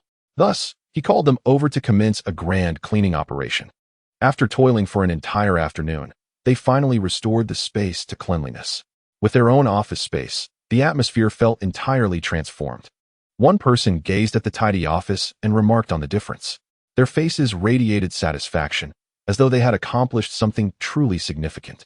Chun Ting suddenly sensed an increase in the cohesion among the team. He began to understand why some large companies engage in seemingly superficial activities, under adequate compensation. These seemingly trivial pursuits might indeed enhance team solidarity. Regrettably, some companies eventually become mired in mere frivolities. Since everyone is present, shall we hold a meeting? He proposed, having some urgent matters to discuss. The group gathered in a circle, compared to previous meetings in classrooms or on the streets. Convening in this dedicated office created a more genuine meeting atmosphere. Currently, our strategy appears to be quite successful, so next week, I plan to explore the market in nearby schools. This endeavor will be divided into 2 teams. One team will focus on personnel management, tasked with recruiting and training delivery personnel, preferably impending graduates from our school. It is crucial to ensure that while collecting meals from certain restaurants, we do not mistakenly take those designated for other schools. Additionally, we need to recruit management teams from each school, prioritizing those who have experience in the delivery business due to their execution capability. The second team will negotiate collaborations with businesses near those schools. Some local vendors may overlap with our own, eliminating the need for further discussions in those cases. Chun Ting gradually delegated tasks, and each individual listened attentively. You may choose which team you wish to join. The second team, Miao Jingzhong, raised his hand. The first team, Wu Xian, followed suit. First team, second team. Others began to raise their hands in succession. Chun Ting nodded and took note, only to notice that Zhang Ningxin had not raised her hand. Senior, which team are you planning to join? Zhang Ningxin inquired, her brow furrowing in confusion. I recall we were supposed to discuss the matter of settling in with the leaders of their school's incubator, correct? Well, I intend to speak with their school leaders myself. Chun Ting replied, a hint of hesitation in his voice. These matters are rather intricate, and it might be unfeasible for you to make any decisions. Moreover, it would be rather rushed for you to relay information to me via phone. May I accompany you? I would like to gain a better understanding of the situation. Chun Ting hesitated. Initially, he had planned to attend alone for convenience. However, he was concerned that Zhang Ningxin might misinterpret his intentions. All right, let us conduct our affairs with professionalism and swiftly finalize the collaboration with the other schools. Zhang Ningxin comprehended the implication of Chun Ting's words about handling matters in a professional manner and smiled, nodding in agreement. Chapter 57. As usual, Sun Jun at Huaza Foreign Language Institute, Qiming University, Huaza Traditional Chinese Medicine Academy, Qiming Finance College, and Qiming Media University. These 5 institutions comprise the university district adjacent to the business school. After receiving the contact numbers of the teachers from the incubator from Teacher L, Chun Ting promptly arranged meetings with them. Perhaps Teacher L had briefed these teachers about certain matters. For when Chun Ting conversed with the professor from the Foreign Language Institute regarding the prospect of joining the incubator, the discussion unfolded surprisingly smoothly. He surmised that his modest requests for support, without demanding excessive benefits, contributed to this ease. All he sought was a small measure of assistance, hoping to avoid complications from any influential connections. As for financial backing, he did not harbor any extravagant expectations. After exiting the Foreign Language Institute, Zhang Ningxin, seated in the passenger seat beside Chun Ting, took the initiative to speak. Junior, let us divide our responsibilities. There are still 4 schools remaining. Allow me to handle the Finance College and the Media University. Are you certain you can manage? Chun Ting asked, uncertainty lacing his tone. Rest assured, if I encounter any insurmountable issues, I will call you. I must learn to stand on my own, Zhang Ningxin replied with a smile. Since that impulsive confession had met with failure, Zhang Ningxin had clarified her intentions. She was determined to strive harder and stand by Chun Ting's side. She wished to enable him to achieve his potential, for she believed that only through her own efforts could she support him. She aspired to become even more exceptional. Thus, even if Chun Ting ultimately rejected her, she would emerge with a better life. Very well. Feel free to call me anytime you face difficulties. My phone is set to do not disturb 24/7. Understood. I have arranged to meet with the Finance College professor at 2 in the afternoon, so please try to arrive a bit early. Got it. Zhang Ningxin replied as she alighted from the vehicle. Today, she was dressed rather formally in a white blazer and a short skirt, with her hair tied back in a small ponytail. Although she still bore the appearance of a student, there was a touch of maturity about her. As Chun Ting gazed at Zhang Ningxin's departing figure, He remained silent for a while before heading towards Qiming University. He had arranged a meeting with the university's leadership for noon today. At Qiming University, the bells signaling the end of class rang, and students began to stream out of their classrooms. Sun Jun, as usual, trailed behind Zhao Xueshi like a devoted follower. Over the past month since the semester commenced, Sun Jun had encountered many charming individuals on campus, yet in his eyes, Zhao Xueshi remained a singular presence. Xueshi, I heard a new beef noodle shop opened in the cafeteria yesterday. It's supposed to be fantastic. Would you like to try it? I'll treat you. No need. Zhao Xueshi replied coldly. Just like before, she showed no particular regard for Sun Jun. Xueshi, why don't you go eat with Sun Jun? I've also heard about that new beef noodle place, one of her roommates urged. Yes, Xueshi, let us go and give it a try, chimed in the other roommate. Sun Jun silently applauded the two of them in his heart. His investment in them had not been in vain, as they provided timely support. All right, let us go eat.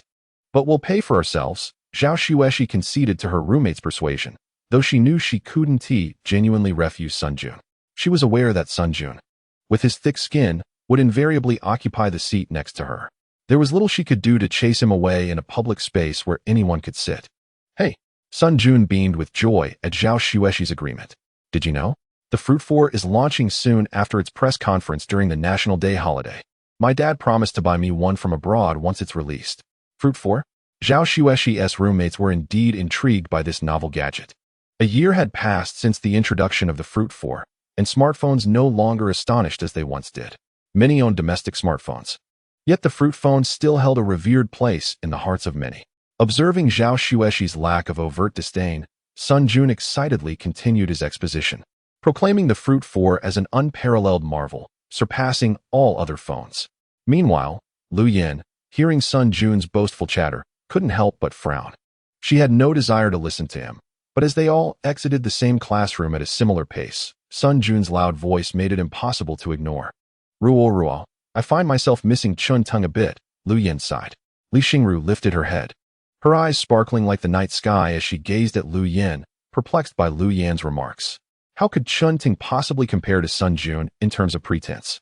This young man was so eager to flaunt his family's wealth that it was almost as if he wished the entire world to know. While Chun Tung was indeed affluent, he lacked the ostentation of Sun Jun. After a moment's contemplation, Li Xingru nodded. I am serious. Have you been in touch with Chun Ting recently? No, but honestly, you should reach out. Chun Tung is not only handsome but also wealthy. Surely many girls at school are vying for his attention. If you don't take the initiative, your chances are slim. Lu Yin was reminiscent of an anxious mother, keenly aware of Li Xingru's affection for Chun Tung, or at the very least, a budding interest. Although Li Xingru herself would not openly admit it. We're not even in the same school. What does that matter? Our schools aren't particularly far apart. It's perfectly normal to meet up occasionally. What does that mean? Are you planning to interact with Chun Tung or not? Planning to. Li Xingru's voice was barely above a whisper, as she often preferred to conceal herself. And when do you intend to do this? Once I purchase a smartphone. I will add him. Now that's the spirit.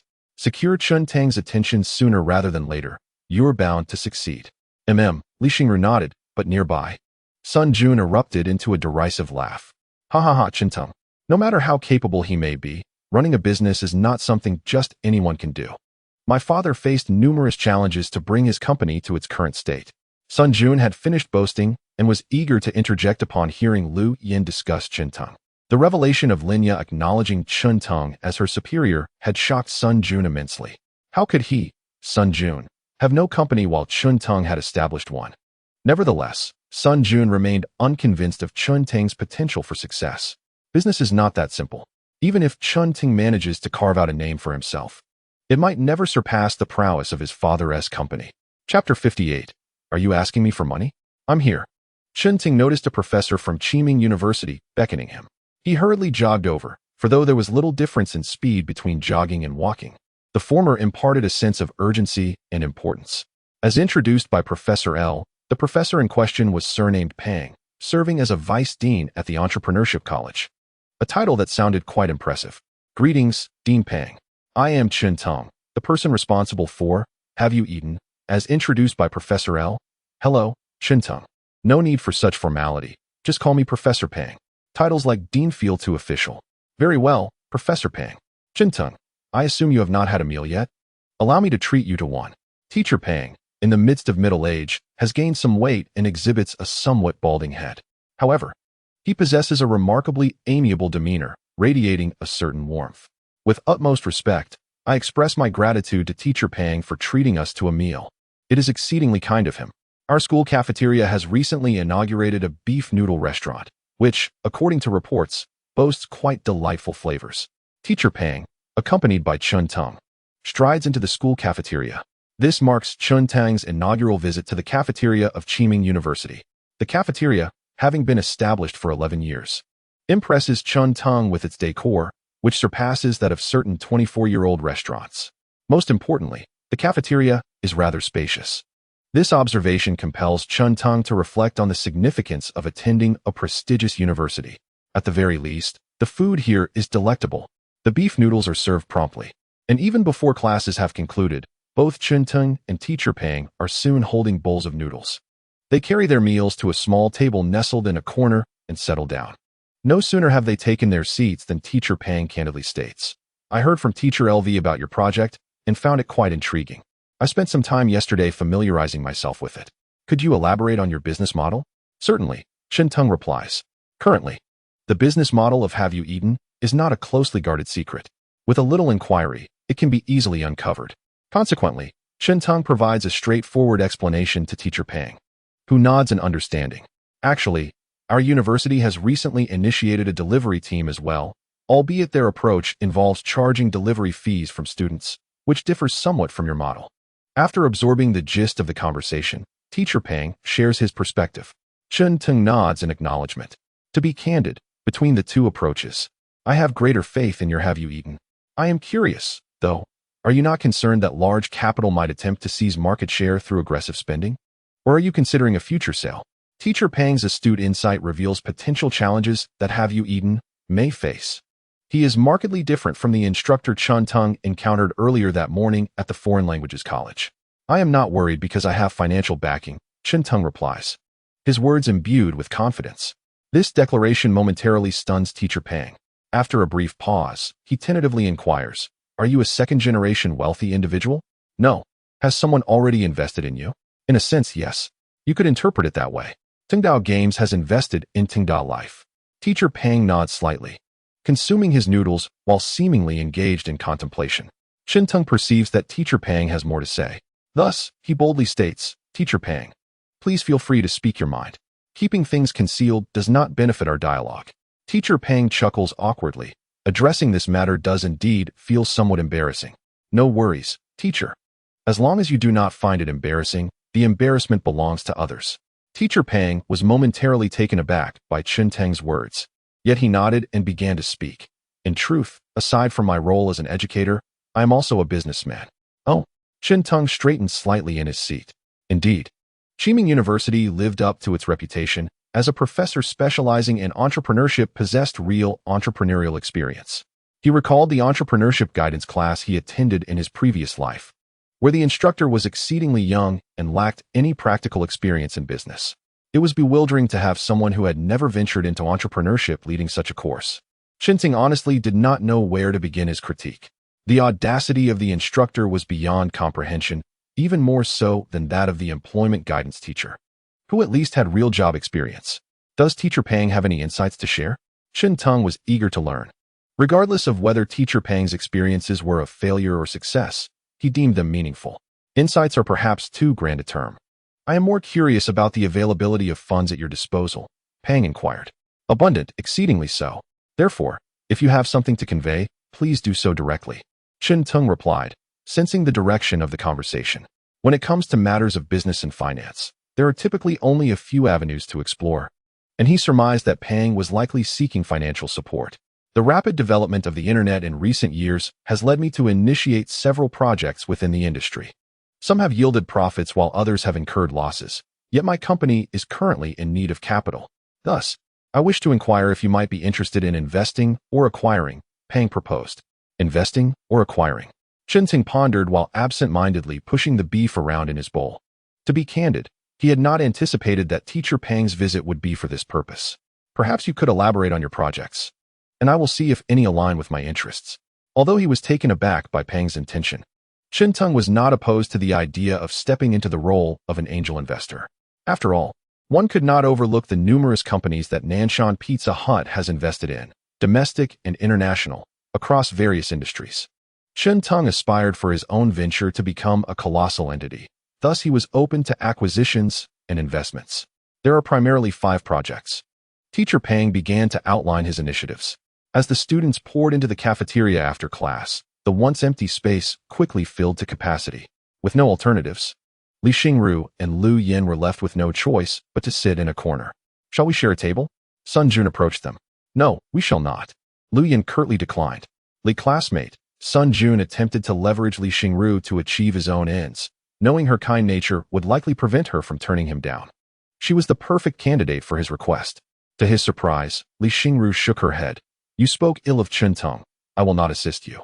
Oh, I must say, Sun Jun was utterly taken aback by the reason for his rejection. The mere thought of the beautiful Li Xingru displaying such infatuation, even adoration, towards Chen-tung filled him with an indescribable rage. Fortunately, a nearby table had just finished their meal and vacated their seats, allowing Sun Jun to swallow his words and settle into the newly available spot. Lu Yin, observing Li Xingru's dismissal of Sun Jun, couldn't he help but chuckle. This is precisely how it should be. One shouldn't acquiesce to every request for assistance. Learning to refuse is essential. However, it seems Chen-tung holds a unique significance for you. Look, Chen-tung. Lu Yin suddenly pointed to the left of Li Xingru. Turning her head, Li Xingru found no sign of Chen-tung. Yin Yin. Ha ha ha. Are you teasing me because I miss him so much? Oh my goodness, it truly is Chen-tung. How could he possibly be here?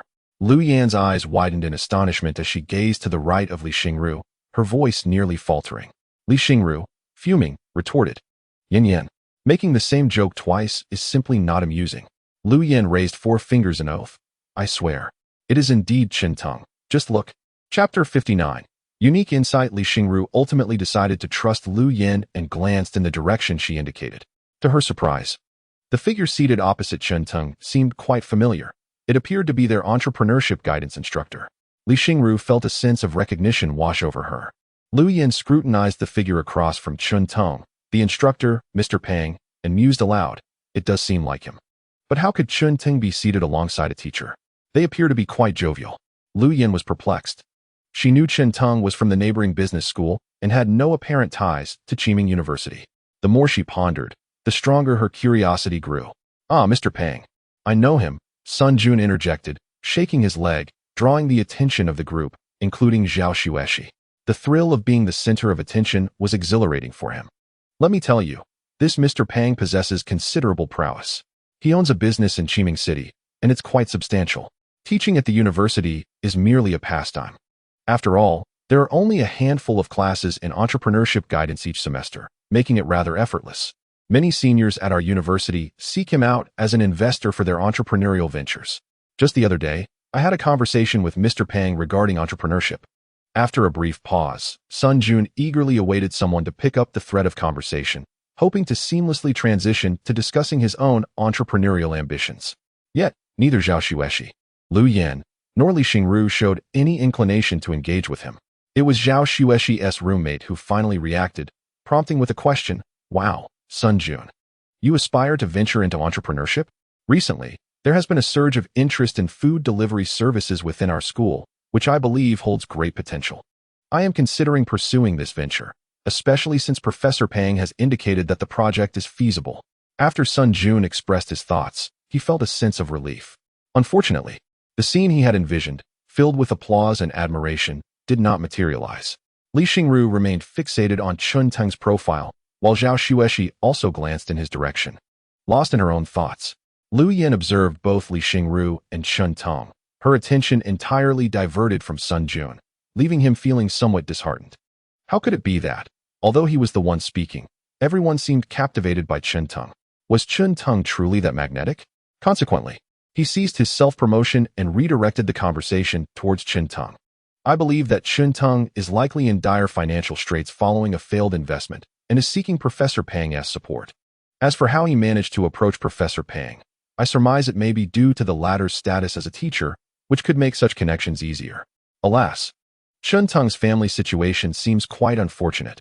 He probably painstakingly saved some money, only to lose it all in his business endeavors. I wonder if his project will catch Professor Pang's interest. If not, it would be disastrous. Nevertheless, as we are classmates, I intend to observe the project Teng is working on. If it appears promising, I might consider investing a little. Sun Jun feigned compassion. Lu Yen furrowed her brow, contemplating how to address Sun Jun's incessant chatter. However, before she could speak, Li Xingru interjected, Teng won't incur losses. Oh, really? Are you his financial advisor? Do you know his financial situation? Even the world's wealthiest individuals have faced business failures, let alone Teng. Sun Jun retorted, his gaze shifting to Li Xingru, a flicker of envy glimmering in his eyes. He genuinely envied Teng for having such an enchanting admirer. If only Zhao Xueshi could regard him with the same admiration that Li Xingru bestowed upon Teng. Just imagining that scenario made Sun Jun feel weak in the knees. Regardless, I have faith in Teng. I believe he will undoubtedly succeed. Suit yourself. If you truly believe in Teng's success, why not approach him and inquire directly? Sun Jun began to ponder, convinced that Teng could not be engaged in any substantial business at present, and that his purpose in seeking out Professor Pang must be out of necessity. He thought that if he could expose Teng's shortcomings before Li Xingru, perhaps her admiration would wane. A rather mischievous grin crept across Sun Jun's face. Professor Pang is indeed a visionary. Teng sincerely expressed his admiration. Among Professor Pang's 5 projects, the first is an online shopping platform reminiscent of Taobao. One cannot deny that, in this regard, Professor Pang displays remarkable foresight. Regrettably, the adversary proved too formidable, and this website ultimately failed to thrive amidst the competition, currently enduring a state of financial loss. The second venture pertains to a mobile game, distinct from titles like Fruit Ninja, as it bears closer resemblance to a legendary experience where monetary investment can enhance one's strength. This project is presently generating profits. Under the guidance of Teacher Pang, Teng explored this game and discovered that its monetization strategies were exceptionally well-crafted. The third endeavor is a mobile chatting application, currently in a phase of unprofitable expansion, and it is the project that consumes the most resources for Teacher Pang. The fourth initiative involves an online movie ticket purchasing platform, while the fifth project is a rating website. The latter 2 ventures are also experiencing financial deficits. This revelation led Teng to understand the abundance of competitors in the world. Teacher Pang's vision and insight are indeed correct. Should all 5 projects succeed, Teacher Pang could reap substantial rewards. However, possessing the correct vision does not guarantee eventual success. Each industry faces myriad competitors on the path to triumph, and encountering failure in competition is exceedingly common. Mere ideas hold little value, especially when financial resources are lacking. Teacher Pang chuckled self-deprecatingly, inquiring if any of the 5 projects piqued Teng's interest. Teacher Pang, I find myself more curious about the project you are currently undertaking. Why would you abandon these 5 promising ventures? The screens, he replied. Screens? Teng queried, perplexed. Are we discussing mobile screens, computer monitors, or television displays? Although these items share technical similarities, they also exhibit differences. Indeed, mobile screens. I have a premonition that our domestic mobile industry is poised for explosive growth. Every phone brand requires components from suppliers, yet foreign mobile screens tend to be quite expensive, laden with various taxes, as you well know. Thus, I envisioned producing domestic screens to help reduce their costs. Teng felt a surge of respect. However, I do not claim such noble intentions. I merely pondered why foreigners should monopolize this market while we cannot partake in it. Wouldn't you agree? That is indeed the case. Thus, I perceive a lucrative opportunity here. Yet, as I delved deeper, I realized I am somewhat financially constrained, Teacher Pang admitted, a hint of embarrassment crossing his face. Despite being nearly old enough to be Teng's father, he found himself revealing his financial predicament before him. How much do you lack? Upon hearing Teng's inquiry, a look of astonishment gradually spread across Teacher Pang's face. To be frank, I hold little interest in the 5 projects you intend to sell. My curiosity is primarily drawn to the mobile screen sector. Now, the momentum of Taobao has been firmly established. Teng plans to wait until Qi Lema triumphs over its competitors and begins to turn a profit before emulating Can Yi Dao and Godong to make his mark in the e-commerce industry. Otherwise, he truly lacks confidence in waging a dual-front battle. A template-driven pay-to-win mobile game? That could indeed be lucrative, yet Chun-Tung is disinterested in pursuing it. As for mobile chat applications, he intends to gradually encircle the market by leveraging strategies from other industries. This venture lacks high technical demand, and early investment seems unnecessary. Online ticket purchasing piques Chun-Tang's interest to some extent, but he believes it is still premature to invest, as the film industry's boom has yet to arrive. As for rating websites, how much profit could they possibly generate? The only sector where Chun-Tung feels an early investment is warranted is mobile technology, as the accumulation of expertise often requires considerable time. Entering the arena a tad earlier might not be detrimental. Do you genuinely have intentions to invest?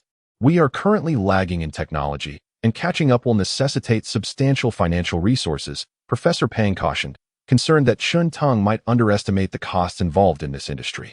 Ultimately, there is no alternative but to invest honestly. No one will generously share the fruits of their laborious research. Chun-Tung chuckled, acknowledging the validity of this perspective, which Professor Pang wholeheartedly agreed with.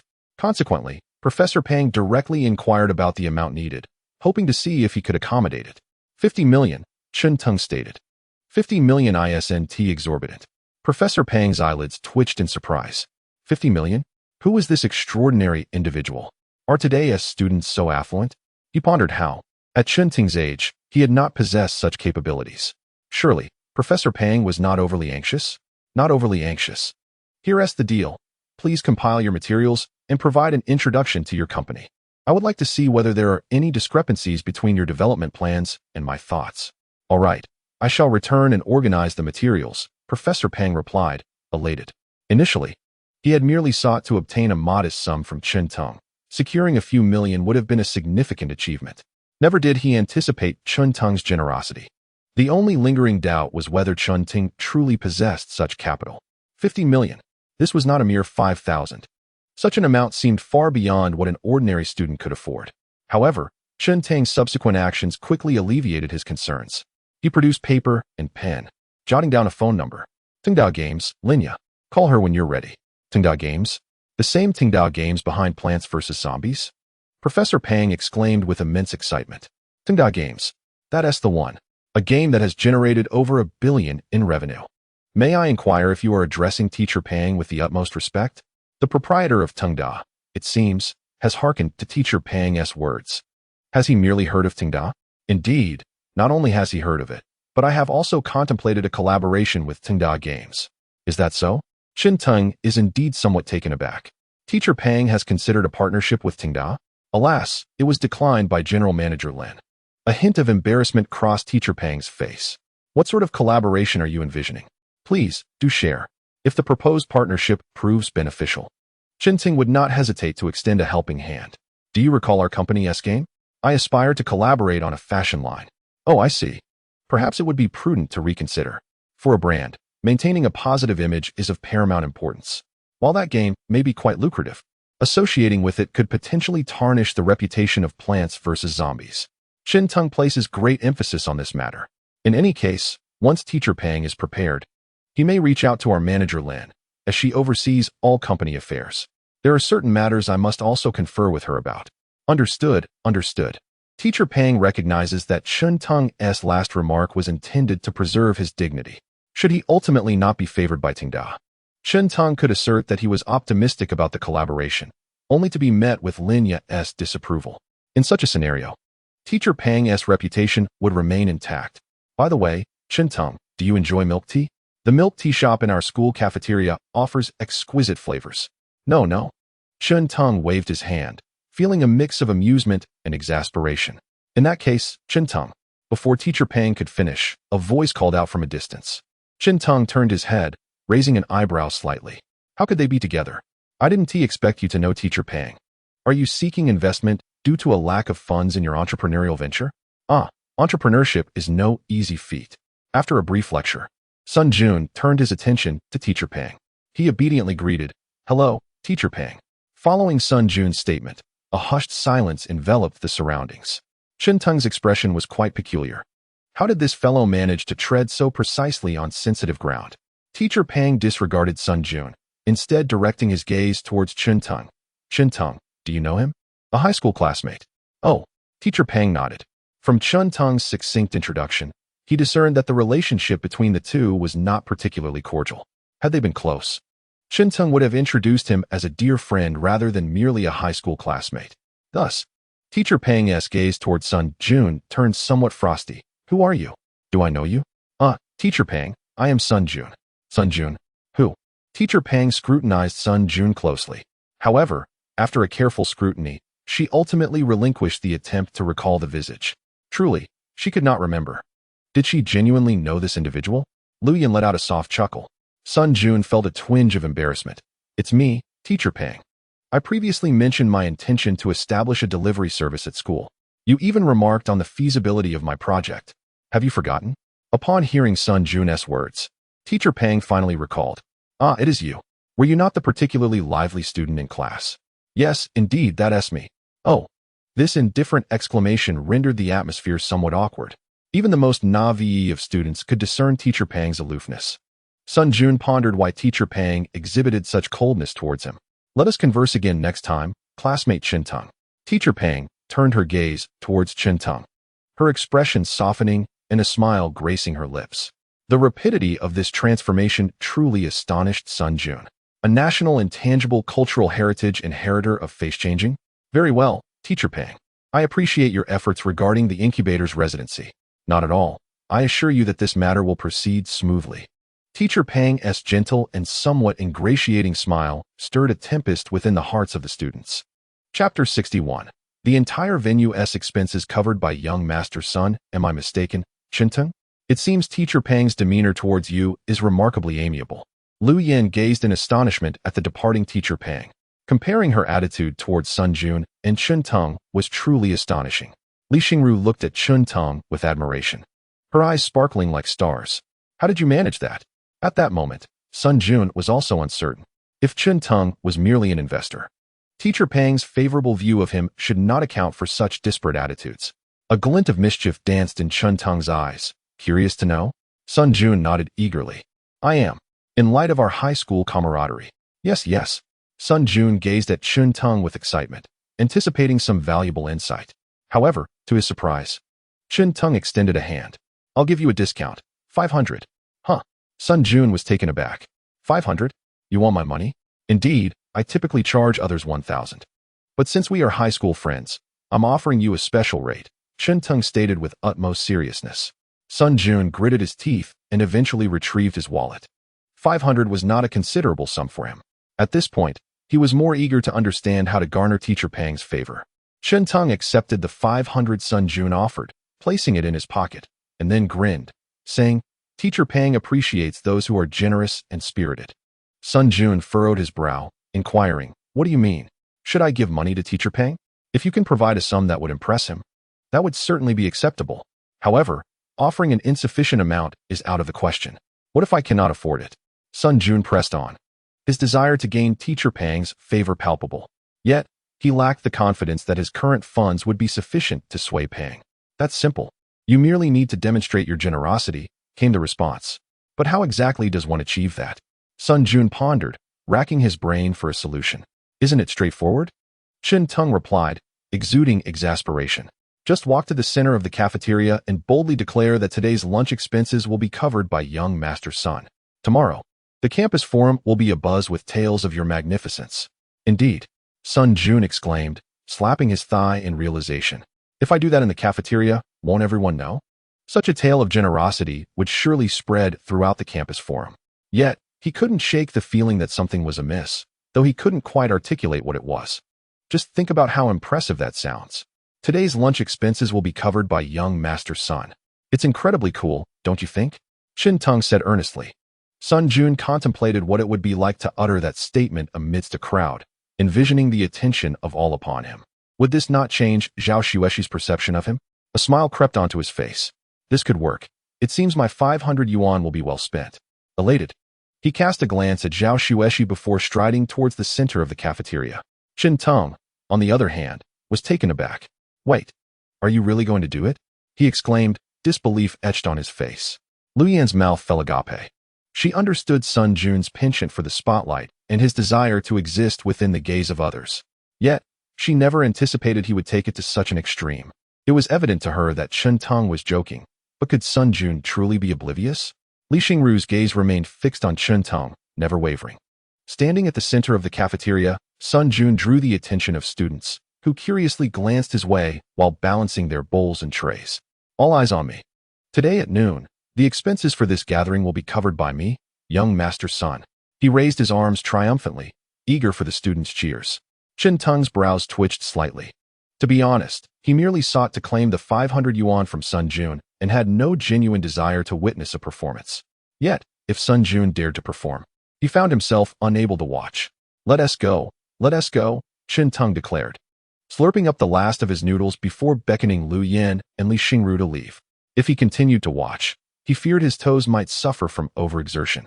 Zhao Xueshi observed Chen Tong's retreating figure, hesitating to voice her thoughts. She noticed that Chen Tong had not cast even a single glance her way from the very beginning. At most, his gaze merely sweeping over her momentarily.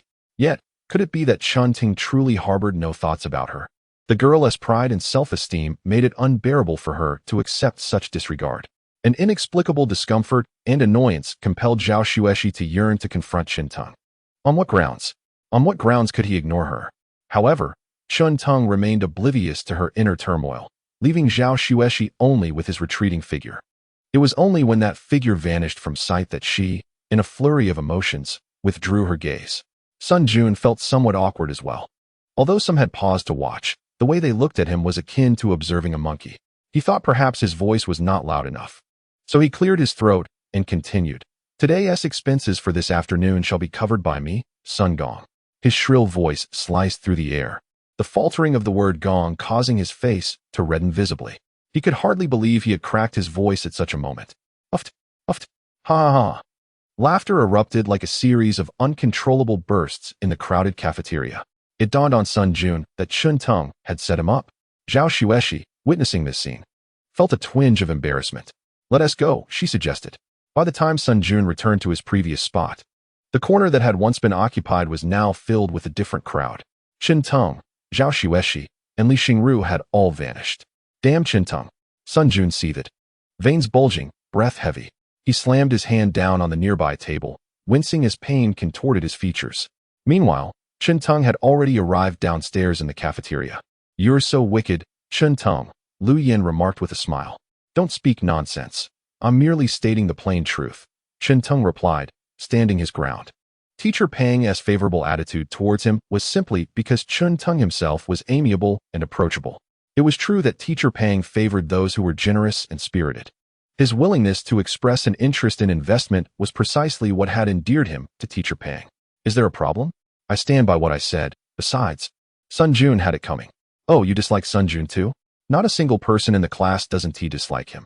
He is so pretentious. I've never seen a boy talk so much. Lu Yin shook her head, recalling him with disdain. Chen Ting laughed heartily. Sun Jun certainly embodies the traits of an overbearing know-it-all. Chen Tong, what brings you to our school?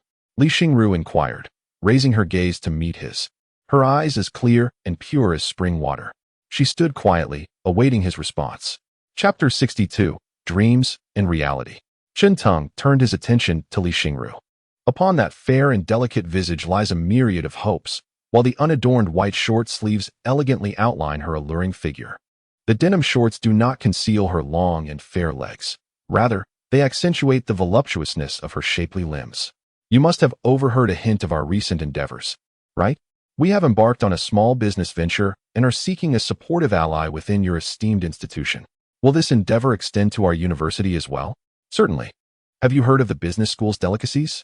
No, I have not, replied Li Xingru with honesty. That won't do. You must claim to have heard of it. Oh, I have long admired its reputation, Li Xingru obediently responded. This demeanor inexplicably reminded Chen Tong of a kitten. However, it is often said that when a cat stares intently at something and displays adorable behavior, it is usually a sign of cognitive overload. It is a delivery service. A delivery service? Our university also boasts a delivery team, Lu Yin recalled. I know, it poses no significant threat.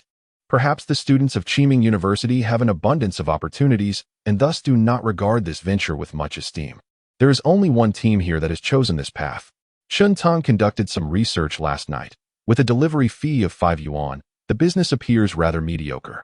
and the team is not particularly large. He estimated that a few individuals could collectively earn several thousand to tens of thousands a month without much difficulty. Indeed, it poses no significant threat. Li Xingru waved her small fist. Haha, Qintung could not help but chuckle.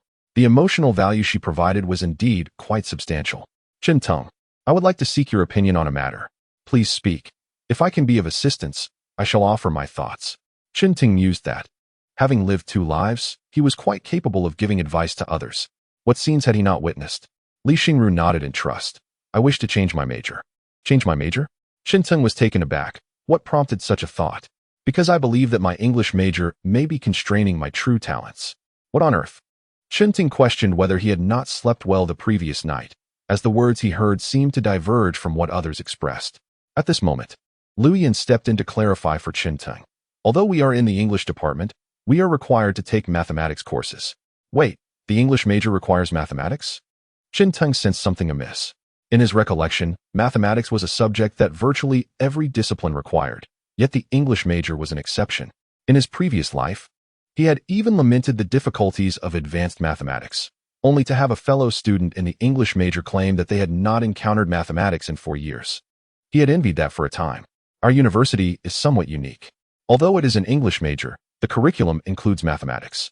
Very well, and then what? Before the National Day holiday, our mathematics teacher informed us about a university-level mathematics competition. Did she participate? Qintung gazed at Li Xingru, astonished to discover her remarkable capabilities. Mathematics, a formidable subject, has driven many to the brink of madness, compelling them to undertake desperate measures. Yet, when faced with mathematical problems, they often succumb to humility.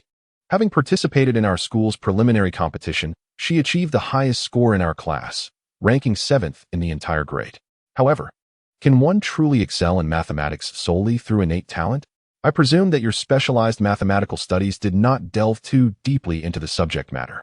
To Qintung's knowledge, aside from mathematics majors, the difficulty of freshman mathematics courses remains relatively manageable, with limited content covered. Even the most astute Li Xingru cannot possibly grasp material that has not been taught. Thus, prior to the preliminary competition, she sought a self-study textbook from her teacher. Are you suggesting that she attained the 7th rank purely through self-study? Qintung was astounded. What extraordinary talent is this? If he possessed such an aptitude, he would not need a calculator even when shopping for groceries. Li Xingru nodded, somewhat bashfully. Did you achieve a perfect score in your mathematics college entrance examination? If such talent truly existed, it would have undoubtedly manifested before university. It is implausible for it to remain concealed until this stage. A student from the English department, after merely a month of mathematics classes combined with self-study, manages to rank 7th in the entire grade. Such a gift cannot be hidden. Then why did you choose to attend Qiming University? Although respectable within the province, it is merely average on a national scale. A mathematical prodigy capable of scoring full marks would typically not struggle in other subjects. It is improbable to have a one-sided academic profile. The night before the language exam, my mother suffered a severe cough, even coughing up blood, so I accompanied her to the hospital and did not sleep a wink. Consequently, I fell asleep during the examination and ultimately scored just over 40. Qintung fell silent. It is indeed tragic when such misfortune befalls one the night before the college entrance examination. Achieving admission to prestigious institutions like Tsinghua or Peking would undoubtedly yield substantial financial rewards. Becoming the top student at the county or even city level would bring even greater benefits. Such financial incentives could significantly alter the course of a family's destiny. Upon entering university, I have come to understand numerous career paths. For instance, becoming a translator is quite lucrative. However, my teachers have advised me that pursuing an academic career could potentially offer an even broader horizon for my future. Engaging in research on subjects such as physical chemistry might even enable me to change the world. Nevertheless, it is entirely normal for research endeavors to yield no results for several years. Thus, I find myself contemplating whether to switch majors to pursue translation for financial gain or to remain steadfast in my current path and explore the research avenue. After listening to her, Qintung felt a pang of discomfort. He had never witnessed such a scene. It is not uncommon for accomplished simultaneous interpreters to earn thousands in a single day. Under most circumstances, he would readily recommend someone to pursue this path. I speak earnestly, Qintung remarked.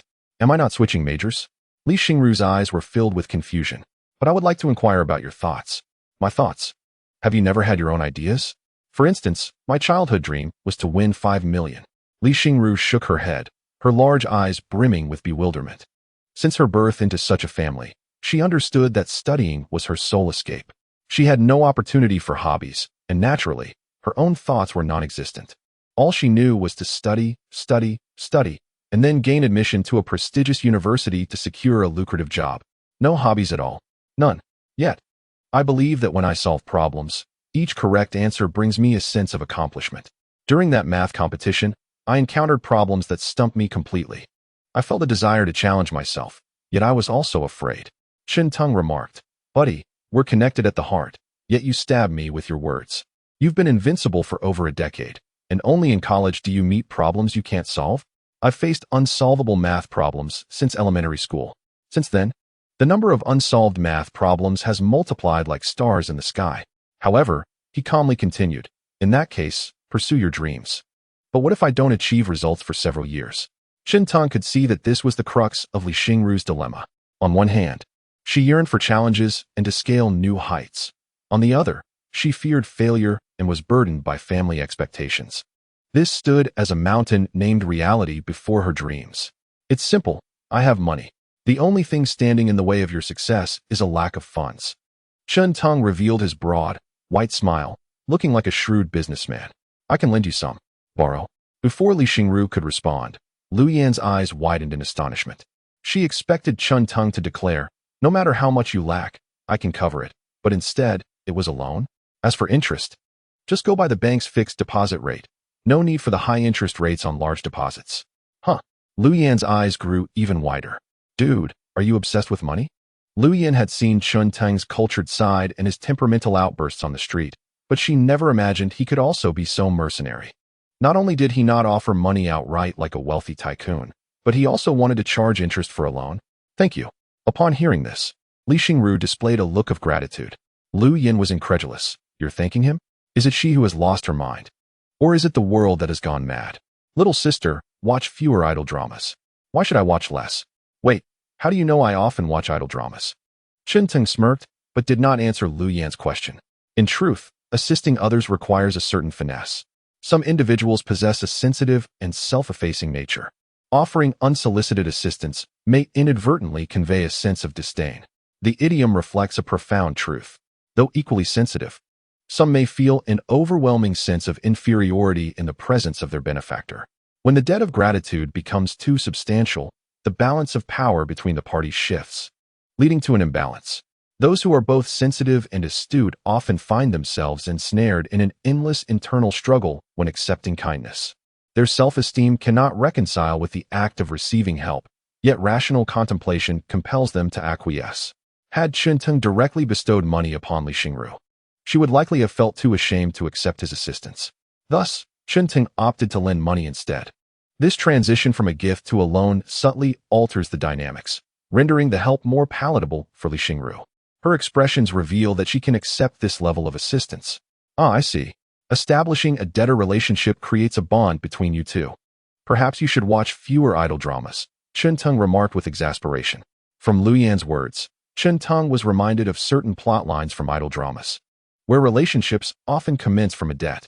The trope typically involves the female lead accidentally damaging the male lead's vehicle, leading to a financial obligation she cannot meet, thus forging a connection between them. As their paths cross repeatedly in various circumstances, their feelings gradually deepen. During this process of emotional escalation, the debt serves as a convenient pretext.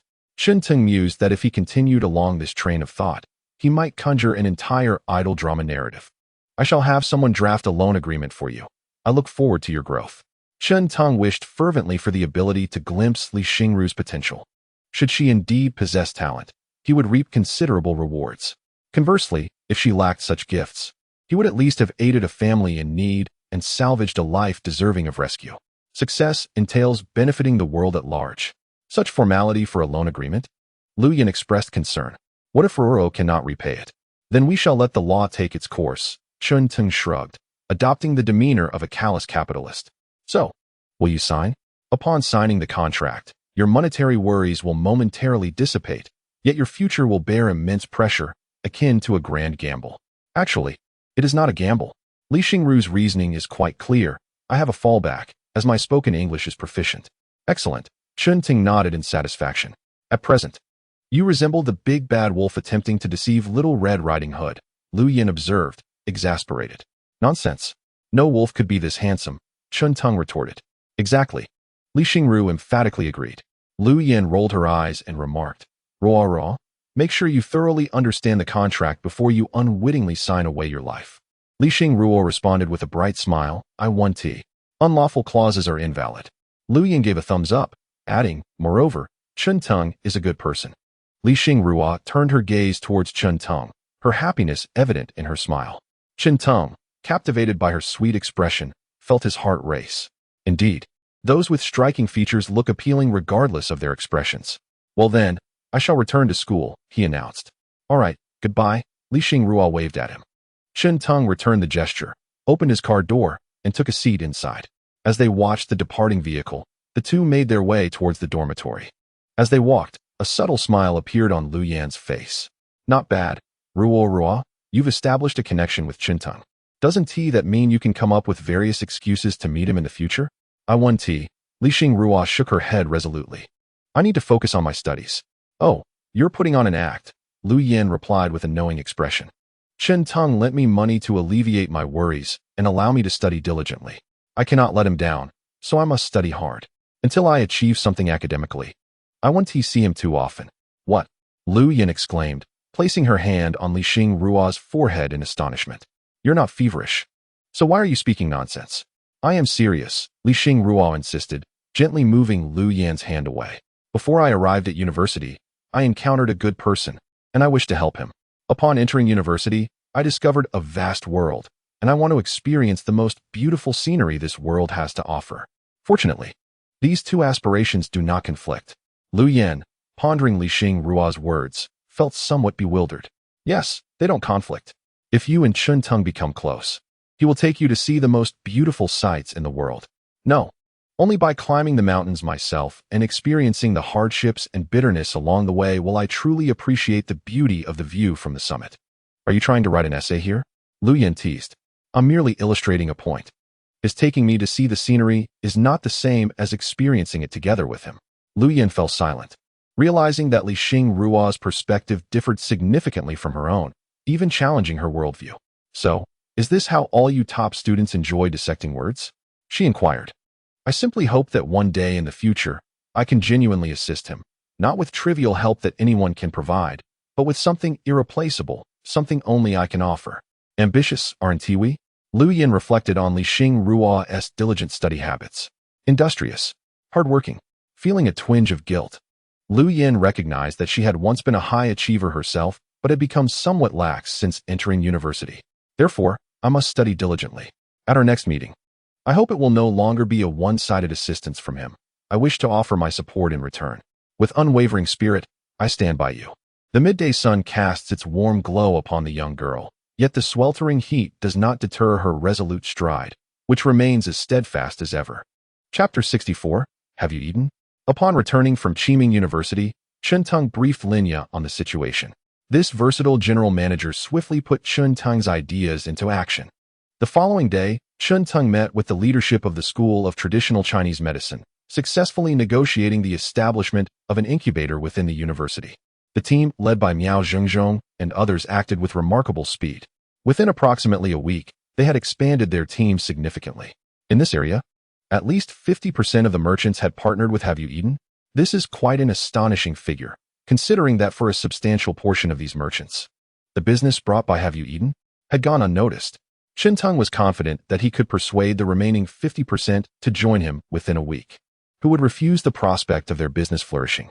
Once most merchants in this area had established partnerships, Chun Tung could then shift his focus to other universities in Qiming City, replicating this model across all institutions. Subsequently, leveraging all the merchants around the universities, he would initiate an offensive against ordinary residential areas. This city would mark the true beginning for Have You Eaten? At that time, Have You Eaten?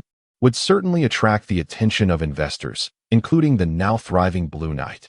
A fierce financial battle would ensue between the two parties, with a clear commercial plan in mind. A glimmer of determination shone in Chun Tung's eyes. From the moment Have You Eaten? stepped beyond the campus, he would find himself in genuine business competition. Unlike the minor skirmishes of campus life, this was a true commercial war. This authentic business conflict was not merely about sabotaging a competitor's success or manipulating resources. It was a battle of wits and strategy. He vividly recalled the tactics employed by some foreign brands upon entering the domestic market: character assassination, spreading rumors. And in an era when the internet was not yet fully developed, concocting claims that their products could cause cancer. They would then promote their own products as healthy and beneficial to the body. This seemingly simple maneuver resonated with the psyche of the Chinese populace, leaving domestic brands in obscurity while foreign brands flourished. This time, Chen Tong was determined to emerge victorious. Unbeknownst to him, someone had stealthily infiltrated the business school. Cloaked in a hat and sunglasses, this figure appeared fully disguised. While summer had not yet passed, most alumni were still dressed in short sleeves, with only a few donning long sleeves. This individual was none other than Sun Jun. 8 days prior, Sun Jun, under the persuasion of Chen Tong, found himself bellowing for the bill in the cafeteria. Reflecting upon the incident, he pondered how he could have acted so foolishly. After much contemplation, he concluded that the fault lay with Chen Tong. His disdain for Chen Ting only deepened. However, as they were not from the same school, Sun Jun refrained from taking any rash actions. He conducted a subtle inquiry, and, upon learning about the changes in the school's incubation center, he finally grasped Chen Tong's intentions. Venturing into the food delivery business, was he? Thus, a bold idea began to take shape in Sun Jun's mind. Chen Tong, who would have thought you possessed such capability? I shall observe the means by which you achieve success. As Sun Jun strolled through the business school, a male companion trailed closely behind him. Brother Sun, aren't you too warm dressed like this? Safety first. As long as I remain unrecognized, it suffices. Brother Sun, is it truly necessary for us to come here in person? I noticed that a portion of the School S forum has already dissected the business model of Have You Eaten thoroughly. What can a mere third-tier school produce that is formidable? They may have dissected it, yet I would rather take matters into my own hands and witness the tricks Chen Tong employs. Indeed, Brother Sun is absolutely right. How can the individuals from this insignificant third-tier school compare to someone of your caliber? The companion nodded in agreement. Sun Jun, known for his generosity, had willingly taken the companion under his wing, and this investigation into the business model of Have You Eaten had him eagerly following along. Sun Jun's face beamed with delight. Despite often facing setbacks in front of Zhao Xueshi, he held a position of authority before his devoted follower. Arriving at the base of a dormitory building, he spotted a tricycle laden with food deliveries. The rear of the tricycle was overflowing with an assortment of takeout. Wow, their business seems quite substantial, Brother Sunday. It appears there aren't that many people ordering takeout at our school. What are a few coins to me? My daily allowance could sustain them for a month.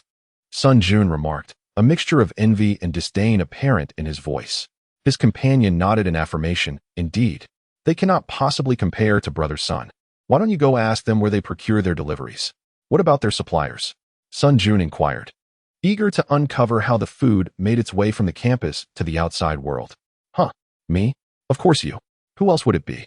Reluctantly, the companion approached the tricycle and engaged in casual conversation with the students nearby. Anxiety bubbled within him, fearing that they might withhold information.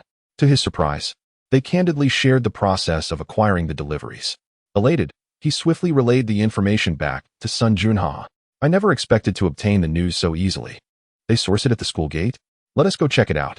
Sun Jun exclaimed, overjoyed. Once again, he approached the school gate to inquire. After a brief wait, he indeed spotted an electric tricycle approaching. The tricycle was laden with an abundance of food deliveries.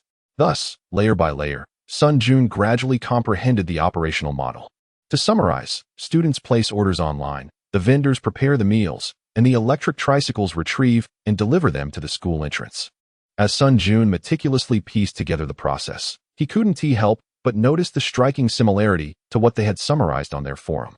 His companion found it increasingly familiar. Surely, they must have overlooked a step. This was information I had painstakingly gathered myself. Sun Jun declared with pride. Brother Sun makes a valid point. His companion nodded in agreement. Chen Tong, Chen Tong, truly lacks any sense of confidentiality. I've managed to unravel the commercial operation model. Sun Jun beamed with satisfaction. His companion gave a thumbs up. It seems Chen Ting merely had good fortune, unlike Brother Sun. who diligently uncovered the intricacies of the business model through first-hand investigation. Ha! Quite right, quite right. Sun Jun laughed joyfully. However, amidst the laughter, a shadow of worry crossed his face. Do you think I can truly succeed? Absolutely. Brother Sun is a dragon among men. There is no reason for failure.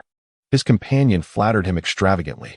But my father warned me that as a wealthy second generation, I should avoid entrepreneurship due to its inherent risks, Sun Jun pondered.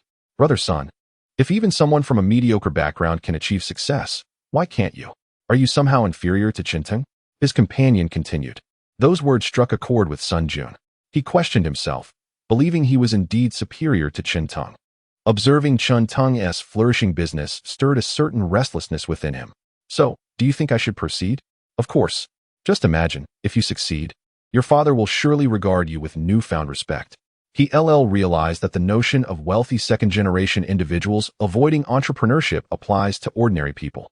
But you are not an ordinary wealthy second generation. His companion praised him excessively. To be honest, Sun Jun was not particularly fond of such flattery. He was no fool. He understood the necessary steps to take. All right, let us establish a venture. He mused. He called it, Have You Eaten? So we shall name ours. Sun Jun struggled to find the right words. Are you eating or not? That is a splendid name. Sun Jun's eyes lit up. Our delivery service shall be called, Are You Eating or Not? Chapter 65. Avoiding price wars. The inception of, Are You Eating or Not? Came as a surprise to Qinteng.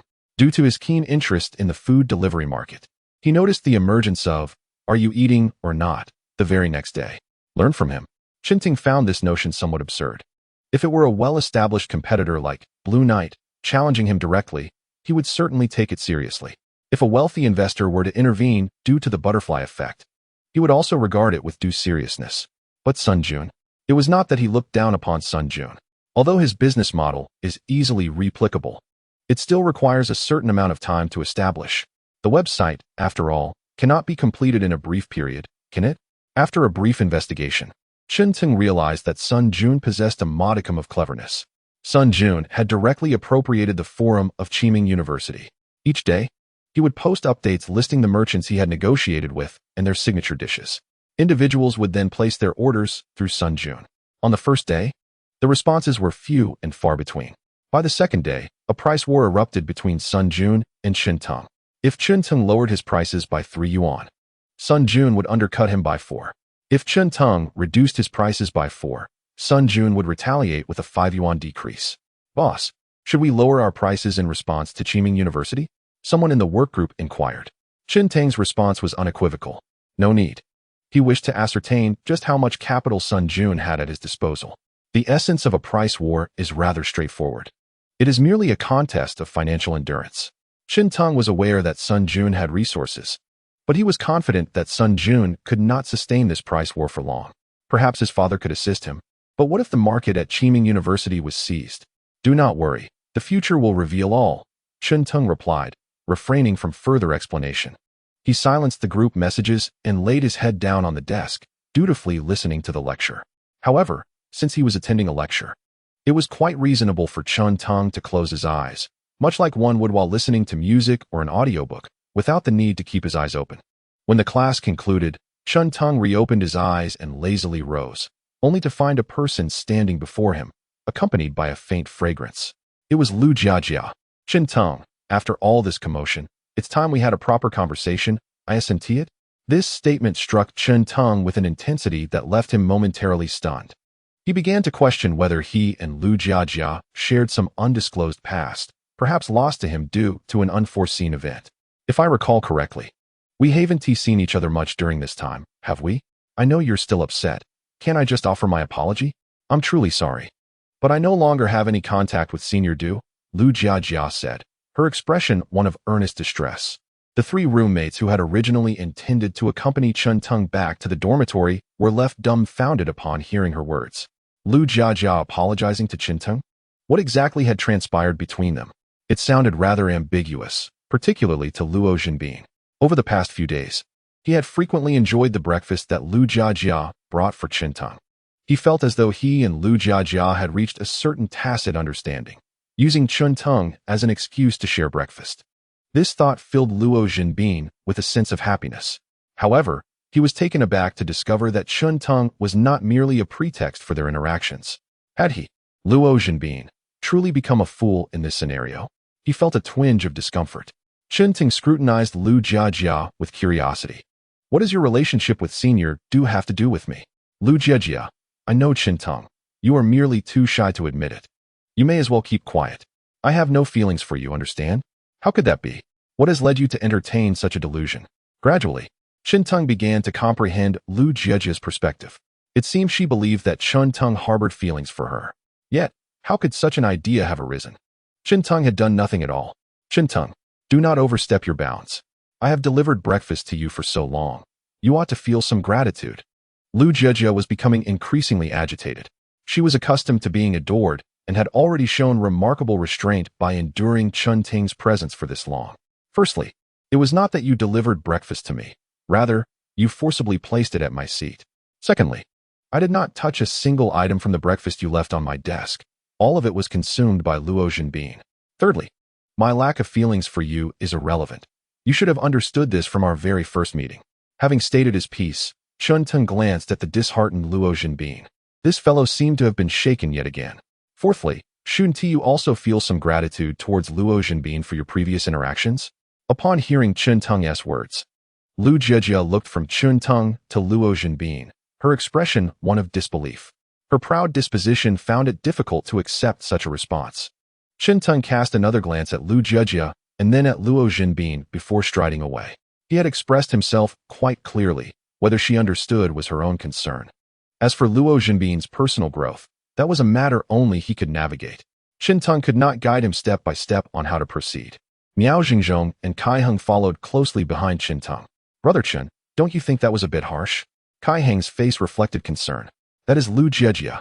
Among this year's freshmen at the business school, she is undoubtedly one of the most beautiful. Yet, Chun Teng shows her such disrespect? I have no feelings for her. And I might even go so far as to say I dislike her. She doesn't listen to reason, so I had to be a bit ruthless, Chun Teng replied.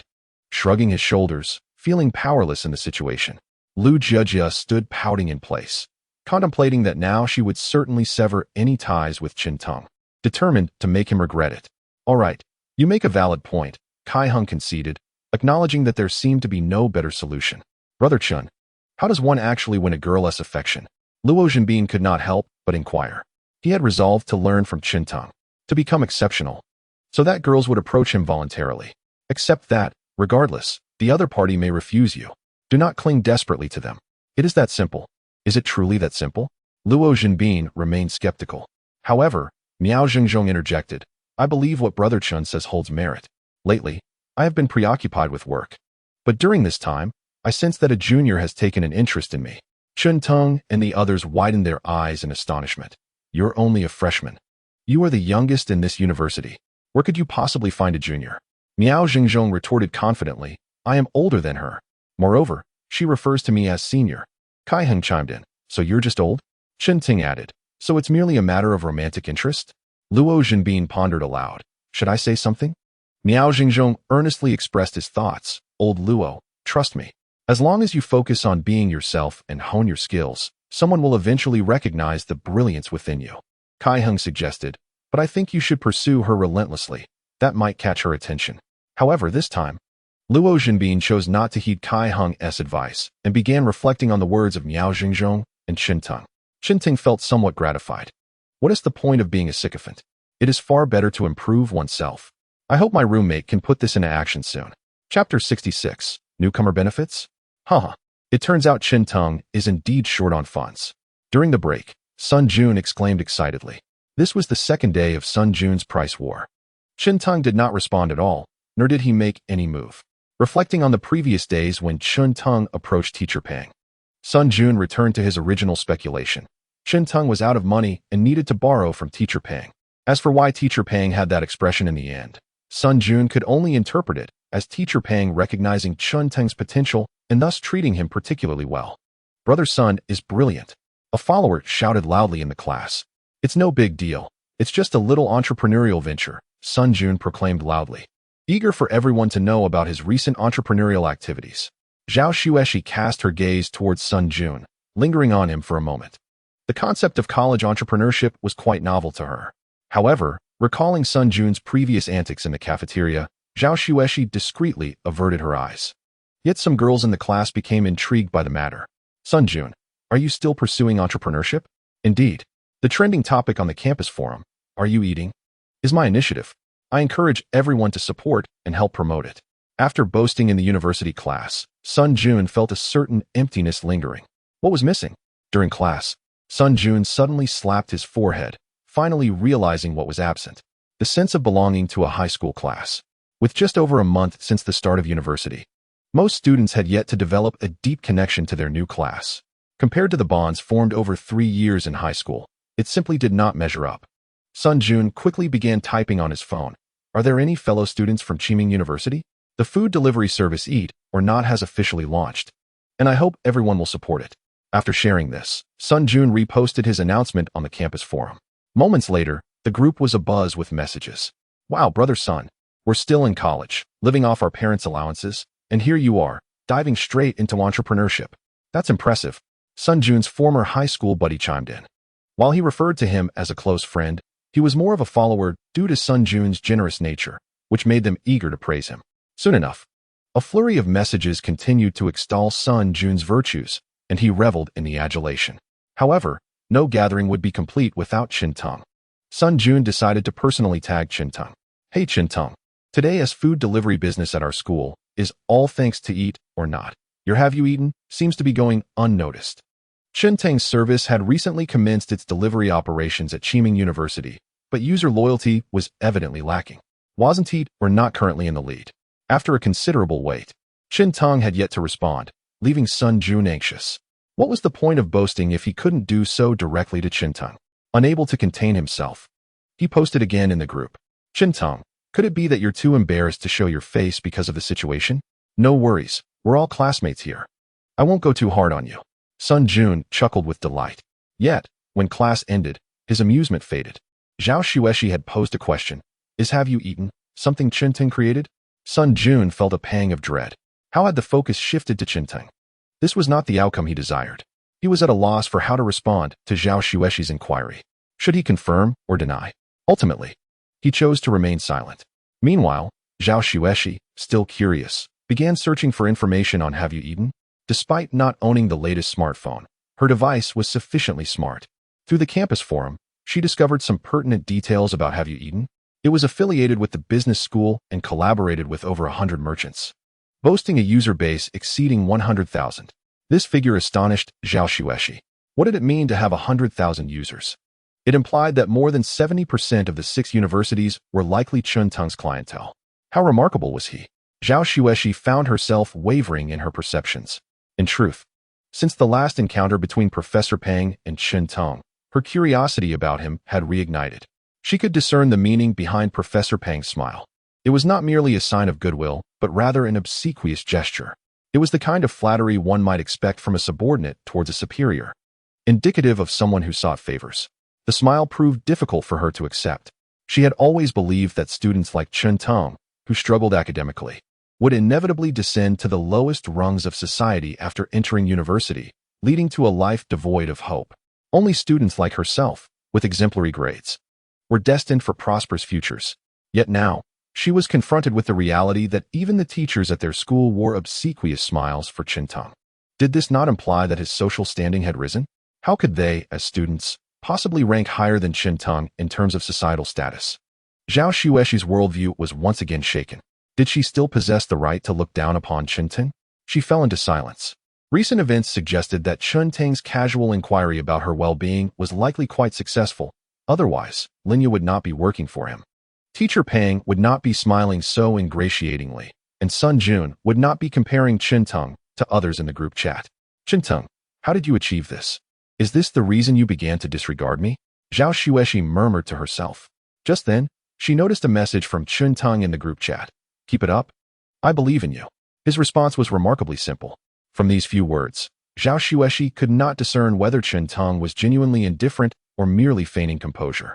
After a brief pause, she sent Linya a text, hoping to learn more about Qinteng. However, Linya did not reply immediately. Thus, Zhao Xueshi sent a friend request to Qinteng in the group chat, stating, Chen Teng, I think we could be friends. Meanwhile, Chen Teng, having just sent that message, found it amusing. Starting the celebration with champagne already? Was this some sort of welcome gift for newcomers? The first opponent in this business battle seemed rather weak. Wait, could this person truly be considered a rival in the business arena? Chen Teng pondered this question. At that moment, a friend request suddenly appeared. Damn it, why isn't there an option to decline friend requests? Chen Teng couldn't help but curse under his breath. Be friends? Who wants to be friends with you? Is your self-assessment a tad too generous? Without hesitation, he pressed the decline button. Chapter 67, the most conscientious episode following this. Chen Teng's life settled into a semblance of calm for a few days. Lu Jiejie ceased bringing him breakfast, and Zhao Xueshi had fallen silent. His days became leisurely, filled with eating, drinking, playing, and studying business management, while keeping abreast of various news. Until the moment Lin Ya's call arrived. It concerned a matter related to teacher Pang's company. Boss, Pang introduced me to their company, and I've conducted some research on it. Would you prefer to come over? Or should I report the details over the phone? Let us commence with the conclusion. Do you believe there is investment value? Indeed. Very well, I shall return shortly. Please organize the materials. I shall come by this afternoon. Certain matters cannot be clearly articulated over the phone, and discussing them in such a manner may convey a lack of seriousness. After concluding the call, Chen Teng cast a glance at Miao Xingzhou, who was leisurely savoring a lollipop. Old Miao, he said. Yes. Miao responded, attentive. With utmost seriousness, Chen Teng declared, we are at a pivotal moment for the company, and I am entrusting you with a most crucial task. Miao Xingzhou, brimming with enthusiasm, replied, understood. I have an engagement this afternoon. If the teacher happens to call on me, please do assist me. Thank you. Chen Teng picked up the car keys from beside him, and with a heartwarming gesture, he smoothly exited the dormitory. Miao Xingzhou was momentarily taken aback. Chen Teng had already vanished from sight. Had something just slipped away unnoticed? After driving for over an hour, Chen Teng arrived at the company with ease. Compared to his last visit, the number of employees was evidently greater now, and the entire team radiated an uplifting atmosphere. Perhaps this is the advantage of a startup. Hello, boss. This time, the charming receptionist recognized Chen Teng. Greetings, he replied, his smile warm and inviting. Hello, hello, came the chorus of greetings, to which Chen Teng responded with geniality. Meanwhile, he overheard some casual chatter behind him. Is this really our boss? He is so young. Quite handsome, too. He looks about the same age as my younger brother. I wonder if he is in a relationship. What is this unexpected admiration? Chen Teng turned around, casually surveying a few workstations. However, it seemed that the reactions of these individuals were overly pronounced, for as he glanced their way, everyone had hastily lowered their heads. The few who met his gaze greeted him with beaming smiles. In that moment, Chen Teng felt akin to a teacher entering a classroom mid-discussion. Yet, now he was embodying the role of the teacher. After exchanging pleasantries, he made his way to Lin Ya's office. Boss, she inquired. Yes, have the materials been prepared? Let me have a look. They are ready, Lin Ya replied, handing him a stack of A4 papers. Chen Teng accepted the documents as Lin Ya began to elaborate. Mr. Pang's company was previously engaged in manufacturing screens for feature phones, not smartphones. Approximately 2 months after the release of the iPhone 4 last year, Mr. Pang acquired this phone manufacturing plant and procured the relevant patent technologies, intending to produce smartphone screens. However, due to certain circumstances, they can currently only supply screens for lesser-known brands. In March of this year, Mr. Pang's company experienced significant expansion and was poised to enhance its production line. However, it encountered financial challenges that remain unresolved to this day. Chen Teng nodded slightly, acknowledging that Lin Ya's insights were further elaborated in the documentation provided on page 4, which detailed the entire developmental history of the company. Analyzing this data reveals that the company's prospects are indeed promising, albeit hindered by a lack of funds. Chen Teng holds a favorable opinion of Mr. Pang's enterprise. Indeed, through my inquiries, I have come to learn that there were potential investors interested in backing him, yet Mr. Pang declined their offers due to equity concerns. It is understood that any company open to investment hopes for a swift financial transaction without interference in internal affairs, ideally while relinquishing minimal equity. However, such an arrangement is fundamentally implausible. While we may be able to negotiate slightly lower equity demands and refrain from meddling in company operations, one stipulation must be upheld. Should we require mobile screens, they must prioritize our needs. Understood, Linya diligently noted Chun Tung's requirements and arrangements. Of course, should they exhibit excessive greed, it is worth noting that they are not the sole suppliers of mobile screens. Very well. Our company's current cash flow must be quite substantial, correct? Indeed, it is exceedingly robust. We currently possess at least 1 billion in liquid assets. 1 billion? This figure astonished Chintung. While in various tales of the affluent, a billion might merely represent a novice's bounty. In the realm of reality, it indeed affords considerable opportunities. Yes, the skins for Plants vs. Zombies and Fruit Ninja have been remarkably successful, and the overseas market for Plants vs. Zombies has also been unlocked, yielding impressive sales. Following the release of Angry Birds, this figure is likely to increase even further. Let us consider establishing Tingda Technology, a company dedicated to the research of various mobile technologies, as we aim to create our own technological moat. Very well. Linya was not taken aback by this proposition. After Chun Tung commenced his studies, the two would occasionally exchange views on the future of the internet. Their perspectives regarding the smartphone industry were aligned. They both believed that the future of smartphones would flourish alongside mobile internet. Tungda has already begun to strategically position itself within the mobile internet sphere, and naturally, it will not overlook the smartphone sector. However, our current research, which requires substantial funding, cannot be sustained. For now, we shall focus on exploring peripheral materials. Agreed. Chinting contemplated whether there was anything he might have overlooked. To date, Tingda has established 4 principal companies. Tingda Games, currently the lucrative cash cow and financial benefactor of the 4 major enterprises. Tingda Life, featuring Have You Eaten? A modest yet promising venture with distant potential. Tingda Investment, which is preparing to invest in Mr. Pang's company and subsequently in other mobile suppliers. And Tingda Technology, which has yet to be registered but aims to accumulate technological reserves for smartphones. This is also the nascent form of Chun Tung's commercial empire, encompassing life, entertainment, and the mobile internet. As Chun Tung pondered, Linya refrained from interrupting him. Suddenly, a smile emerged on Chun Tung's face as he recalled something. How could I have forgotten this? Linya, take a portion of the funds to acquire copyrights, music, novels, everything. What purpose does this serve? Linya questioned, somewhat perplexed. Just buy them, he replied. Shall we acquire all the rights? Aim to secure the complete copyrights for every possible adaptation, including film, television, and audiobooks. Purchase those that offer good value. Avoid the exorbitantly priced ones. In approximately 4 to 5 years, a wave of enthusiasm will surge forth. At that time, these will hold immense value. Chinting felt a deep sense of regret. A plethora of exceptional works had fallen prey to film companies solely intent on quick profits, resulting in their squander. As an audience member, Chintung found this distressing. Yet now, these rights are quite affordable. He intends to acquire them all and subsequently sell to production companies and animation firms that are committed to quality. As a capitalist, he aims to generate profit. As an audience member, he seeks enjoyment. In essence, Chintung does not wish to merely capitalize on mediocrity. He desires to pass these opportunities to other companies willing to invest in earnest production rather than merely seeking to sell at inflated prices. He aspires to be the most conscientious capitalist among them. Chapter 68. A visit home. Although Linya was unaware of the future value of these copyrights, she had a clear understanding of her role and would not oppose Chinting's opinions. Boss, I have another matter to discuss. What is it? As the company continues to expand, our current office space is proving inadequate. I would like to rent another floor. Are there other floors in this building that are vacant?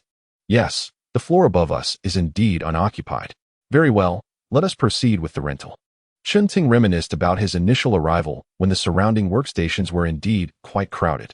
Expanding the scale was an inevitability. I will contact the property management shortly, he affirmed. Good. With everything discussed and no other matters at hand, Chintung prepared to depart.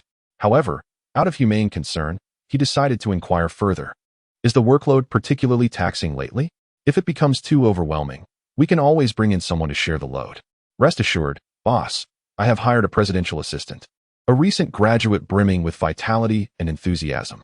Is that so? That's wonderful. Moreover, the coffee solution you provided has proven to be remarkably effective. At the mention of this, Linya's eyes sparkled with excitement. Coffee solution? Chintung reflected, a wave of embarrassment washing over him. Wasn't that merely a basic energy potion? Boss, is there any of that coffee solution left? I've already consumed half of the last batch. Hearing this, Chun Tung felt even more ashamed. Listen to how hardworking and exceptional she is as an employee. Perhaps I should consider increasing your salary? Linya paused for a moment. Thank you, boss. No need for formalities, he replied, and the feeling of guilt swiftly dissipated. Chun Tung felt a wave of relief wash over him. At that moment, he gained a deeper understanding of the notion that losing one's conscience could lead to greater financial gain. As for the coffee blend you mentioned, I will consult my friend, although I cannot guarantee when it will arrive. All right, thank you, boss. Not at all. It's the least I could do. If his subordinate was eager to take on additional tasks, how could Chun Tung possibly object? Were it not for the lack of sufficient energy potions at hand, he would have gladly made them available for self-service at the company. By the way, boss, I have a matter unrelated to work that I wish to discuss with you. Unrelated to work? Are you facing difficulties in life? Not exactly. It concerns a junior from my elementary school, who is also one of your high school acquaintances, Linya said, as she opened her phone and scrolled to find a text message to show Chun Tung. Upon receiving the phone, he was surprised to see it was from Zhao Xueshi. She sought to learn more about him through Linya. How persistent she is, he remarked. Boss, do you think that essay bit? Just listen to what I have to say, and you'll understand. Chun Tung did not hold back and shared the details regarding Zhao Xueshi. After listening, Linya's expression turned somewhat peculiar. So, this young girl is trapped in her own stubbornness? Chun Tung was taken aback. It seemed that was indeed the case. Zhao Xueshi had always believed that only those with good grades had a bright future. Statistically speaking, this belief holds some truth. Graduates from prestigious universities generally achieve greater success than those from lesser institutions. Likewise, individuals with doctoral degrees tend to fare better than those who dropped out of middle school. However, there are always exceptions to the rule. It cannot be said that all graduates from elite universities surpass the most successful among lesser graduates. Nor can it be claimed that every PhD holder is more successful than a middle school dropout. Your insight is quite profound. I find it quite normal for a young girl in her adolescence. Normal it may be, but her fixation is affecting me, Chun Tung replied, raising his hands in exasperation. I am neither her boyfriend nor her suitor, and certainly not her parent. I have no obligation to tolerate her behavior. If you trust me, I can handle this situation. I will do my utmost to communicate with her clearly. All right, if you can indeed help me resolve this issue, I would be grateful. This time, there truly was nothing else on his agenda. As Chun Tung exited the company, the enthusiastic employees waved him goodbye. With nothing pressing on his mind, he decided to make a brief return home. Due to his absence during the National Day holiday, it had been over a month since he last saw his family. He merely overlooked one crucial detail. Today is a weekday. When he returned home, both his parents and younger sibling had yet to arrive. Perhaps he should take another trip to the market? Chun Tung felt a surge of motivation and decided to purchase some vegetables, preparing a meal at home. When Jiang Meiji returned and saw Chun Tung cooking, her face lit up with surprise. You little rascal, why aren't you at school? Have you been expelled? Mom, could you not dwell on my misfortunes? I thought I'd come home since I had no classes this afternoon, Chun Tung replied, unflinchingly fabricating a benign lie. I smelled the aroma of food and thought a thief had broken in. Which thief would bother to cook? A famished one, having gone days without sustenance. Chun Tung mused. It would be a pity if such linguistic prowess were not channeled into novel writing. Soon, Chun Jiangwo came home. You little rascal, why aren't you in school? Have you been expelled? Chun Tung retorted. Isn't it said that like attracts like? It seems my parents react to situations in strikingly similar ways. He had to explain himself once more, yet it was evident that their expressions were filled with joy. After all, how could they not be pleased with their son's return? Later, Chun Lily also arrived home. Oh, brother? Why aren't you at school? Surely you haven't been expelled? Chun Tung replied, exasperated. No, I simply missed you both and came home since I had no classes this afternoon. It was confirmed. They were indeed a family, resembling a copy-paste scenario. How did you know what I was about to say? Chun Lily queried, puzzled. A genius can effortlessly discern the thoughts of mere mortals. In the presence of family, Chun Tung indulged in a rare moment of youthful exuberance. Chun Lily's lips twitched slightly. Who is truly in their adolescence here? Amidst the lively atmosphere, the family enjoyed their meal together, filled with laughter and warmth. Chun Tung, satisfied with the feast, prepared to make his escape. It is well known that one cannot linger too long at home. Just a few days prior, parents would cherish you as a treasure, seeing only your virtues. Yet after a few days, you become as insignificant as a weed. Not working is wrong. But working is also wrong. In essence, nothing is quite right. Thus, after dinner, Chen Teng discreetly slipped away. Chapter 69. The Unbearable Dilemma of Eating. General Manager interview that should suffice. Sun Jun thought somberly as he gazed at the numbers in his bank account. With the onset of a price war, he found himself struggling to keep afloat. In just 3 days, he had depleted the considerable savings he had accumulated over the years. If they were to revert to the original prices, surely they would still purchase, wouldn't they? Sun Jun began posting on the campus forum. As in previous days, Sun Jun compiled the menus from various establishments. However, on this particular day, the prices had reverted to their original amounts. After waiting for approximately a minute, Sun Jun began to refresh the webpage. To his dismay, he noticed that not a single person had responded to his post. Was the internet lagging? Cold sweat began to bead on his forehead. Under normal circumstances, he would receive immediate responses from eager buyers, drawn by the enticing low prices. Yet today, there was an eerie silence. Had he failed to cultivate their usage habits over the past few days? Sun Jun felt a twinge of panic. If he continued to maintain such low prices, he would not be able to sustain it for long. After refreshing several more times, the silence persisted, causing Sun Jun's anxiety to escalate. What on earth was happening? Why was the internet so slow? His roommate's voice broke through his thoughts, allowing him to exhale in relief. It turned out the internet was indeed lagging.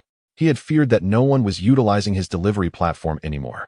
Upon opening the dormitory group chat, he discovered someone mentioning that the internet was experiencing some fluctuations, but it was nothing serious.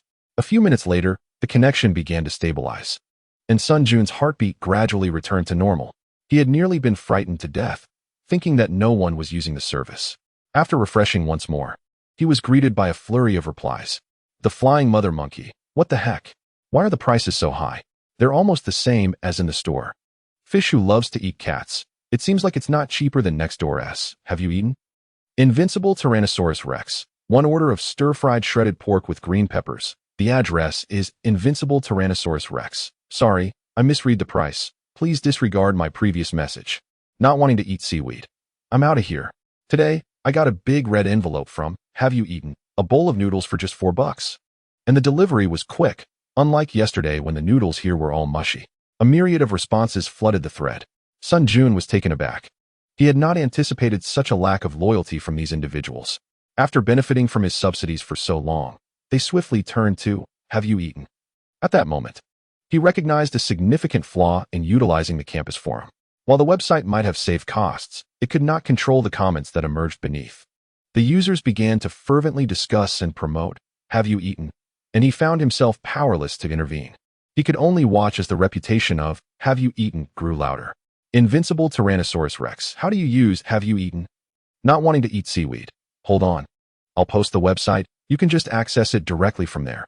You can even download it. They were even proactively promoting, Have you eaten? Beneath Sun Jun's post. Currently, Have you eaten? Was still within its subsidized period in the Qiming University area. As Sun Jun observed this unfolding situation, his head began to spin. Had he gone through all this effort merely to create a platform for Qinting? He has finally grasped the meaning of losing both the wife and the soldiers. Has he truly failed? Sun Jun sat before his computer, his hands and feet icy cold.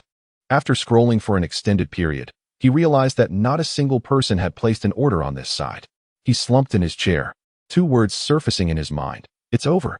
Boss, our order volume at Qiming University has started to skyrocket. In the work group, the representative from Qiming University reported to Qinteng.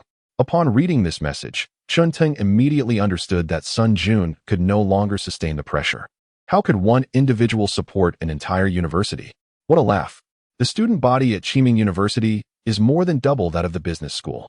However, in a certain sense, Sun Jun had indeed fulfilled the promise he made in the cafeteria, ensuring efficiency and communicating any issues at any time. Qinteng replied with a message. Just a few days prior, business at Qiming University 4, Have you eaten? Had not been thriving. Yet Qinteng had still instructed the delivery personnel to remain on standby. In truth, Sun Jun's endurance had already exceeded Qinteng's expectations. It was no wonder that this fellow was so boastful at school. It seems his family provided a generous allowance. Qinteng reflected for a few moments. Thus far, around 70% of the businesses near these universities had formed partnerships with Have you eaten? Even Teacher L and the leaders of the incubation center had lavished high praise upon Have you eaten? They even mentioned that other leaders were scheduled to visit the incubation center for inspection. However, when Chun Teng offered to accompany them, Teacher L declined, as this inspection was more akin to a covert visit. Within the project, the modest profits and the ever-increasing user base had left these university students brimming with excitement. Presently, they excelled at negotiating with various merchants.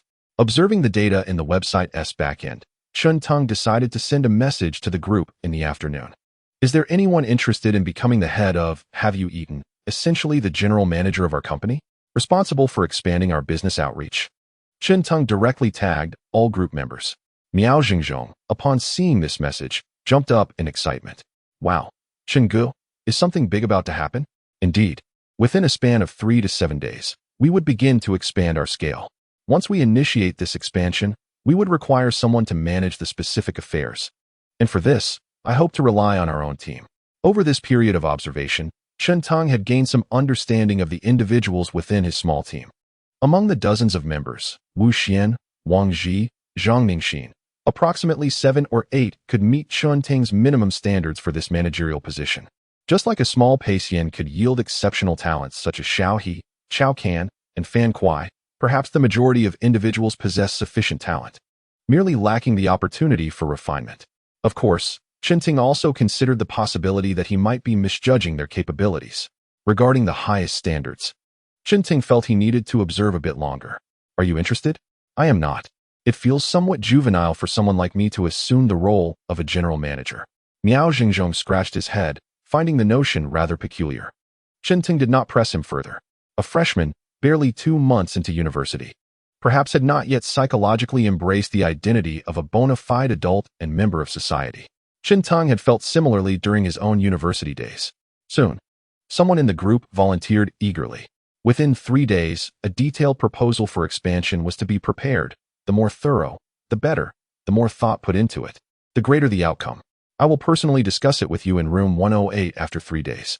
This was a general manager's interview, marking the formal transition of the Have You Eaten student team into a legitimate company. However, unexpectedly, before the interview could commence, Chun Teng was summoned to the counselor's office. Chapter 70. The informant. What's the matter, counselor? This was Chun Teng's first visit to the counselor's office, yet he walked in confidently, offering a bottle of mineral water. Small tokens of goodwill may not guarantee success, but they certainly do no harm. The counselor accepted the bottle without hesitation, placing it on the desk, and inquired with a furrowed brow, "Is that Have You Eaten your initiative? You've heard about it too? With such a commotion, who hasn't?" The counselor couldn't help but reflect on his own university days, which were spent skipping classes to surf the internet, while Chun Teng had embarked on entrepreneurship, successfully, at that. "I certainly hope for your support," Chun Teng replied. "Since I don't reside in the student dormitory, how can I support you?" "You could order from me," he retorted. "Supporting my venture while filling your own belly." Chun Teng's assertive remarks left the counselor momentarily speechless. It became clear to him that Chun Teng had never viewed himself as an outsider. Let us not beat around the bush. Have you recently crossed paths with our college's academic director? Not at all. They wouldn't dare report me, would they? Chun Teng exclaimed, taken aback. With that comment from the counselor, he understood the reason behind this meeting, merely because he had disrupted the cafeteria's revenue stream. However, Chun Teng was puzzled. He had recorded everything. So why would they still dare to report him? Did they not fear that he might expose the matter? Such a statement. What do you mean by reporting? The counselor was bemused. If you can't handle it yourself, seeking others to intervene is exactly what reporting is. Chun Teng was not surprised that his identity had been unearthed and that he had been traced back. It was not difficult for someone with intent to uncover his identity, especially given his involvement in the school's incubator program. It seems they wish for you to discontinue your endeavors. What? Chun Teng was amused. It must be said that the academic director and the couple running the cafeteria were rather naive. With such a substantial business at stake, how could Chun Teng possibly walk away? Earlier this morning, the academic director inquired at the incubator about his identity and subsequently sought me out, urging me to admonish you, ideally persuading you to relinquish your venture voluntarily. How do you intend to admonish me? I lack such authority. I merely wish to offer you a word of caution. This matter must be addressed in some manner, correct? Are you aware of the location of the academic director's office? I am aware. But it seems you are planning to resolve this issue. Chun Teng found himself at a loss, hoping that this academic director would be a reasonable individual. After a moment's hesitation, the counselor decided to accompany Chen-Tung. He harbored no objections. Once the counselor led Chen-Ting out of the administrative building, Chen-Tung inquired with curiosity, "Isn't the academic director located in this building?" "No, the senior leadership is situated in another building. Our school has so many buildings." "Does it not?" Yet, upon reflection, it seemed quite reasonable. If they were to share an office with counselors and ordinary teachers, it would inevitably lead to students constantly traversing the area, potentially causing annoyance to the deans and vice deans. "I will drive you. You can guide me." Chen-Tung proceeded to his car with the counselor in tow. Upon seeing a BMW before him, the counselor could not help but exhibit a hint of envy. However, considering his role as a mentor, he quickly composed himself. Soon, they arrived at another smaller building. "Ah, this corridor is remarkably clean," Chen-Tung remarked, reminiscent of his high school days. Other restrooms were quite filthy, yet the ones on the principal's floor were exceptionally pristine. Not only did they lack any unpleasant odors, but they also exuded a faint, pleasant fragrance. Often, students would dash to that floor during breaks, for in their words, only in such a place could one truly say they were using the restroom. Using the restroom in the teaching building was merely termed as relieving oneself. It remains largely unvisited, hence its cleanliness, the counselor noted. Taking the elevator to the second floor, they found the academic director's office. "Director, Chen-Tung is here." "Oh." The academic director's appearance aligned perfectly with Chen-Tung's stereotype of middle-aged leaders. A thick yet somewhat artificial mane of hair, a rotund figure, and a belt cinched around his waist. "Ah, Chen-Tung, I presume you have been informed of the relevant circumstances by Teacher Wang?" So the counselor's surname was Wang? Chen-Tung smiled. "Indeed. However, I wonder if there were any discrepancies in Teacher Wang's relay of your intentions. Thus I wish to hear your guidance in person. My intention is quite straightforward. Students should focus on their studies and refrain from diverting their attention to extraneous matters. You comprehend this, do you not? Is there no room for negotiation? I believe my project is rather commendable, and it would undoubtedly reflect well on the school. Wouldn't you agree?" Chen-Tung's words momentarily stunned the academic director, who then erupted into hearty laughter. This mirth rendered the counselor somewhat uncomfortable. Disdain, derision, such sentiments were conveyed through his laughter. He cast a glance at Chen-Tung, whose countenance retained a faint smile. The counselor felt a tinge of admiration for Chen-Tung, who, despite the ridicule, maintained his composure. It is no wonder that he has managed to elevate, have you eaten, to such heights. Do not jest, Chen-Tung. Your project holds negligible significance for the school. Understand? If you persist with this endeavor, I cannot guarantee what may transpire. In that case, I shall heed the teacher's advice and cease this project. Chen-Tung replied with a shrug. The counselor's eyes widened in disbelief. Is he truly so easily swayed? Even the academic director appeared taken aback.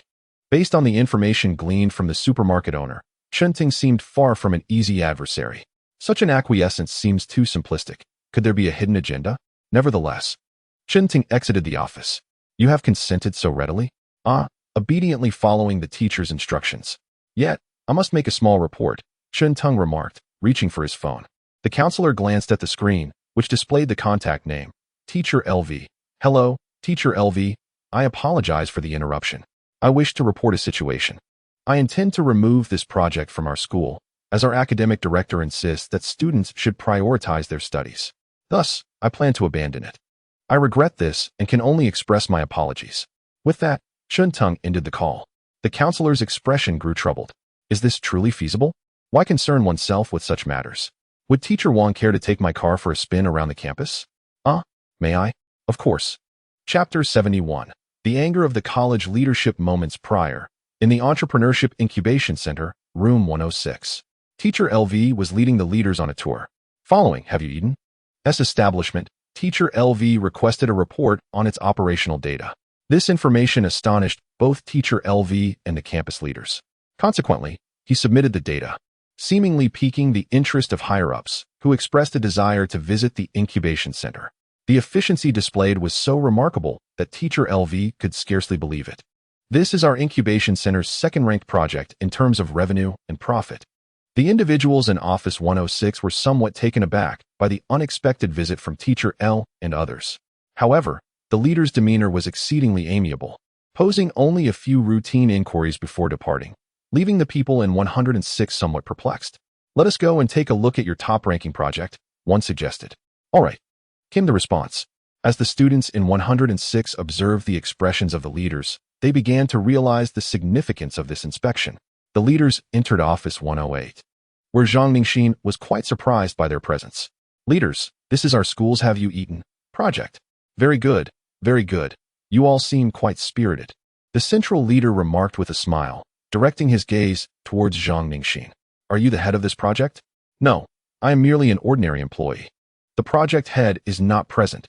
Would you like me to summon him? No need, no need. We'll just have a casual chat.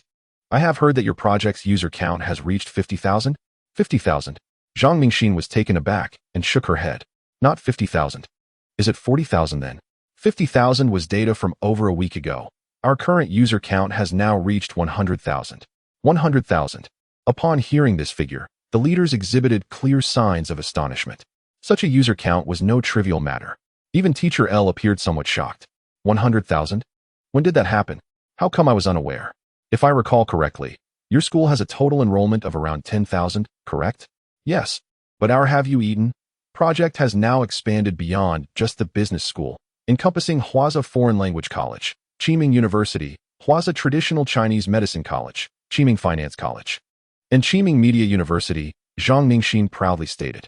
She had witnessed the project's gradual growth firsthand, from Chunteng conducting market research in the cafeteria to the project's inception, and now spanning several institutions. Each step of the journey had unfolded before her eyes. Impressive. So, is this a branch or the headquarters? The headquarters. Our Have You Eaten founder is a student from the business school. Incredible, truly remarkable. The central leader couldn't help but applaud. The other leaders joined in with their compliments. What is your boss's name? Chunteng. The leader frowned slightly. The name seemed vaguely familiar, as if he had heard it somewhere before. But he could not immediately recall where. I will need to ponder this when I return. All right then, we shall conclude our visit here for today. So soon? Today. Our primary task involves visiting several enterprises within the city.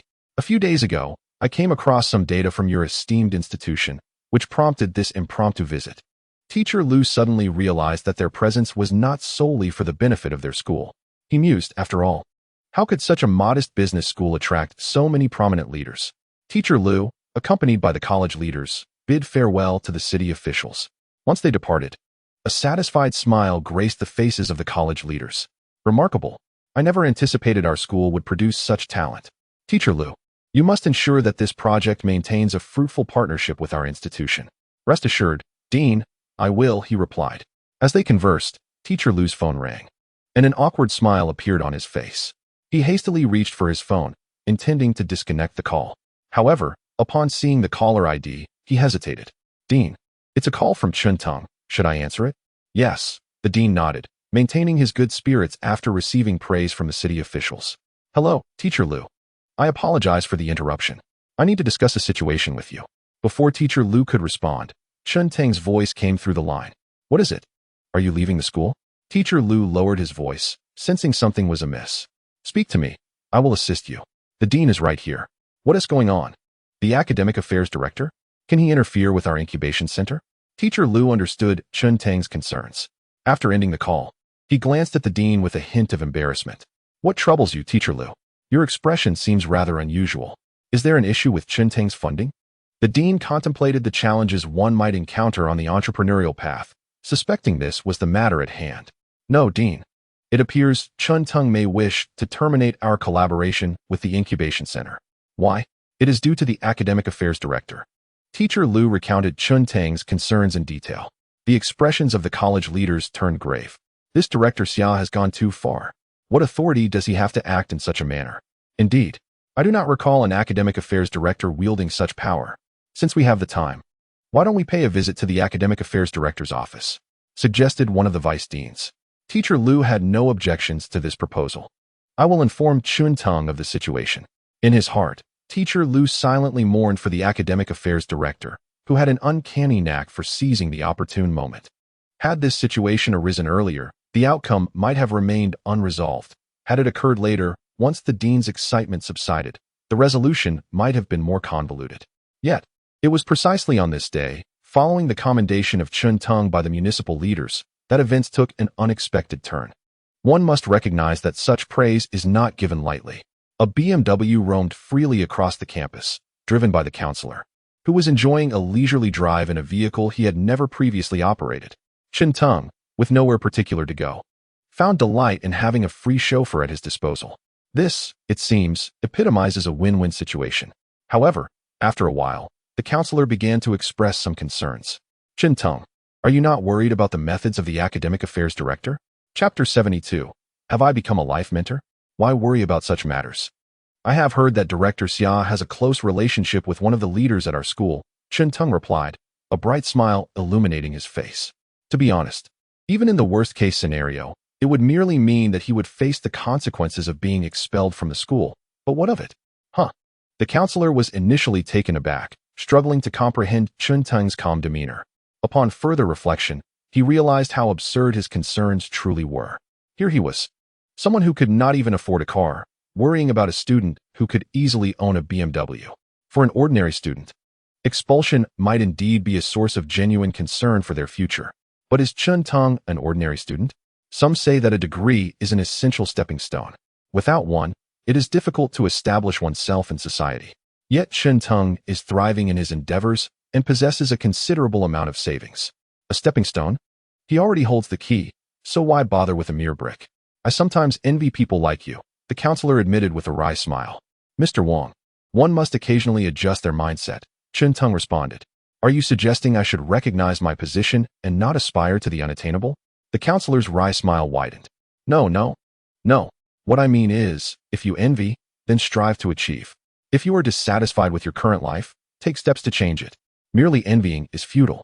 As Chen Teng spoke, the counselor's driving slowed, lost in contemplation of his words. But what if one fails? Every endeavor in life comes with a price. If one is unwilling to bear the consequences of failure, then it is best to maintain the status quo. Chen Teng felt that after living a second life, he had transformed into a sage of sorts. Never mind, I won't dwell on these matters anymore. I used to despise those who merely expounded grand principles without any real understanding of hardship. If you wish to change your circumstances but lack the funds, feel free to borrow from me. I refuse to be one who merely speaks without offering assistance. Why would you do this? The counselor gazed at Chen Teng, this student of his who appeared more mature than himself. In times of struggle, one should look out for themselves, but in times of prosperity, one should extend a helping hand to others. I once longed for someone to assist me during my own tribulations. The counselor's gaze was filled with confusion. A freshman in college, how low could one possibly fall? Hearing your words, I felt a sense of relief, realizing that my ordinary life is quite satisfactory. I no longer envied you as much. Why? Perhaps it is because you have genuinely placed opportunities before me. You have prompted my transformation. Though I am unsure where to begin, perhaps I am more suited to this lifestyle. Chen Teng shrugged, refraining from interfering with the choices made by others. He observed the emotions presented by the counselor. Envy 10, bitterness 10, puzzlement 10, gratitude 50. Chen Teng did not understand why the counselor expressed such gratitude towards him. Nevertheless, he graciously accepted the emotion score that soared to 50. When the phone rang, Chen Teng smiled. Teacher Wang, let us head back to the academic affairs director. It seemed this director wielded less power than we had imagined. In the academic affairs office, the imposing dean, accompanied by several department leaders, forcefully knocked on the door to his office. Dean Xin, Vice Dean Wang, Vice Dean Zhong, is it you? Observing the group of leaders who entered without a greeting, and their serious expressions, Director Xia stood up like a student caught in wrongdoing. What authority you have, Director Xia, forcing students to abandon their hard-earned entrepreneurial projects. As Director Xia spoke, Chen Teng and the counselor arrived. Greetings, esteemed leaders and teachers. I am Chen Teng, he said with a smile. At the sight of Chen Teng, the expressions of the department leaders softened, their previously stern faces melting like ice. So you are Chen Teng? Quite impressive. You are not only well-formed, but also capable. Upon hearing the dean's words, Director Xia's demeanor shifted to one of panic. How could Chen Teng receive such praise? How could a single call from him summon so many school leaders? In an instant, cold sweat soaked his back. By the way, esteemed leaders, I have an audio recording. I wonder if it can be played here. Go ahead. After receiving permission, Chen Teng smiled faintly at Director Xia. This smile instilled in Director Xia an ominous premonition. Beware, for I can ensure you do not graduate. Could I still compete with you fairly when I have connections? I certainly possess the means to prevent your graduation under the guise of fairness. Director Xia opened his mouth to explain, but no words came forth, as cold sweat trickled down his forehead. This is not what I said. Indeed, it was not your words, but those of the supermarket owner. They claimed a connection to you, did they not? Director Xia's mind went blank. He indeed had some ties to the supermarket owner. Thus, upon witnessing the recording presented by Chen Tong, he found himself utterly at a loss for what to do. Director Xia was at a loss for words. Had he known earlier that Chen Tong possessed such evidence, his prior demeanor would have undoubtedly been different. Hearing these words, the expressions of the dean and others darkened considerably. Should these statements be made public, they would undoubtedly inflict substantial damage to the institution's reputation. Chen Tong, however, continued to smile at Director Xia. The appropriate weapon must be wielded before the right audience. Had it been presented earlier, Director Xia, although cautious, would have certainly sought means to eliminate the audio in Chen Tong's possession and subsequently dealt with him. The stances of both parties were misaligned. Yet, the situation had now shifted. The general stance of the administrative leaders aligned more closely with Chen Tong's. Within the institution, these leaders wielded the greatest power. It was most fitting to place the weapon in the hands of those with such strength. Director Xia, do you have anything to explain? I apologize to you, Chen Tong. I kneel before you. I beg you, Director Xia implored, his composure unraveling. Chen Tong, suppressing his smile, grasped Director Xia's hands firmly, preventing him from kneeling. He rejected Director Xia's pleas. The administrative leaders exchanged knowing glances, shaking their heads slightly. You should submit a request for a position transfer, one of them remarked. Turning to Chen Tong, the dean added, certain position adjustments and replacements within the college require a formal application to the management department. I understand. Chen Tong nodded slightly. The dean could not unilaterally remove Director Xia. This was a limitation within the institutional framework. Director Xia cast a desperate glance towards a vice dean, who, however, averted his gaze. A bitter smile crept across his face. To avoid offending so many school leaders, he realized he had but one choice. At that moment, Chen Tong spoke again. Director Xia, I require your assistance with one more matter. What is it? Director Xia, thinking Chen Tong might show leniency, gazed intently at him. However, the words that followed plunged him into despair. An apology. Chen Tong stated with grave seriousness, I want the supermarket owner to apologize to my employee. Chen Tong firmly believed that an exemplary employer should safeguard their staff. While Zhang Ningxin's original predicament stemmed from her own lack of ability and inability to navigate the situation, it nonetheless resulted in her feeling wronged. Chen Tong had initially taken her away merely to prevent her from being detained. Yet, this incident remained a lingering grievance in Chen Tong's heart. If I demand an apology from her, Director Xia, you currently lack the standing to negotiate. The dean interjected coldly. Director Xia dared not continue. He reluctantly took out his mobile phone and dialed the number. At Luhong Supermarket, a middle-aged couple idly chatted in the empty store. Conveniently located next to the teaching building, the supermarket saw little traffic during class hours, allowing the couple to savor their leisurely time. Today I spoke with Si Yuan. He will assist us in dealing with that student. I assure you. He will bow his head obediently. The middle-aged man chuckled. Really? That is splendid. You have no idea how infuriating that little rascal is. The supermarket owner seethed with frustration. It was the first time she had suffered such a significant loss at the hands of a student. Her previously invincible trickery had proven utterly ineffective. And recording too. Rest assured, no matter how formidable he may seem, he is just a student. Can he really cause a stir? The middle-aged man scoffed. Si Yuan is truly impressive. He has become the academic director and has secured us such a favorable arrangement. Indeed, the couple laughed together. The middle-aged man was the cousin of Director Xia, originally just a humble restaurant owner. However, when the school sought to change its cafeteria contractor, he leveraged his relationship with Director Xia to secure a catering contract. The supermarket owner had a similar story. Just then, the owner's phone rang. Upon seeing the caller ID, a smile spread across her face. Oh, it's Si Yuan. Good news is on the way. Surely, that boy is willing to concede. Hello, Si Yuan, what's the matter? What did you say? The smile vanished from the supermarket owner's face, as if she had heard something dreadfully alarming.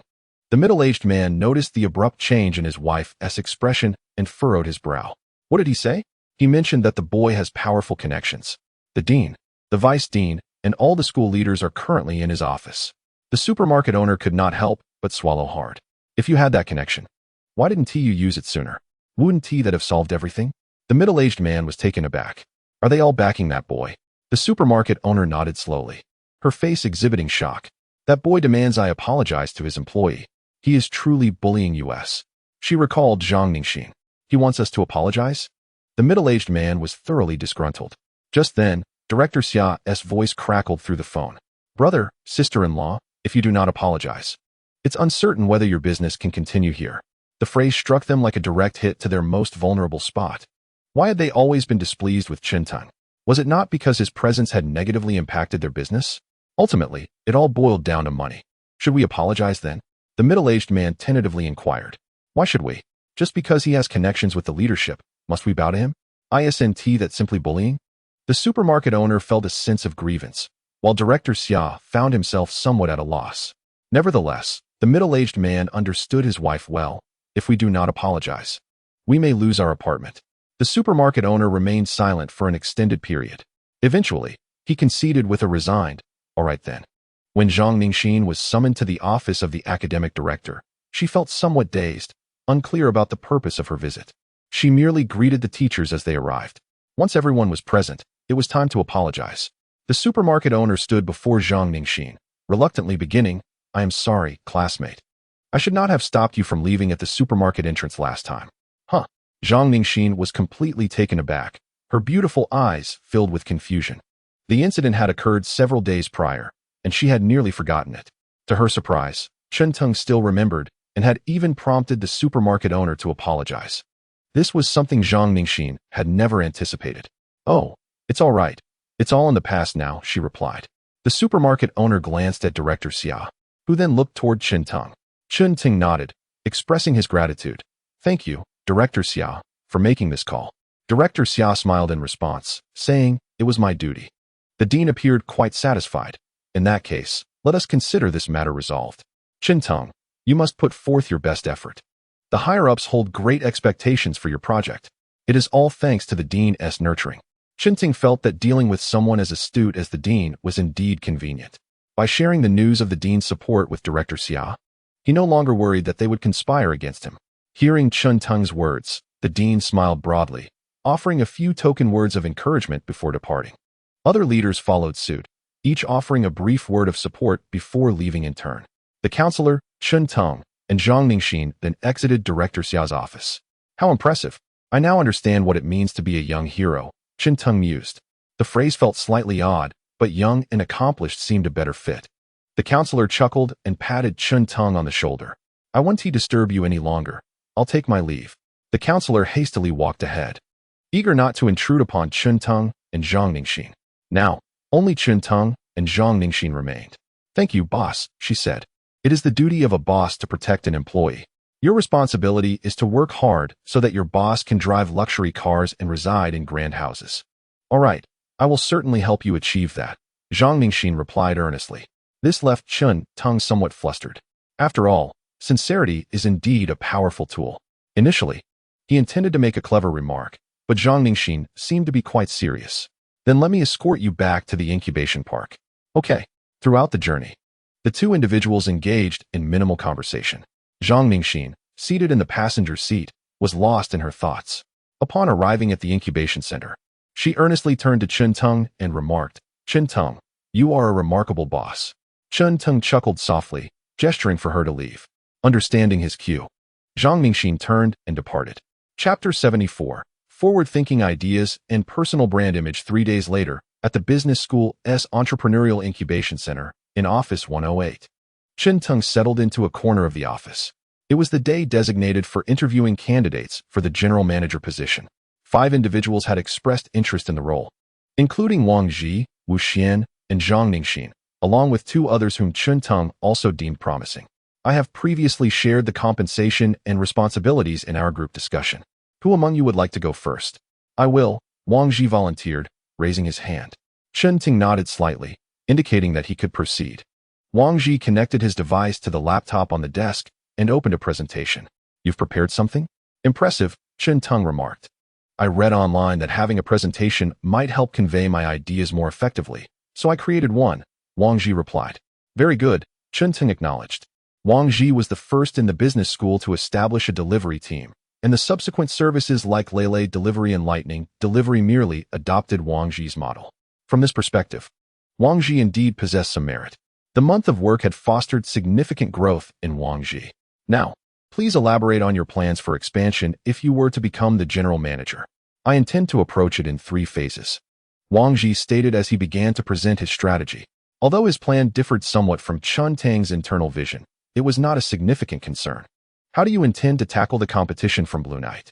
You are aware of them, correct? Yes, I am. I plan to engage in differentiated competition, Wang Ji responded. Elaborate.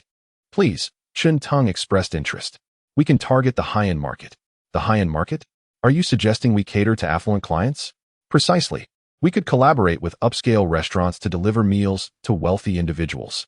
Consequently, these deliveries could cost hundreds or even thousands per meal, Chun Tang remarked. To which Wang Ji nodded affirmatively. Chun Tang continued with his inquiries. Why would high-end restaurants not handle their own deliveries and instead rely on us? Why would wealthy individuals prefer our service over hiring a private chef? Have you conducted any relevant market research? How many affluent individuals are inclined to order takeout? Wang Ji appeared to lack comprehensive answers. Your idea has merit, but without thorough market research, you cannot persuade me. Chun Tang stated while contemplating whether Wang Ji was truly capable of excelling as a general manager. Wang Ji was ambitious and demonstrated strong execution skills. Yet he fell short in decision-making prowess. Take some time to reflect further. Wu Xian, it's your turn. Wang Ji stepped aside, his countenance dimmed. While Wu Xian exhibited signs of apprehension, the issue of external expansion was addressed in a manner quite similar by Wu Xian and Wang Ji. Regarding the second question on how to compete with Blue Knight, Wu Xian also had his own reflections. My thoughts align closely with Wang Ji's, both advocating for a strategy of differentiated competition. I have come to understand that Blue Knight has yet to penetrate the campus market, a segment they have overlooked. Thus, we can initially develop discreetly according to our model, ideally reaching an exclusive cooperation agreement with the school. This would afford us a market advantage over them. Even if we fail to compete in the general marketplace, we would retain our own niche. Consequently, when students graduate, they are likely to continue using our service. Have you eaten? Out of habit. This line of thinking resonates with Chun Tang's perspective, and indeed, he is currently pursuing such a strategy. Indeed, Zhang Mingxin. What about you? In truth, Chun Tang is primarily concerned with 2 issues, the strategy for external expansion and the competitive approach against Blue Knight. If these 2 challenges can be impeccably resolved, then, have you eaten? Would undeniably achieve true success. My thoughts on external expansion are akin to theirs. But regarding how to successfully compete with Blue Knight, I believe there are 2 key points. First, at the outset, we must be willing to expend resources to follow closely behind, employing tangible discounts to retain customers, riders, and merchants. I do not believe that any significant differentiation can be achieved in this industry. All business models can be replicated without fail. To successfully compete with Blue Knight, we must possess ample funding. Without sufficient capital, it might be prudent to sell the delivery network we established directly to Blue Knight.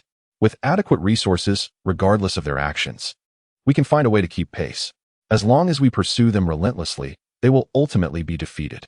Our objective is to be willing and decisive in our spending. Chun Tang found this intriguing. Was it his original thought? Zhang Mingxin shook her head. No. It was inspiration provided to me. Companies like Fish, Chaojua Huasian, Tang, and Xiandance are not original concepts. However, they swiftly adapt and optimize in response to any changes made by competitors. Indeed, this serves as an excellent reference from a prominent internet giant. Although there are distinctions between mobile internet and the broader internet, the underlying business models bear striking similarities. Sometimes, in the marketplace, decisiveness is essential. Indecision can easily allow others to seize opportunities and surpass us. And what about the second point? The second point hinges on whether you, the boss, are willing to step into the limelight. Assuming I am willing, we should cultivate your personal brand. I have researched some international companies, such as the renowned Apple, which has crafted its founder into a genius figure, as well as Microsoft, whose CEO also possesses a distinct personal image. Upon hearing this, Chun Tang's expression grew somewhat serious.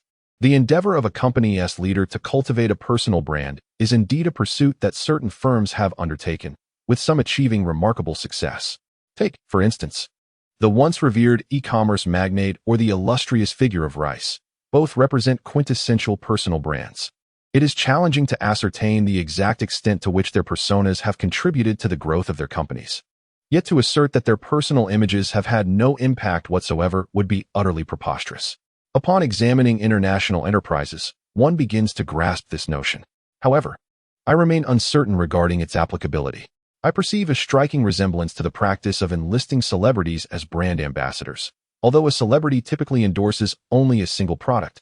A well-crafted personal brand for a company leader effectively endorses all associated ventures. Indeed, your insights are commendable. Chen Tong had not anticipated that Zhang Ningxin possessed such profound acumen and perspective. This line of thinking, in the current context, may even be considered somewhat avant-garde. Zhang Ningxin offered a faint smile. Since Chen Tong tasked them with preparing for this interview, she had relinquished all her leisure time, ardently contemplating how to propel, have you eaten, towards growth. Her roommate even remarked that she seemed somewhat obsessed. Nonetheless, Zhang Ningxin remained unfazed. She believed she was traversing a path of righteousness. Next, let us see if others possess any more ingenious ideas. Chapter 75, General Manager Zhang Ningxin. Liang Qing seeks assistance. After completing the remaining 2 interviews, Chen Tong reached his decision. Zhang Ningxin would serve as general manager, with Wang Zhi and Wu Xian as her deputies. In terms of ideas and vision, Zhang Ningxin was the most favored by Chen Tong. This was also influenced by her having previously posed several inquiries to Chen Tong. The other 4 occasionally engaged in private discussions regarding business matters. So Zhang Ningxin's success could not entirely be deemed as unfair advantage. As for Wang Zhi and Wu Xian, one demonstrated strong execution capabilities while the other was brimming with innovative ideas. The amalgamation of these 3 individuals should yield commendable results. Regarding the 2 of you, I have 2 proposals. One involves an internship at a gaming company. Rest assured, despite it being a gaming firm, the focus will remain on administrative tasks. The other option is to continue at Have You Eaten in a mid-level leadership role. Chen Tong presented them with the choice. Both opted to remain at Have You Eaten, which did not surprise Chen Tong. Departing to intern at another company would equate to stepping out of their comfort zone, a prospect most individuals typically shy away from. Chen Tong did not perceive staying within one's comfort zone as a misguided choice. Life is singular, and as long as one can reconcile with their decisions, any path taken is indeed valid. Senior, here is this business card for you. Linya, the general manager of Tengda Games, is available for any inquiries regarding business and management matters. I have also discussed the development of Have You Eaten with her extensively. Boss, what is the relationship between Tengda Games and our company? Wang Zhi inquired, his head tilting slightly. Suddenly, his pupils constricted as a realization struck him. Could it be the Tengda Games behind Plants vs. Zombies? Yes, indeed. The very same Tengda Games known for Plants vs. Zombies and Fruit Ninja. Our website and everything else was developed by the people from Tengda Games. The remaining individuals stared at Chen Tong, equally astonished. That's Tengda Games, the creators of Plants vs. Zombies and Fruit Ninja. One on the computer and the other on mobile. Nearly everyone has played them. Boss, you must be joking. Rest assured, I speak only the truth. Zhang Ningxin finally understood the source of Chen Tong's confidence. Tengda Games, while not the pinnacle of companies nationwide, was perceived by this group of university students as a remarkably formidable gaming enterprise. The quality of their games is exceptional. Financially, they thrive. Thus, there was no need for concern regarding the company's financial stability. They were assuredly wealthier than Blue Knight. Chen Tong had instilled a sense of security within them all. I will arrange for a vice president from Tengda Games to come and provide guidance, which may last a month or possibly longer, depending on your capabilities. This vice president was also summoned by Chen Tong for additional support. Should these 3 individuals struggle to manage the entire company, this vice president would oversee the specific operations. Conversely, if they simply lacked experience, this vice president would aptly fill that gap. The 5 felt Chen Tang's earnest regard for Have You Eaten. Rest assured, boss, we will not betray your expectations. Also, let us keep my ownership of Tengda Games under wraps for the time being. I wish to enjoy a period of tranquility. Once others discover that I am the owner, my peace will be significantly disrupted. The 5 nodded in understanding. What about the Have You Eaten team? Should we inform them? No rush. They will find out eventually. Understood, boss. Oh, and regarding your salaries, I will temporarily pay you according to Tengda Games standards. And we will sign an internship agreement. As for the 5 social insurances and housing fund, I will not contribute to those yet, as you are still university students. Shintang did not wish to jeopardize their status as fresh graduates. Should they decide to leave Tinda after graduation, signing a labor contract now would not be advantageous for them. Although Shintang felt they would likely remain with Tinda, as he was confident that his compensation was the best in the industry. Understood, boss. After contemplating for a moment, Shintang concluded that there were no further matters to address and announced the meeting's adjournment. As Shintang opened the door, he was greeted by the sight of a person seated at the entrance of his office, Liang Qing, from the neighboring travel agency. Today, she donned a khaki coat over a white shirt. Upon spotting Shintang, a flicker of brightness appeared on her otherwise cold and disenchanted visage. "What are you doing here?" he inquired. "I have something I wish to discuss with you," she replied. "Discuss with me? About what?" Shintang was thoroughly perplexed. Their encounters had been infrequent, and their relationship could only be described as mere acquaintances. "I've encountered some challenges regarding project development. I spoke with Teacher L, but we didn't arrive at any concrete results. He suggested that conversing with you might yield some enlightening insights." "I see. If you can provide constructive suggestions, I would be willing to offer you a consultation fee," Shintang remarked, intrigued. In this second life, it was the first time someone sought to engage him with monetary incentives. With a playful spirit, he asked, "How much are you willing to offer?" Liang Qing hesitated for a moment before responding, 1,000. Shintang chuckled in disbelief. Such a sum seemed inadequate to sway him. Fortunately, his time was not so precious that every moment equated to gold. Besides, he had some thoughts regarding Liang Qing's project, and given her prior kind reminders, he decided to acquiesce. "Let us discuss this in your office." "All right." Without hesitation, Liang Qing led Shintang into office 106. To his surprise, the room was completely empty. "Where's your team?" he inquired. "They're out, either negotiating with the scenic spots or distributing flyers." "What questions do you have? Feel free to state them, and I will see if I can assist you." I wanted to ask if you have any strategies for negotiating prices with the scenic spots." "Why do you ask?" "Recently, we've been contemplating expanding our business," Liang Qing explained, and as she spoke, Shintang began to comprehend the predicament she faced. They sought to broaden their horizons beyond the campus, aiming to offer customized travel services within the city. However, they had encountered certain bottlenecks in this expansion. The crux of the issue was that many potential clients recoiled upon hearing the prices. Even when we present a high-value proposal, they remain unwilling to accept it. Liang Qing lamented. While their customized travel services thrived within the campus, outside of it, the situation was dismal. Thus, she sought Teacher L's advice and assistance. He, in turn, suggested that she approach Shintang for guidance. Having shared this, Liang Qing turned her gaze towards Shintang.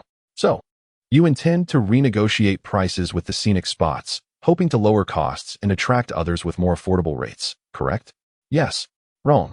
Your reasoning is entirely misguided." "On what grounds do you assert that?" "Although our scale at school may not rival yours, we have still managed to earn a significant amount from it." Liang Qing felt somewhat unconvinced. The campus and the outside world are entirely different realms. "How so?" Shintang remarked. "I don't know if you've heard, but many individuals, once they enter society, simply give up gaming altogether." Liang Qing nodded slightly. "I've heard of that. But do you know why?" "Why?" "Because they lack funds and must devote their time to confronting life's demands. With no money and no time, and feeling exhausted, when would they find the opportunity to play? Even if they do, the frequency is exceedingly low." Liang Qing extrapolated. Although college students are financially constrained, they possess ample time and are not fatigued. Shintang replied, "Indeed. They are teachable. Thus, they have the leisure to calculate cost-effectiveness and seek you out for customized travel plans." Liang Qing pondered this, yet soon furrowed her brow. "But wait. They still have the time to travel. Some might save for a year and take a vacation during the new year to venture out and enjoy themselves. Those who meticulously plan their budget travel itineraries will not be inclined to pay for customized trips." Shintang's cold words shattered Liang Qing's illusions. Soon, the stubborn and defiant spirit within her resurfaced. But there are still those who choose the low-priced packages offered by travel agencies. Shintang followed her train of thought. Exactly. A portion of individuals, too lazy to think, opt for the budget packages from travel agencies. Their pursuit is not cost-effectiveness, but rather absolute low pricing. Not pursuing cost-effectiveness. Suppose I were to offer you $5 million to buy the entire fruit phone company. You would still not make the purchase. Despite the high cost-effectiveness, it remains beyond your means.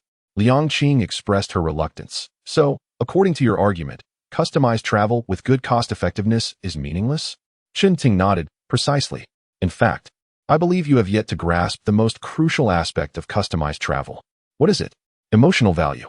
Although this term has gradually become a tool for certain groups in later generations, it indeed exists. Noticing Liang Qing's confusion, Chen Ting continued to explain. When dining at a restaurant, if two places offer the same price and taste, one serves you with a blank expression each time, while the other enthusiastically greets you as sister. Which one would you choose? Why? I understand now.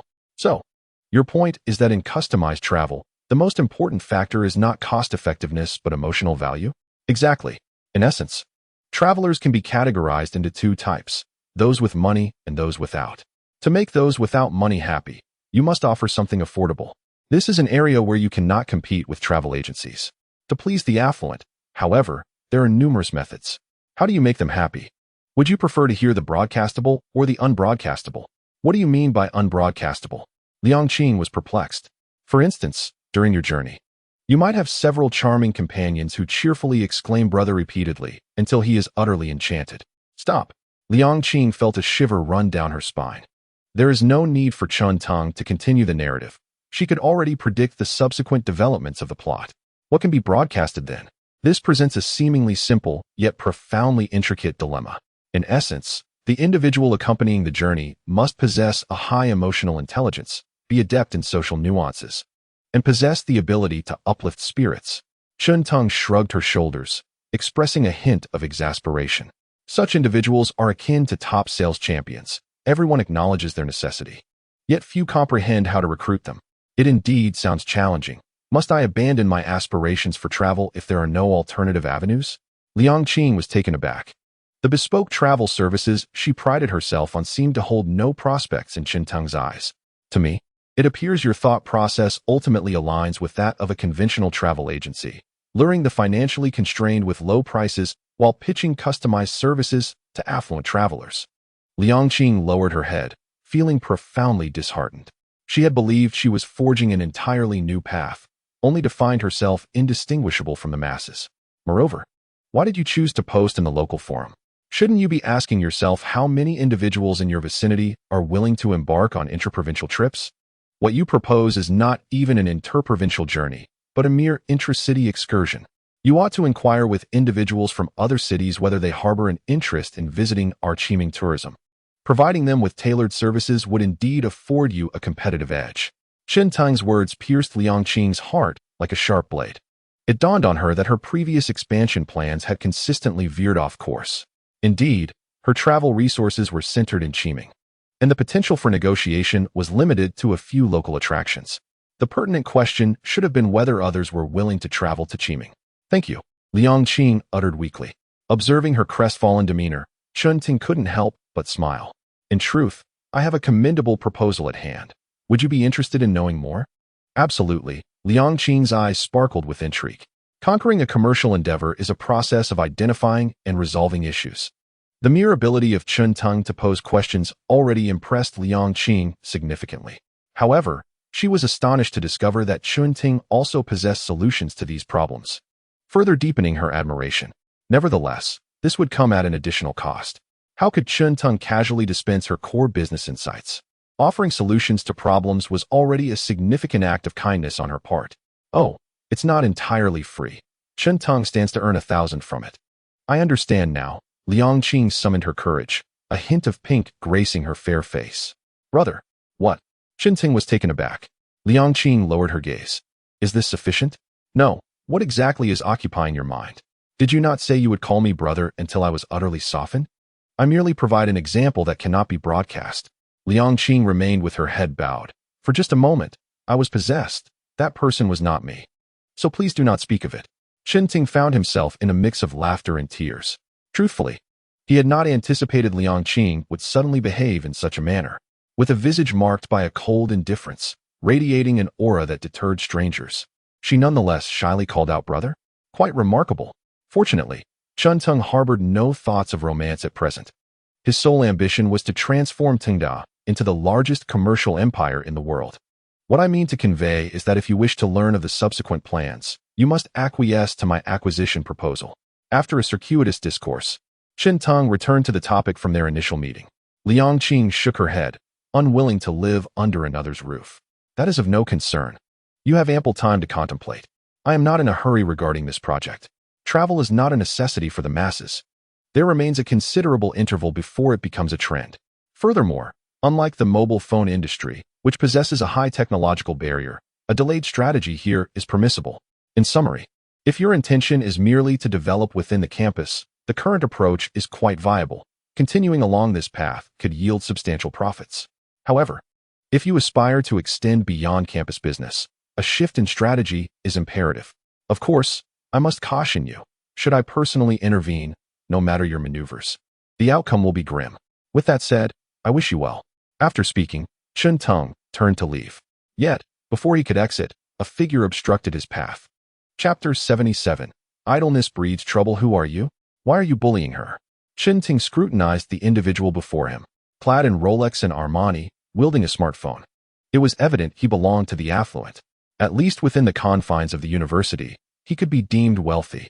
Standing a head shorter than Chen Teng, yet exuding a formidable presence. Suqiu. He did not bully me, Liang Qing interjected, stepping forward to position herself between the two. Then who is he? Suqiu's hostility was palpable, his gaze fixed on Chen Teng like a hawk eyeing its prey. He is. Liang Qing hesitated, uncertain how to introduce Chen Teng. A friend? They had merely met twice. That hardly qualified as friendship. A business partner? Though they had discussed commercial matters, it hardly constituted partnership. Why should I explain anything to you? Liang Qing suddenly realized. She indeed had no obligation to clarify Chen Teng's identity to Suqiu. Her mind had been so muddled by Chen Teng's presence that she forgot such a straightforward detail. Suqiu was left speechless. Chen Teng raised an eyebrow, disinterested in the exchange. Regardless of whether their relationship was that of classmates, friends, or lovers, it mattered little to him. He slightly turned to the side and walked towards the door. I'm sorry, Liang Qing. You know I have always been fond of you, which is why I couldn't hold back just now. I've told you countless times, stop bothering me. Chen Teng's lips twitched slightly.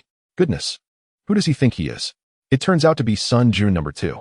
Yet, it remains uncertain whether this Suqiu is Sun Jun or Sun Jun.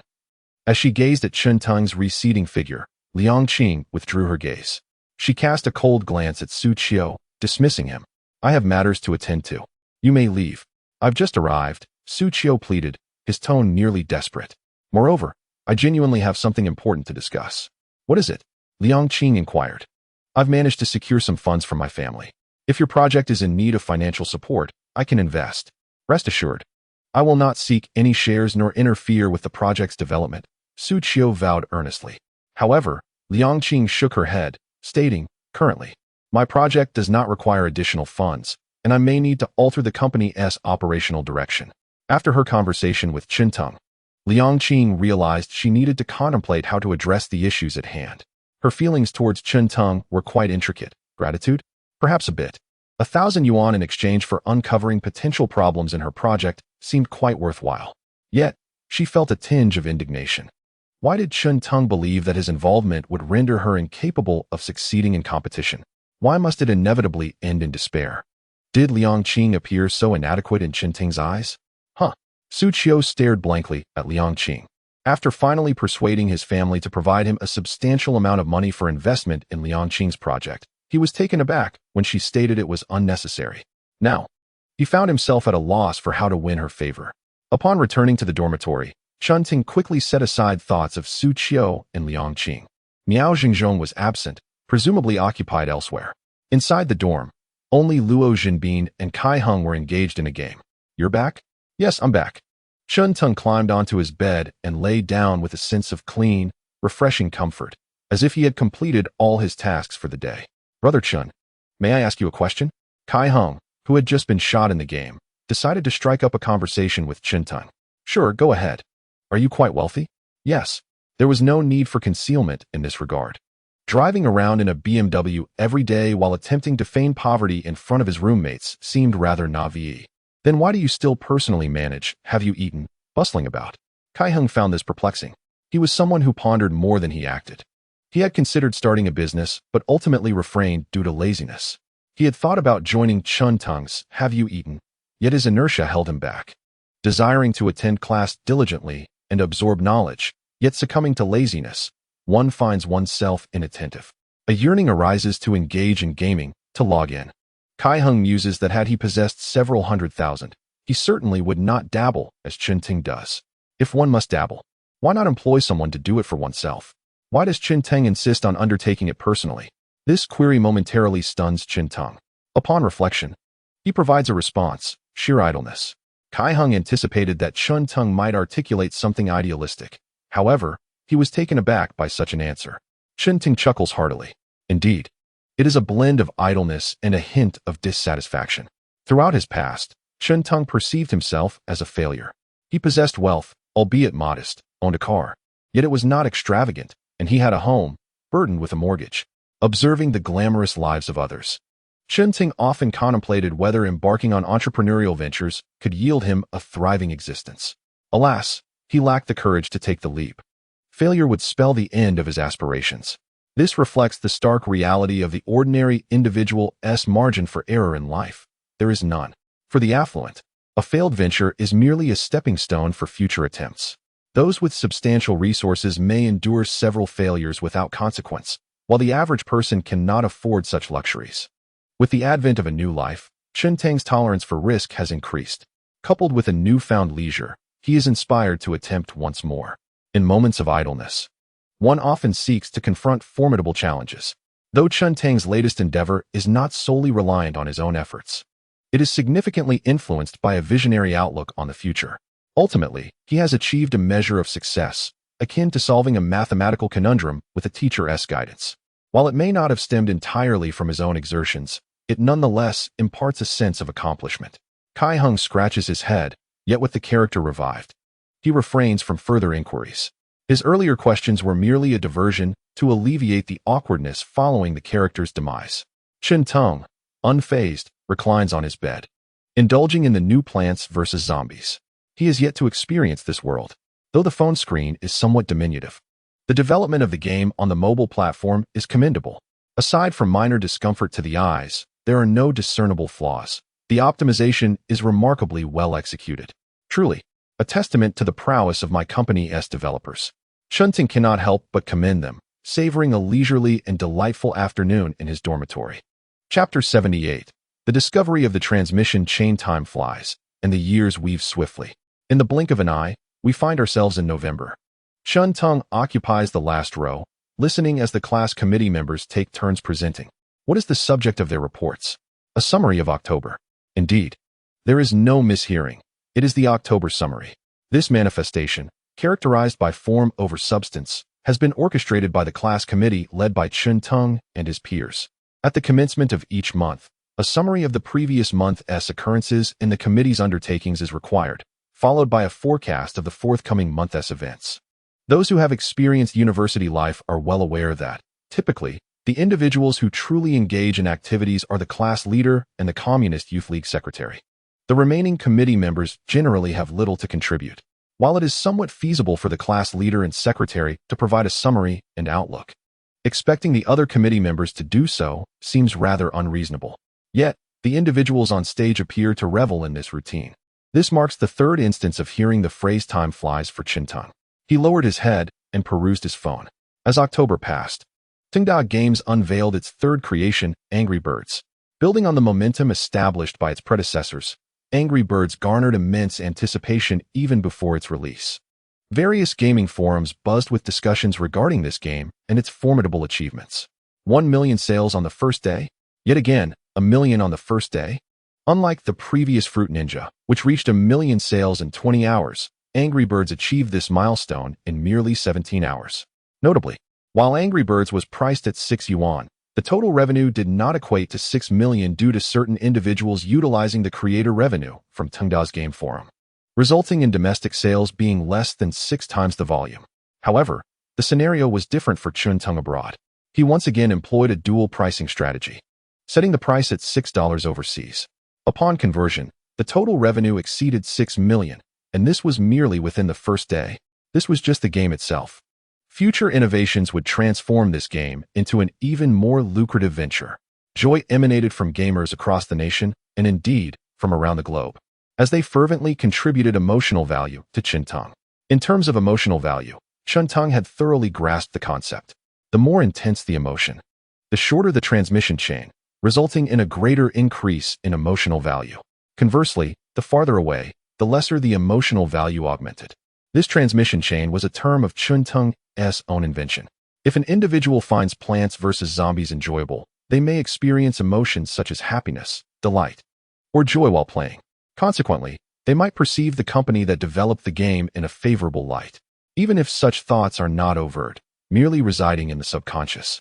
The emotion is transferred from the game to the game company. A favorable impression of the game company may lead to the belief that the individuals behind it are exceptional. The individuals here encompass all the developers, including Qintang. Thus, emotions have transitioned from the company to Qintang himself. However, due to this two-tier transmission chain, the emotional value imparted to Qintang is significantly diminished. It is likely that these emotions stem from an individual's subconscious. Even if the original emotional value is 10, by the time it reaches Qintang, it may dwindle to less than 1. Perhaps it would require an emotional value of 20 or even 30 to genuinely affect him. Therefore, if Qintang wishes to reap substantial emotional value, the most effective strategy would be to attain fame. Only then would the admiration of the majority of players for Plants vs. Zombies bypass Tengda games and directly transfer to Qintang. The accomplishments of Tengda would further elevate Qintang's status, bestowing upon him even greater emotional value. It appears he must devise a suitable method to achieve recognition. Qintang pondered how he might present himself to the public. Should he merely state his identity as the owner of Tengda Games? That seemed rather mundane. Ideally, he would seek a breakthrough that could make him a household name, akin to internet celebrities such as Milk Tea Sister, Sharp Brother, or Sister Phone. Undoubtedly, his identity as a university student is quite fitting. But how to execute this? Qintang felt he needed to contemplate this matter carefully. Just as he was deep in thought, a call came through to his mobile phone from an unfamiliar number. Who could be calling him? Dismissing the thought, Qintang quietly exited through the back door of the classroom and made his way downstairs, where it was serene and calm. The teaching building during class hours was overwhelmingly quiet. Hello? Am I speaking with Qintang? This is Huang. You may call me Secretary Huang. Secretary Huang. Qintang recalled carefully. Hello, Secretary Huang. May I inquire if we are acquainted? Haha, I know you, but you do not know me. Recently, we visited the entrepreneurship incubator at Huazi University's business school to learn about the Have You Eaten project. So it was that secretary. A secretary in a private enterprise usually handles trivial tasks, but a leader's secretary is far from ordinary. May I ask, Secretary Huang, what brings you to me? Well, Qintang, I wish to understand your perspective on Yongcheng and our Qiming city. Both are quite good, Qintang replied, somewhat confused. Why pose such a question? Surely, they wouldn't seek his input on urban development? Had his identity as a player of City Skylines been discovered? I apologize for not being specific enough. I meant to ask where you envision the future headquarters of Tengda Company to be located. Secretary Huang patiently awaited Qintang's response. Since the last encounter at the entrepreneurial incubator, when Zhang Ningxin mentioned the name Qintang, the leaders of Qiming City found themselves inexplicably familiar with this name. If an individual recognizes a name, it may simply be due to personal acquaintance. However, when a collective recalls a name, it undoubtedly signifies that the individual is remarkable. Eventually, they recalled the source of their familiarity. A significant taxpayer, Tengda Games, had inexplicably emerged in the neighboring Yong City. At the time, they had envied Yong City for having such a substantial taxpayer, and thus took a closer look at the name of the owner. To their astonishment, they discovered that the owner of Tengda Games was a student in Qiming City. Not only was he a student, but he had also registered a business in Qiming City. Could it be inferred that Qintang had intentions of establishing his enterprise there? Initially, Secretary Huang and his colleagues resolved to remain observant and deliberate regarding their stance towards Qintang. However, following the release of Angry Birds, their perspective shifted dramatically. There was no time for further observation. If they did not devise a strategy to attract such a company to Qiming City, it would be a significant loss. Conversely, if the company were to settle in Qiming City, it would undoubtedly translate into a substantial political achievement. Chapter 79, The Dragon Among Dragons, so that was it. Qintang contemplated. Secretary Huang's subsequent remarks dispelled his doubts. Outstanding enterprises are coveted by regions far and wide. despite differing definitions of what constitutes excellence. Some deem profitable enterprises as superior, while others prioritize those that generate employment opportunities. Regardless of perspective, Tongda Games is undeniably an exceptional company. The prospect of Tongda establishing a headquarters is foreseeable. It is entirely reasonable to desire that the headquarters be situated in Qiming City. The location of a company's headquarters is a pivotal matter, necessitating a thorough examination of various aspects, including development strategies, cost considerations, and future potential. Qinting found himself speaking in circles. The essence of his discourse was rather straightforward. He had yet to reach a decision and needed to ponder the matter further. He was not deceiving Secretary Huang. He genuinely had not settled on a location. The advantages of a headquarters location are numerous, and it will ultimately reside where the benefits are most abundant. However, Qintung had not yet contemplated where those advantages might lie. As Secretary Huang listened to Qintung's circular reasoning, he began to grasp why this young entrepreneur had achieved such remarkable success. This was not a skill typical of an ordinary university student. Consequently, he interjected, "Let us consider this. Qintung, should Tongda's headquarters be established in Qiming City, we shall undoubtedly extend the most favorable policy support." Just as Qintung was about to inquire about the specifics of the policy support, an idea suddenly struck him. Does he require policy support? Yes, but not to an overwhelming extent. What truly propels Tongda to greater heights is twofold. 1. Qintung's expansive vision derived from the future, and 2. The resources provided by the system. Therefore, gaining early recognition and harvesting emotional value is of utmost importance. Secretary Huang, I do not need policy support to that degree. I am relatively young and somewhat vain. I aspire to become a celebrity and wield some influence. Is there any way to achieve this? Indeed, there is. Upon hearing Secretary Huang's words, Qintung felt a surge of excitement. He did not expect the other party to actually have a solution. The top 10 outstanding youths of Qiming City. How did I not think of that? The top 10 outstanding youths. Official endorsement. If I could further leverage the power of the internet for some publicity, it would be entirely feasible. Absolutely feasible. The two conversed for approximately another 3 minutes. Devoid of any redundant chatter, filled instead with significant and enriching content. Their discussion was exceedingly pleasant. On November 5th, Fang Shu, a reporter from Qiming Television, sat before her computer, furrowing her brow as she contemplated her article. Writing is a rather vexing task. Every word demands meticulous consideration. A misused term or a misinterpretation of the leadership's intent could lead to reprimand. It can be said that a substantial portion of the writing process involves correcting errors. Once Fang Shu confirmed that her draft was free of issues, she intended to submit it. However, at that moment, her supervisor called her over. "Are you getting accustomed to being here? It's tolerable, but I still wish to return to Yongcheng. What is so remarkable about Yongcheng that you must be there?" The supervisor became somewhat agitated upon hearing this, but after realizing the inappropriateness of the reaction, they composed themselves. "Stop saying that your abilities are strong and that I haven't given you opportunities. There is a significant figure you are to interview this time. Who is it? You may not recognize the name.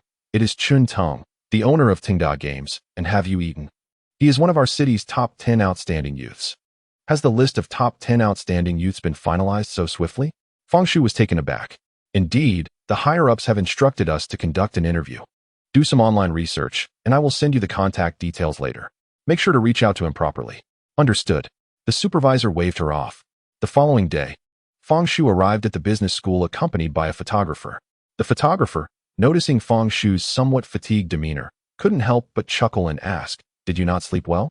Fang Shu, feeling a bit embarrassed, lowered her gaze. "Well, it's true that I didn't sleep well, but the reasons for my sleeplessness are somewhat embarrassing to disclose." After receiving her assignment, Fang Shu began to delve into research. It was not about Qintung himself, but rather Tongda Games, and have you eaten? At present, Qintung was still relatively unknown online. Little did she know, her inquiry would yield startling revelations. In Fang Shu's mind, Tongda Games was merely a commendable gaming company. As someone engaged in the journalism industry, she had heard of this company to some extent. Yet, she was oblivious to the magnitude of its success. After conducting her research, her worldview shattered. A seemingly modest gaming company could amass such wealth and create numerous job opportunities? The exact profits of Tongda remained a mystery, as it was not a publicly traded entity and thus not obligated to disclose financial reports. However, Industry insiders conservatively estimated that Tengda Games earned over 500 million. 500 million. She had never encountered such an enormous sum in her lifetime. Driven by curiosity, she decided to try out the 3 games. Eager to discover what sort of games could captivate people so profoundly and generate such substantial revenue. It was not until dawn broke that Feng Shu realized how late it had become. Youngsters ought to rest well. By the way, who are we interviewing this time? Journalist Feng? The leadership of the academy? You're unaware? I don't know, as the leadership hasn't mentioned it. I assure you, you would never guess who we are about to interview. Upon hearing the photographer's words, Feng Shu felt a surge of excitement. She recalled her arrangement with Chun Teng regarding the time and place for their meeting. When they decided to meet on campus, she found it peculiar. Why not meet directly at Chun Teng's company? The answer he provided left her astounded. Chun Teng was, in fact, a student, an 18-year-old freshman. Ridiculous. Absurd. It was utterly beyond belief. Feng Shu even doubted whether this young mogul was jesting with her. Most college freshmen are still in a state of naivety. A university student who can cover tuition fees with scholarships is already quite exceptional. If, on top of that, they can gain work experience, they would be deemed a prodigy. But what does it signify to earn 500 million at 18? A prodigy? Nonsense. A prodigy would pale in comparison to him. He was undeniably the CR de la CR. Thus, even though Feng Shu felt Chun Teng had no reason to jest, she still suspected he was teasing her.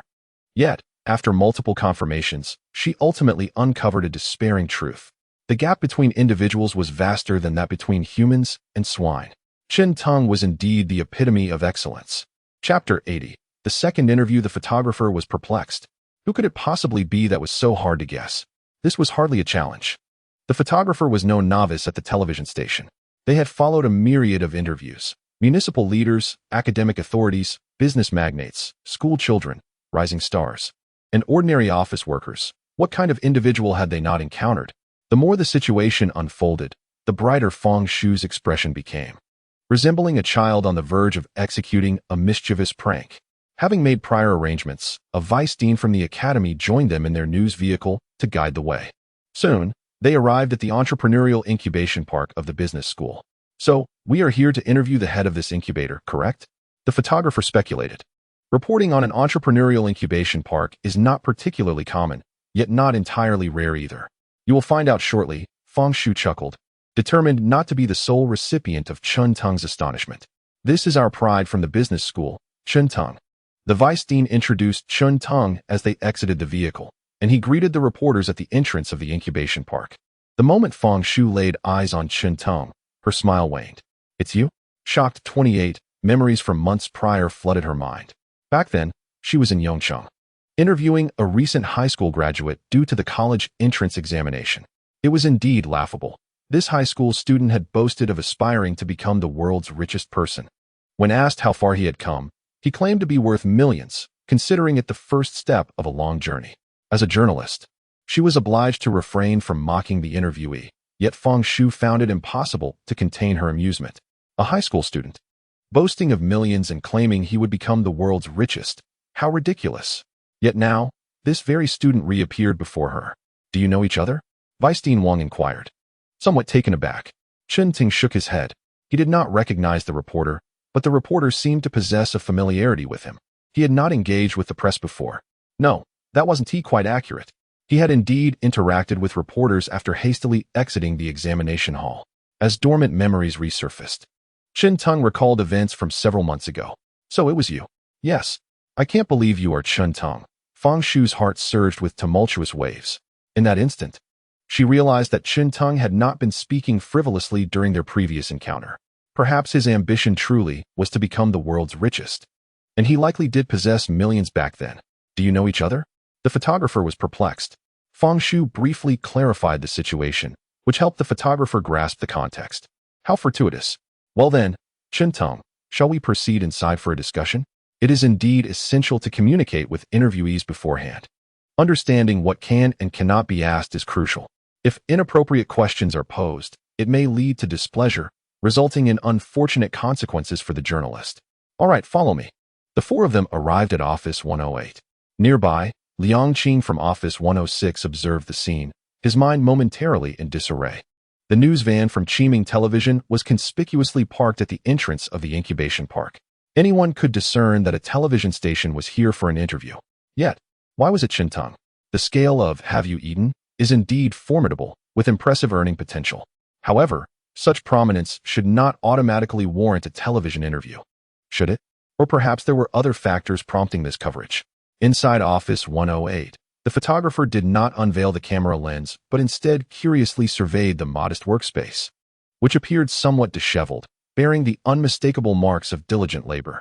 Given its association with a startup incubation center, could it be that higher-ups sought to showcase an exemplary case of student entrepreneurship? Such instances are indeed rare, though it might be an exaggeration to claim that it was utterly unpredictable. Fang Shu produced the printed list of interview questions and handed it to Chintang. Chintang, please take a look at these. I will likely ask you these questions shortly. Are there any inquiries you would prefer to avoid? Chintang examined the 4-page document meticulously. After 2 minutes, he provided an affirmative response. All questions are acceptable. Really? Fang Shu was taken aback by Chintang's unexpected generosity. The questions she had prepared could indeed be posed. Shall we begin then? Yes, Chintang nodded, as the photographer activated the camera, focusing it on him. Good day, Mr. Chun. I am Fang Shu, a reporter from Chiming Television. It is an honor to have the opportunity to interview you today. Fang Shu's opening remarks surprised the photographer. Particularly her use of Mr. It is worth noting that there is a distinction between addressing someone as Mr. and classmate. Typically, when interviewing students, even those with minor achievements, they are referred to as classmates. The title Mr. signifies a different level of recognition. Clearly, in Fang Shu's perception, Chintang's other identity outweighed his status as a student, indicating that his endeavors were not deeply intertwined with the campus milieu. The nuances of address could be further illustrated by comparing it to instances of interviewing kindergartners or younger elementary students, who are often referred to as little friends rather than classmates. You are too kind, Reporter Fang. I am merely an ordinary university student and an equally ordinary entrepreneur. Not worth mentioning, Chintang remarked with a humble smile. Fang Shu inwardly scoffed at his modesty. To describe himself as merely ordinary was somewhat excessive. Nevertheless, as a professional journalist, she adeptly managed her facial expressions, bestowing a slight smile upon Chintang. What was your original intention in founding Tenda Games? Such a mundane question struck the photographer like a thunderclap in his ears. What did he just inquire? Tenda Games? The photographer, well versed in the industry, had certainly heard of Tenda Games, primarily due to the overwhelming popularity of its 3 flagship games. Upon entering the pages of these games, Tenda Games was ever present. It was hard not to notice. Now, to think that the founder of Tenda Games is this university student before us? Shock 10, shock 10, shock 10, shock 10, shock 10. This astonishment stemmed not only from the photographer, but also from Vice Dean Wang, who had initially considered it outrageous that Chintang, so young, had managed to create a game titled Have You Eaten? Now, there was yet another Tenda Games. Being of an older generation, he was unaware of this company, yet to be questioned by a journalist, it could hardly be perceived as an ordinary enterprise, could it? What other secrets does this student Chintang conceal? Chapter 81. If you can go, so can I. Original intention? A broad smile adorned Chintang's face. During the summer break at home, feeling that there were no enjoyable games, I simply decided to create one myself. I happened to believe this game was exceptional, thus I needed to find a company to assist me in its operation. Prior to today's interview, Chintang had already devised his public persona, the arrogant genius. His aim for fame was to garner emotional value. To achieve this, he needed to perpetually incite discussions online. Such an arrogant genius would inevitably spark controversy. As genius often inspires admiration, many would revere him. However, in Huagua, the majority tend to favor a more modest demeanor. Thus, many would find his arrogance intolerable. Consequently, this haughty genius would naturally evoke both admiration from some and discontent from others, giving rise to controversy. Surrounding this genius, numerous individuals would undoubtedly engage in debates. Through these disputes, emotions would inevitably arise. After Chintang answered this question, he cast a glance at the system details. From Fang Shu's Shock 10, clearly, his response was beyond Fang Shu's expectations. The original intention of Tenda Games was merely because you needed a company to operate your game? Yes, you heard correctly. Do you believe the performance of Plants vs. Zombies has met your expectations? Not yet. This game is yet to earn even $1 billion. It has merely achieved a few minor goals. It is worth noting that the original Plants vs. Zombies grossed $1 billion. Where does it stand now? What do you mean by minor goals? Fang Shu vaguely anticipated what Chun Tong was about to articulate next. In a typical exchange, she would refrain from probing further.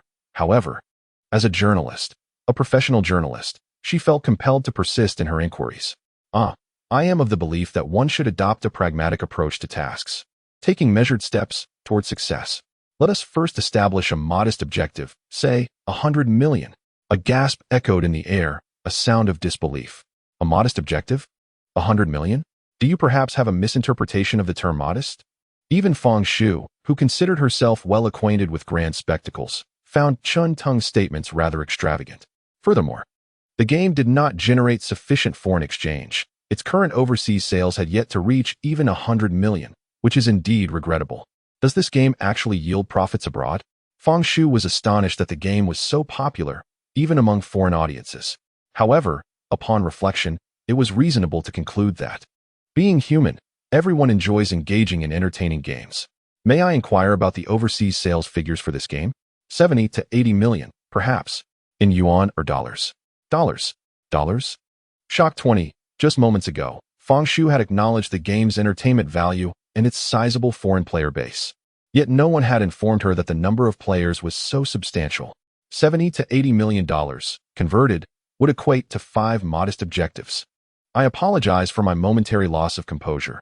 Fang Shu realized she had momentarily failed to maintain her expression management. As far as I understand, the overseas sales of our country's gaming products are not particularly optimistic. Do you have any experiences in overseas marketing and operations that you could share? Indeed, I do. Chun Tong's expression grew serious. Fang Shu instinctively straightened her posture. This was the moment a business magnate was about to impart wisdom. Even as a mere reporter, gleaning insights from an influential individual could only be beneficial. The first step is to upload the game onto the Steam platform. Understood. The second step is to convert yuan into dollars. Excuse me? Fang Shu was momentarily taken aback. She glanced at Chun Tong, who was also looking at her. Is that all? Yes, that is all. I believe that if I maintain a consistent price point domestically and internationally, the sales might amount to 70 to 80 million yuan, not reaching 70 to 80 million dollars. Therefore, my advice is to adjust the pricing. Fang Shu was momentarily at a loss for words. So, the strategy for profiting overseas was merely to raise prices? It seemed that Mr. Chun, as an exemplary entrepreneur, possessed unique insights into the art of profit-making. Unique is perhaps an overstatement. This tactic is not entirely original. Are there other masters? Fang Shu pressed on. May I inquire, Mr. Chun, where you acquired this method? I learned it from our foreign friends. While observing the pricing of various products, I noticed that some items, both domestic and international, share identical pricing structures aside from the differing units. This prompted me to ponder the potential for learning from such practices. With a smile adorning his face, Chun Ting spoke earnestly. Throughout his life, he has been perturbed by a particular phenomenon, the exorbitant pricing of foreign goods compared to their domestic counterparts, especially in niche, high-tech industries. This disparity greatly irked him. Is it merely a perception that, due to the perceived lag in certain fields, consumers would reluctantly pay inflated prices? I can go there as well, he mused, maintaining his smile. The fruits of learning, as you have witnessed, have proven to be quite successful. This statement rekindled a sense of admiration in Fang Shu for Chun Tong. Indeed, there exists such a situation regarding pricing. While minor increases can be attributed to tariffs, significant markups, sometimes several times higher, reflect a predatory view of the Chinese consumer. Now, with Chun Tong reversing the trend, Fang Shu found it commendable. No wonder Mr. Chen's company has achieved such success. It stems from his humble pursuit of knowledge. Humility fosters progress, while pride breeds complacency. Fang Shu was somewhat speechless, surprised that Chun Tong would genuinely engage with her thoughts and acknowledge his humility. She proceeded to her next inquiry. I have heard that you also own a food delivery app called Have You Eaten? Is that correct? Chun Ting nodded affirmatively. May I ask what inspired you to establish Have You Eaten? Chun Tong explained that there were 2 motivations, one noble and grand, the other less so. Which would you prefer to hear first? He inquired. Fang Shu thought to herself that Chun Ting certainly did not adhere to conventional norms. Although she had interviewed a few business magnates, she had heard of many others' experiences, none of whom exhibited Chun Tong's irreverent demeanor. Perhaps his youth, An 18-year-old freshman with a fortune exceeding 100 million contributed to his audacity. I would like to hear the less grand one first, if I may. Of course, he replied. The motivation is quite simple. I found myself exceedingly idle during my university days, so I decided to find something to occupy my time. After all, what if idleness led to illness? A rather amusing justification for launching a thriving enterprise due to sheer idleness. Fang Shu's smile waned slightly. She was relieved the camera was focused on Chun Tong, for this segment would certainly be unsuitable for editing. Chapter 82. Our journey is the sea of stars indeed, Mr. Chun exuded an abundance of energy and agility in thought. The photographer widened his eyes in astonishment. Can one truly praise idleness as vitality? It is evident that the profession of journalism is not suited for just anyone. And what is the other noble and grand motivation? Fang Shu inquired with curiosity. Does Chun Ting truly possess a noble and grand ambition? Upon hearing this, Chun Ting once again adopted a serious demeanor. However, drawing from her previous experiences, Fang Shu remained unfazed by Chun Ting's emotional shift. Instead, she regarded him calmly, patiently awaiting his response. To create a beautiful life. To create a beautiful life? Observing Chun Ting's earnest expression, Fang Shu suddenly felt a sense of discomfort. Was this the same Chun Tong who had just moments ago been playful and irreverent? How had he transformed into such a serious individual? Indeed, to create a beautiful life. In truth, after acquiring wealth, I have been pondering certain questions. What can I contribute to society? After much contemplation, a phrase came to mind. In poverty, one should cultivate oneself. In prosperity, one should assist the world. My current assets may not classify me as impoverished, yet I still remain distant from the ability to assist the world. I began to wonder if there exists a way to generate income while simultaneously enhancing our daily lives. Thus, I contemplated the food delivery industry. This sector allows individuals to savor delightful meals without stepping outside their homes. It can significantly improve the businesses of local eateries. Furthermore, it offers numerous accessible positions that merely require the ability to ride an electric bike. This industry has the potential to provide me with financial gain. I believe that if I succeed, it will create a scenario where all parties benefit. As he spoke these words, Chun Tang's countenance no longer bore a playful grin.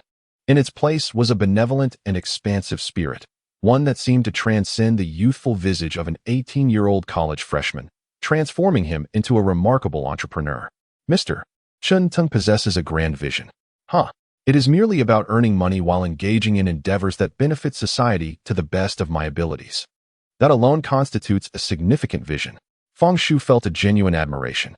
Chun Tang's words were not mere platitudes. They resonated as heartfelt expressions from an ordinary person. Thus, she found them to be profoundly authentic. Meeting Mr. Chun Tang, I now comprehend the phrase heroes emerge from youth. From the moment he earned his first pot of gold through Plants vs. Zombies, he has harbored such lofty ideals. I wish you success. Thank you for your kind wishes. However, I must correct a misconception. What misconception? Regarding my first pot of gold, Plants vs. Zombies was not, in fact, my initial source of income. My first fortune actually stemmed from a novel. You possess literary prowess as well. Fang Shu felt a deep respect.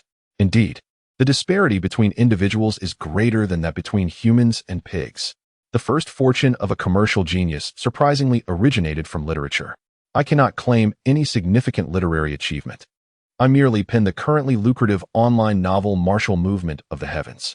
Online literature? In 2011, the status of online literature was not as humble as it had been in the early 2000s. During this period, online literature still holds a rather lowly status in the eyes of the majority. Traditional literature is even too ashamed to associate itself with online writing. However, Fang Shu recalled her last interview with Chun Tang. Could it be that Chun Tang's fortune, amounting to millions, was derived from writing online literature? This particular area was not one she was well versed in. Yet, for Chun Tang, the lack of knowledge was advantageous. After all, it allowed him to speak freely. Fang Shu patiently listened to Chun Tang's grandiloquent assertions, not due to her exceptional patience, but because the camera was recording. Fang Shu proceeded to pose several conventional questions to Chun Tang regarding his future plans, business strategies, and ideas for new games. You may wonder why these three queries overlapped. The reason being that Chun Tang tended to digress while elaborating. For instance, when asked about future plans, Fang Shu intended to inquire about the upcoming strategies for Tingda Games and the project Have You Eaten? Instead, Chun-Tung responded that humanity's footprints should transcend the blue planet, venture beyond the solar system, and even reach the galaxy. Consequently, Fang Shu asked for more specificity regarding his business strategy, to which Chun-Tung replied that he aimed to benefit all of humanity and further extend human footprints beyond the blue planet and solar system. Thus, she inquired about his thoughts on new games, omitting Have You Eaten? And directly addressing Tengda games. She mused that surely he could not diverge into discussions of leaving the blue planet this time. Yet, Chun-Ting mentioned terms like star clusters and Dyson spheres. What were these concepts? Fang Shu could only commend Chun-Tung for his lofty aspirations. After more than half an hour, the interview finally concluded. Thank you, Mr. Chun-Tung, for participating in our interview. Thank you, Fang reporter, for your hard work, and to the cameraman, and the dean as well, Chun-Ting said, offering 2 packs of cigarettes and a small bottle of sunscreen. The dean was taken aback, not expecting to receive a pack of cigarettes simply for accompanying Chun-Tung. He slightly bent forward, accepting the cigarettes with both hands. The cameraman was also somewhat astonished. From his perspective, Chun-Tung was likely the most prominent figure among those who had ever distributed cigarettes to him. Seeing that both men had accepted their gifts, Fang Shu, with a blend of resignation and delight, accepted the sunscreen from Chun-Tung.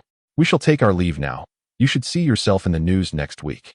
All right, take care, both of you, Chun-Tung replied, fully aware that next week he would have the opportunity to invest in his own fame and recognition. Although the current internet was far less advanced than in future times, he believed that with a plethora of efforts combined, he could certainly elevate his visibility. Young people are truly remarkable, he thought. The vice dean was also preparing to depart. Before leaving, he looked at Chun-Tung with immense sentimentality. Despite being human, how could the disparities be so vast? Work diligently, and the school will undoubtedly offer you its utmost support. Is that truly the case? Upon hearing these words, Chun-Tung's eyes sparkled with hope. The vice dean felt a sudden pang of apprehension.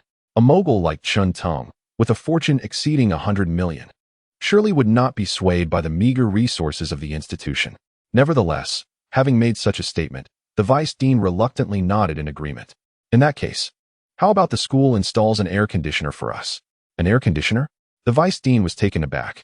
Such an expense was no trifling matter. If anyone else had made such a request, it would have surely been dismissed.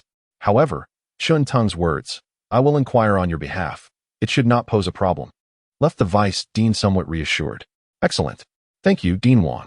A subtle smile graced Chun-Tung's lips. He had merely asked out of curiosity, never anticipating a favorable response. Observing his smile, the vice dean began to wonder if he had acquiesced too hastily. Chapter 83. The reincarnation of the god of wealth. The school's efficiency in installing air conditioners was remarkable. Just a day later, technicians arrived to set up the units. This promptness surprised even Chun-Tung. Liang Qing from room 106 could hardly conceal her envy. Chun-Tung, how did you manage this? Why would the school grant you an air conditioner? Watching the technicians work, Liang Qing found it incomprehensible. She was well aware of the school's frugality. Her previous request for a fan to alleviate the summer heat had been firmly denied. The justification provided, a calm mind brings natural coolness, a lesson in perseverance, was hardly convincing. Yet, Chun-Tung's air conditioner installation proceeded without a hitch. Was this not a bit excessive? It is simply because the school cares for its students, Chun-Tung mused. Feeling compelled to advocate for the institution that had favored him, Liang Qing struggled to suppress her urge to roll her eyes, not wanting to lose the composure of her aloof demeanor in public. Do you actually believe that? Absolutely, Liang Qing replied. But why was a television station interviewing you yesterday? Has your project reached such a scale? You will find out soon enough, Chun-Tung replied with a sidelong glance. By the way, do you find yourself with nothing to do today? Why are you standing beside me, engaging in conversation? He recalled that their relationship had not yet developed to such a degree. Liang Qing gazed at him, hesitating to speak. She was genuinely curious about Chun-Tung's tourism project, but felt hesitant to broach the subject. Did she really want to press him for information? Especially considering his apparent disdain for her entrepreneurial abilities? It felt somewhat undignified. Yet, Chun-Tung was undoubtedly the most astute individual she had ever encountered in terms of business acumen. The television interview had cast a certain glow around him in Liang Qing's eyes. After all, not everyone possesses the capability to attract the attention of a television station. Seeing that Liang Qing remained silent, Chun-Tung did not press her. However, he casually remarked, sometimes, personal pride is not of utmost importance. when resources are scarce. Adopting a humble demeanor and wearing a smile can also be a form of resourcefulness. The art of resource exchange at the appropriate moment is indeed a skill. One must not wait until a future day to regret having clung to their vanity while suffering in silence. As he spoke, Chen Teng handed a bottle of water to the air conditioning technician. After the technician departed, Chen Teng turned back to Liang Qing, inquiring, "Is there anything else? If not, I shall take my leave." Liang Qing remained hesitant. It is easier said than done to lower one's stance. Chen Teng smiled lightly before turning to leave, offering Liang Qing only the sight of his waving hand. It seemed that this young woman was still not quite a qualified businessperson. On November 14th, Qiming TV reported on the astonishing achievements of Double 11. This year, Tao Tao once again shattered records. The founder of Tao Tao, Ma Tao, has become a commercial legend in the eyes of countless people. Sun Jun sat face to face with his father, Sun Dafu, as they dined together. When Sun Dafu changed the channel and noticed Qiming TV broadcasting the Double 11 coverage, his full attention was drawn to the television. Sun Jun stammered, hesitating to speak. Ma Tao is indeed impressive. He managed to devise such a remarkable business model. I wish I had recognized its potential back then. Sun Dafu did not notice his son's expression. Instead, he gazed at the news report about Tao Tao and Ma Tao with great sentiment. As a wealthy local in Yongcheng, he was acutely aware of Tao Tao's immense value. Quite literally, they were extraordinarily wealthy. The profits earned this year surpassed everything he had made in a lifetime. It was only after the news report concluded that Sun Dafu turned to his son, asking, "By the way, why did you come home for dinner today?" Sun Jun remained profoundly hesitant. It was indeed a rather embarrassing matter. Ever since he had run out of funds for his venture, he had been troubled. Continuing was impossible due to a lack of money, yet not proceeding weighed heavily on his conscience. Gritting his teeth, Sun Jun decided to borrow money from others in the wealthy second-generation circle. He was determined to persist in this price war. Naturally, the outcome was dismal, and Sun Jun found himself burdened with significant debt. Now, he had to figure out how to repay what he owed. Goodness, this person is incredible. Wealth exceeding 100 million at just 18. Is there really such a person in Yongcheng? Sun Dafu gasped as he absorbed the news report. The host's introduction had genuinely startled him. What was he doing at 18?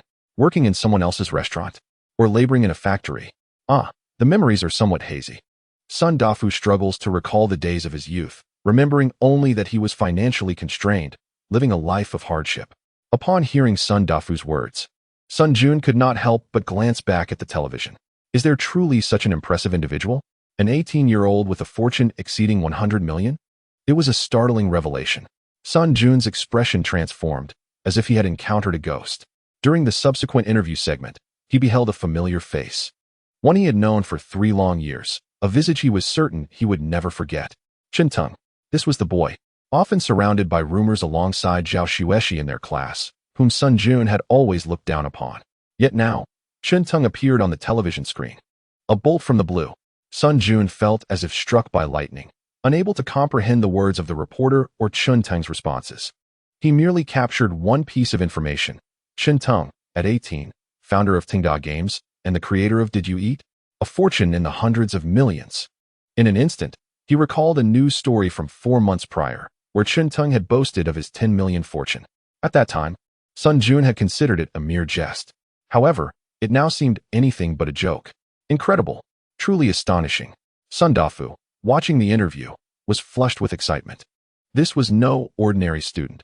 He was evidently a reincarnation of the god of wealth. How could any normal person accumulate such wealth at the tender age of 18? Unbelievable. Sun Dafu's exclamation jolted Sun Jun back to reality, earning him a slap from his mother. Watching television during dinner was one thing, but being so loud was utterly unacceptable. I apologize, my dear. I was simply too shocked. This young student is truly remarkable. Sun Dafu gazed admiringly at the television screen. Sun Jun felt a pang of unease. Dad, surely he is not as impressive as you say. Our family has several 100 million too. What do you know? He is only 18. You've toiled for so long and amassed only a few 100 million. This kid might well surpass your father in wealth. Sun Dafu's musings left Sun Jun feeling insecure.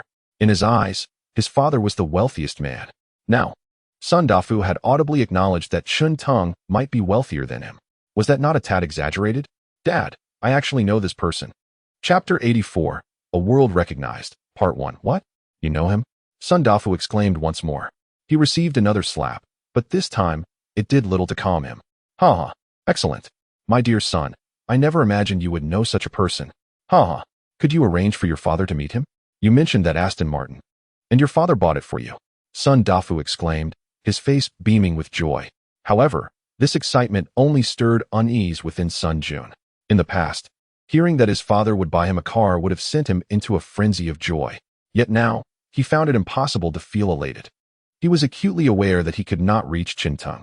Observing the expression on his son's face, Sun Dafu's heart sank. Son, please do not wear such a countenance. Could it be that you know him, but he does not know you? It was indeed plausible. Individuals like Qintung could very well be the prominent figures during their high school years. You might know him, but he might not know you, which was reasonable.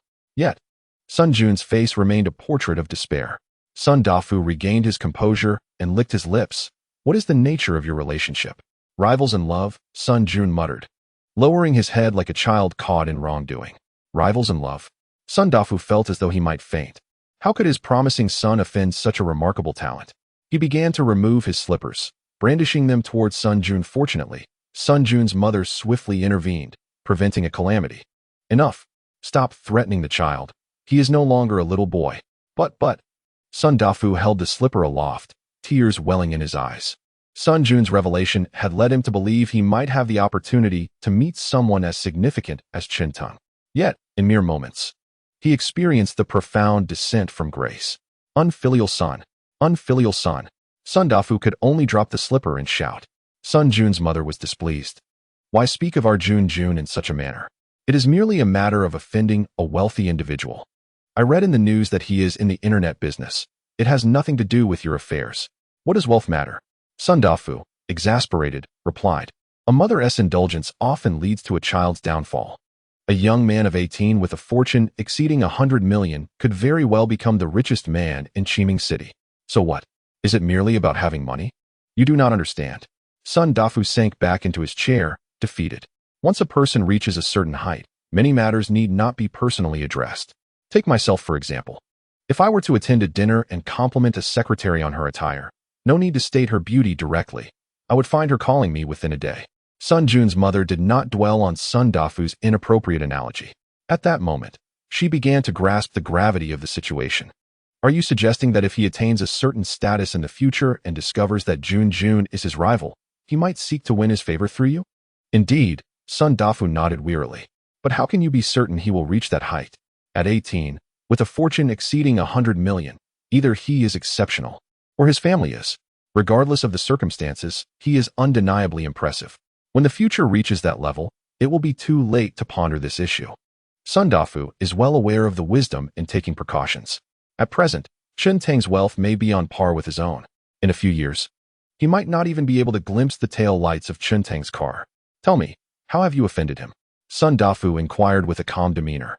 Sun Jun recounted the events that transpired between himself and Qintang in detail. Not too bad, not too bad. The conflict between the youth does not seem overly significant. If you are willing to apologize, this matter should be resolvable, Sun Dafu contemplated. Sun Jun felt a sense of discontent. He had no desire to apologize to Qintung. However, being unable to resist the authority of his father, he reluctantly nodded in agreement. By the way, Dad, there is something else I wish to discuss with you.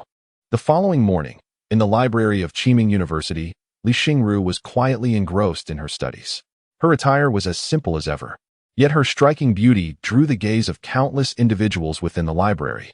Her youthful face, imbued with collagen, was fair and unblemished, while her long, flowing hair cascaded over her shoulders, enhancing her grace. Her lengthy eyelashes fluttered gently, and her pupils sparkled like radiant stars. At that moment, she was diligently focused on her work. Ever since she contemplated changing her major, she had tirelessly pursued that goal. She felt fortunate to be able to roam freely in the vast ocean of knowledge. By midday, a hand suddenly rested on Li Xingru's shoulder, startling her. She turned to find it was Lu Yan, which brought her a sense of relief. Before she could utter a word, Lu Yan dragged her outside the library. Hey, what are you doing? I was planning to study a bit longer before lunch, Li Xingru exclaimed as she was pulled out. Ruoro, we are good friends, right? Lu Yan asked excitedly. Ah, yes, of course, what is up? Li Xingru replied, perplexed. She could sense Lu Yan's excitement, but was unaware of the reason behind it. For some reason, a thought of monkeys crossed her mind. I have a dream. Please help me realize it. I will do my best, but what is this dream? I want to be rich. This aspiration left Li Xingru in a dilemma. How can I help you achieve that dream? I myself owe Chun Teng money. No, Ruro. You have the means, Lu Yan insisted eagerly. As long as you manage to win over Chun Teng, you would undoubtedly be a millionaire. And then you could spare a little for me, and I would become wealthy too. Li Xingru was bewildered by Lu Yan's words. Yet, Lu Yan had already taken out her phone and logged onto the campus forum. Look, this is the post we shared, revealing Chun Teng's true identity. True identity? Li Xingru was utterly confused. As she strolled towards the cafeteria, she began to peruse the thread opened by Lu Yan. It was a repost originating from a nearby business school. As she read on, Li Xingru's eyes sparkled with delight. To her surprise, he was indeed remarkable. Indeed, Chun Teng had been hailed by the media as the youngest billionaire. Who would have thought he would maintain such humility, amassing wealth yet only driving a BMW? Lu Yan had initially perceived Chun Teng merely as a wealthy second-generation heir. Little did she realize he was an invincible first-generation tycoon. Seize him, Ruruo. It seems I must exert myself even more to keep pace with him. What are you talking about? If you win over Chun Teng, you can simply relax, right? That won't do. I must continue to strive, hoping to support Chun Teng in the future. Li Xingru's steps towards the cafeteria lightened. Let us hurry to eat. I have to assist the professor in the lab after lunch. Chapter 85. A glimpse of the world below at this moment, still at Qiming University. In one of the dormitories, Zhao Xueshi gazed at the trending posts on the campus forum, her emotions in turmoil. Her roommate, noticing the text on Zhao Xueshi's computer screen, read aloud in curiosity. Chun Teng, an 18-year-old college student from the business school, founder of Tengda Games, creator of Martial Universe, billionaire. Elected one of the top 10 outstanding youths in our city? The roommate voiced her confusion. Who is this Chun Teng? And how can he be elected alongside those founders and billionaires? Moreover, why are there only 6 individuals among the top 10 outstanding youths? It's all Chun Teng. Zhao Xueshi was in no mood for banter with her roommate. At that moment, she acutely felt her worldview shatter. The underperformer in class had somehow established such a colossal gaming company. The popularity of Tengda Games is beyond dispute. Each time she played Plants vs. Zombies, Fruit Ninja, or Angry Birds, the company's name would prominently appear on the screen. Could it be that I was mistaken? Zhao Xueshi gradually came to recognize her previous misconceptions. Gazing at the forum and the text-based interview, she fell silent. She recalled her high school days, specifically when classes were just divided. At that time, Zhao Xueshi had not yet grasped her peers' academic standings and was still willing to engage with those who struggled. During a basketball game, she had even delivered water to Chun Teng. It was from that moment that whispers began circulating among their classmates. Chun Teng was handsome, towering over others in high school, making him stand out in any crowd. Zhao Xueshi harbored feelings for Chun Teng, yet she restrained her emotions due to the prohibition against early romance. When the monthly exam results arrived, Chun Teng's performance left Zhao Xueshi profoundly disappointed. She began to exercise greater restraint over herself. Unbeknownst to her, the relationship between the two gradually deteriorated. As summer arrived, Zhao Xueshi found herself lost in thought, staring blankly at her computer, reminiscing about the past. She recalled the words Linya had once shared with her, emphasizing that while academic performance is a significant factor, it is not necessarily the most crucial one. Linya presented numerous examples to substantiate her point, which eventually helped Zhao Xueshi escape her mental impasse. However, the immense success of Chun Teng now filled Zhao Xueshi with regret. Reports from Qiming Television Network had catapulted Chun Teng to a certain level of national recognition. The labels attached to him were manifold. At just 18, he had achieved what many would only dream of accomplishing in a lifetime. Tengda Games had also propelled his success with financial backing. Across the prominent forums on the internet, Chun Teng's name had become the most discussed topic of the day. The search engine index on Qiandu soared to the top. How impressive is this young man, developing Plants vs. Zombies at the tender age of 18.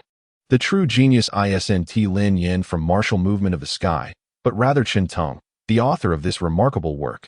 People speculated whether Tengda might become the next fruit or giant, as its founders, too, began their entrepreneurial journeys while still in university. Seemingly less accomplished than Chun Teng at the outset, the existence of such individuals is indeed daunting. Praise, admiration, and adulation poured forth from netizens, although a faction remained skeptical, questioning the authenticity of it all. Yet, with the endorsement of Chiming Television, these doubts largely faded from the digital landscape. Others, neither fans nor critics, were simply curious. What exactly is Eat Yet? Has anyone heard of this company? Soon enough, a response emerged. Eat Yet is a professional delivery platform under Ting.life, capable of delivering meals right to your doorstep, allowing you to enjoy gourmet food without stepping outside. Upon closer inspection, this reply was traced back to an official account named Eat Yet. Seizing the opportunity presented by Chun Tung's newfound fame, Eat Yet did not hesitate to capitalize on the moment and subtly advertised itself. This was the situation the day after the news broadcast. By the third day, new developments arose due to Chun Tung's statements. Following the peak of his notoriety, those intrigued by him sought to learn more about his background. They discovered and began sharing his interview video across major forums. Upon viewing, netizens realized that Chun Tung's remarks were rather extraordinary and not at all what they had envisioned from a successful individual. They had imagined him to be a bespectacled, unassuming man, not at all like a typical entrepreneur, but rather a cheerful, charismatic senior. How remarkable indeed. Feeling disenchanted by the lack of engaging games, I decided to create one myself. $1 billion is merely a modest goal. I shall never earn even that minor aspiration in my lifetime. Has Plants vs. Zombies truly garnered acclaim overseas? A single game raking in hundreds of millions is indeed impressive. Perhaps it is wise to learn from foreign friends regarding pricing strategies. It appears that the company emerged from the idleness of Have You Eaten? How curious that he has suddenly taken a serious tone. To create a beautiful life? Such an intention is indeed noble and grand. In poverty, one cultivates self-perfection.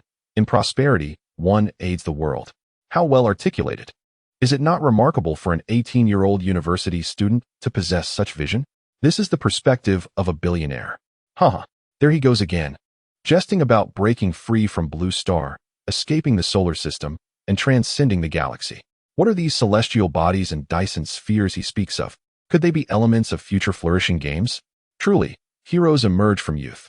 Chun Tung's interview video quickly gained popularity due to its departure from conventional journalistic approaches. The public sentiment aligned closely with his expectations. Some deemed Chun Tung too arrogant.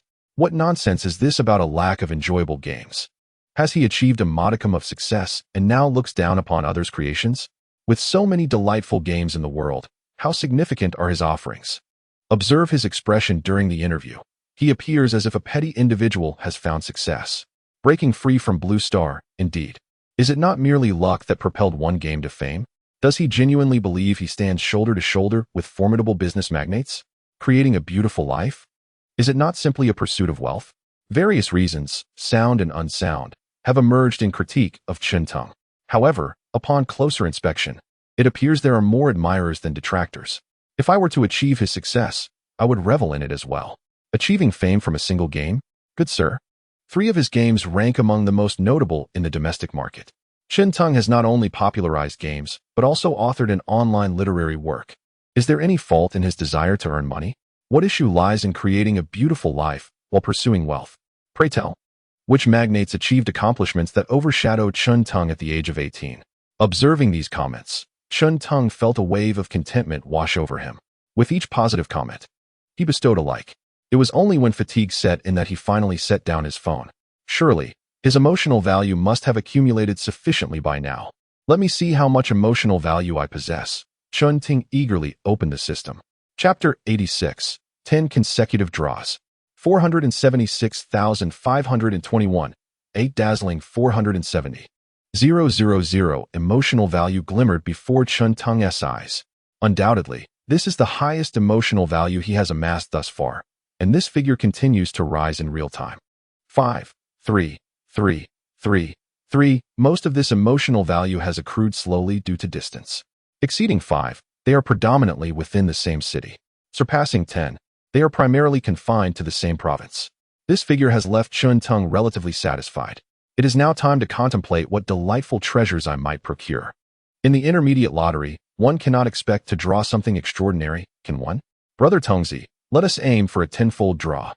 Beginner Energy Potion, x10. Beginner Energy Potion, x10. The initial 2 draws inexplicably reminded Chun Tung of the phrase "thank you for your patronage." Has the minimum reward for the intermediate lottery transitioned from "thank you for your patronage" to the beginner energy potion? That does not seem entirely unappealing. Master of painting, a master of painting? What utility does this offer? Am I to sell paintings for profit? Chun Tung does not harbor a strong desire for rewards related to personal skills. Beginner Energy Potion X10, Merit Badge for Hard Work, Iron Body, Future 4 Engine, Beginner Energy Potion X10, Inspiration Burst Badge, 30 days, Targeted tenfold draw. Chun Tung examined each of the other rewards one by one. The description of the Merit Badge for Hard Work was exceedingly lengthy. However, after summarizing, Chun Tung could not help but slap his forehead. Isn't this the grand safety net? As long as there are ongoing research projects in Chun Tang's company, if there is no progress within a year, some results will undoubtedly emerge in the subsequent 3 months. Chun Tung recalled the endeavors he had assigned to Linya at Tengda Technology. Tengda Technology has already initiated research in the domains of mobile phone batteries and screens to a certain extent. Naturally, with only about a month having passed, progress is still non-existent. They have merely just formed a team to commence their studies. What success they will ultimately achieve and what competitive edge they will possess in the market remains uncertain to Chun Tung. However, the presence of a grand safety net alters the equation. Yet, this safety net is not without its constraints, effectively preventing certain exploitative behaviors. Firstly, the safety net cannot be inherited. One cannot simply switch to a more challenging project after a year of no results. If one changes projects midway, this effect cannot be activated. Secondly, do not entertain the notion of researching concepts that defy the laws of physics, such as exceeding the speed of light or perpetual motion machines. Rewards not present in the pool cannot be yielded by the grand safety net. Furthermore, it is advisable not to pursue exceedingly large topics. If the progress bar is set at 100, a topic that is too expansive may yield progress increments of only 0, 001, or even 0, 0.00001. Numerous such limitations abound. In summary, conducting research in a conventional manner can enhance research speed and circumvent the emergence of bottlenecks. However, any attempts at exploitation are bound to fail. It possesses some utility, though its overall usefulness remains uncertain. Chun Tang's heart was filled with conflicting emotions. He was reluctant to accept a guaranteed minimum, yet even less inclined when there was none. However, upon glimpsing the next reward, excitement surged through him. Steel Body. Your physical attributes will undergo significant enhancement. Chun Tung waved his fist, feeling an undeniable surge of strength in his arms. It was not limited to his arms alone. His legs and core strength were also considerably amplified. Perhaps even replicating the legendary scene of Wu Song slaying a tiger was not beyond the realm of possibility. What was this future for? Chun Tung, puzzled, clicked on the description. Upon reading it, he could not help but exclaim in astonishment. Future 4 was a game engine hailing from the future, compatible with all computer and console systems on Blue Star. Compared to contemporary game engines, it boasted numerous advantages, such as a higher ceiling for performance, modeling, lighting, collision detection, rendering, and physical simulations. Everything about it outclassed the engines available in the market today, including the renowned series engines. Moreover, Future 4 presented a reduced development difficulty, allowing for a broader range of functionalities in the games created, all while maintaining a smaller file size. Its built-in asset library was exceptionally rich. It is essential to understand that a game engine serves as the foundation and framework for a game. Many blockbuster titles often resort to developing their proprietary engines due to the inadequacies and unsatisfactory outcomes of existing engines. The illustrious game 5 utilized its self-developed engine. Yet, when faced with the Future 4 provided by the system, all current game engines seemed trivial by comparison. Even after another 20 years, they would barely qualify to compete with Future 4. This was a genuine cash cow. Chun Tung was overwhelmed with excitement. There existed a gaming platform called Treasure. On this platform, hardly anyone purchased games. However, during holidays, they would generously distribute various blockbuster titles to players. Some might wonder, wouldn't this lead to substantial losses? Could the platform sustain such giveaways indefinitely? The answer was a resounding no. Thanks to the illustrious 4 and 5 engines, the company behind Treasure was valued at an astonishing $31.5 billion. Such a valuation was not merely due to the platform's operational excellence. There was a singular reason: its series of engines. An exceptional engine can yield substantial profits in the market, and in this regard, Future 4 would undoubtedly excel further. As Chun Teng pondered, he realized that the implications extended beyond mere gaming. Who said game engines were limited to creating games? Take the series engines as an example. Certain companies in the film industry favor utilizing engines for pre-visualization and post-rendering.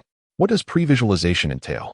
In essence, the director's storyboard for the third installment allows the crew to gain a clearer understanding of the actions and compositions they aim to achieve during filming.